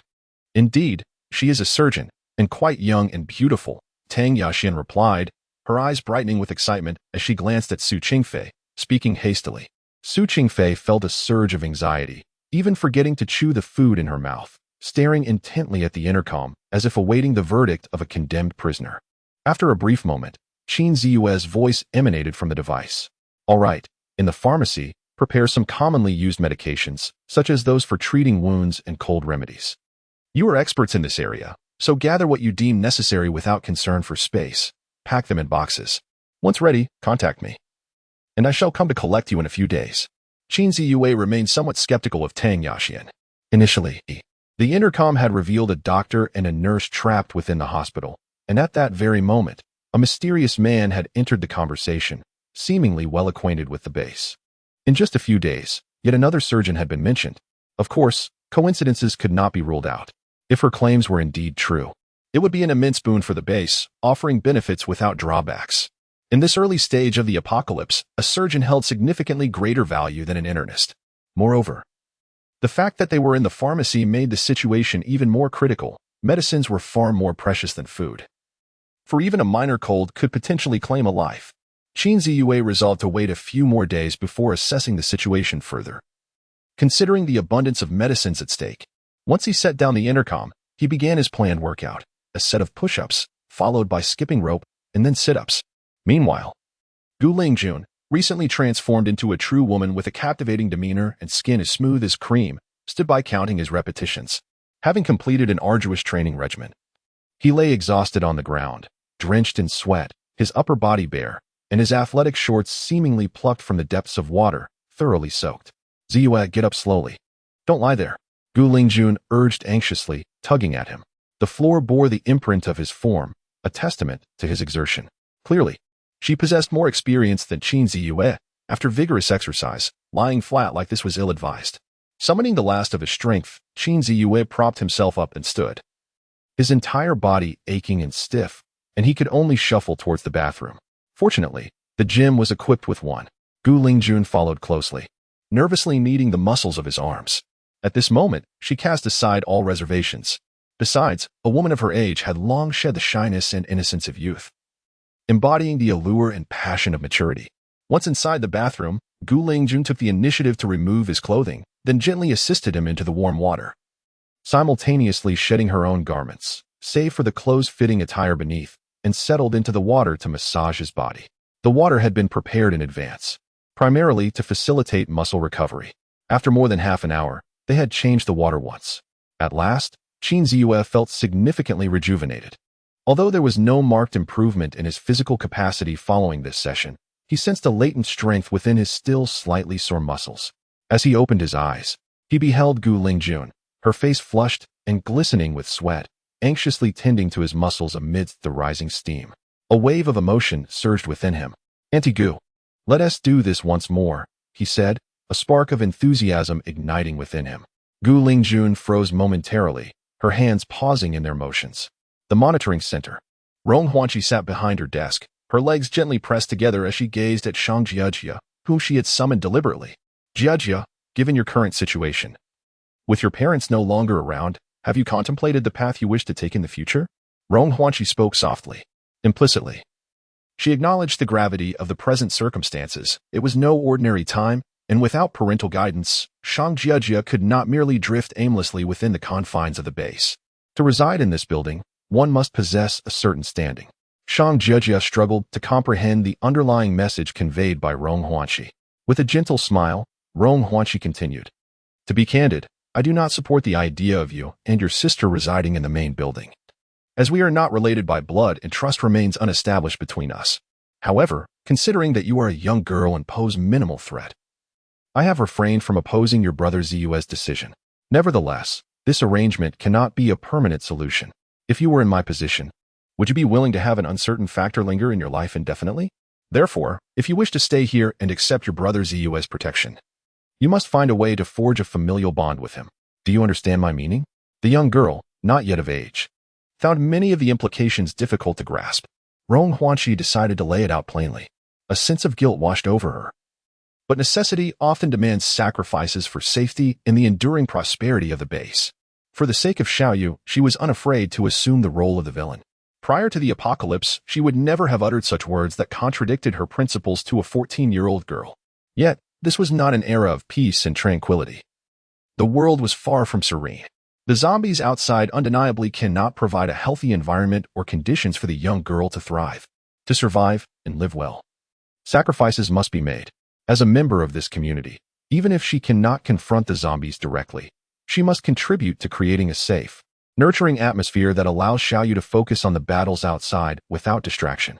Unreserved trust among one another is fundamental. Shang Jejia was momentarily taken aback, but soon grasped Sister Rong's intentions, her cheeks flushing a deep crimson.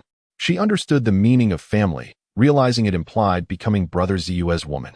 With her lips pressed together, her small hand timidly grasped the hem of her clothing as she shyly gazed at Rong Huanqi. Stammering slightly, she said, "Sister Rong, I understand." After a brief hesitation, she summoned her courage to meet Rong Huanqi's gaze with determination in her eyes, declaring resolutely, "I will be prepared. Whenever Brother Ziyuan needs me, I will be there." Upon uttering those words, she felt as though all her strength had been suddenly drained away, leaving her feeling hollow. Her heart raced, and she could almost hear its pounding. Chapter 57. Passing through the town. Your brother Ziyue has a kind heart. I will take on this villainous role, and I hope you do not mind. Rong Huanqi's eyes reflected a hint of regret as she looked at Shang Jejia. I do not mind. I do not mind at all. Shang Jejia quickly shook her head, flailing her hands in a flustered manner. I can understand. Without Brother Ziyue, I might have already turned into a zombie. Moreover, I am living so well now, able to see my second uncle and his family. I am profoundly grateful that Brother Ziyue not only rescued me, but also provided me with a stable environment. Furthermore, he has promised to allow my second uncle and others to come to the base. I am fully aware that such a decision entails significant risks. This kindness will forever remain etched in my memory. Shang Jejia gazed sincerely at Rong Huanqi, her eyes sparkling with determination, her tone imbued with unwavering certainty. In that moment, she appeared not as a mere 14-year-old girl, but as a shrewd and mature woman. It is good that you can think this way. You are still young, and there is no need to rush. I share this with you primarily to gauge your attitude. As you grow older, you will need to be like her. Rong Huanqi remarked, her cheeks flushed as she pointed toward the surveillance footage showcasing the fourth-floor gym-s shower room, her breath quickening slightly. The she referred to as none other than Gu Lingjun, disheveled and tempestuous, as if she had just stepped onto a highway. Curiosity piqued. Shang Jejia tilted her head to follow Rong Huanqi's finger. As the scenes unfolded before her eyes, an unprecedented experience surged over her like a tidal wave, illuminating her understanding. Instantly, her cheeks flushed crimson, and she averted her gaze in a flustered manner, embarrassment washing over her. Sister Rong, I am 15 years old. A year older than my identification states, and in a few months, I will turn 16. Suppressing her confusion, the blushing Shang Jejia timidly looked at Rong Huanqi. In the afternoon, what began as a simple task of counting for Qin Ziyue turned into an exhausting ordeal for Gu Lingjun, who ultimately collapsed in the bath. All of this effort was for Qin Ziyue, yet she had to exert herself to maintain control of the helicopter, providing escort for Qin Ziyue. This was essential not only to guard against potential ambushes from survivors, but also to remain vigilant of the undead's movements. Furthermore, it served as a deterrent to the survivors within Junfa Hardware Factory, instilling in them the understanding that Qin Ziyue had numerous allies and formidable weaponry at his disposal, thereby restraining any rebellious thoughts they might entertain. Additionally, with the factory's own fleet of 5 semi-trailers, they had ample capacity to transport supplies for an entire week. In reality, most of these individuals were merely slacking off, with few genuinely committed to hard work. This was an unavoidable situation, as a strong constraining environment had yet to be established. Although the base was stocked with a considerable amount of steel, when Qin Ziyue accessed the base system to initiate the expansion of the inner walls, it still indicated a shortage of materials. Clearly, much more was needed. They would have to wait a little longer. Once all items from Junfa Hardware Factory were relocated, they could seek additional resources if necessary, as there were several more hardware factories within the industrial park. On April 9th, the 9th day of the apocalypse, aside from exercising, he categorized the supplies they had gathered. He meticulously recorded the quantity of each type of resource, identifying which were urgently needed and which could be replenished gradually. and noted any additional supplies required. A comprehensive chart was created detailing this information. Moreover, the hierarchical system was officially implemented, albeit with slight modifications. Qinzi's status as a 3S leader was unequivocally confirmed.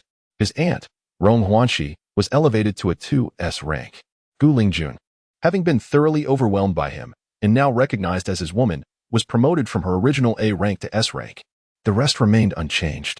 In addition to engaging in various activities, Qin Ziyue also indulged in his passions whenever the mood struck him. Whenever he found himself alone with Gu Lingjun, he would eagerly propose a venture.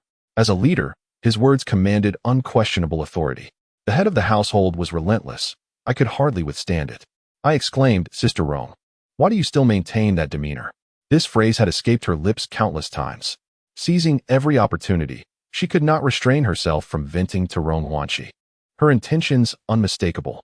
She yearned to drag Rong Huanxi down, seeking retribution and eagerly anticipating the moment when Rong Huanxi would tumble from her dual roles of both father and mother. The prospect thrilled her immensely. Her address for Qin Ziyue transformed from Ziyue, Xiaoyu, and Yeye to the head of the household. Even in private, she occasionally dared to utter terms like father and master. Naturally, pulling Rong Huanxi down was an unavoidable endeavor. In a mere 2 days, she could scarcely recall how many times it had occurred, each instance executed with fervent enthusiasm. That young man remained as lively as ever, seemingly oblivious to the concept of fatigue. His vigor was astounding. She found herself in need of assistance. April 10th marked the 10th day of the apocalypse. Today, they were headed to Shangjia village. After breakfast, Qin Ziyue set off in a modified heavy truck. His aunt remained at the base to care for Qingcan.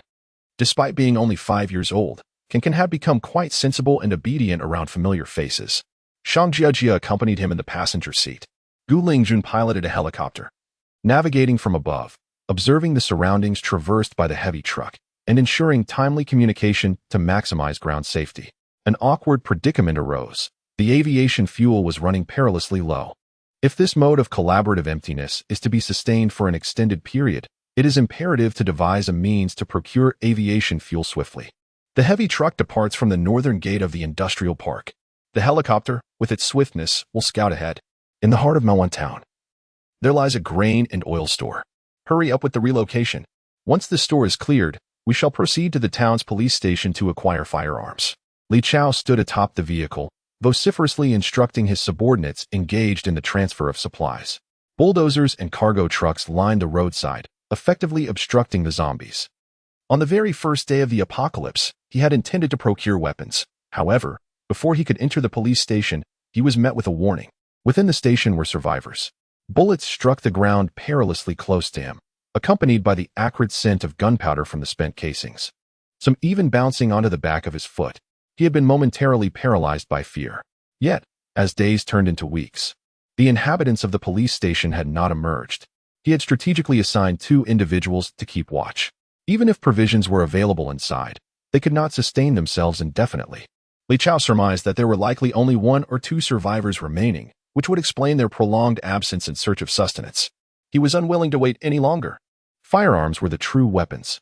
Their numbers were somewhat excessive, and food supplies were becoming scarce. After emptying this grain and oil store today, they would head to the police station. With firearms, territory, resources, and women, all would follow. Suddenly, a startled exclamation broke his train of thought. Brother Chow, look, it's an airplane. Chapter 58. A shot to the soul. Brother Chow, look, it's an airplane, shouted his subordinate A Biao, pointing at the small helicopter soaring above in astonishment. Nonsense, that's a helicopter. Are you blind? Beside him, another young man delivered a light jab, displaying an expression of someone unaccustomed to the world. Li Chao was also drawn by the sound of the propeller slicing through the air, and he looked up, his eyes filled with astonishment and vigilance. A helicopter. Moreover, it was armed. Military. Had personnel from the army arrived? In that fleeting moment, Li Chao felt a pang of guilt. After all, since the apocalypse, he had not engaged in any virtuous deeds. Abusing women and inflicting cruelty had become his daily fare, and robbery and murder were his mastered skills. Quickly, get in the vehicle and follow the helicopter to see where it leads. After a brief contemplation, Li Chao made up his mind and was the first to leap into the car. He was eager to discern the helicopter's destination. If it were not, he would devise a plan to seize it. Boss, there's a convoy following me down here, in that town where we gathered seeds last time. Gu Lingjun was keenly aware of the commotion below. Without hesitation, she ascended in altitude while picking up the radio to report to Qin Ziyue. On the highway not far from the town's entrance, a modified truck was racing at a speed of 80 miles per hour. Shang Jiajie sat quietly in the passenger seat, on the verge of speaking but hesitating. Once Qin Ziyue finished, she finally voiced, "Brother Ziyue. It's Li Chao and his crew. How many are there?" Qin Ziyue inquired. He recalled that Shang Jiajie had mentioned the other survivors in the town. And this Li Chao is their leader, a nefarious little thug. Those who were close to Li Chao were likely core members of this team. There were 13 or 14 people out searching for food, and there were surely many left behind. According to conventional thinking, it is typically those lacking physical prowess, or women, who are tasked with remaining behind. By this calculation, the opposing force likely consists of no more than 20 capable fighters. The crucial question, however, pertains to the nature of their weaponry. Given that the apocalypse has only unfolded over the past 10 days, it is improbable that they have managed to arm each individual with a firearm. Do they possess any weapons? Inquired Qin Ziyue. After a moment's contemplation, Shang Jiajie responded, "Yes. They are equipped with mere clubs and blades. I did not observe any firearms. However, our town's police station is just down the street. I am uncertain whether they could acquire guns." Qin Ziyue nodded, having gained some insight. Indeed, the local police station does possess firearms, yet in typical circumstances, such rural establishments are equipped primarily with handguns for the station chief, which are often rendered ineffective as they are usually unloaded. The ammunition is stored securely and separated from the firearms. Therefore, if this is their sole source, even if the adversaries manage to obtain guns, they are likely to possess mere symbolic toys. The bulldozer leading the charge was somewhat cumbersome. Li Chao gritted his teeth and pressed the accelerator, overtaking the bulldozer and racing towards the helicopter's direction, fearful of losing sight of it. Gu Lingjun piloted the helicopter, hovering in the skies while monitoring the weapon's controls. Her expression tinged with hesitation. The helicopter was equipped with a 70mm rocket launcher, housing a total of 14 rockets across 2 launch pods. 2 up, 3 down, 2 remaining. This constituted their entire arsenal. When Qin Ziyue engaged in gameplay, he had never envisioned this day and had not adequately prepared. However, today, it was imperative to expend 1 rocket. They faced an imminent obstacle, a danger looming before them. Unlike the threats posed by the industrial park, though menacing, they were merely potential dangers that could be addressed through alternative means. This situation warranted the expenditure of their already limited rocket ammunition. There remained 2 7.62mm machine guns and a 30mm cannon. The ammunition is rather limited. Aside from what is currently loaded, the rest is stored within the helicopter's cabin. Gu Lingjun is proficient in operating weapons. She has thoroughly studied the manual and can recite it with ease. After all, this helicopter represents one of her key assets for survival at the base. However, she has yet to engage in actual practice, and the prospect of taking a life for the first time inevitably fills her with apprehension. The impact of this shot will not only obliterate the vehicle, but will also spell doom for its occupants. The Little Bird helicopter boasts exceptional capabilities in network operations, communication relay, and targeting.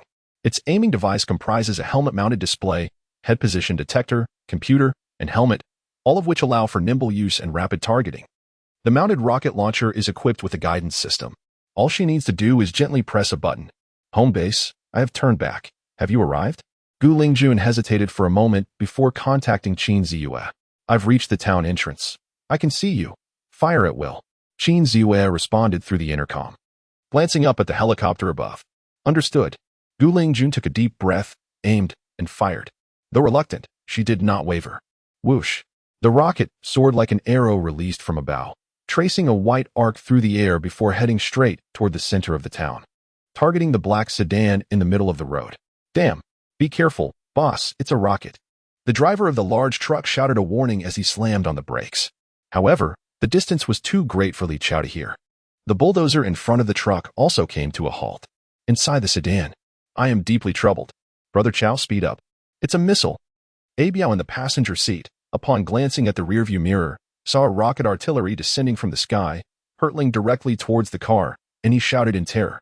Clearly, this fellow could not distinguish between a helicopter and an airplane, nor could he comprehend the weaponry. He was evidently an academic underachiever. "Goodness!" Li Chao, startled, yelled, hastily swerving the steering wheel, attempting a sharp turn to evade the impending disaster, seeking refuge in a nearby alley. How ruthless! Li Chao cursed vehemently. However, Tom was slipping away. Jump out of the car. Just as the words left his lips, he slammed on the brakes and reached for the door, only to find it locked. In his panic, he forgot to disengage the door switch. And it was this minor blunder. Boom. A dazzling display of fireworks erupted in the middle of the street. Chapter 59. Gu Lingjun ascends to the divine. Please continue reading. The small car flipped through the air, igniting in a fiery blaze, leaving only a charred chassis that plummeted towards a nearby building. As for Li Chao, Abiao, and the two younger brothers in the back seat, they were reduced to mere fragments of charred remains. My goodness, Brother Chao, how brutal.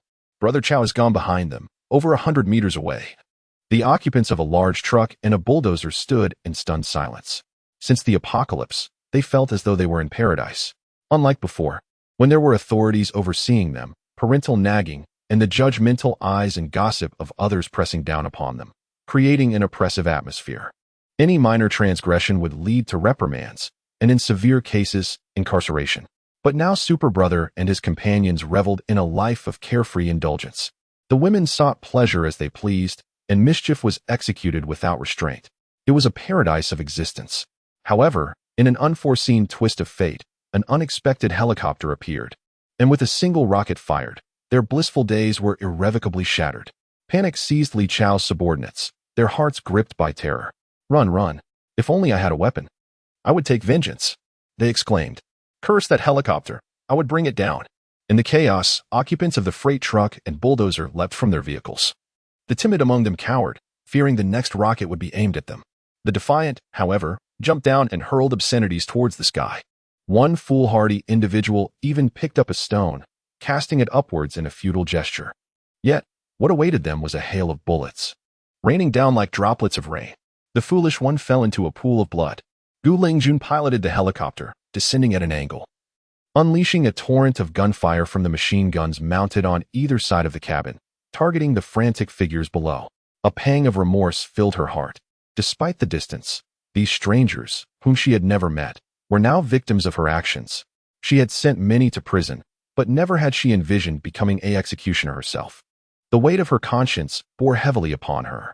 Yet, she understood that a moment's compassion could only invite peril, offering no benefits. These survivors would not feel gratitude for her mercy. Rather, upon seeing the helicopter, they might very well be inspired to seize what they could. Gu Lingjun embodies compassion. Yet Qin Ziyue is a self-serving individual. She can only heed his commands. In this apocalyptic world, survival through mere kindness proves unsustainable, unless one possesses boundless benevolence. However, throughout history, how many have truly exemplified such profound kindness? The majority of what is deemed compassion is merely driven by self-interest. Flee. Help. I bear you no ill will. The cries of anguish, the wails of despair, the shouts of rage. In the face of machine gun fire, these sounds seem utterly futile. Bullets fall like raindrops, and the terrified individuals leap from their vehicles, now nearly all exposed within the helicopter's line of sight.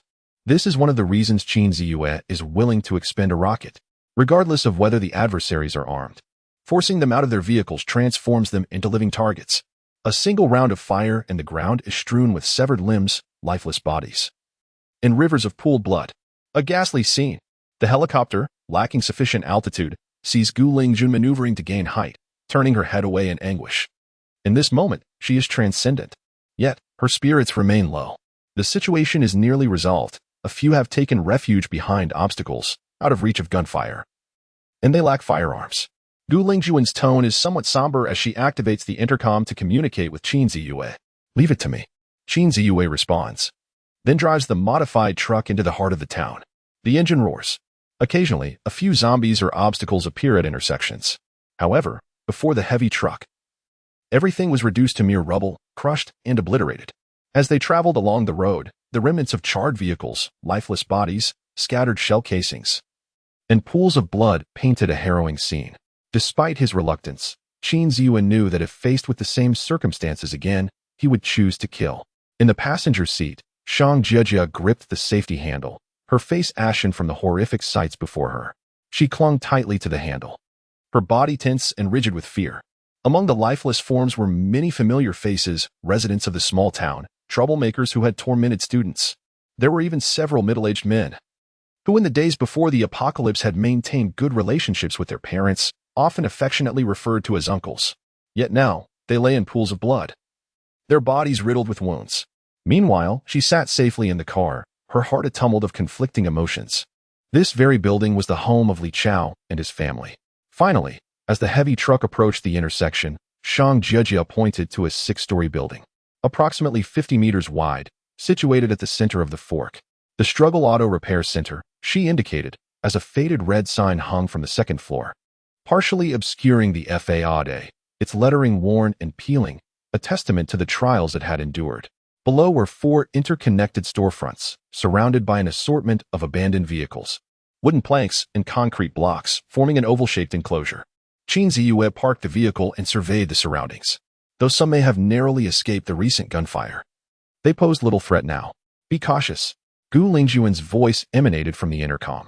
Shortly thereafter, a helicopter gracefully approached from the distance, hovering above the intersection. Qin Ziyue turned to Shang Jiejia, offering a thoughtful reminder. Oh, very well, Brother Ziyue, Shang Jiejia replied, her cheeks tinged with a faint blush, her eyes darting about as if lost in peculiar thoughts. In truth, she had completely misconstrued Qin Ziyue's intentions. He was not a man driven by base desires. Certainly, he did not deny his needs for companionship, but Gu Lingjun was more than capable of fulfilling those. The rationale behind accommodating women lay in their lesser threat and considerable resilience. While they may not match the physical prowess of a robust man, they possessed an ability to be managed effectively. The base required development, which invariably called for labor. Furthermore, 2 women could provide more labor than a single man. Although men could also be included, they must possess temperaments akin to that of Uncle Shang, gentle and not overly competitive. The 2 alighted from the vehicle, Qin Ziyue fully armed, wielding a compact submachine gun, while Shang Jiejia nervously followed behind, clutching a dog-headed knife. A heartfelt plea. The situation felt suffocating, having endured yet another week without recommendations. Presently, with only 1,600 collections and fewer than 80 readers, this implies that upon release, the maximum subscription would barely reach 80. Among them, some would likely resort to piracy, while others would refrain from spending money on the narrative. Calculating generously, with 80 subscriptions and a daily update of 10,000 words, the anticipated manuscript fee would range between 18 to 20 yuan. Barely enough to cover the electricity bill. Due to insufficient readership, I have consistently failed to secure a recommendation spot, leaving the editor quite helpless. Today, I have wrestled with the dilemma of whether to persist. Just moments ago, while updating, I resolved to continue boldly. Having already invested a month and written over 100,000 words, I shan't be deterred by a trifling amount of time. Therefore, I earnestly beseech the esteemed readers to delve into my work. When the apocalypse arrives, I have a shelter. I humbly request your attention. I am currently typing diligently. Please hold on for a moment. Once the content is updated, kindly refresh the page to access the latest updates. When the apocalypse arrives, I have a shelter. The full text of the novel is updated. Remember the website, Chapter 60, Collecting the Spoils, Seeking Readership. Qin Ziyue, accompanied by Shang Jiejia, entered through the gate. Upon lifting his gaze, he noticed a woman peering cautiously from a third-floor window, her eyes filled with fear and vigilance. They were not far from the incident site.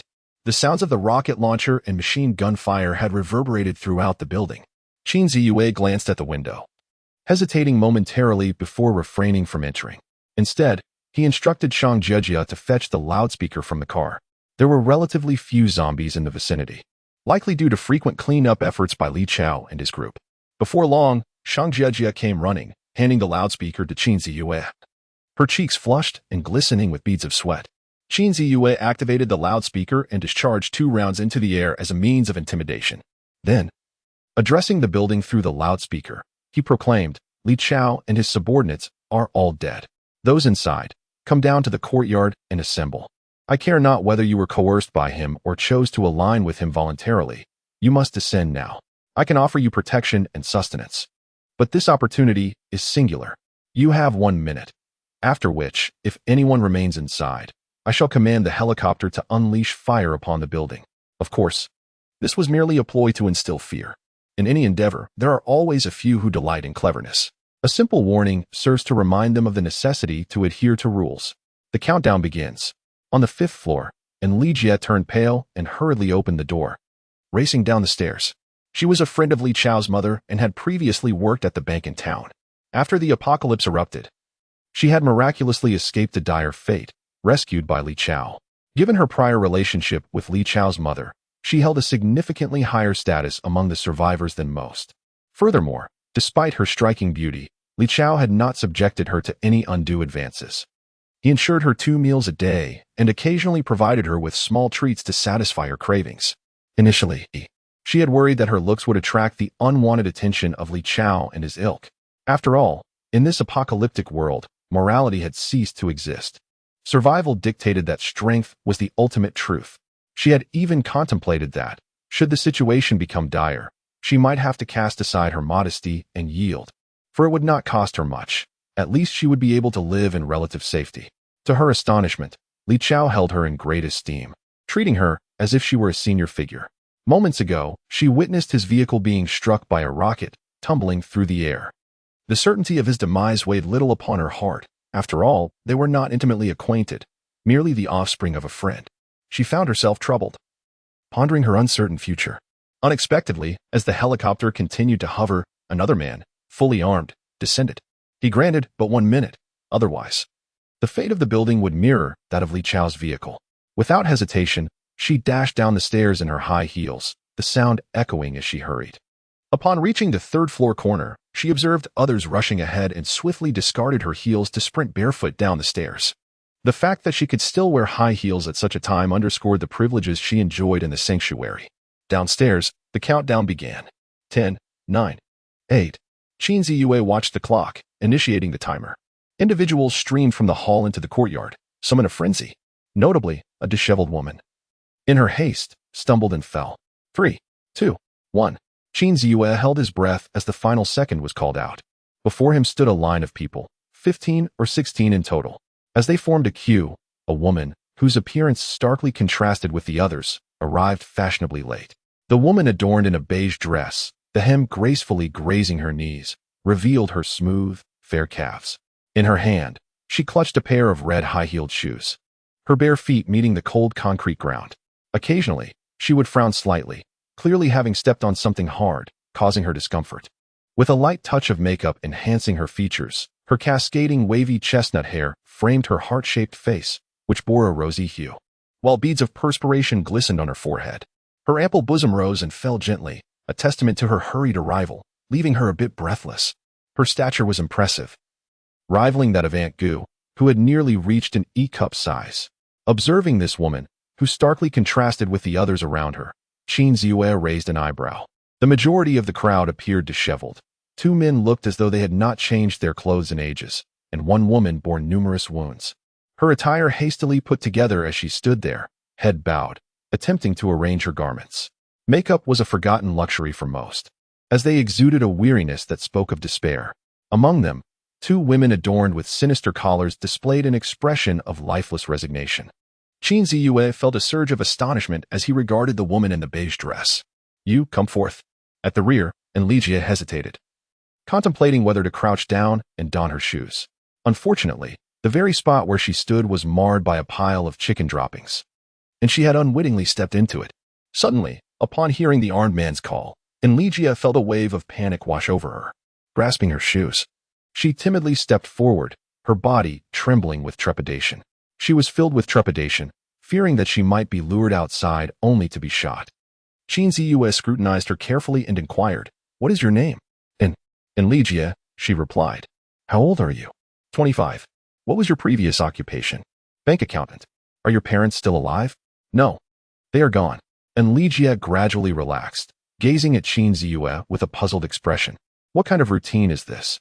It felt strangely akin to a blind date. She had endured countless similar interrogations from family and friends, who had introduced her to numerous suitors. However, before she could fully comprehend the situation, Qin Ziyue abruptly posed another question. "What is your relationship with Li Chao?" His tone contained a hint of accusation and was undeniably authoritative, the gun's barrel subtly aimed at her. All the trivial conversation had merely served to lower her guard. This inquiry was his true intention. In the midst of such a crowd, this woman appeared impeccably groomed and even adorned with makeup. indicating that her ties within this survivor enclave were anything but ordinary. And Ligia was taken aback. Upon seeing that ominous gun barrel, she felt no hesitation and hurriedly responded, albeit with some stammering and evasive glances. I am friends with Li Chao's mother. Qin Ziyue's eyes narrowed, ready to pull the trigger. This woman was indeed beautiful, but her connection to Li Chao could lead to resentment over his demise. She had to be eliminated.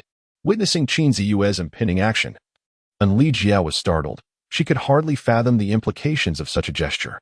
At that moment, she was so terrified that she fell to her knees with a thud, her skin scraping against the ground.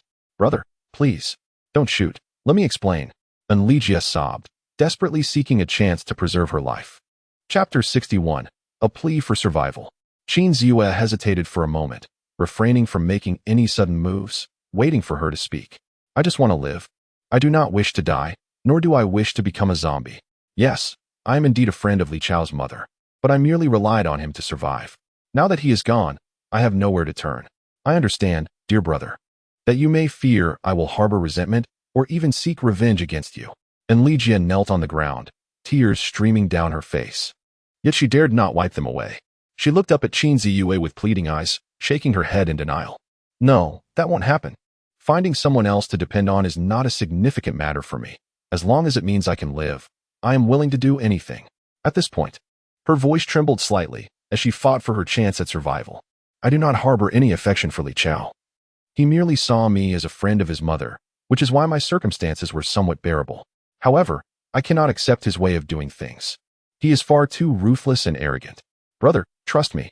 Truly, if you allow me to live, I would even be willing to serve you like a dog. And Li Jia gritted her teeth, at this moment disregarding all notions of dignity and honor. She was willing to forsake her principles, driven solely by the desire to survive. This was her heartfelt truth. She feared death. Most of all, she feared becoming a zombie. As a woman, especially in such apocalyptic times, she places great importance on her appearance, never forgetting to adorn herself.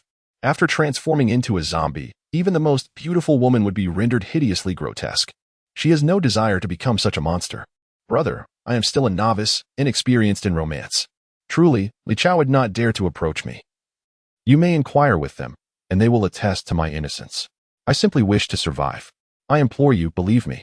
Seeing that Qin Ziyue remained unmoved, she knelt and inched closer, clinging to his thigh with desperation, while pointing at her companions lined up behind her, their expressions pleading for salvation. The helicopter's rotor blades whirred, slicing through the air and sending their hair and garments billowing backward. It was not solely her beauty that captivated. Undeniably, she was striking. However, the reason for sparing her life extended beyond her appearance. She was willing to forsake her dignity to survive. Such a person, if cunning and manipulative, could be a formidable adversary. Yet, if devoid of guile, merely a burden, she would be easier to control. Furthermore, this woman had previously worked as a bank accountant, which could prove beneficial for the future operations of the base. Still, Qin Ziyue remained cautious. After all, someone capable of betraying Li Chao today could just as easily betray him tomorrow. Yet, he was not afraid. Such a woman, focused solely on survival, could be easily managed. If he could not even handle a woman like her, how could he hope to expand and strengthen the base in the future? Thank you, master. I am but your humble servant. I pledge my life to you, I assure you. And Li Jia wept with overwhelming emotion, kneeling on the ground and repeatedly bowing her head. In those fleeting moments, she felt as though she were traversing the realms of both hell and earth. Should I discover any deceit on your part, you know the consequences that await you. Qin Ziyue remarked coolly, then turned his gaze towards the others. Among the 16 survivors, the majority were women, with only 4 men present. Inform me, among these individuals, who are Li Chao's subordinates, and who are merely coerced. Without hesitation, Qin Ziyue delivered a kick to Li Jia, stating coldly, I demand the truth. And Li Jia winced in pain, cradling her arm, and did not rise, but instead remained on her knees, turning her head to scan the faces of the 15 individuals. The line of 15 shifted in expression, some filled with joy, others with sorrow, while some gazed at Li Jia with pleading eyes. Qin Ziyue observed this group intently, and suddenly, he raised the gun. And Li Jia had yet to speak when 2 shots rang out. Pow, pow. A young man, not yet 20, with a tuft of dyed yellow hair, was struck in the chest, blood erupting in 2 gaping holes, and he slowly collapsed to the ground, his expression one of bitter disbelief. In his final moments, his eyes seemed to brim with questions. Why was I shot before Xihe even spoke? I have stated my desire for the truth. Do not attempt to deceive me. Qinziue lowered his weapon and said coolly. Standing silently beside him, Shang Jejia felt a tumult of thoughts stir within her. Her gaze sparkling as she looked at the back of Qinziue's head. Remarkable. Ziyue, how did you come to know that the blonde fellow is indeed one of Li Chao's subordinates? She recognized this young man, whom the townsfolk often referred to as Kai Zi, the son of Lu, the hardware store owner, his full name being Lu Kai. This individual has long been associated with Li Chao and is one of his most trusted and integral members. Xihe was rendered speechless with fear. She hastily shook her head in denial, frantically explaining, No, I had no intention of deceiving you, master. Besides Kai Zi, there is also him. Xihe pointed to another young man standing beside the corpse, his body trembling as if afflicted by a seizure. Bang! Qinziue drew his firearm and approached, delivering a fatal shot to the man's head. Initially, he had intended for Xihe to pull the trigger herself, but reconsidered. Although it could be seen as a demonstration of loyalty, this woman exuded a superficial charm, yet was inherently feeble and ineffectual. Allowing her to fire the weapon might awaken her latent ambitions. It was wiser to avoid unnecessary complications. And Xihe indicated another girl clad in exceedingly short shorts and fishnet stockings, adorned with piercings, appearing barely 16 or 17, resembling Shang Jejia. Big brother, please don't kill me. The girl trembled uncontrollably, paralyzed by fear. The moment Lu Kai had perished, she had been rendered senseless. Yet a flicker of hope lingered within her heart, a desperate wish that Qinziue might spare her, as he had in Xihe, merely because she was a woman. I can serve. I can be your dog. She believed that this armed man would appreciate such a plea. Bang! But what awaited her was a merciless bullet. She was also. Xihe trembled as she pointed to another woman, adorned with a collar, her countenance ashen. This woman was peculiar, her body marred with scars, her eyes devoid of light. Even as several companions perished before her, she displayed not the slightest flicker of emotion. Qinziue furrowed his brow, contemplating for a moment before raising his weapon. Brother Ziyue. At that moment, Shang Jejia called out anxiously. She hurried over, whispering urgently in his ear. This is my math teacher. She is not what you think. She was coerced by Li Chao. Qinziue's expression changed as he recalled Shang Jejia mentioning the grievances between Li Chao and her math teacher. What was intended as a protective measure had instead turned into enmity, leaving her battered and bruised. That Li Chao is truly despicable. Chapter 62, Spoils of War. Seeking continued reading, Qinziue nodded, gazing at the math teacher with a heavy sigh. You and Jejia should leave. Get ready to board the vehicle. Lu Jieme, lost in a daze, lifted her head, her expression vacant as she looked at Qinziue, a sorrowful smile gracing her lips. Will you treat me the same way? She muttered in a delirious manner. Come on. I can endure it. Your presence makes no difference. With those words, she shamelessly began to unfasten the clothing that clung to her, revealing the horrors beneath. Qinziue was taken aback. Upon witnessing the scene before him, his brows furrowed deeply. It was too tragic. What should have been the most precious aspect of a woman had been reduced to a canvas of lash marks. Moreover, upon closer inspection, he noticed numerous cigarette burns on sensitive areas. Was this truly the work of a human being? An uncontainable fury surged within Qinziue's chest. Teacher Lu, please don't do this. It's me, Jejia. Shang Jejia hurried over, tears streaming down her face as she helped Lu Jiemai put on her clothes. The sight of her numerous wounds was a harrowing one, stirring within her a profound sense of sympathy and sorrow, yet simultaneously deepening her gratitude towards brother Ziyue. If it weren't for him, she feared she too might have met a similar fate. In that moment, Shang Jejia felt a stirring in her heart. Lu Jiemai merely gazed blankly at her, emitting a soft grunt from her nostrils, standing expressionless in place. Jejia, let it be, Qinziue interjected, shaking his head and signaling for Shang Jejia to leave. With tears still in her eyes, she walked away. Qinziue turned to the petrified Xihe. You must protect her. She will follow you from now on. If anything befalls her, the consequences will be doubly severe for you, understand? Qinziue commanded from his elevated position. He was acutely aware that Lu Jiemai had been driven to madness by abuse, instinctively rejecting the presence of men. She could only be entrusted to Xihe. Xihe was overjoyed, eagerly nodding in agreement. Initially, she had identified Lu Jiemai But the sudden emergence of Shang Jiajia had left her feeling as if she had fallen into an ice pit. After all, this little girl was close to that man. Should he direct his wrath towards her, the precious chance at survival she had so painstakingly sought might vanish. Fortunately, however, he aimed to burden in Ligia with the stigma of betrayal, thus enabling him to exert greater control over her. After eliminating those who were originally under Li Chao's command, Qin Ziyue stood before the assembly of women, adopting a mode of oration. Greetings, allow me to introduce myself. I am Qin Ziyue. He gestured towards Shang Jiajia. Many of you may recognize her. Shang Jiajia, I encountered her just a few days ago in your town. I can lead you and provide you with protection. From this moment forth, you shall no longer need to fear zombies or the predations of men. I shall not infringe upon you, nor shall I permit other men to do so. I can create for you a relatively better and more comfortable environment in which to survive. However, simultaneously, you must contribute your labor. If you wish to live well, to eat heartily and stay warm, it is through your own hands that you shall create value. These are simple yet profoundly precious aspirations in this current world. With that, Qin Ziyue fell silent. Originally, there were 16 individuals, 4 men and 12 women. Now, only 10 women and 1 man remained. Among these women, aside from Ligia, most had been victimized by Li Chao's men, including numerous like Lu Jiamei. Such women, Qin Ziyue had no intention of eliminating. They represented the most inexpensive labor force, a prize of sorts. They had lived in conditions worse than those of pigs and dogs under Li Chao, yet upon being sheltered in the base, they would merely need to offer their labor to enjoy a significantly improved life. The contrast was stark. At that moment, they would feel an overwhelming sense of gratitude towards themselves. You may leave. I shall not take your life, Qin Ziyue stated, directing his gaze towards the sole middle-aged man present. This man was unfamiliar and would not be welcomed into the base. The middle-aged man, visibly anxious, regarded Qin Ziyue with hesitation. After a prolonged moment of indecision, he sighed and departed.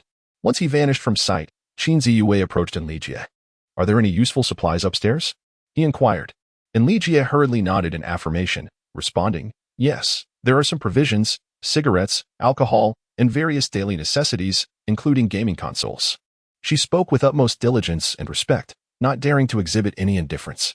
Of course, should you believe that forging your own path offers a better chance at survival than following me, I shall not impede your departure, Qin Ziyue declared before signaling to the helicopter above and making his way towards the modified truck. The helicopter's rotor blades whirred to life, pivoting to the right and soaring away towards a branching path. After Qin Ziyue and Shang Jiajia secured the gate, they too climbed aboard the altered heavy truck. A group of women watched with longing as the helicopter and truck receded from view. Among them was Li Guo, a mere 20 years old, a university student. I wonder, she pondered, do you think he could be deceiving us? He mentioned that we would be safe and that labor would suffice to fill our bellies. I can't shake the feeling that it seems quite implausible. A woman, weary from suffering, furrowed her brow and expressed her disbelief. It's hard to say. In this world, any man may desire multiple women. Who knows if he is merely using that as a guise to lure us in? Li Guo replied. Indeed. I have come to see through it all. These unworthy men possess little else beyond this triviality.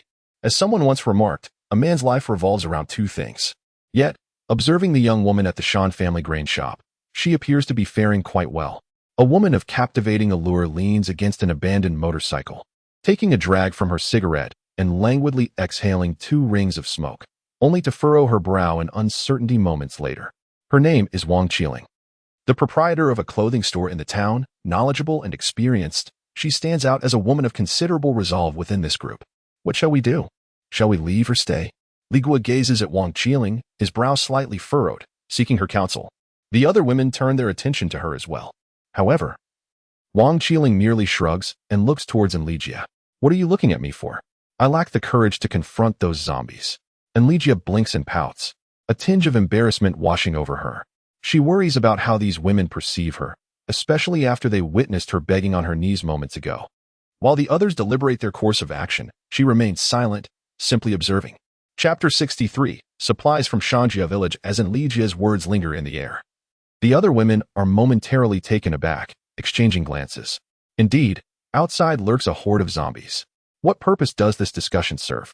As the old saying goes, it is better to live on than to die miserably. Peering through a gap in the wall, they spot a wandering zombie a mere few dozen meters away, causing the women to shudder in fear. Have you made up your minds? If you choose not to leave, then it's time to get to work. We have less than an hour left. And Ligia pouts, her voice tinged with irritation. Having spoken, she turned and walked towards the store, preparing to ascend the stairs to collect her belongings. Lu Jiamai, who had remained silent, with a pallid expression, also began her ascent. And Ligia, startled, hurriedly pressed her into a chair within the store, her tone respectful as she implored, "Please, do not move. I can handle this. If anything were to happen to you, my life would be in jeopardy. Teacher Lu, I am entirely reliant on you for my survival. I have wronged you in the past. Please forgive my transgressions. Rest assured, I will take good care of you from now on." And Ligia assured Lu Jiamai, patting her chest. Lu Jiamai raised her head, slightly dazed. And for the first time in 10 days, she felt a semblance of respect and importance, a feeling so foreign to her that it seemed as though it belonged to a past life. It felt unreal, akin to a house built of bubbles, ready to dissolve with a gust of wind. Before the apocalypse, she was a beloved teacher, cherished by her students' parents.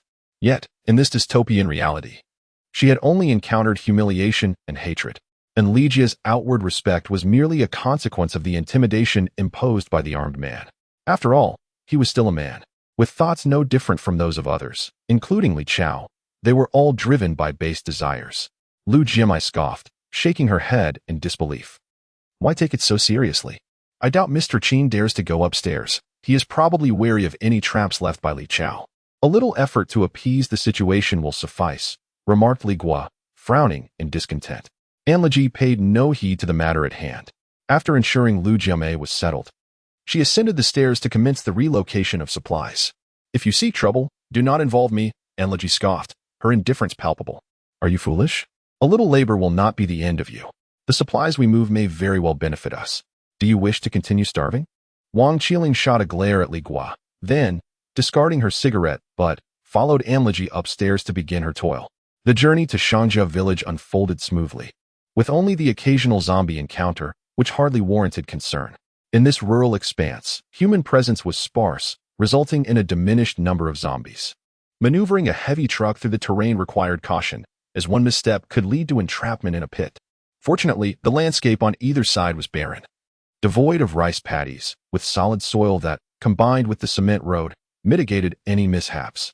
Nowadays, few villagers engage in agriculture. The youth have migrated to urban centers for employment, leaving much of the countryside fallow. Only the elderly who remain in the village tend to cultivate small plots for sustenance. At 10 o'clock in the morning, in the square outside the village office of Xihe village, Uncle Shang Jejia exclaimed as she leapt from the vehicle, joyfully sprinting toward Shang Fukong and his wife, Wei Xiaofeng. The couple stood at the forefront of the crowd, eagerly anticipating her arrival. Upon spotting Shang Jejia, their faces lit up with joy as they rushed to greet her. Wei Xiaofeng glanced behind Shang Jejia, hesitating before inquiring, "Jejia, where is your sister Can? Can stayed at the base. The journey here was too perilous. Fear not, Sister Rong is keeping an eye on her. That girl is quite obedient." Shang Jejia replied with a smile. "Oh, how troublesome." Wei Xiaofeng smiled shyly. Although she felt joy, her eyes still revealed a longing to see her daughter. "Mr. Qin." At that moment, Qin Ziyue, who had finished unloading the vehicle, also approached. Shang Fukong, Wei Xiaofeng, and the other survivors from the village all gathered to greet him, their expressions exceedingly respectful and their demeanor notably reserved. Qin Ziyue nodded, his gaze sweeping across the faces of the group. 1 man, 5 women, and a small child of just over a year old. Their spirits appeared significantly improved compared to a few days prior. "Let us load everything onto the truck. There are more people waiting to ride in town. Please arrange the items neatly," Qin Ziyue instructed Shang Fukong. "Understood, Mr. Qin. Come on, everyone. Let us get moving and start loading the supplies," Shang Fukong responded, rallying a group of village women to begin transferring the goods into the vehicle. The woman with the child entrusted her little one to Shang Jejia's care and joined the effort. Qin Ziyue climbed onto the truck bed, opened the rear gate, and stood on top to assist. Gu Lingjun also came up to help. She had arrived well before Qin Ziyue, as the helicopter had landed not far away. It was her presence that prompted Shang Fukong and the others to start bringing out the supplies. They were quite plentiful: 5 large baskets of sweet potato vines, 5 bags of pre-cut seed potatoes, which Qin Ziyue had specifically requested, 8 bags of homegrown soybeans, 10 bags of rapeseed, and several bags of smoked cured meats and sausages, all packed in exceptionally large burlap sacks. Moreover, Shang Fukan even brought out a barrel of bees. These are the supplies they have gathered from various households in the village. In rural areas, such sedimented grains are abundant, and this collection has yet to deplete the entire village. Rice, wheat, flour, a myriad of varieties, all meticulously categorized and stored.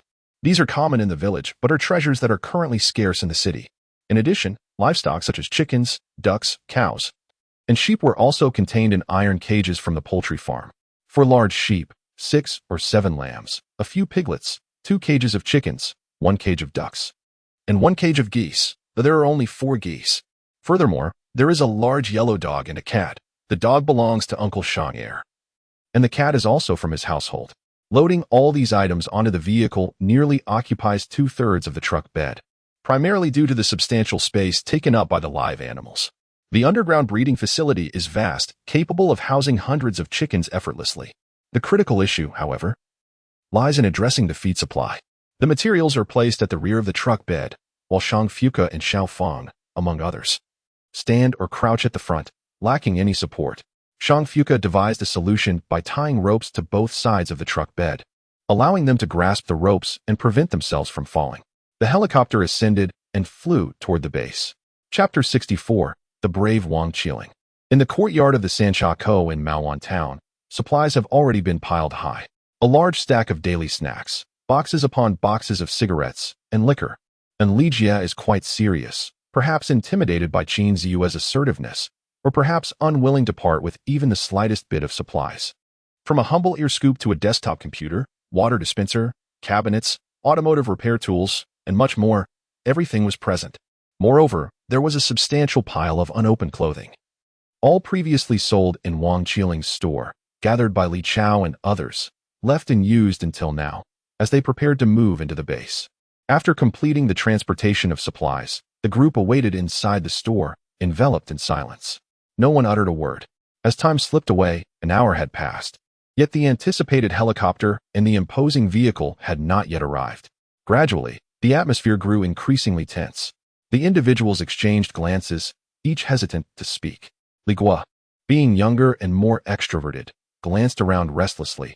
Unable to contain himself, he furrowed his brow, longing to say something to ease the discomfort. Just then, a sound pierced the air, growing clearer, the helicopter.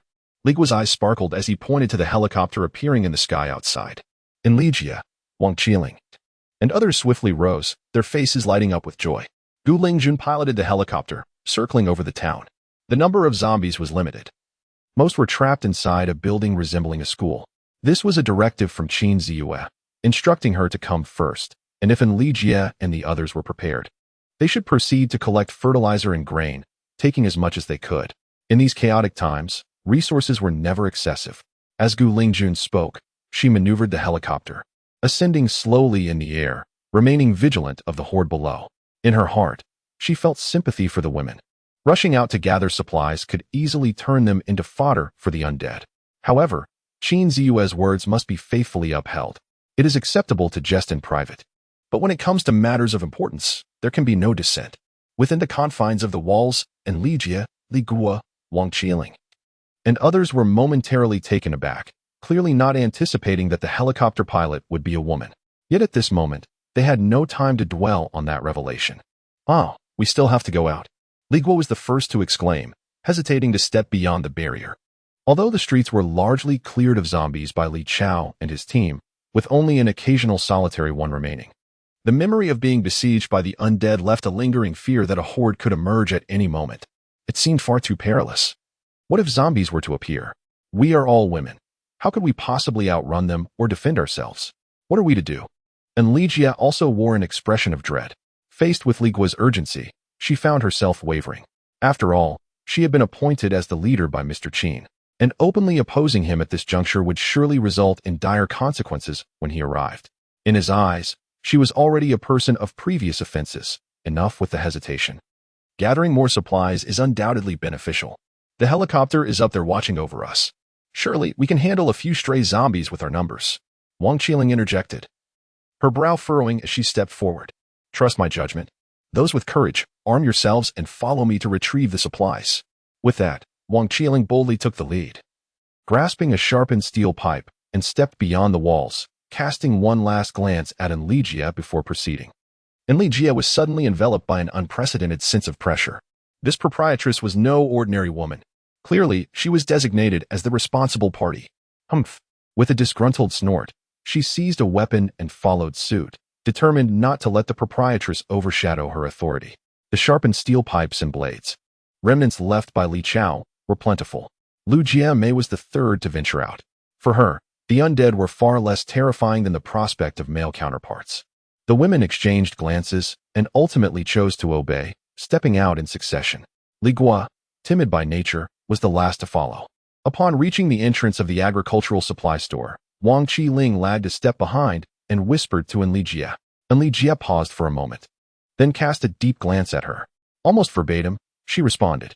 Soon enough, two slightly weaker women were assigned to guard the side intersections, while the others paired off, forming exactly 4 groups. You shall be in my group. Xihe proactively invited Wang Qiling. Wang Qiling nodded in silence, lifting her gaze to the helicopter circling above before entering the store. She was astute and sufficiently vigilant. Xihe trailed half a step behind. Observing Wang Qiling's retreating figure, her expression tinged with complexity. She merely lacked the inclination to ponder deeply or engage in the intrigues of rivalry. Her greatest interest lay in adorning herself beautifully. Yet, she was by no means a naive fool. She could discern the implications behind Wang Qiling's demeanor. While others hesitated to step beyond the confines of the walls, Wang Qiling's willingness to take initiative signified her capacity to shoulder responsibility and harbor her own thoughts. In the quietude of her thoughts, she subtly guided herself, instructing her own actions while ensuring that no one else could overhear. This was a testament to her self-assured demeanor. She would not vie for her own rights. Xihe had to candidly acknowledge that, apart from her appearance, she fell short in every other aspect compared to the voluptuous and alluring proprietress. The latter possessed a profound insight and courage that surpassed her own, not to mention an intellect that was undeniably superior. Even in terms of physical allure, the distinction between them was negligible, and Xihe could hardly claim to outshine Wang Qiling. They were also similar in age, with Xihe's sole advantage perhaps being her lack of romantic entanglements. Xihe felt an inexplicable mix of complexity and tension rising within her. The 8 women were perspiring profusely from the labor. Yet they had only managed to relocate fewer than 20 bags when the silhouette of a heavy-duty truck appeared at the street corner. Chapter 65, Gathering Supplies. Wang Jie. It's Mr. Qin's vehicle. Mr. Qin has arrived. Upon her announcement, a cloud of dust heralded the arrival of the truck, which came to a halt outside the agricultural supply store. Qin Ziyue had consistently kept in touch with Gu Lingjun, fully aware of the women's condition and circumstances. As he alighted from the vehicle, Lijia eagerly approached him, her face adorned with a sycophantic smile. Master, we are in the midst of moving fertilizer. Should we load it onto the truck now? Qin Ziyue cast a glance in her direction, but chose to disregard her, turning instead to the back of the truck where Shang Ershu and others were already standing. Shang Ershu, have a few people come down to assist with the loading. Qin Ziyue instructed. Certainly. Shang Ershu nodded in agreement, subsequently signaling several individuals to disembark, while he and his wife remained on the vehicle to receive the goods. Once arrangements were finalized, Qin Ziyue turned to Lijie and said, "Please attend to your tasks, and do so with alacrity." As he spoke, he cast a subtle glance at Wang Qiling, who, surprisingly, had been the first to emerge from behind the wall, exhibiting a certain audacity. Although Gu Lingjun could not overhear their dispute, she dutifully reported the situation to Qin Ziyue. Understood, master. Lijie felt a momentary jolt in her heart, but managed to respond with a smile, resuming her efforts alongside Wang Qiling. At that moment, Qin Ziyue stood resolutely, while the women exerted themselves to make a commendable impression. There had been lingering concerns, especially since Qin Ziyue had not yet appeared, but now the heavy truck had arrived. And Mr. Qin's promises, along with a bright future, awaited them just ahead. They could not afford to hold back. Qin Ziyue secured his weapon behind him and joined in the lifting of supplies. Shang Jejia remained in the vehicle, maintaining constant communication with Gu Lingjun, ready to sound the alarm should any danger arise. After a flurry of activity lasting over 10 minutes, a third of the truck bed was filled with various fertilizers. Is this sufficient, Mr. Qin? I thought there were more supplies? Uncle Shang inquired, glancing at the truck bed for Qin Ziyue's input. How many acres can this fertilizer cover? Qin Ziyue asked. The truck bed was quite deep. Initially, the people standing within it were not visible, But now, Uncle Shang and the others were revealed up to their chests, with the fertilizers lying beneath their feet. Approximately 40 to 50 acres, depending on the type of crops, the weather, and the fertilization method. However, it should not deviate significantly from that estimate, Uncle Shang calculated before addressing Qin Ziyue. In the realm of agriculture, Qin Ziyue found himself utterly at a loss. Fortunately, Uncle Shang and his companions were adept farmers, with a clearer understanding of the situation. Qin Ziyue instructed in Lijie and Wang Qiling to halt. He made his way to the grain and oil store, briefly acknowledging in Lijie before leaping into the vehicle and steering it towards the entrance of the shop. The distance was not far, and in Lijie along with Wang Qiling soon caught up, breathless from their brisk pace. A helicopter hovered overhead. Inside the grain and oil store, the aftermath of previous movements by Li Chao and the others left the place in disarray. Suddenly, a spark of realization lit up Qin Ziyue's eyes. He turned to Enlijie and the others, inquiring, "Who among you can drive?" Enlijie's face flushed with embarrassment as she admitted her inability. Wang Qiling hesitated for a moment before raising her hand, while Li Guo, after some deliberation, also timidly lifted his hand. "I just obtained my C1 driving license," he murmured, his cheeks reddening under Qin Ziyue's gaze. "And you?" Qin Ziyue directed his attention to Wang Qiling. "I should be able to handle a regular vehicle," she replied. Taking a deep breath and speaking earnestly, she refrained from mentioning the C1 license, recognizing the absurdity of such formalities in a world on the brink of apocalypse. Who would concern themselves with traffic regulations when faced with the threat of zombies? As long as safety in driving could be assured and the vehicle's integrity maintained, that was all that mattered. "You're the one for the task. Go ahead and drive that cargo truck over here," Qin Ziyue instructed, nodding towards the distant vehicle riddled with bullet holes. That truck belonged to Li Chao and his group and had already been loaded with a considerable amount of grain and cooking oil. Despite its battered condition, it remained operational and could alleviate some of the burden on the heavy-duty truck. The abundance of supplies was overwhelming. If only heavy-duty trucks were available, some less urgent items would have to be discarded. "All right," Wang Qiling nodded, and then jogged towards the container truck. Qin Ziyue contemplated for a moment before saying to Li Guo, "You should also go and lend her a hand." "Certainly. Thank you, Mr. Qin." Li Guo's eyes sparkled with delight as she bowed to Qin Ziyue and eagerly followed suit. Sitting in the driver's cabin was undoubtedly far safer than being at the back, and there was no need to move supplies. The young girl, still somewhat naive, could hardly contain her joy. Qin Ziyue turned to Enlijie and instructed, "Organize a team to move quickly." He would not seek others. Since he had entrusted Enlijie with the responsibility, it was hers to fulfill. Unless she faltered or failed to meet his expectations, she would be replaced. "Yes, master," Enlijie responded, then turned to the other women, taking a deep breath. "Move swiftly. Load the rice, flour, and oil onto the truck." Sensing a threat to her position, Enlijie immediately sharpened her focus and became even more diligent. One Wang Qiling was already enough for her to manage, now with Li Guo added to the mix.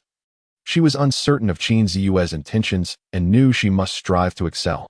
In truth, Enlijie was unnecessary to urge them on. With Qin Ziyue fully armed, standing there, the women worked with remarkable vigor. Another half-hour passed. A voice crackled through the walkie-talkie. It was Gu Lingjun. The helicopter had been circling overhead, burning fuel nearly the entire time since their departure that morning. Shang Jiajia promptly relayed this information to Qin Ziyue outside the vehicle. Qin Ziyue furrowed his brow as he observed a substantial pile of 50-pound bags of rice, yet to be moved, feeling a twinge of regret. Nevertheless, he resolutely decided to abandon it. With everyone aboard, there was no room left in the vehicle, so they would take that truck instead. Qin Ziyue called out to the women before leaping into the driver's seat. Li Jie and the other women hurriedly scrambled into the cargo area of the heavy truck, which appeared significantly safer, even if it meant sitting amidst a heap of supplies. The small truck seemed almost like a toy in comparison to the heavy-duty vehicle. Watching the women jostle for positions, Qin Ziyue frowned and honked the horn twice. Instantly, they settled down. In the passenger seat, Shang Jiejia had already ushered Lu Jiamei inside, cradling a toddler from their village who was just over a year old. Starting the heavy truck, he drove towards the fork in the road. While these daily supplies were readily available at the base, adhering to the principle of minimizing waste, Qin Ziyue halted the vehicle, allowing the women to transfer all the equipment onto the smaller truck. By the time they finished, it was already 1 p.m. A helicopter flew overhead toward the base as Qin Ziyue drove the heavy truck, followed closely by a battered container truck, with driver Wang Qiling. As they made their way toward the base. Chapter 66. The first training session. Upon entering the base, the women were utterly astounded. An overwhelming sense of surprise and awe surged within them. It was beyond their wildest imagination. They had envisioned Mr. Qin's stronghold to be secure, yet they could not have anticipated such a fortress, resembling an impenetrable bastion. By 3 p.m., at the fortress base, there were photovoltaic panel buildings and the original dormitory complex. On the first floor, Room A1 served as the conference hall. Greetings, everyone. I am Rong Huanxi, the supervisor of the General Affairs Center. I bear full responsibility for all matters concerning the base. Still reeling from the overwhelming magnitude of this colossal facility, the women found themselves plunged into even deeper astonishment once more. Rong Huanxi stood before the conference table, her gaze serene as she surveyed the assembly of women before her. Among them were 10 female survivors from the Li Chao refuge, 3 from Shangjia village, and the couple, Shang Fukan and his wife. At this moment, the conference room contained 15 newly arrived survivors. As the steward of the base, Rong Huanxi promptly gathered this group for an intensive training session. Whether it be a corporation or a team, the longevity and survival of any entity necessitate a robust culture and set of regulations. Team culture fosters cohesion, while rules serve to temper the untamed instincts of its members, ensuring compliance and subservience to the greater good. Furthermore, this group was newly integrated. As the landholder of the base, maintaining a minimal number of individuals necessitated an initial display of authority. Otherwise, the newcomers might become complacent or even attempt to assume control. I trust you have all reviewed the documents before you. To thrive in this environment, adherence to the regulations outlined therein is imperative. Rong Huanxi's presence commanded respect, her voice ethereal and detached as she regarded the women assembled in the hall. The documents were straightforward and not overly extensive, to be distributed one by one. May I inquire about the labor points mentioned here? Li Gua hesitated momentarily, raising her hand timidly, her eyes reflecting a blend of trepidation and curiosity as she posed her question. Ladies and gentlemen, I invite you to glance out the window within this compound. There are 4 distinct patches of grass, which we have divided into 4 zones. In the future, your responsibility will be to tend to Zone C, the area located behind this building. At this juncture, Rong Huanxi turned her gaze towards Li Gua and spoke in a composed manner. Labor points are allocated based on the daily workload of each individual, with the auditor tasked with the scoring. As for the specific applications of labor points, you may refer to page 7 of the document, which elaborately outlines the various materials and daily necessities that can be exchanged for points. Though they had perused it before, the group instinctively flipped to the relevant page once more, absorbing the information anew under Rong Huanxi's guidance. We are to cultivate the land. Instantly, the women began to murmur amongst themselves. What if we do not know how to farm? Li Guo was the first to voice this concern. Supervisor Rong, may I inquire if there are alternative methods to earn labor points? And Li Jia timidly raised her hand to ask. She was reluctant to engage in farming, not wishing to soil herself like a peasant. Wang Qiling, exhibiting her cleverness, remained silent, her eyes cast downward as she contemplated the document. There are indeed other avenues, but you may not be equipped to handle them. Fighting zombies is one such option. Are you capable? Rong Huanxi regarded Li Jia with a cool demeanor, and Li Jia immediately recoiled, choosing silence. Subsequently, Rong Huanxi directed her attention back to Li Gua, stating with a calm tone, I understand that many of you were accustomed to a life of comfort in the city prior to the apocalypse, lacking both agricultural skills and basic household management. However, I wish to convey to you that the present day is unlike the past. To survive, one must toil. As for the specifics of cultivating crops, fret not, for Uncle Shang will be responsible for your instruction. Lastly, should any of you find this place too burdensome, feel free to voice your concerns now, and I shall open the gates of the base to grant you your freedom. Here, one may come and go at will. The base never coerces anyone. However, once you confirm your commitment to join, you must adhere strictly to the regulations of the base. Minor infractions may result in the confiscation of provisions, while severe violations could lead to immediate execution, devoid of any compassion. Rong Huanxi stood behind a small podium, her gaze imbued with authority, sweeping across the faces of the assembly. Every woman who met her eyes instinctively lowered their heads. If none of you wish to depart, I shall now announce an appointment. After a brief pause, Rong Huanxi looked at the crowd and spoke once more. The women exchanged glances, shrinking back, remaining silent. In such a secure environment, who would desire to leave? Outside, hordes of zombies roam, while within the fortress, one need only labor, without even the obligation of sharing a bed with men, to enjoy a comfortable life. Such an existence, even before the apocalypse, was not something everyone could attain. Particularly among the women of Xihe village, excitement illuminated their faces. They were adept at farming. And the only difference from the pre-apocalyptic era was the change of location for their cultivation. There was no disparity. Since you are all newcomers to the base, your ranks are all at the lowest level, surveyed the assembly, producing a tablet as she spoke. In addition, Shang Fukan will temporarily assume the role of director of the agricultural department's field planting division, overseeing cultivation matters across the 4 major regions. His status is currently classified as K-level, with the prospect of promotion to grassroots management upon successful assessment. The 14 of you will be organized into a team, with Xihe serving as both captain and auditor for the time being, also designated as K-level, with the same promotion potential. The K-level represents the most foundational tier, devoid of any official duties, yet the acquisition of points will increase as one ascends in rank. The JG level pertains to basic management and base combat members. The FC level signifies middle management and core combat personnel of the base. Any rank above B pertains to senior management, and under the condition of becoming Qingrong's partner, one may reside in the main building. Furthermore, superiors possess a certain degree of authority over their subordinates. Chapter 67. The Value of Survival. Seeking continued reading. The ranking system is the cornerstone of all regulations. Points serve as the essence of survival, akin to currency prior to the apocalypse. Whether one is a combatant or involved in logistical agriculture, there exists a stringent points system. Points can be broadly categorized into 3 types. Combat points exclusive to combat members. Labor points for those in the agricultural department responsible for cultivating food and engaging in various labor tasks, and management points for administrative personnel. All crop yields from the base, as well as resources acquired externally, belong solely to the base, and by extension, to Qingrong himself. Others may only rely on their points to exchange for resources within the logistics department. All auditors are uniformly managed under the jurisdiction of the General Affairs Center's Audit Division. Moreover, the position of captain in Xihe is merely provisional, subject to a fortnight's assessment period. During this interval, the captain's commission will be suspended, and her method of earning points will mirror that of the team members. Should anyone demonstrate superior performance to Xihe within this fortnight, the captaincy shall rightfully belong to them.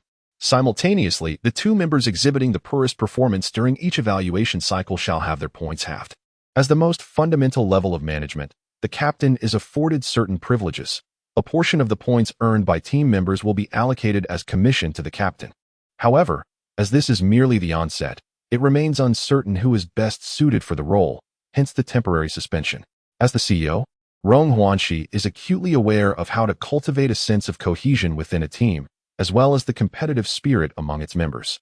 Upon hearing this, Xihe, who initially felt elated, suddenly wore a glum expression, a flicker of anxiety evident in her eyes. Competing against these individuals, among whom are skilled farmers from rural areas, seemed to spell certain defeat for her. Xihe pouted in displeasure, feeling quite disgruntled, yet she dared not overtly display her discontent. Although Qingrong was absent at this moment, the atmosphere of the base, combined with this sudden array of regulations, and the imposing presence of Rong Huanxi standing at the small podium, left her utterly bewildered. Deep within, her reverence for Qingrong and this base had already taken root. Unbeknownst to her, what was being assessed was not merely the enhancement of farming skills, but rather the aptitude for team management. Naturally, this would not be explicitly stated. The respect and reverence owed to a leader should be ingrained in your very bones. Any hint of disrespect or insubordination shall be met with immediate execution. This is non-negotiable. Yong Huanxi's demeanor was solemn, her voice as frigid as frost, instilling a sense of dread in all who heard her. The decree of immediate execution for mere disrespect was indeed a formidable one. In that moment, the crowd exchanged glances, their hearts heavy with trepidation. Before they could fully recover from the shock of such a harsh sentence, Yong Huanxi's voice resonated once more. Furthermore, the hierarchy must be firmly etched in your minds. The Vice Minister of Agriculture, responsible for crop management, is Shang Jie. After passing the assessment, she will be promoted to her official position. Many of you are likely familiar with her, but from this point forward, you shall address her as Minister Shang. The Ministry of Internal Affairs is of no concern to you at present, and for your points redemption, you will need to consult the logistics department. The Minister of Logistics and Internal Affairs, who arrived today by helicopter, is named Gu Lingjun, and you are to refer to her as Minister Gu. Well then, this concludes our session for today. I shall now escort you to your accommodations. Yong Huanxi clapped her hands, collected the documents and tablet, and exited the conference room. The crowd remained silent, overwhelmed by the barrage of information they had received throughout the day. First, the death of Li Chao. Then, Qin Ziyue's sheltering of them. Having witnessed the heinous act of murder firsthand, it felt as if they had been thrust into the role of laborers, and Li Jie sensed that she had just stepped out of the university campus to face an interview. No, today was more shocking than any interview she had ever experienced. After all, any misstep could lead to severe repercussions. Point deductions were merely the lightest of penalties, yet these points directly correlated to food and various essential supplies, determining whether one would go hungry. A more severe punishment is inevitably linked to matters of life and death. How could one remain indifferent in such an interview? Yet, there is little choice. At least within this space, as long as one ensures they do not err, survival is attainable, and with diligence, one can thrive. This is certainly preferable to confronting the grotesque and menacing zombies. Lu Jiame, with a pallid complexion now devoid of her color, finally exhibited a hint of color on her previously ashen face. This man appears to be quite distinct from those like Li Chao. Since entering this fortress, he has vanished, leaving a woman to undergo training. However, this is not to instruct these women on how to serve men, but rather to teach them how to survive in this environment and to secure their own worth. She is a mentor, her thoughts extending beyond the ordinary. She understands that the owner of this space is genuinely earnest in seeking survival and development. In this moment, her heart, which had once felt lifeless, seems to have been revived. She is determined to strive and to discover her value amidst the chaos of this apocalyptic world. Wang Qiling, concealed within the crowd, with her lively and enchanting gaze, occasionally swept towards the distant main building. After merely listening to Supervisor Rong for an entire afternoon and catching a glimpse of this base's iceberg tip, she realized that her journey here was indeed worthwhile. The distinctly defined hierarchy, the point system for acquiring survival resources based on labor, coupled with a stringent enforcement of penalties, though seemingly ruthless and exceedingly harsh, are precisely the essential conditions for survival in such tumultuous times.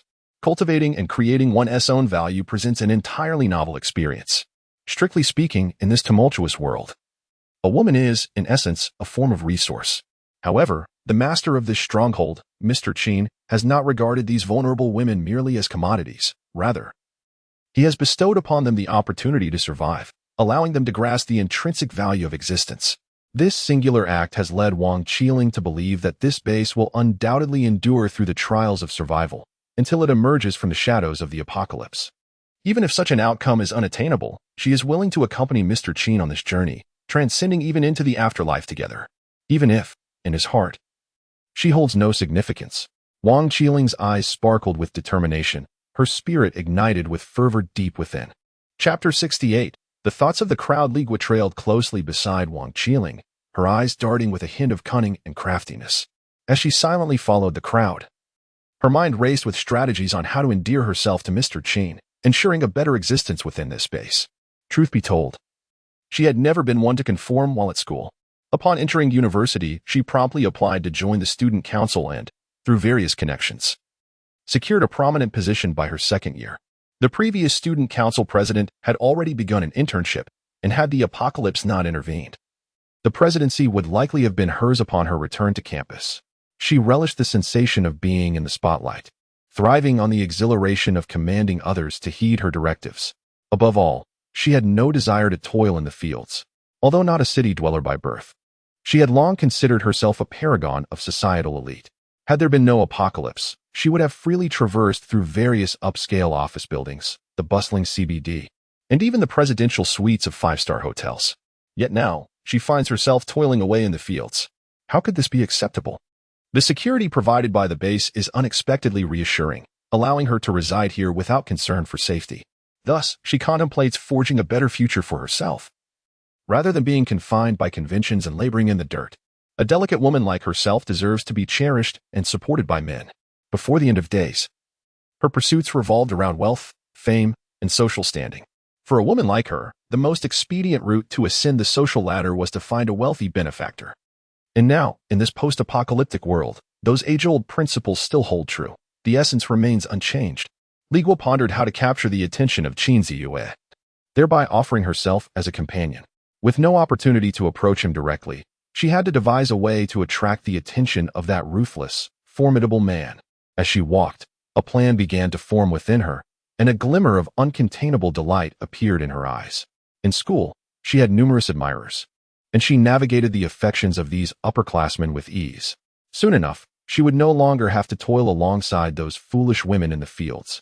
In stark contrast to the somber expressions of those around her, Shang Fukong's wife, Wei Xiaofeng, wore a radiant smile. A simple woman from the countryside, her understanding of the world was limited. However, she recognized that her husband held a significant position within this space, and even more so, her niece's status was even higher. At such a tender age, she has already ascended to the position of deputy minister. Her daughter resides in that seemingly secure main building. Despite the apocalyptic backdrop, what more could one desire in such circumstances? She is quite content.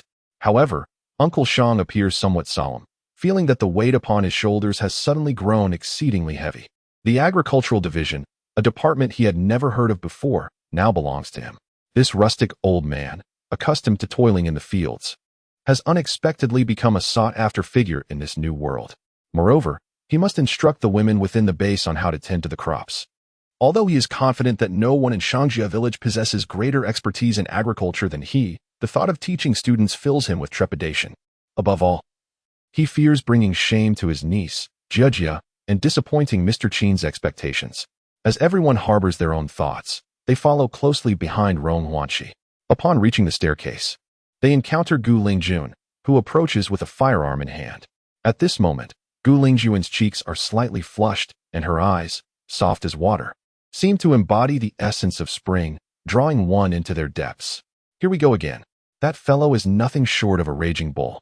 Currently, Qin Ziyue is in the main building's gym, while she strides over, gun in hand, silently imposing a sense of intimidation upon the newcomers to the base. Without uttering a word, she stands beside Rong Huanxi, wielding the very weapon that Qin Ziyue is accustomed to, serving as the most effective deterrent. The building in question was originally a dormitory within the factory premises. Its renovation was minimal, and the interior remains largely unchanged, with numerous rooms still containing beds. Some may be broken and require repair, yet these are minor issues. The structure comprises 9 stories in total, topped with photovoltaic panels. Apart from the first floor, which has been converted into several meeting rooms and storage spaces, the upper floors are entirely dedicated to dormitories. With 15 rooms per level, 14 designated as sleeping quarters and 1 communal bathroom. Under the arrangement of Rong Huanxi, 6 individuals share each room, beginning from the topmost 9th floor and proceeding downward. Shang Fukan and his spouse occupy a couple's room located at the corner of the 8th floor, adjacent to the 9th. This space is slightly smaller than the dormitories, but is favored for its private bathroom and additional room. Their child remains in the main building, ensuring not only sustenance and growth, but also serving as an unspoken warning to the couple. Another woman, accompanied by her child who is just over a year old, faced no difficulties in being assigned to a 4-person room, which currently accommodates only 2 residents. In total, there are 16 individuals, excluding the couple of Uncle Shang. Each dormitory houses 6 people, leaving 2 women with their small children. One of these women is named Li Fong. Her husband has become a zombie, and she once had a younger brother-in-law. Regrettably, after the apocalypse, her brother-in-law transformed into a different person, succumbing to a life of crime alongside Shang Laojiu, ultimately meeting his end at gunpoint. She took it upon herself to recover his body, yet she harbors no resentment towards Mr. Qin, the one who shot him. She understands that even with ample food supplies in the countryside, without security and defense, one would merely become fodder for zombies or fall prey to theft, rendering survival impossible. Moreover, she carries with her a young child of barely a year old. She once read a novel in which the protagonist remarked, "While you cultivate the land, I shall stockpile arms. You are my granary." Although it is a whimsical saying, it undeniably resonates with truth in such apocalyptic times. Without firearms, how can one safeguard their sustenance? Thus, rather than harboring resentment towards Mr. Qin, she felt an overwhelming sense of gratitude. After ensuring everyone's well-being, Uncle Shang, accompanied by his wife, and in Li Jia with Wang Qiling and 2 other women, made their way to the designated location. 1,000 meters ahead, the factory and office building, transformed into a stronghold, stood as the epicenter of this base. Yet, it was also their forbidden zone. In the conference room, Supervisor Rong had issued a strict edict.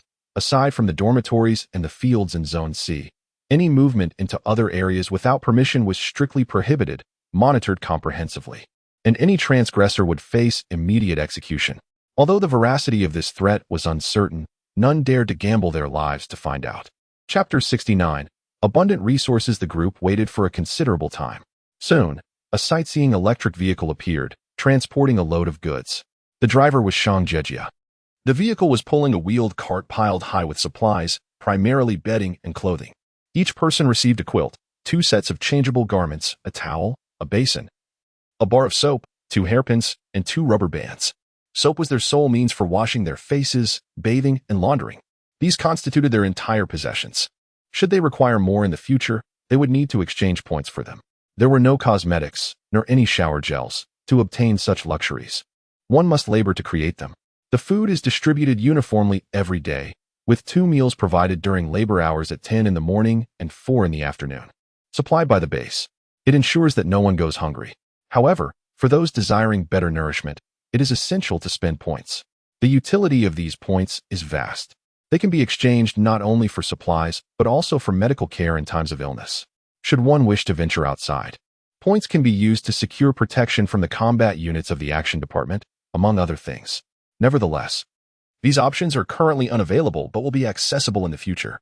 Uncle Shang, Auntie, and Can, do not worry. I will bring her to see you in the evening. But she must stay with me. I trust you understand. Indeed. Uncle Shang promptly halted his wife, who was about to speak, and smiled at Shang Jejia, saying, "You tell Mr. Qin that I will teach everyone how to cultivate the land properly." Supervisor Rong mentioned that we will begin clearing the grassland tomorrow. However, the initial yield may not be satisfactory. Please inform Mr. Qin that it will take until the next season before I can guarantee a certain harvest. Moreover, we must consider not only the soil but also the weather, which is a crucial factor. In fact, I suggest, if feasible, to establish several temperature-controlled greenhouses. This way, we need not worry about the weather, and we can grow off-season crops, ensuring a reliable harvest. Uncle Shang chose to discuss the matter of yield rather than children, as it was his responsibility, and he naturally wished to excel in it. Regardless, he conveyed his suggestions to Mr. Qin, fulfilling his duties while deferring to Mr. Qin's decisions on subsequent actions. Very well, I will relay this to Brother Xihe. Shang Jejia nodded earnestly, refraining from mentioning the temperature-controlled greenhouses present in the underground space. The affairs within the base are strictly prohibited from being disclosed. Sister Rong had previously conveyed this during their conversation, and it remains etched in her memory. Uncle, Aunt, you may proceed with your tasks. In the evening, I shall bring Can to visit you. Having just moved here, there will surely be numerous matters to attend to. Remember, you must assist Brother Yu in supervising those women. As long as things remain in order, we shall all lead a prosperous life. Shang Jejia said earnestly as she boarded the sightseeing vehicle. After Shang Jejia's departure, the couple gathered their recently distributed daily necessities and made their way towards the dormitory building. Old Shang, why didn't you allow me to speak with Jejia? It's been ages since I've seen Can. Wei Xiaofeng expressed her discontent to her husband. Shang Fukong smiled gently at his wife and replied softly, "Now, Jejia is not just our niece. She is also under Mr. Qin's patronage. We must be cautious with our words. Our existence relies on Mr. Qin, and we cannot be overly demanding. We must remain humble. I understand that Mr. Qin is our benefactor, but I merely wish to see our daughter. I never implied any further expectations. Are you here to lecture me, old Shang?" Wei Xiaofeng huffed in dissatisfaction. Shang Fukong chuckled, nudging his wife playfully while clutching a bundle of daily necessities, and laughed heartily. "Rest assured, she will be here in the evening. It's merely a matter of time, and besides, we have tasks to attend to." As Shang Fukong and Enlijia distributed supplies to the women, the invigorated Qin Ziyue emerged from the main building. It was now time to categorize the supplies for storage and transfer livestock to the underground breeding facility.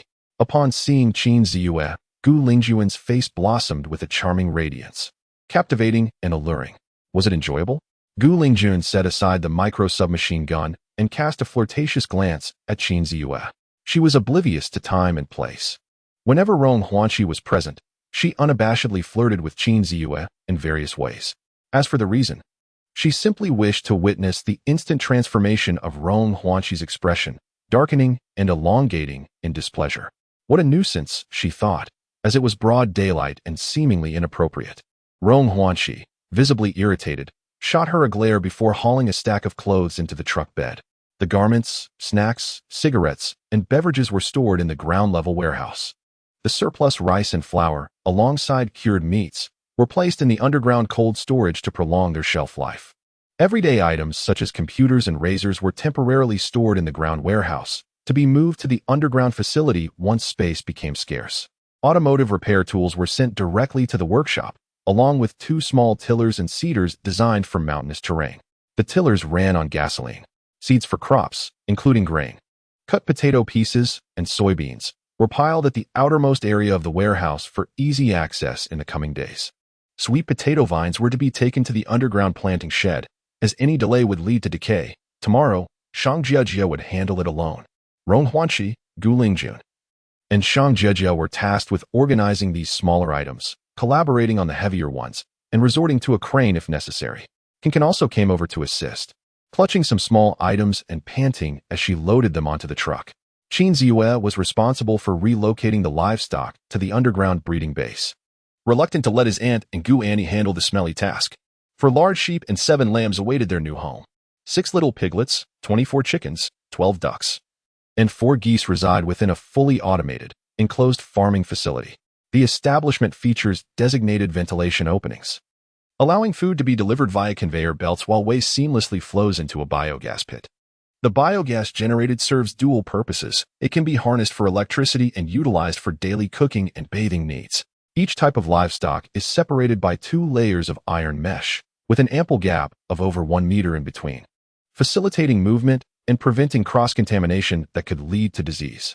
Starting tomorrow, fresh eggs will be available for consumption. Periodically, a sheep or a chicken can be slaughtered to satisfy cravings. The piglets are being gradually fattened, with 1 sow and 1 boar retained, while the others have been castrated by Uncle Shang. The supplies at hand are exceptionally abundant, encompassing all aspects of daily life. In addition to livestock feed, items such as computers, tablets, printers, clothing, perfume, soap, ear scoops, and nail clippers are plentiful. Chapter 70. An urgent matter after a flurry of activity. The group was utterly exhausted. Assisting Auntie, they delivered the final large sack of clothing to the storage room, a task that extended into the late hours of the night. Around 10 o'clock. Phew, I'm utterly spent. Gu Lingjun stretched her arms, her alluring figure strikingly illuminated beneath the streetlights, especially her chest, which seemed on the verge of bursting through her blouse, nearly causing the streetlight to flicker. Qin Ziyue cast a sidelong glance, feeling somewhat stirred. It seemed her form had grown even more voluptuous over the past few days, a testament to his own contributions. Rong Huanxi rolled her eyes, opting to ignore her, as she lifted her water cup and drank heartily. Shang Jiejia slumped down on the ground without concern for her appearance, a broad smile adorning her face. Despite the fatigue, everyone felt a profound sense of joy. Ultimately, these provisions offer a modicum of solace amidst the desolation of this world. Time is of the essence. After hastily consuming a morsel, Qin Ziyue retired for the night. It is imperative that the monitoring center remain staffed, particularly with the recent influx of newcomers to the base. Andy is responsible for the first half of the night, after which Gu Lingjun will take over. Should Gu Lingjun find herself overwhelmed, she may rouse Shang Jiejia. Regardless of his endeavors to gather supplies outside the base, Qin Ziyue's rest must be safeguarded. His well-being takes precedence, and he cannot be permitted to sacrifice his sleep. That impudent boy never seems to have enough. In the monitoring center, Rong Huanxi gazed at one of the screens, her legs crossed in a casual manner, attempting to temper the tumult of emotions surging within her. A flush of vibrant crimson graced her fair, delicate cheeks, while her peach blossom eyes shimmered with a glistening ire as she muttered under her breath. In the latter half of the night, at 2 in the morning, Gu Lingjun pushed open the door to the monitoring center, exclaiming, "Ha! I am utterly exhausted. My back aches, and that rascal is like a wolf. Ah! I can hardly endure it any longer." As she entered, she clasped her lower back, stifling a yawn and stretching one arm to alleviate her fatigue. Upon stepping inside, she cast a condescending glance at Rong Huanxi, who was seated and visibly weary, on the verge of dozing off. She shook her gently and, with a teasing squint, remarked, "I left the door open for you. Don't succumb to slumber here, where it is far too cozy under the blankets." Rong Huanxi had not fallen asleep. She awakened at the moment Gu Lingjun entered. Already bearing dark circles under her eyes, she scowled deeper upon hearing the comment. Get lost. A dog's mouth cannot produce ivory. With a dismissive gesture, Rong Huanqi disregarded Gu Lingjun after swatting her hand away. This woman, always seeking to forge a sisterly bond. It was undoubtedly an act of vengeance. Rong Huanqi curled her lips in disdain and promptly rose to exit the monitoring room. Gu Lingjun, unfazed, settled down, casting a glance at the closed door before shifting her attention to the surveillance screens displaying the corridor. After ensuring everything was in order, she picked up her tablet and commenced her work. Previously, there were only 4 or 5 individuals, all familiar faces, so there was no rush. She was accustomed to working through the night in this manner over the past few days. However, she could not linger too long tonight. She needed to summon Xihe to take over around 4 or 5 o'clock, as she had to accompany Qin Ziyue the following day to deliver supplies to Jiang Lan and others at Xihe Electronics Factory. The next morning, at 5:30, the early bird catches the worm. Gu Lingjun, her eyes heavy with fatigue, consumed a bit of sleep-inducing milk and, without even wiping her mouth, succumbed to a deep slumber. The primary reason for her exhaustion was the rather fierce young wolf cub, whose wild nature she had to temper. Meanwhile, Qin Ziyue, invigorated, dressed, and rose from his slumber. He first jogged a couple of laps around the base before heading towards the photovoltaic panel building to check on the new women who had joined yesterday. As a leader, it was imperative to be well informed about the circumstances on the ground. Mr. Qin ascended the stairs and fortuitously encountered Uncle Shang and his wife descending. Well, Uncle Shang, are you settling in? Qin Ziyue inquired, continuing his ascent while gesturing for Shang Fukong to follow. Habitual routines. Yesterday, I conveyed Minister Shang's message to Xihe, but I am uncertain if Mr. Qin is aware of it. Shang Fukong hesitated, casting a glance at Qin Ziyue. Qin Ziyue addressed his second uncle, mentioning that during the transportation of supplies yesterday, Shang Jiajia had indeed discussed this matter. After a brief consultation with his aunt, they decided to postpone the construction of the surface greenhouse. The multitude of pressing challenges before them was considerable: insufficient firearms and ammunition, inadequate defenses for the base, and dwindling aviation fuel, which could only sustain a couple more flights at most. The fuel for vehicles was also running low. With an increase in personnel, any illness or cold could pose a significant threat in this apocalyptic scenario. It was imperative to find a way to rescue the doctors swiftly. In comparison, the surface greenhouse was not an immediate necessity. It was merely an embellishment.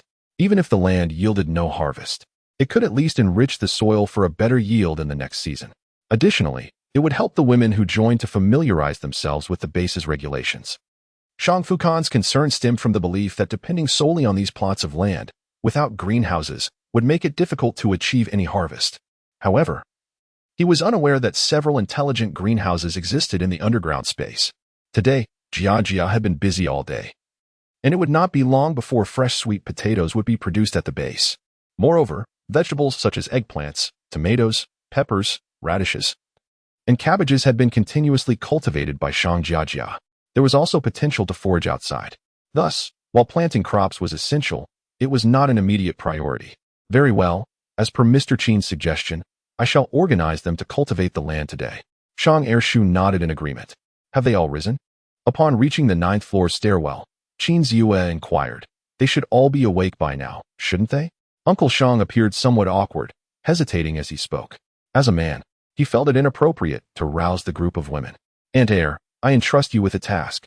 Oversee their daily routines. For those who fail to adhere to the designated times for rising and retiring, deduct points. Please consult Supervisor Rong regarding the exact amount to be deducted. Qin Ziyue instructed Aunt Air, Wei Xiaofeng, while standing at the stairway entrance. Wei Xiaofeng immediately felt a surge of anxiety, quickly nodding in agreement, her voice shyly affirming, all right. I will contact her shortly. Go at once, Uncle Shang urged, handing the intercom to his wife. Chapter 71. A woman who knows her boundaries. Both Uncle Shang and Li Jie possessed an intercom, limited to communication with the main building. Wei Xiaofeng accepted the device, casting a glance at Qin Ziyue. Upon seeing no dissent from him, she lowered her gaze and moved aside to reach out to Rong Huanqi. Just then, the door to room 901 swung open unexpectedly. A woman dressed in a short-sleeved top and capri pants emerged, her arms raised as she twisted her hair into a bun. Ah, Mr. Qin, Wang Qiling exclaimed, startled at the sight of the two individuals standing before her as she stepped out. Upon recognizing Qin Ziyue, she immediately lowered her head, a hint of fluster crossing her features. After forcing herself to regain composure, she respectfully spoke. I apologize, Mr. Qin. Thanks to your protection, my sisters and I were overly exhilarated yesterday, and after a long night of activity, we overslept. Wang Qiling hesitated, her expression revealing a measure of anxiety and restraint. Qin Ziyue regarded her with a bemused smile. This woman was quite remarkable. Her hair was elegantly swept up, and though it was an early spring morning in April, she donned a short-sleeved top despite the chill. Her figure, accentuated by the snug attire, was prominent.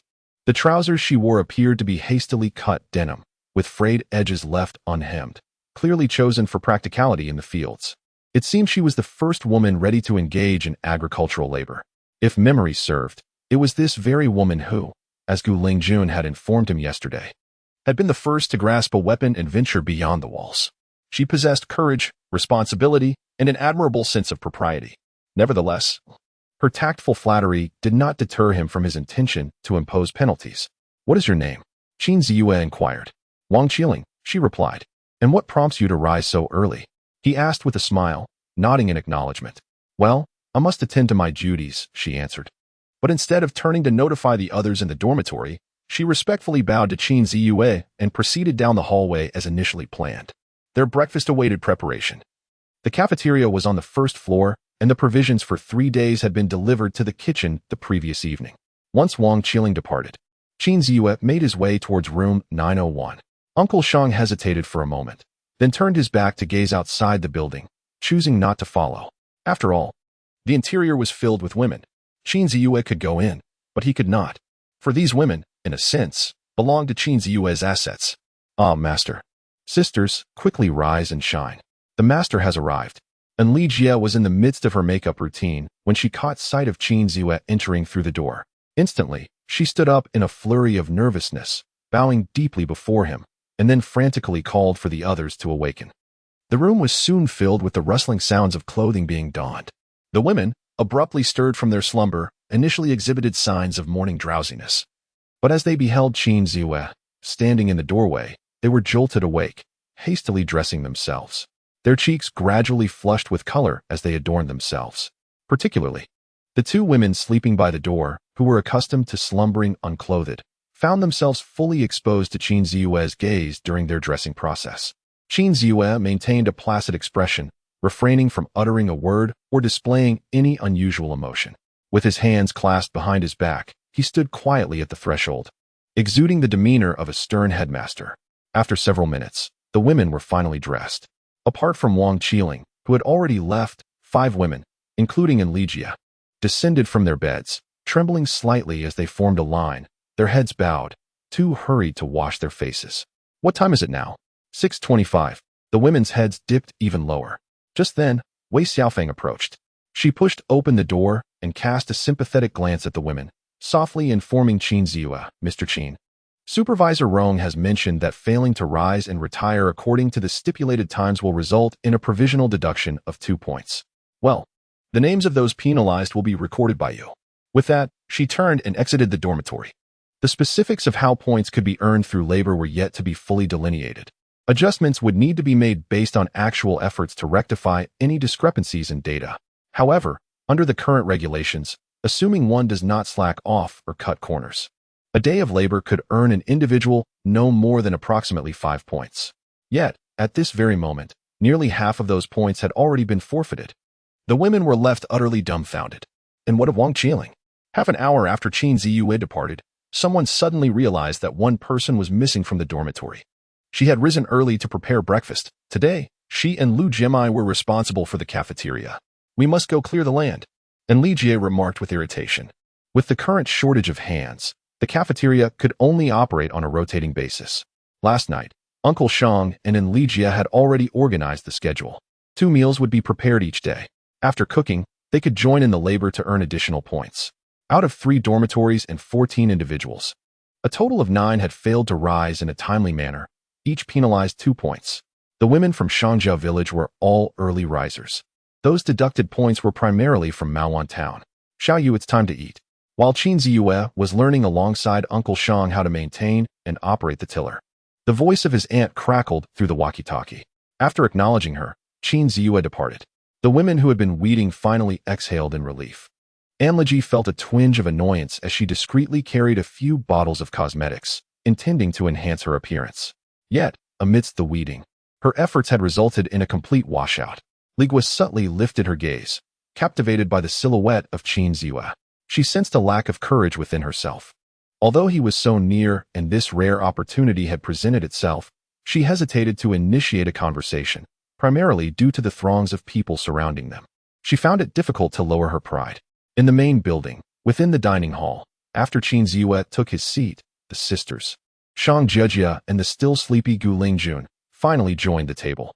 Rong Huanqi emerged from the kitchen, carrying a basin of cooked tomato and egg noodles. The breakfast spread was lavish. Besides the noodles, there were steaming meat buns, freshly ground soy milk, several dishes of pickled vegetables, stir-fried bean sprouts, and boiled meatballs. Before the apocalypse, these were commonplace meals. However, in these dire times, it was undoubtedly a sumptuous feast. Shang Jejia's homemade bean sprouts were ready to eat, and Rong Huanqi had gathered a generous handful. With a surplus remaining, she planned to send some to the dormitory later, as it would be a shame for any excess to go to waste. As Rong Huanqi settled down, she picked up a bun and inquired of Xihe, sipping her soy milk afterward.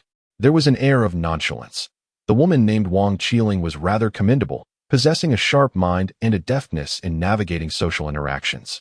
Without a moment's hesitation, Xihe bit into a meat bun and replied directly, casting a glance at Shang Jejia with a smile, and then there's Lu Jiamai, the teacher, who rose the earliest, bustling in the kitchen, claiming she wanted to finish early to earn more points. Every woman who exhibits a positive demeanor has engaged in conversation with Xihe, as he offered a sweet smile to his younger sister, Shang Jejia. While serving her a bowl of noodles, he took a meat bun for himself. Was she the one who had boldly stepped beyond the confines of the wall yesterday? Gu Lingjun gazed at Xihe with curiosity. Indeed, it was her, Xihe affirmed. I sense that this woman possesses a degree of intelligence. One can only hope she is not the kind who is difficult to manage, Gu Lingjun remarked with a hint of concern. The next few days promise to be busy.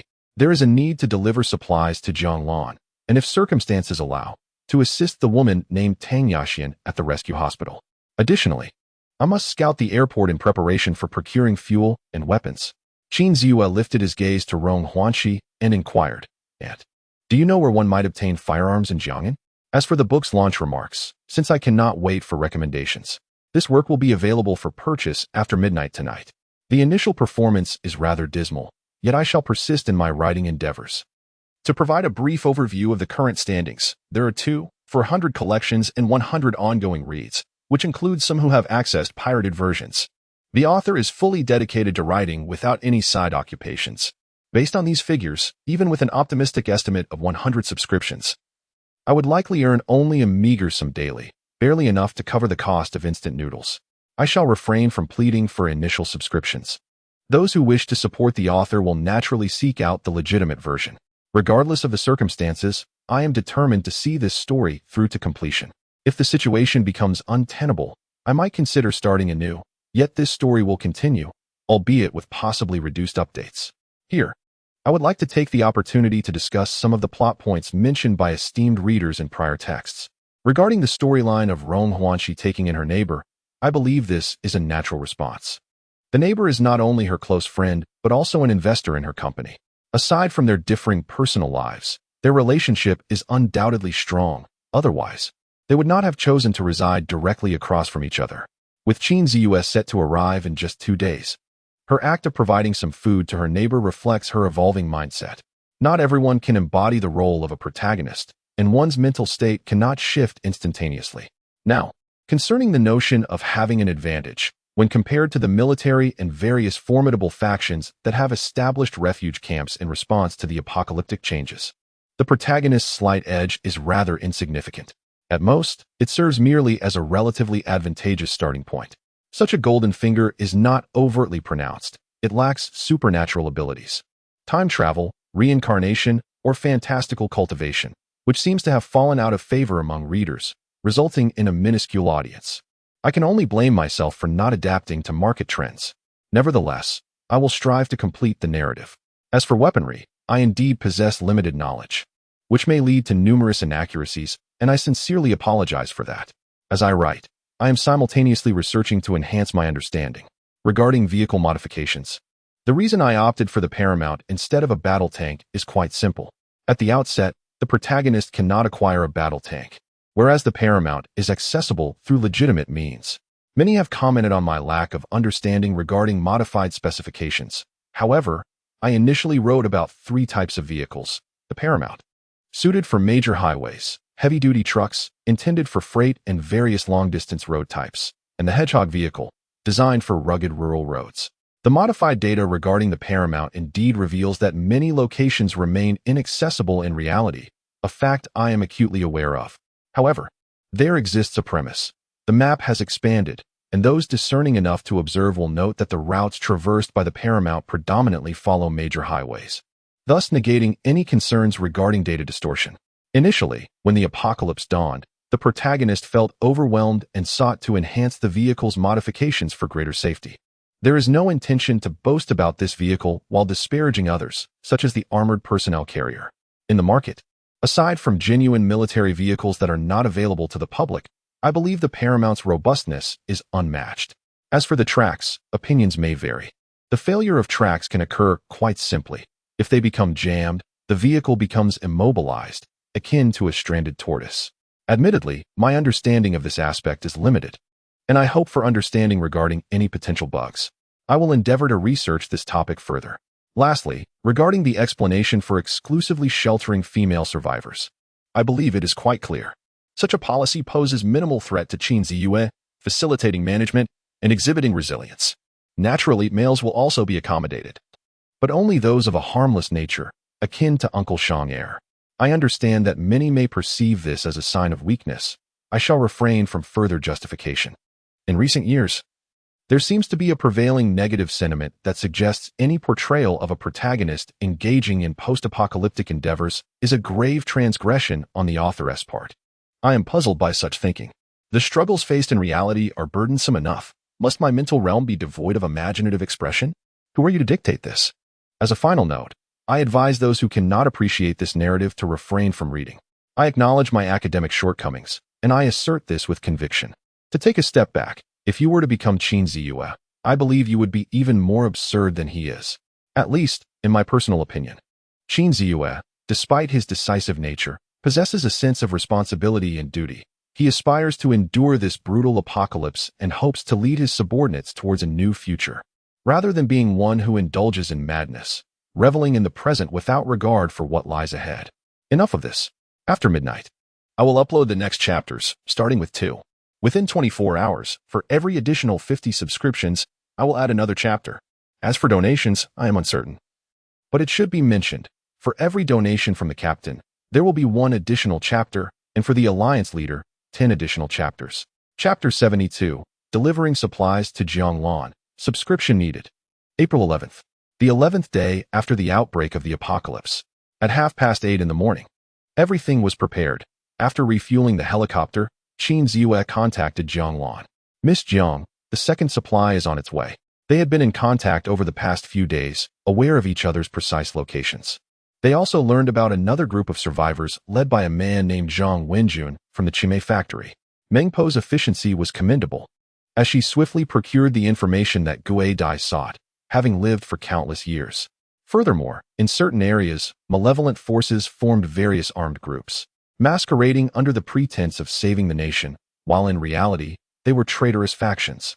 Qin Tian expressed his concerns, fearing that in his absence, Zhou Yunduo might face retaliation from the individuals of the Black Dragon Taekwondo Academy. Those willing to bury the bodies of the enemies are the desperate poor, who, after renting and farming others' lands, find half of their harvests seized by the landlords, toiling throughout the year, yet still unable to satiate their hunger or keep warm. If 10 acres were cultivated here, the family would no longer suffer from hunger. Ultimately, we found ourselves at an impasse, compelled to ascend with unwavering resolve, albeit in a rather peculiar manner. Alva and Andrew did not object to this decision. They recognized that their skills would be of little assistance here and deemed it more prudent to alleviate their employer's burdens. At that time, I remarked that old Xihe would be the first to marry. Little did I expect that you would wait so many years for a suzhing. Shueshua blushed, clutching her wine glass as she spoke. One only realizes the grandeur of a pyramid upon standing beneath it. Li Shang gazed upward at the colossal structure formed from massive stones. Although he had witnessed it the previous day, its splendor still evoked a sense of awe within him. The preceding statement was uttered by Binghe Qianyu, who was contemplating how to initiate a conversation. The latter part was posed directly by Lang Xing, whose rarely serious demeanor was striking on her alluring face. What? Do you believe that after your demise, you will usurp its place? Demos turned with a face full of derision. The funeral arrangements for Xihe were meticulously orchestrated under the guidance of the physician Zhang Huan, with every detail attended to, awaiting the arrival of the bereaved by Yang Qiu. The members of the Chu family listened intently as Chu Zhenhai recounted the various exploits of the Western Chu overlord, their emotions stirred beyond words. Ming Fan remained silent, gazing out the window, convinced that he did not require anyone's understanding. He even believed, "I'm sorry, humanly," though his eyes remained clear and unclouded. He was more awake now than ever. "If I cannot argue against you, then so be it. Let us be on our way," he said. Yuzhen reveled in compliments, especially relishing the moment when an imposing figure bowed their head in deference to him. There is no need for any hit rate under a barrage of gunfire. The sentinels atop the eastern and southern watchtowers were reduced to mere sieves. With this matter resolved, I felt a profound sense of relief once more. Accompanying Su Ming through the drudgery of intravenous therapy, I noticed that she appeared considerably more spirited than before. Were it not for the lack of good steeds among the generals of Chongdingjun, Long Xie might even have absorbed the blood of the seven-star hound to sustain the consumption of his blood-soul form. As Su Jun was about to complete her sentence, Angela turned and embraced Su Jun, seeking a kiss from his lips. Following the call of Yuling, the wooden chair she had previously adjusted suddenly stood upright, transforming into a single-legged stance, and then began to sway from side to side. The silver gun card had been summoned previously, and it was evident that its attributes had significantly enhanced compared to before. Now imbued with holy light and the characteristics of a level 1 gun wielder. It seems that with the elevation of star levels, these cards also undergo fortification. Chapter 73, Bar Street Zhang Hu, along with Zhang Wenjun's faction, could be considered the most formidable group of survivors in the Dingxin Industrial Park. The strong remain strong. This is an immutable law. People naturally gravitate towards the powerful and will eagerly rush to align themselves with them. Yang Huiying and the others wore anxious expressions, yearning to interject and assert their worthiness of Qin Ziyue's trust. Yet upon reflection, they questioned, what merit did they possess to claim such trust? Zhang Lan hesitated for a moment, but ultimately took a deep breath. In the original tale, she was missing a leg and a thumb. Yet she still managed to reach a stalemate with Li Qiushui. Crimson blood flowed steadily from her wounds, while the expressions of fear were forever etched upon the faces that had drained of color. With my eyes closed, how can I hang the clothes? Qin Fan found himself both amused and exasperated by Lin Xiao's request. In a state of panic, he cast a glance toward Rong Fei, only to discover that her attention had inexplicably shifted to the dishes on the table. The only person who would dare enter his office without knocking was none other than her. Upon witnessing Zhao Zhigua also persuading Lu Jia, Wu Shiyu hesitated and chose not to persist any longer. The leaders of the Public Security Bureau, already troubled by the theft of a jeep, were now infuriated to hear of a military vehicle being stolen, their fury almost causing them to overturn the table. He was currently engaged in a fierce confrontation with the Hulong Mountain Villa. How could he suddenly turn his attention back to pursue his own? Lu Jing's serious and earnest countenance broke into a smile. She refrained from speaking, avoiding overly sentimental words that did not align with her character. She simply wished to silently support him, to stand by him. This sentiment, she herself was unaware of when it had begun to blossom. Alas, she had just let the young master experience it.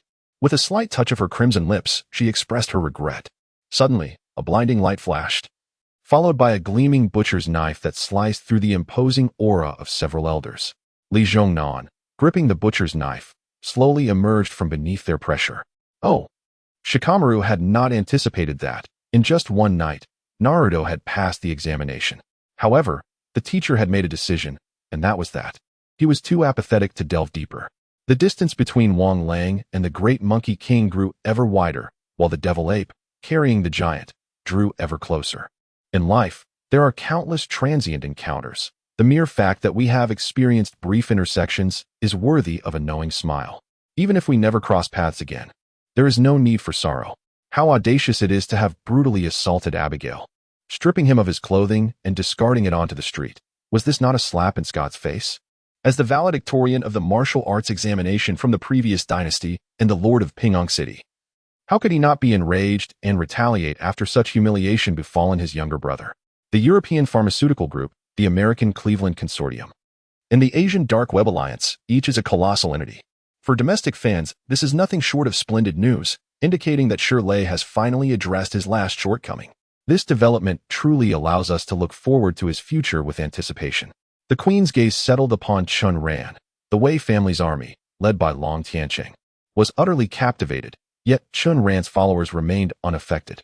This was enough for the Queen to comprehend that Qingrong was indeed allied with Long Tianqing and his faction. The moment Angel regained consciousness was first noticed by Jennifer.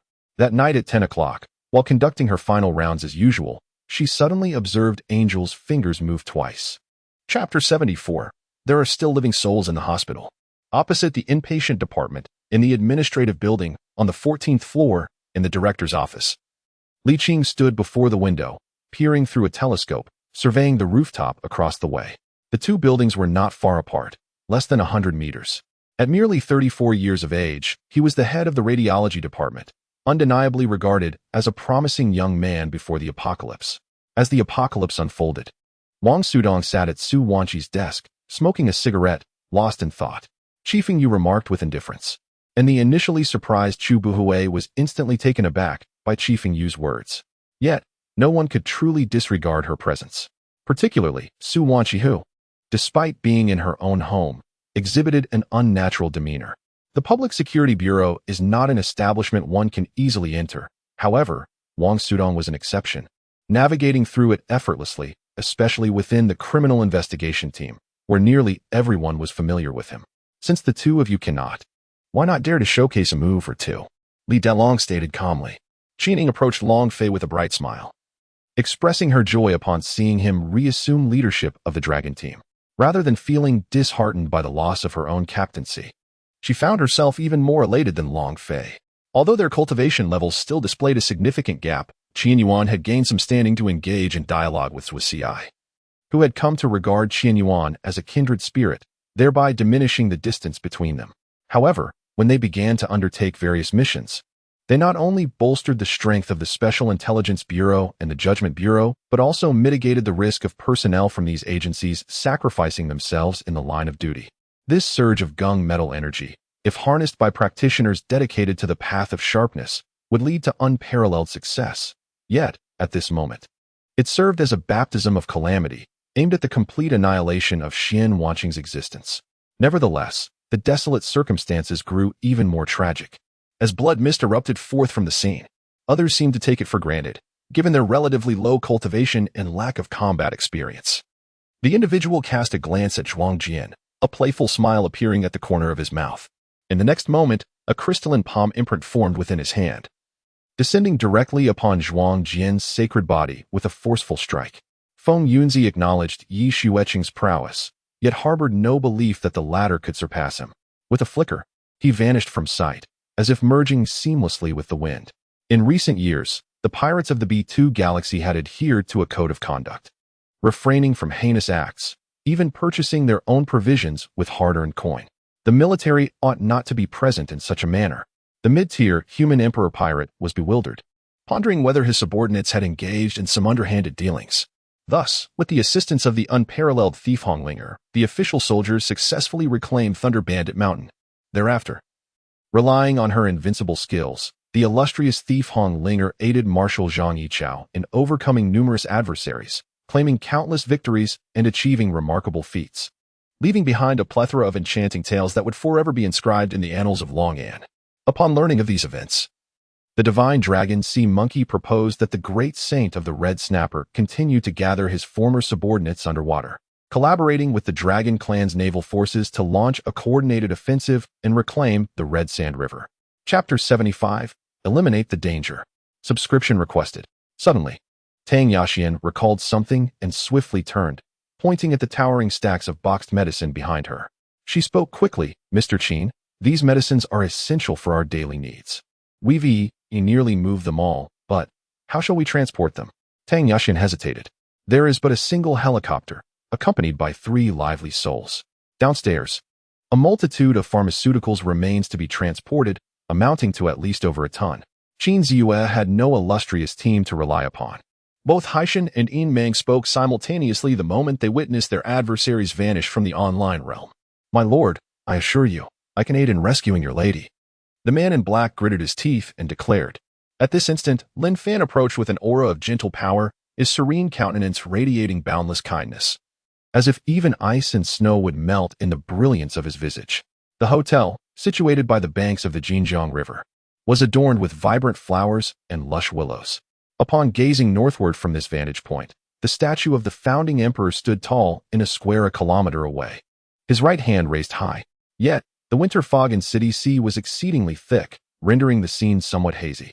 Nonetheless, this very haze imparted a unique charm, enhancing the picturesque landscape. Observing her grandfather's wavering resolve, Lin Nina sensed an opportunity and joyfully poured him several cups of tea. However, a fleeting thought crossed her mind. The masked man was an exceedingly despicable and shameless individual, willing to annihilate the Qin ghost merely to vent his frustrations. Yet he himself dared not strike, likely intimidated by her unceasing array of tricks. Unable to suppress a shake of her head, she felt a pang of sadness. Civil war knows no right or wrong. The ideological conflicts ultimately culminate in tragic fratricide, with countless elite members of various nations perishing on the battlefield. This is the choice of history, a profoundly lamentable circumstance. Huang Su took a seat before him, smiling as he inquired, "Boss, do you require an identification check for every customer who visits your pharmacy to procure medicine?" He was equally perplexed about the true purpose of his visit to the capital. Seeing Lu Wei's actions shrouded in mystery, one cannot help but sense something amiss. It is perhaps prudent to keep one's origins concealed. With a well-placed kick, he inadvertently struck the large bird. Most individuals, upon receiving such a blow, would either succumb or be left in shock. Yet, the outcome was that Huang Su, overwhelmed by the rebound force, crouched down, clutching his leg in pain. His military dagger lay broken, and the short blade he had seized was marred with numerous jagged notches. Ayazi inquired, and several scouts privy to the circumstances exchanged glances, thinking to themselves how clever Hu Baofu was, managing to extract some benefit even in death. Bai Shui inhaled sharply. She had not anticipated that the Stealing Heaven clan had remained hidden for 4 millennia. What kind of taboo could compel such a lineage to shun the light of day for so long? Throughout the years, Lung Yao had consistently embodied the cold-blooded and merciless demeanor of an assassin. She never engaged in negotiations nor afforded her assassination targets the luxury of idle chatter. To Xiang Yi, she remarked, "The nature of the secret remains unknown. However, once Qin is located, the truth will reveal itself." The speaker's words were unintentional. Yet the listener, Fu Honghai, felt an involuntary twitch in his facial muscles, which did not escape the notice of Xiong Lianzhong, igniting suspicion within him. Could Zhao Yimin's monumental secret be intertwined with Fu Honghai? Ha ha ha, you amuse me to no end. Are you intentionally trying to provoke my laughter, believing it will diminish my combat prowess? Persong dog, come now, let us engage in battle, and I shall sever your head. Arislan cackled loudly as his steed surged forward, charging towards Zhao Tianyu. Qin nodded. No wonder the princess described you as gentle, understanding, and considerate, a true model of a virtuous wife and mother. Upon the utterance of those words, Tang Yu felt her ears flush with embarrassment. Chapter 76. Be wiser in the next life. It was evident that Su Qingfei also recognized this fact. After a moment of surprise, she immediately cast a pleading glance at Tang Yaxian, her eyes brimming with desperation. "I am inquiring of you." Qin Ziyue spoke coldly. "I detest deceit."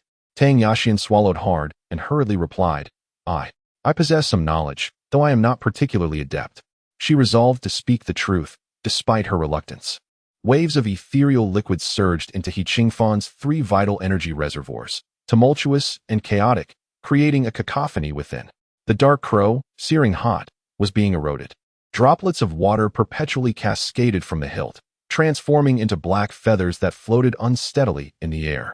In that moment, Gu Chan felt a pang of fear. Fortunately, he had the foresight to refrain from fleeing with debts owed to the fire god temple, and instead chose to remain and engage with this band of eccentrics. "My lady, this is your blade. I borrowed it in haste due to the urgency of the situation, without awaiting your consent. I sincerely apologize for this impudent act," he said. bowing his hands in apology to Lu Sanqian. Your Highness is astute. Li Yong, kneeling on the ground while wiping the cold sweat from his forehead, seized the opportunity to flatter Lu Tianhao. I acknowledge my fault in this matter, yet it cannot serve as justification for your betrayal of Dragon Soul Island. Fengzhen spoke slowly. Uncertain of the reasons, Nangong Han gazed at the silhouette of his departing wife, sensing an inexplicable discomfort. Yet, owing to his unwavering trust in her, he chose to remain silent. Are you truly willing to meddle in this conventional war? Gong Sundar exclaimed, inhaling deeply, his voice resonating with a ripple that reverberated through the air, audible for several kilometers. However, the situation was not entirely improving. It was merely a consequence of another's actions that compelled her to momentarily relinquish the intriguing yet convoluted kiss. Yin Xiaowei furrowed his brow in contemplation for a moment. As if having made a resolute decision, he instructed, wait over there. Southwest and Lu Xia, perplexed, obediently stepped aside. Jiao Qing, what is the purpose of this? Hua Xiaoluo remarked, fanning herself with a bone fan, shaking her head at the gentleman. Lu Tianhao interjected, I perceive that you are indeed a remarkable hero. How could you forsake the human realm to accompany wild beasts surviving in the wilderness? As a member of the Han royal family, it would be more prudent to follow me and accomplish great deeds. I shall ensure your safety. With that, he boasted further about his own merits. Upon awakening, it was already past noon. Even before opening her eyes, she was greeted by the aroma of food, followed by the clattering of chopsticks against bowls and plates. As she opened her eyes and sat up, she turned to see the Yin family duo using the office desk as a dining table, thoroughly enjoying their meal. What Zhang Jiao did not anticipate was that after over a decade of effort by the three brothers, the followers of the Taiping Dao had grown exponentially, reaching several 100,000, spreading across the 8 major provinces of Qing, Su, Yu, Ji, Jing, Yang, Yin, and Yu, nearly encompassing 3/4 of the entire nation at that time. Lanlin's mournful gaze lingered upon the table adorned with the dragon and phoenix, rendered speechless. This led Xiaoying to believe that Lan'an harbored resentment towards her for not saving any food. Today, inexplicably, she confided her innermost thoughts to Yili, a departure from her usual reticence regarding personal matters. Although Lu Qingsong was quite generous towards her, he had always shown disdain for extravagant trends. In this vast world, I refuse to believe there is no place for me. Feng Ling, with an air of superiority, gazed at the verdant landscape. Yao Xingzhe. I strive to unearth memories from my past life. Director Yao? A renowned filmmaker who once led Chinese cinema to secure 2 Academy Awards. That must pertain to events 7 years hence, a time when I too was profoundly moved by that film. Chapter 77, Job Selection, Subscription Requested. The Little Bird Helicopter, capable of lifting 1.5 tons, can fly at full speed. Handling an overload of 2 tons is also well within its capabilities. Moreover, this helicopter has been modified in the game, enhancing its performance even further. The combined weight of these pharmaceuticals amounts to only about a ton. The fierce wind made it nearly impossible to keep my eyes open. Ahead in the river, there lay a city. The city was modest in size, akin to Huaishuo, constructed from compacted earth. Su Hui pondered what had come over Yunjin today, as he suddenly became so talkative, turning around with a cheerful demeanor. She noticed that Yunjin had just stepped through the threshold, yet his feet lingered outside. This old man, after painstakingly raising a blood treasure serpent, found himself emotionally attached, unable to part with it due to the companionship born from his solitude. As the formidable technological army stood poised for battle, many cultivators residing on the Xihe imperial star were equally perplexed, mirroring the confusion of the nameless warriors on the battlefield. The confrontation between fire and wood, though slightly favorable to the former, was still a precarious endeavor. The distinction between the pseudo-nascent soul and the perfected divine nascent soul was negligible. In the realm of grand cultivators, every minute detail was meticulously calculated, with victory and defeat hanging precariously in the balance. However, given your unfamiliarity with him, I find myself in a quandary. While you claim acquaintance, it would be all too simple for me to eliminate you, yet now I am left in turmoil. Nameless tapped his head, his expression a blend of entanglement and solemnity, causing others to feel a dull ache in their minds. Senior brother, Emily gasped, attempting to alleviate the tension that enveloped him. Before Senior Brother Boyu, he felt no need for pretense. Was it not true that Senior Brother Boyu was privy to many of his secrets? Yet, just as Nameless was about to depart, the sudden voice of Huir interrupted the moment. Upon witnessing Qiao Ling'er fall silent, Feng Ying exhaled a considerable sigh of relief, having initially feared he could not dissuade her.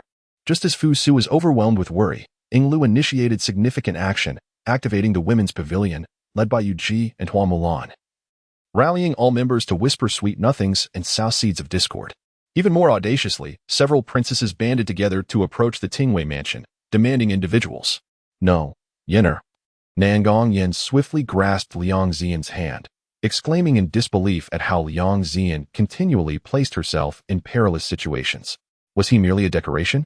That day was the most relaxed and comforting in 3 years. I yearned to languidly embrace a life of leisure and gradually grow old. Gu Fei, drenched in sweat, slowed her movements with the Peachwood sword, breathing heavily, revealing her lack of stamina. The simple yet crisp phrase left Ling Luoxi and Dick exchanging bewildered glances. Spider? Shouldn't it be the Black Wind? Hey, Shuni, shall we depart? I closed my phone, picked up my bag, and linked arms with Shuni as we exited the classroom. At this moment, most of the pirates were pondering the meaning behind Lu Yun's words. Do not let them leave? Witnessing Qin Luo effortlessly regain control of the situation, a look of relief washed over the faces of the Drake father and son, as they had placed their bets wisely from the outset. Chapter 78. This is Paradise. Subscription requested. Rong Hanshi briefly introduced the situation at the base to Tang Yaxian and her companion. Their levels were tentatively set at G, the highest rank for grassroots management. As newcomers to the base, unfamiliar with various aspects and lacking trust, G was already a generous allocation considering their professions. I thought it was some interesting gift. Turns out, it's a red envelope, Nian Nian scoffed, feeling slighted by the perceived lack of thoughtfulness in her gift. You think this is unthoughtful? A red envelope from a parent is the most heartfelt gift. She shook her head, the sibling banter continuing. Lin Qing shook her head, supporting Emily as they entered the building. Upon arriving at room 502, Emily hesitated for a moment before opening the door, just as Long Tong reached the entrance. I called out to him, Long Tong, thank you for accompanying me today. The male offender known as Qingqing is but one among countless cultivators in the realms of the underworld. Fortunately, with Feng Yundrang's life and death shrouded in uncertainty, it suffices to garner the compassion of the esteemed Wuyo. Nian Nian, unable to contain her gluttonous heart, turned her gaze towards her. What delicacies are available? Her hunger was evident. Aolai was taken aback. He had assumed that Wukong and Jinshanzi had overlooked the subtle hints behind the imperial edict, and while he felt a twinge of pride in his discovery, he was unprepared for Wukong's response. She harbored deep concerns about caring for the child, fearing a repeat of her previous life, one devoid of love.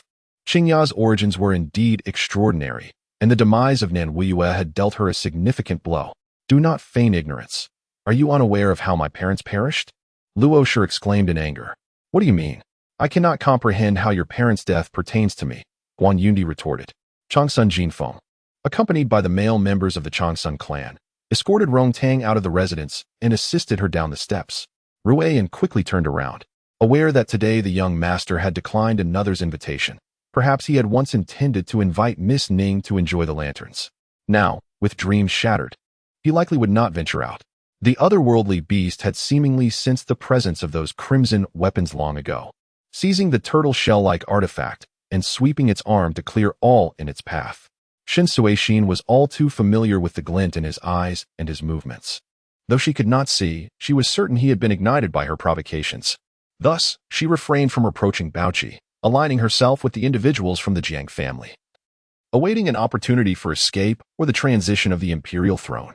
Princess unwrapped the piece of gauze around her hand. The bloodstains had dried, resembling a rose that had lost its vibrant hue. Initially, the conflict between the two was far less exaggerated than it had become, at most. It was mere dissatisfaction and mutual disdain. Upon hearing those words, everyone began to evade responsibility, while those unable to escape the situation started contemplating.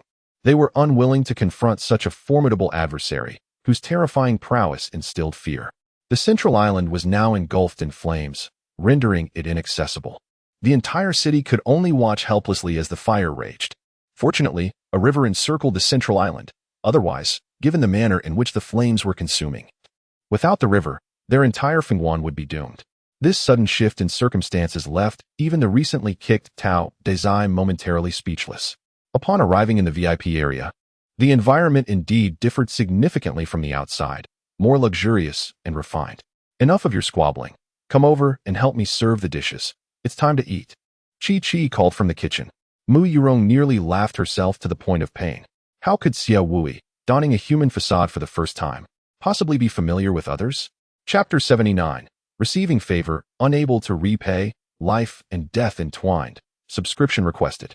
Rong Huanxi spoke candidly, intending to admonish the two newly joined women.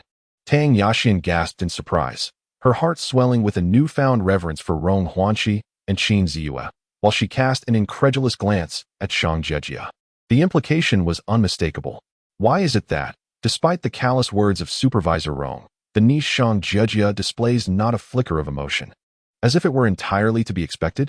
When it comes to dealing with them, one need not mention the 12 golden immortals, even the likes of Yang Erlang.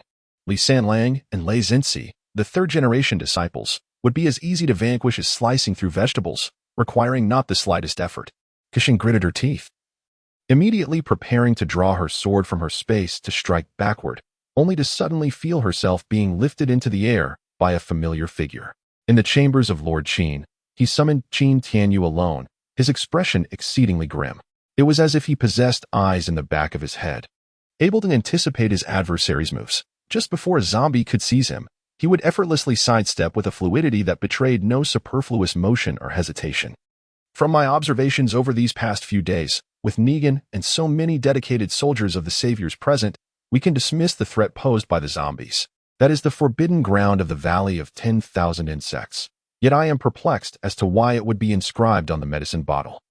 Ouyang Long replied with a tremor in his voice. Lin Feng's action startled everyone. They had not anticipated that he would dare to resist. If you wish to leave, that is permissible, but first, you must assist me in bringing all these employees to the Qin family, Lin Feng declared. Do not rejoice too soon. Although I have temporarily allowed him to remain, should I hear of him inciting Xianba to abandon me, I shall not hold back. Xiao Wudong waved her arm, causing Cheng Rulan to instinctively take 2 steps back. With the matron present, I have no cause for concern. Mei Shuyo's smile blossomed like a rare flower amidst the rain, momentarily soothing the anxious furrows on Mei Mu's brow. She then took Mei Shuyo's hand, chattering away with a mix of concern, repeatedly urging her to be mindful of her safety and not to worry about home. I tell you, why don't you come and sit with me? Kong Xian was well aware that the Jade Dingjun Run had arrived, knowing full well that the Primordial Supreme and the Wu clan had always been at odds.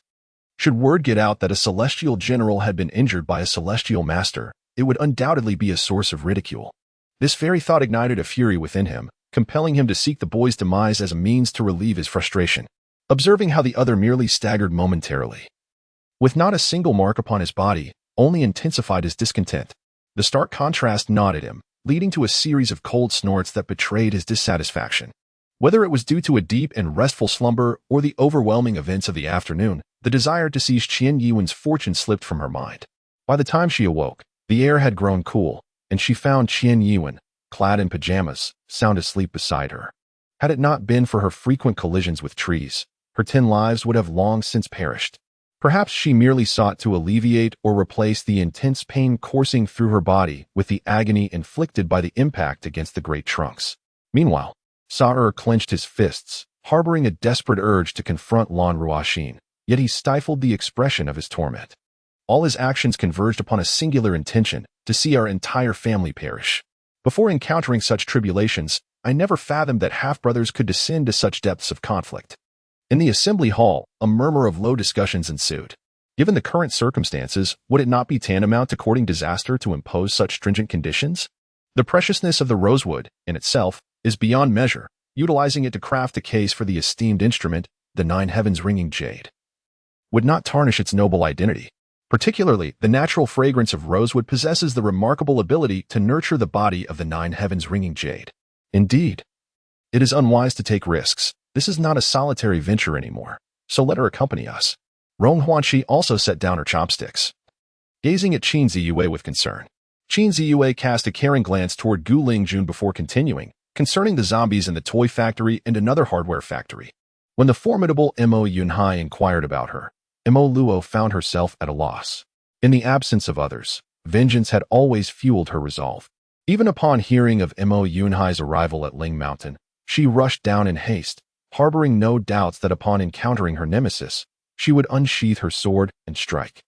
As the medicinal broth for her recovery was meticulously prepared, all necessary tools were already in place. As for the scalpel, it was naturally the flying daggers forged from dozens of pieces of mysterious iron by Qingrong. Among the renowned personalities from the four corners of the realm, the northern three heroes and the southern four titans stood tall. The quartet from the south, though advanced in age, had garnered fame through their cultivation and prestige. Conversely, the trio from the north, albeit relatively youthful, also commanded equal standing, their formidable prowess complemented by divine weaponry. Tang Ming struggled to turn over, propping himself up with his hands, attempting to sit up, yet the severity of his injuries rendered him incapable. The paper money prepared before Mo Chen was intended for the vengeful spirits. As the saying goes, money can compel even the most reluctant ghost. This paper currency serves as the universal medium of exchange in the realm of the dead. Zhou Chao has perished, and his scholarly companion, Sun Jun, has met the same fate, along with several others who were once chosen as offerings, such as Dong Jingxuan and Lu Zhong's father. Fortunately, they are at least still alive, or have managed to prolong their existence for a little while longer. The visitor was recognized by Mo Chen. This esteemed Chairman Lin is an elder of the Lin family, named Lin Zheng, who holds significant power within the clan, and is also one of the 3 presidents of the Dan Medicine Association in Bluestone City. All the holy beings were taken aback. They had witnessed the killing eye before and were familiar with its ominous gaze. While Mo Chen was tidying up, Hai Ting received a phone call. Through the bathroom door, Mo Chen could not hear clearly, but he discerned a few words that suggested Hai Ting was being summoned to some gathering. "Stop," Shang Shi softly commanded, discarding his weapon and deftly disarming Xihe. Although he offered words of comfort, the man's nerves remained taut, yet he concealed his tension. It was only when she closed her eyes that his handsome visage fell into a somber expression. What to do? As he witnessed Ning Lu being taken hostage, Su Wang refrained from acting rashly, seeking guidance from Lord Ain. A butcher, notorious in the village and feared across the surrounding hamlets, drank alongside the local ruffians. Amidst a sea of vibrant temptations, Wu Meng, unable to resist the fervent requests of Chu Yin and Bao Er, reluctantly stepped into the role of a guide. Yang Hua was acutely aware that it was somewhat premature to utter such words. He rose and, amidst Lu's scornful remarks, fled the backyard to engage in conversation with Yang Huazhong at the village entrance. However, whether this was truly the motive for retaliation remained unclear to Chu Tianche. Historically, the offering of blood to awaken swords, particularly those imbued with spirit, has been a notable practice. Thus, it was the blood of Qin'er that roused Gan Jiang, leading him to recognize Qin'er as his master first. Luo Fengtang inquired, "What then should we do?" Li Ruru retorted with palpable disdain, as she had always harbored an intense aversion to vampires. The large bell in front of the ancestral hall tolled, prompting the villagers to assemble before it. Meanwhile, Lu Laoshi remained oblivious to the commotion, continuing his labor in the earth. It was not until his host struck something solid that he paused momentarily. After several more strikes, he bent down and unearthed an iron box from the pit. Chapter 81. Survivors of the Airport. Subscription requested. At 2:30 in the afternoon, East River International Airport, Terminal 1. Control Tower. Before the cataclysm, Zheng Weishan served as a flight attendant, robust in physique and handsome in appearance, and skilled in taekwondo. As the apocalypse loomed, it coincided with the imminent departure of his flight. Just as he prepared to board, disaster struck. In his leisure, he often indulged in novels concerning apocalyptic scenarios, which allowed him to swiftly comprehend the unfolding chaos and promptly abandon his boarding plans. Su Yang's initial inquiry aimed to ensnare the other party, or rather, it suggested that Su Yang had concocted a plan well before intervening. Otherwise, that item would have truly eluded him. Who? Li Jinlian understood that an old man had intervened. Otherwise, she would not have been injured by her own spell's rebound. As she gazed upon the slowly collapsing figure, the crowd's eyes widened in astonishment. Upon recognizing that the fallen individual was the young boy who had just advanced in rank, and seeing Feng Wu standing with her arms crossed. Looking down at the boy's lifeless body, the gasps became even more pronounced. From the car driven by Su Yifeng, and the demeanor he exuded with every gesture, Xiao Fengyuan discerned that he was undoubtedly a well-mannered scion of a wealthy family. This marked the first occasion for Xiao Fengyuan to stroll through a supermarket with a man. She had never experienced such moments, even with Xia Qingyuan. Yun Tianyang's gaze swept over his counterpart, revealing a hint of mockery and disdain. As he made his way directly to the number 99 arena, the swallowing beast charged forth in a frenzied rush, its form, shaped by the lake's waters, nearly materialized into reality. The enormous scales gleamed with a chilling light, while its elongated whiskers undulated continuously. Its gaping maw revealed sharp fangs, each glistening ominously. It was of little consequence. Although she had indeed felt furious at the time, the event had transpired, and anger was not a remedy. Zhang Ruyun observed her possess a fierce protectiveness akin to that of a human, and despite the struggle, his heart brimmed with joy and exhilaration. The exterior of the bustling, grandiose floating city of the four seas appeared deceptively serene. In truth, it was already rife with undercurrents, both profound and intricate. A spark of inspiration ignited within Xihe, as she pondered whether employing her own metal-based life force as a sword sheath might effectively conceal her aura. The old steward glanced at his spouse upon hearing this. Having grown accustomed to their independent life over the years, with their son willing to endure hardship and their daughter-in-law displaying filial piety, they found contentment even in modest circumstances. With a myriad of charms, Su Hui gazed upon Xihe in the formation, contemplating the prospect of acquiring a portion of her talents and a modicum of her power after consuming her flesh and blood. The thought ignited an insatiable desire within Su Hui to possess Xihe. Zhang Yu's lips rested against my waist, pressing tenderly against my skin. Yet he did not advance further, remaining silently in that intimate position. Tears cascaded down my cheeks, yet I found myself utterly speechless. On the following morning, in the main hall of the Qin residence, Madame Qin occupied the principal seat while Qin Siyun stood yawning at the lower end. "Good day, sir. It is a pleasure to serve you. How may I assist you today?" The service quality of a prestigious establishment is truly unparalleled. The detoxifying elixirs were procured by the portly man at the market, indispensable for those bound by contracts. However, such potions could only alleviate certain lower-grade toxins. Substances like herba and the like merely postponed the inevitable demise. Chen Dong's heart silently cried out as he beckoned to a middle-aged man, raising his riding whip with determination. As expected, after a prolonged moment of hesitation, the man finally consented to purchase the magic crystal. He retrieved a contribution card from his pocket, scratched out 500 contribution points, and, gritting his teeth, presented it to the vendor. Chapter 82. I implore you, rescue us. Subscription requested. Whoosh, whoosh, whoosh. The helicopter descended from the horizon, gradually lowering its altitude. Is anyone there? Qin Ziyue was scanning the situation through binoculars. He observed a six-wheeled Dongfeng truck racing down the runway at full speed. The cargo compartment was empty, its back turned to the helicopter, preventing any glimpse into the driver's seat where several individuals were seated. Should we descend? Gu Lingjun also noticed the freight truck. The warship was shaped like a disc, with a diameter of merely 9 feet in its normal state. The cabin measured 6 feet square, housing only a navigational compass. It was only by the location of the compass that one could accurately distinguish the bow from the stern. However, what Xiao Feng did not anticipate was the astonishingly formidable nature of this repair capability. Zhu Tianpeng's bloodfly concealed behind a curtain, eavesdropping on the entire conversation of the 3 rhinoceros spirits. The sun scripture, the lunar scripture, and the thunder method, all of these could evolve into divine symbols, employed to nurture the sword seal. Such actions would undoubtedly allow the chaotic sword seal to undergo a profound transformation, elevating it to a new echelon. Gazing into the distance, Zhang Jiao descended slowly. Having executed the first and second steps, regardless of whether he could eliminate Lu Ji, the subsequent series of maneuvers must follow closely. In this situation, there was no room for even the slightest relaxation or negligence. It was imperative to utterly defeat the opposing Han army, allowing for a brief respite. Yen Hu heaved a heavy sigh, lowered his head, opened his eyes, and cast a complex glance at Fu Shi. Indeed, he was gambling. If he wagered correctly, he might alter the course of impending events. If he wagered incorrectly, it mattered little, for he stood to lose nothing. Otherwise, given Zhang Yu's current cultivation level, barely reaching the 5th realm of the heavenly realm, it would be exceedingly difficult for him to withstand the remnants left by the subterranean royal lineage. What have you on Ming? What significant issues could he not resolve? Moreover, why have I not seen him? Furrowing his brow, Yuan Kuan inquired. Feng Yi was unrestrained by handcuffs. No one dared to impose them upon him, and he forbade anyone from doing so. Although Qinan had contemplated this matter, he ultimately could not bring himself to act upon it upon witnessing Feng Yi's serene countenance. Concurrently, numerous bases received the significant news of the leadership change at the Ghost Ming base, with Li Yan's name emerging for the first time across all of Huaxia.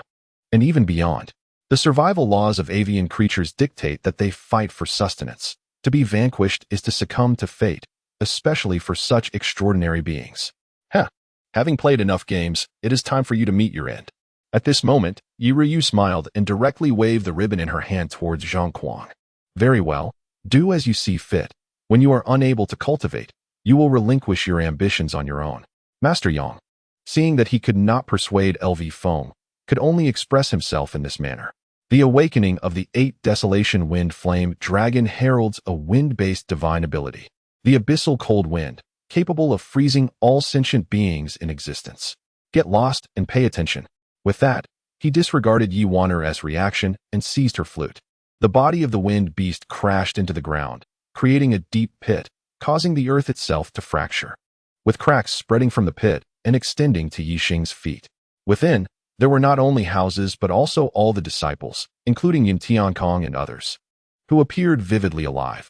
If not for the ongoing battle, one might not have sensed that this was merely an arrangement. Monk, have you not eaten? Why do you appear so frail and powerless? You have yet to even scratch my back. You are utterly incapable. Suddenly, Fanchen disdainfully remarked. Coach Kruger not only refrained from reprimanding Lu Meng, but also encouraged him to take bold shots as they prepared to enter the arena, leaving Lu Meng to wonder if perhaps the coach was feeling unwell or feverish that day. He had braced himself for a severe scolding. Chapter 83. Yu Qing's Malicious Deed. Subscription requested. As the wailing of the zombies echoed, the nearby hordes, drawn by the sound, began to converge. Upon detecting the sin of humanity, they rushed towards the pillar. This is bad. Zheng Xiao, run quickly. Yu Qing kept his gaze fixed on a particular zombie. When the creature began to sprint, Yu Qing was instantly terrified, letting out a loud cry to alert Xu Xinlan, whose face had turned pale with anxiety. She opened her mouth, but found herself at a loss for words. That night, Lin Fei retired to bed early. In the dead of night, a cacophony erupted outside. Pulling back the curtains, he beheld the night-lit Kuan-Dian, ablaze with flames as the indigenous people vandalized Chinese shops. Vicara was left dumbfounded by this sight. Lin Fei's actions placed immense pressure upon him, as apologies and reparations were unavoidable. If only he could reach that vein of, or he could swiftly summon the elite practitioners of the Yidao sect scattered throughout by Hang Star to counterattack and eradicate the fiends of the Ghost Emperor's infernal valley who dared to invade. It was astonishing that the formidable Deluo Golden Immortal, Huang Yunhu, had been dealt with without even lifting a finger. Who else in this world could assist him? The sovereign? As the days passed, the 3rd day of the new year arrived in the blink of an eye. Every action of the 6 families is meticulously monitored by Yin Xiao. Despite Zhang Yuan's relentless search for He Yuanjun over several days, his efforts have proven fruitless, leading to Yun Zhao's profound disappointment.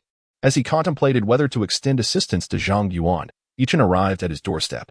Lin Yao continues to deliver lectures in the Maple Leaf Valley, striving to enhance the powers of the newly ascended deities under the tutelage of the 2 brothers. The skeletal warrior launched another assault. With 3 resounding thuds, the fireballs were obliterated as its claws, sharp as daggers, aimed for the head of the wizard chief. This represents a clash between a level 4 and a level 5 chief. The spiritual energy contained within a soul essence pill was entirely absorbed by the Zhutian Tower, causing its once resplendent glow to gradually dim. Wang Qing had just finished freshening up and was seated at the dining table, perusing the newspaper while sipping milk. After hearing my tale, you might find yourself in dire straits. Are you certain? Li Yixing's gaze was icy, with a glimmer of sword-like intensity lurking within. This time, Lin Hao suffered a severe stab to his abdomen, while the god of death instructor narrowly evaded his counterattack. Following a hearty meal, the Blood Moon, who had been anxious throughout the day, felt fatigued and bid farewell to the 2, retreating to the shack to rest. As preparations to play began, Jessica, feeling excluded, expressed her frustration, hinting at her inadequacy. The Chancellor has granted us several thousand years of life. It was worth it. Let us proceed. Yin Liang proclaimed with fervor. Gui Wuchang was able to impart this secret technique to himself, and Xingzhan and others held a profound sense of gratitude in their hearts. However, he was not in haste to collect it, for the proximity to the battlefield posed a grave risk. The glaring presence of the furnace would be immediately detected. Thus, he could at most gather a single vein of foreign stone before confronting the impending battle. Wu Hao was enveloped in a rich blaze, which subsequently converged in his hands. With a swift extension of his arm, a pillar of fire erupted forth, incinerating the surrounding feathers into mere ashes. As the faint golden light shimmered from the alchemical furnace, a trickle of spiritual energy began to coalesce from the periphery of the desolate industrial district. At that moment, The assignments were swiftly allocated. Guan Hai would lead 5 individuals to secure the dock, while Guobin commanded the remaining forces to advance and swiftly annihilate Huang Zhaoer's contingent. Only in this manner could they effectively manage their reinforcements without being embroiled in a two-front conflict. The students, somewhat apprehensively, fixated their gazes on the teacher, who, feeling a tinge of guilt, suppressed a couple of gentle coughs and murmured softly. Chapter 84. He is a mercenary. Subscription requested. Li Qian exhaled a sigh of relief as she stumbled to the entrance, collapsing onto the ground, her strength utterly depleted. Gasping for breath as if her lungs might burst, Pan Xiaoxiao hurriedly caught up, her face pale with lingering fear, wishing to express her gratitude to Qin Ziyue. Without a moment to spare, Qin Ziyue hastily shut the creaking door, paying her no heed as he retreated swiftly. Casting a cold glance at Li Qian and the now resting Pan Xiaoxiao, sternly commanding, "If you wish to live, flee at once." Only by appeasing Mu Chengxian and igniting the man's possessive instincts could she avoid being pushed towards her brother. Certainly, even if Zhuge Liang and Huang Guiying possessed extraordinary talents, their quest to ascend the technological hierarchy would not be accomplished in a day or two. Zhang Teng closely followed Lu Jinlu, and while arranging the seating, he suddenly realized he appeared to be in the center position. Casting a glance at Lu Jinlu, who smiled amiably without making any remarks, Zhang recalled how Lu had reminded him several times during the flight that this interview would focus on himself, with Lu merely playing a supportive role. Xiao Zinan, dressed casually, leaned languidly against a stone pillar in the airport hall, exuding an air of relaxed indifference. Lu Yijuan was startled by his voice, instinctively glancing outside, her gaze narrowing slightly with a hint of displeasure. Eventually, after an indeterminate period, exhaustion overwhelmed her, and as she closed her eyes, she could no longer discern whether she had merely dozed off or had truly fallen asleep. The granary was about to fall into the hands of the Xia family, and they would soon be compelled to consume expensive grain. Such scoundrels could not be allowed to prevail. A man moved closer, gently tucking her hair behind her ear, the icy touch swiftly meeting her neck. The Haiqing racing team welcomed a new member, Miller, age 26, once the top racer from Shanqing, a fierce competitor who had reached the finals. Now, however, his performance had declined, relegating him to the second position. After all, the three of them lacked the ghostly speed of Xia Shui, who could evade the grasp of zombies before being tainted by their corrupt blood. Nor did they possess the long-range shooting support like Su Bing. Furthermore, in the heat of battle, the three men did not concern themselves with the finer details. The entire cliff trembled, and even the 2 off-road vehicles parked behind it were overturned by the shockwave of the exploding shells. Fortunately, the 2 managed to retreat in time. Otherwise, anyone within the explosion radius would undoubtedly have been killed by the force. Outside the grand hall, several guards from the Lu family were suddenly exhilarated, nodding vigorously with their thumbs raised, their faces glowing with excitement. She slowly closed her mouth and then suddenly drifted to Xia Chelan's side, her bloodshot eyes fixed on Su Chang'e, a sinister and terrifying smile gracing her lips. Indeed, this individual mistook Wang Qitian and his companions for accomplices of the hunters, which prompted the attack. Compared to the likes of the common consort, Lady Chang'e was truly a vision of beauty that could compel one to dig a pit and leap in. This time, he genuinely endured all the torment, nearly driven to the brink of despair. With a buzzing sound, the rightful emperor and Chao Jixiang felt as though struck by lightning, their heads swaying before they collapsed to the ground. This turn of events was fortunate, sparing the 2 princes from having to venture to Jinan, yet it felt rather farcical. "Oh, dare to resist? Do you believe that I want to push you down right now?" Brother Niu playfully nudged his nostrils and then reached for Miaoyu's chest. Perhaps it was the influence of the Mo's memory and will that subconsciously kept him at a distance from this ethereal being. "Rest assured, I shall protect the land cherished by your husband," Qin Shou reassured, forcing a smile. However, it was clear that what had just been slain was a sea demon summoned from the Black Wind Cliff, not a spirit emerging from the princess herself. In the midst of the battle, Wang Donglu grew increasingly frustrated, his expression darkening with the passage of time, impatience mounting. As he stepped out of the vehicle, Zhao Bin spotted Zhao Wushuang waiting outside the house, her gaze filled with relief that at least Zhao Bin had arrived. Chapter 85. A Clear Conscience. Su Ningwei's eyes glimmered with a hint of anxiety, her lips pressed tightly together in silence. She clenched her fists, her heart a tempest of unease. Is this how it ends? With a resigned sigh, she slipped into the car. "Let us depart. There is no time to linger. Should the undead arrive, We would be ill-prepared to face them. With a self-deprecating smile, Su Liemo paused momentarily, casting a glance at the gentleman beside her. Noticing her composure, he guided her into the living room. Ying, do you perceive me as an amiable person? He queried. He has taken my leverage without crafting a new one. How can I hope to win your hand? Ji Fan never considered himself an agreeable individual. Hence, Yu Peeling harbored concerns, fearing that Gu Imo might share a similar sentiment, which would render her efforts futile. At that moment, Mu Jingchen strode confidently towards the back row, his charisma evident as he finally took a seat beside Xia Yimo. When she lifted her gaze for the umpteenth time, her eyes caught an amusing scene, and a sly smile crept onto her lips. Pei Shiyu expressed her worries, stating, our current advantage lies in remaining concealed, waiting for the opportune moment. If we fail to uncover the puppet master, the tables may turn, leading to perilous consequences. I am unharmed. Your presence here is reassuring, Du Huoding replied, lifting his head with a downcast tone, though his face revealed no signs of injury. You are never a burden, Feng Qingsong responded earnestly, his dark, profound gaze now radiating warmth, imbued with affection and indulgence. Today has been rather fortuitous. I encountered Murong Liang only to be interrupted by Shui Wenwen, and now I find myself once again interrupted by Jiang Lianqing. Unexpectedly, the few individuals from the Mo family were willing to offer their assistance in this matter, proving that my acquaintance with them was indeed worthwhile, which greatly moved both Jing Su and Wei Lingxing. Hey, Brother Xian, you can't be serious. Are you actually relishing in this misfortune? Lin Yifan exclaimed upon seeing Mu Jinshuan's cunning smile. Fortunately, her quick reflexes allowed her to brace herself against the armrest of the sofa, preventing her from toppling into his lap. Not only Wang Guobao, but even Sima Daozi found himself in a predicament upon encountering this sole heir. Guyu had been attentively observing the commotion on the platform, for she had caught sight of that ominous figure making an appearance. Thus, after a journey of approximately 10 days eastward on horseback, Mo Xian arrived in Liangzhou, not far from Chang'an, estimating that he would reach the capital in about 6 or 7 days. Mo Xian, upon noticing the class monitor lost in thought, ceased his stretching and returned to his previous demeanor. After speaking, he had no intention of lingering, for Lan Xian's life hung in the balance with limited time remaining. It was imperative for him to hasten his search for the poison doctor rather than waste time here.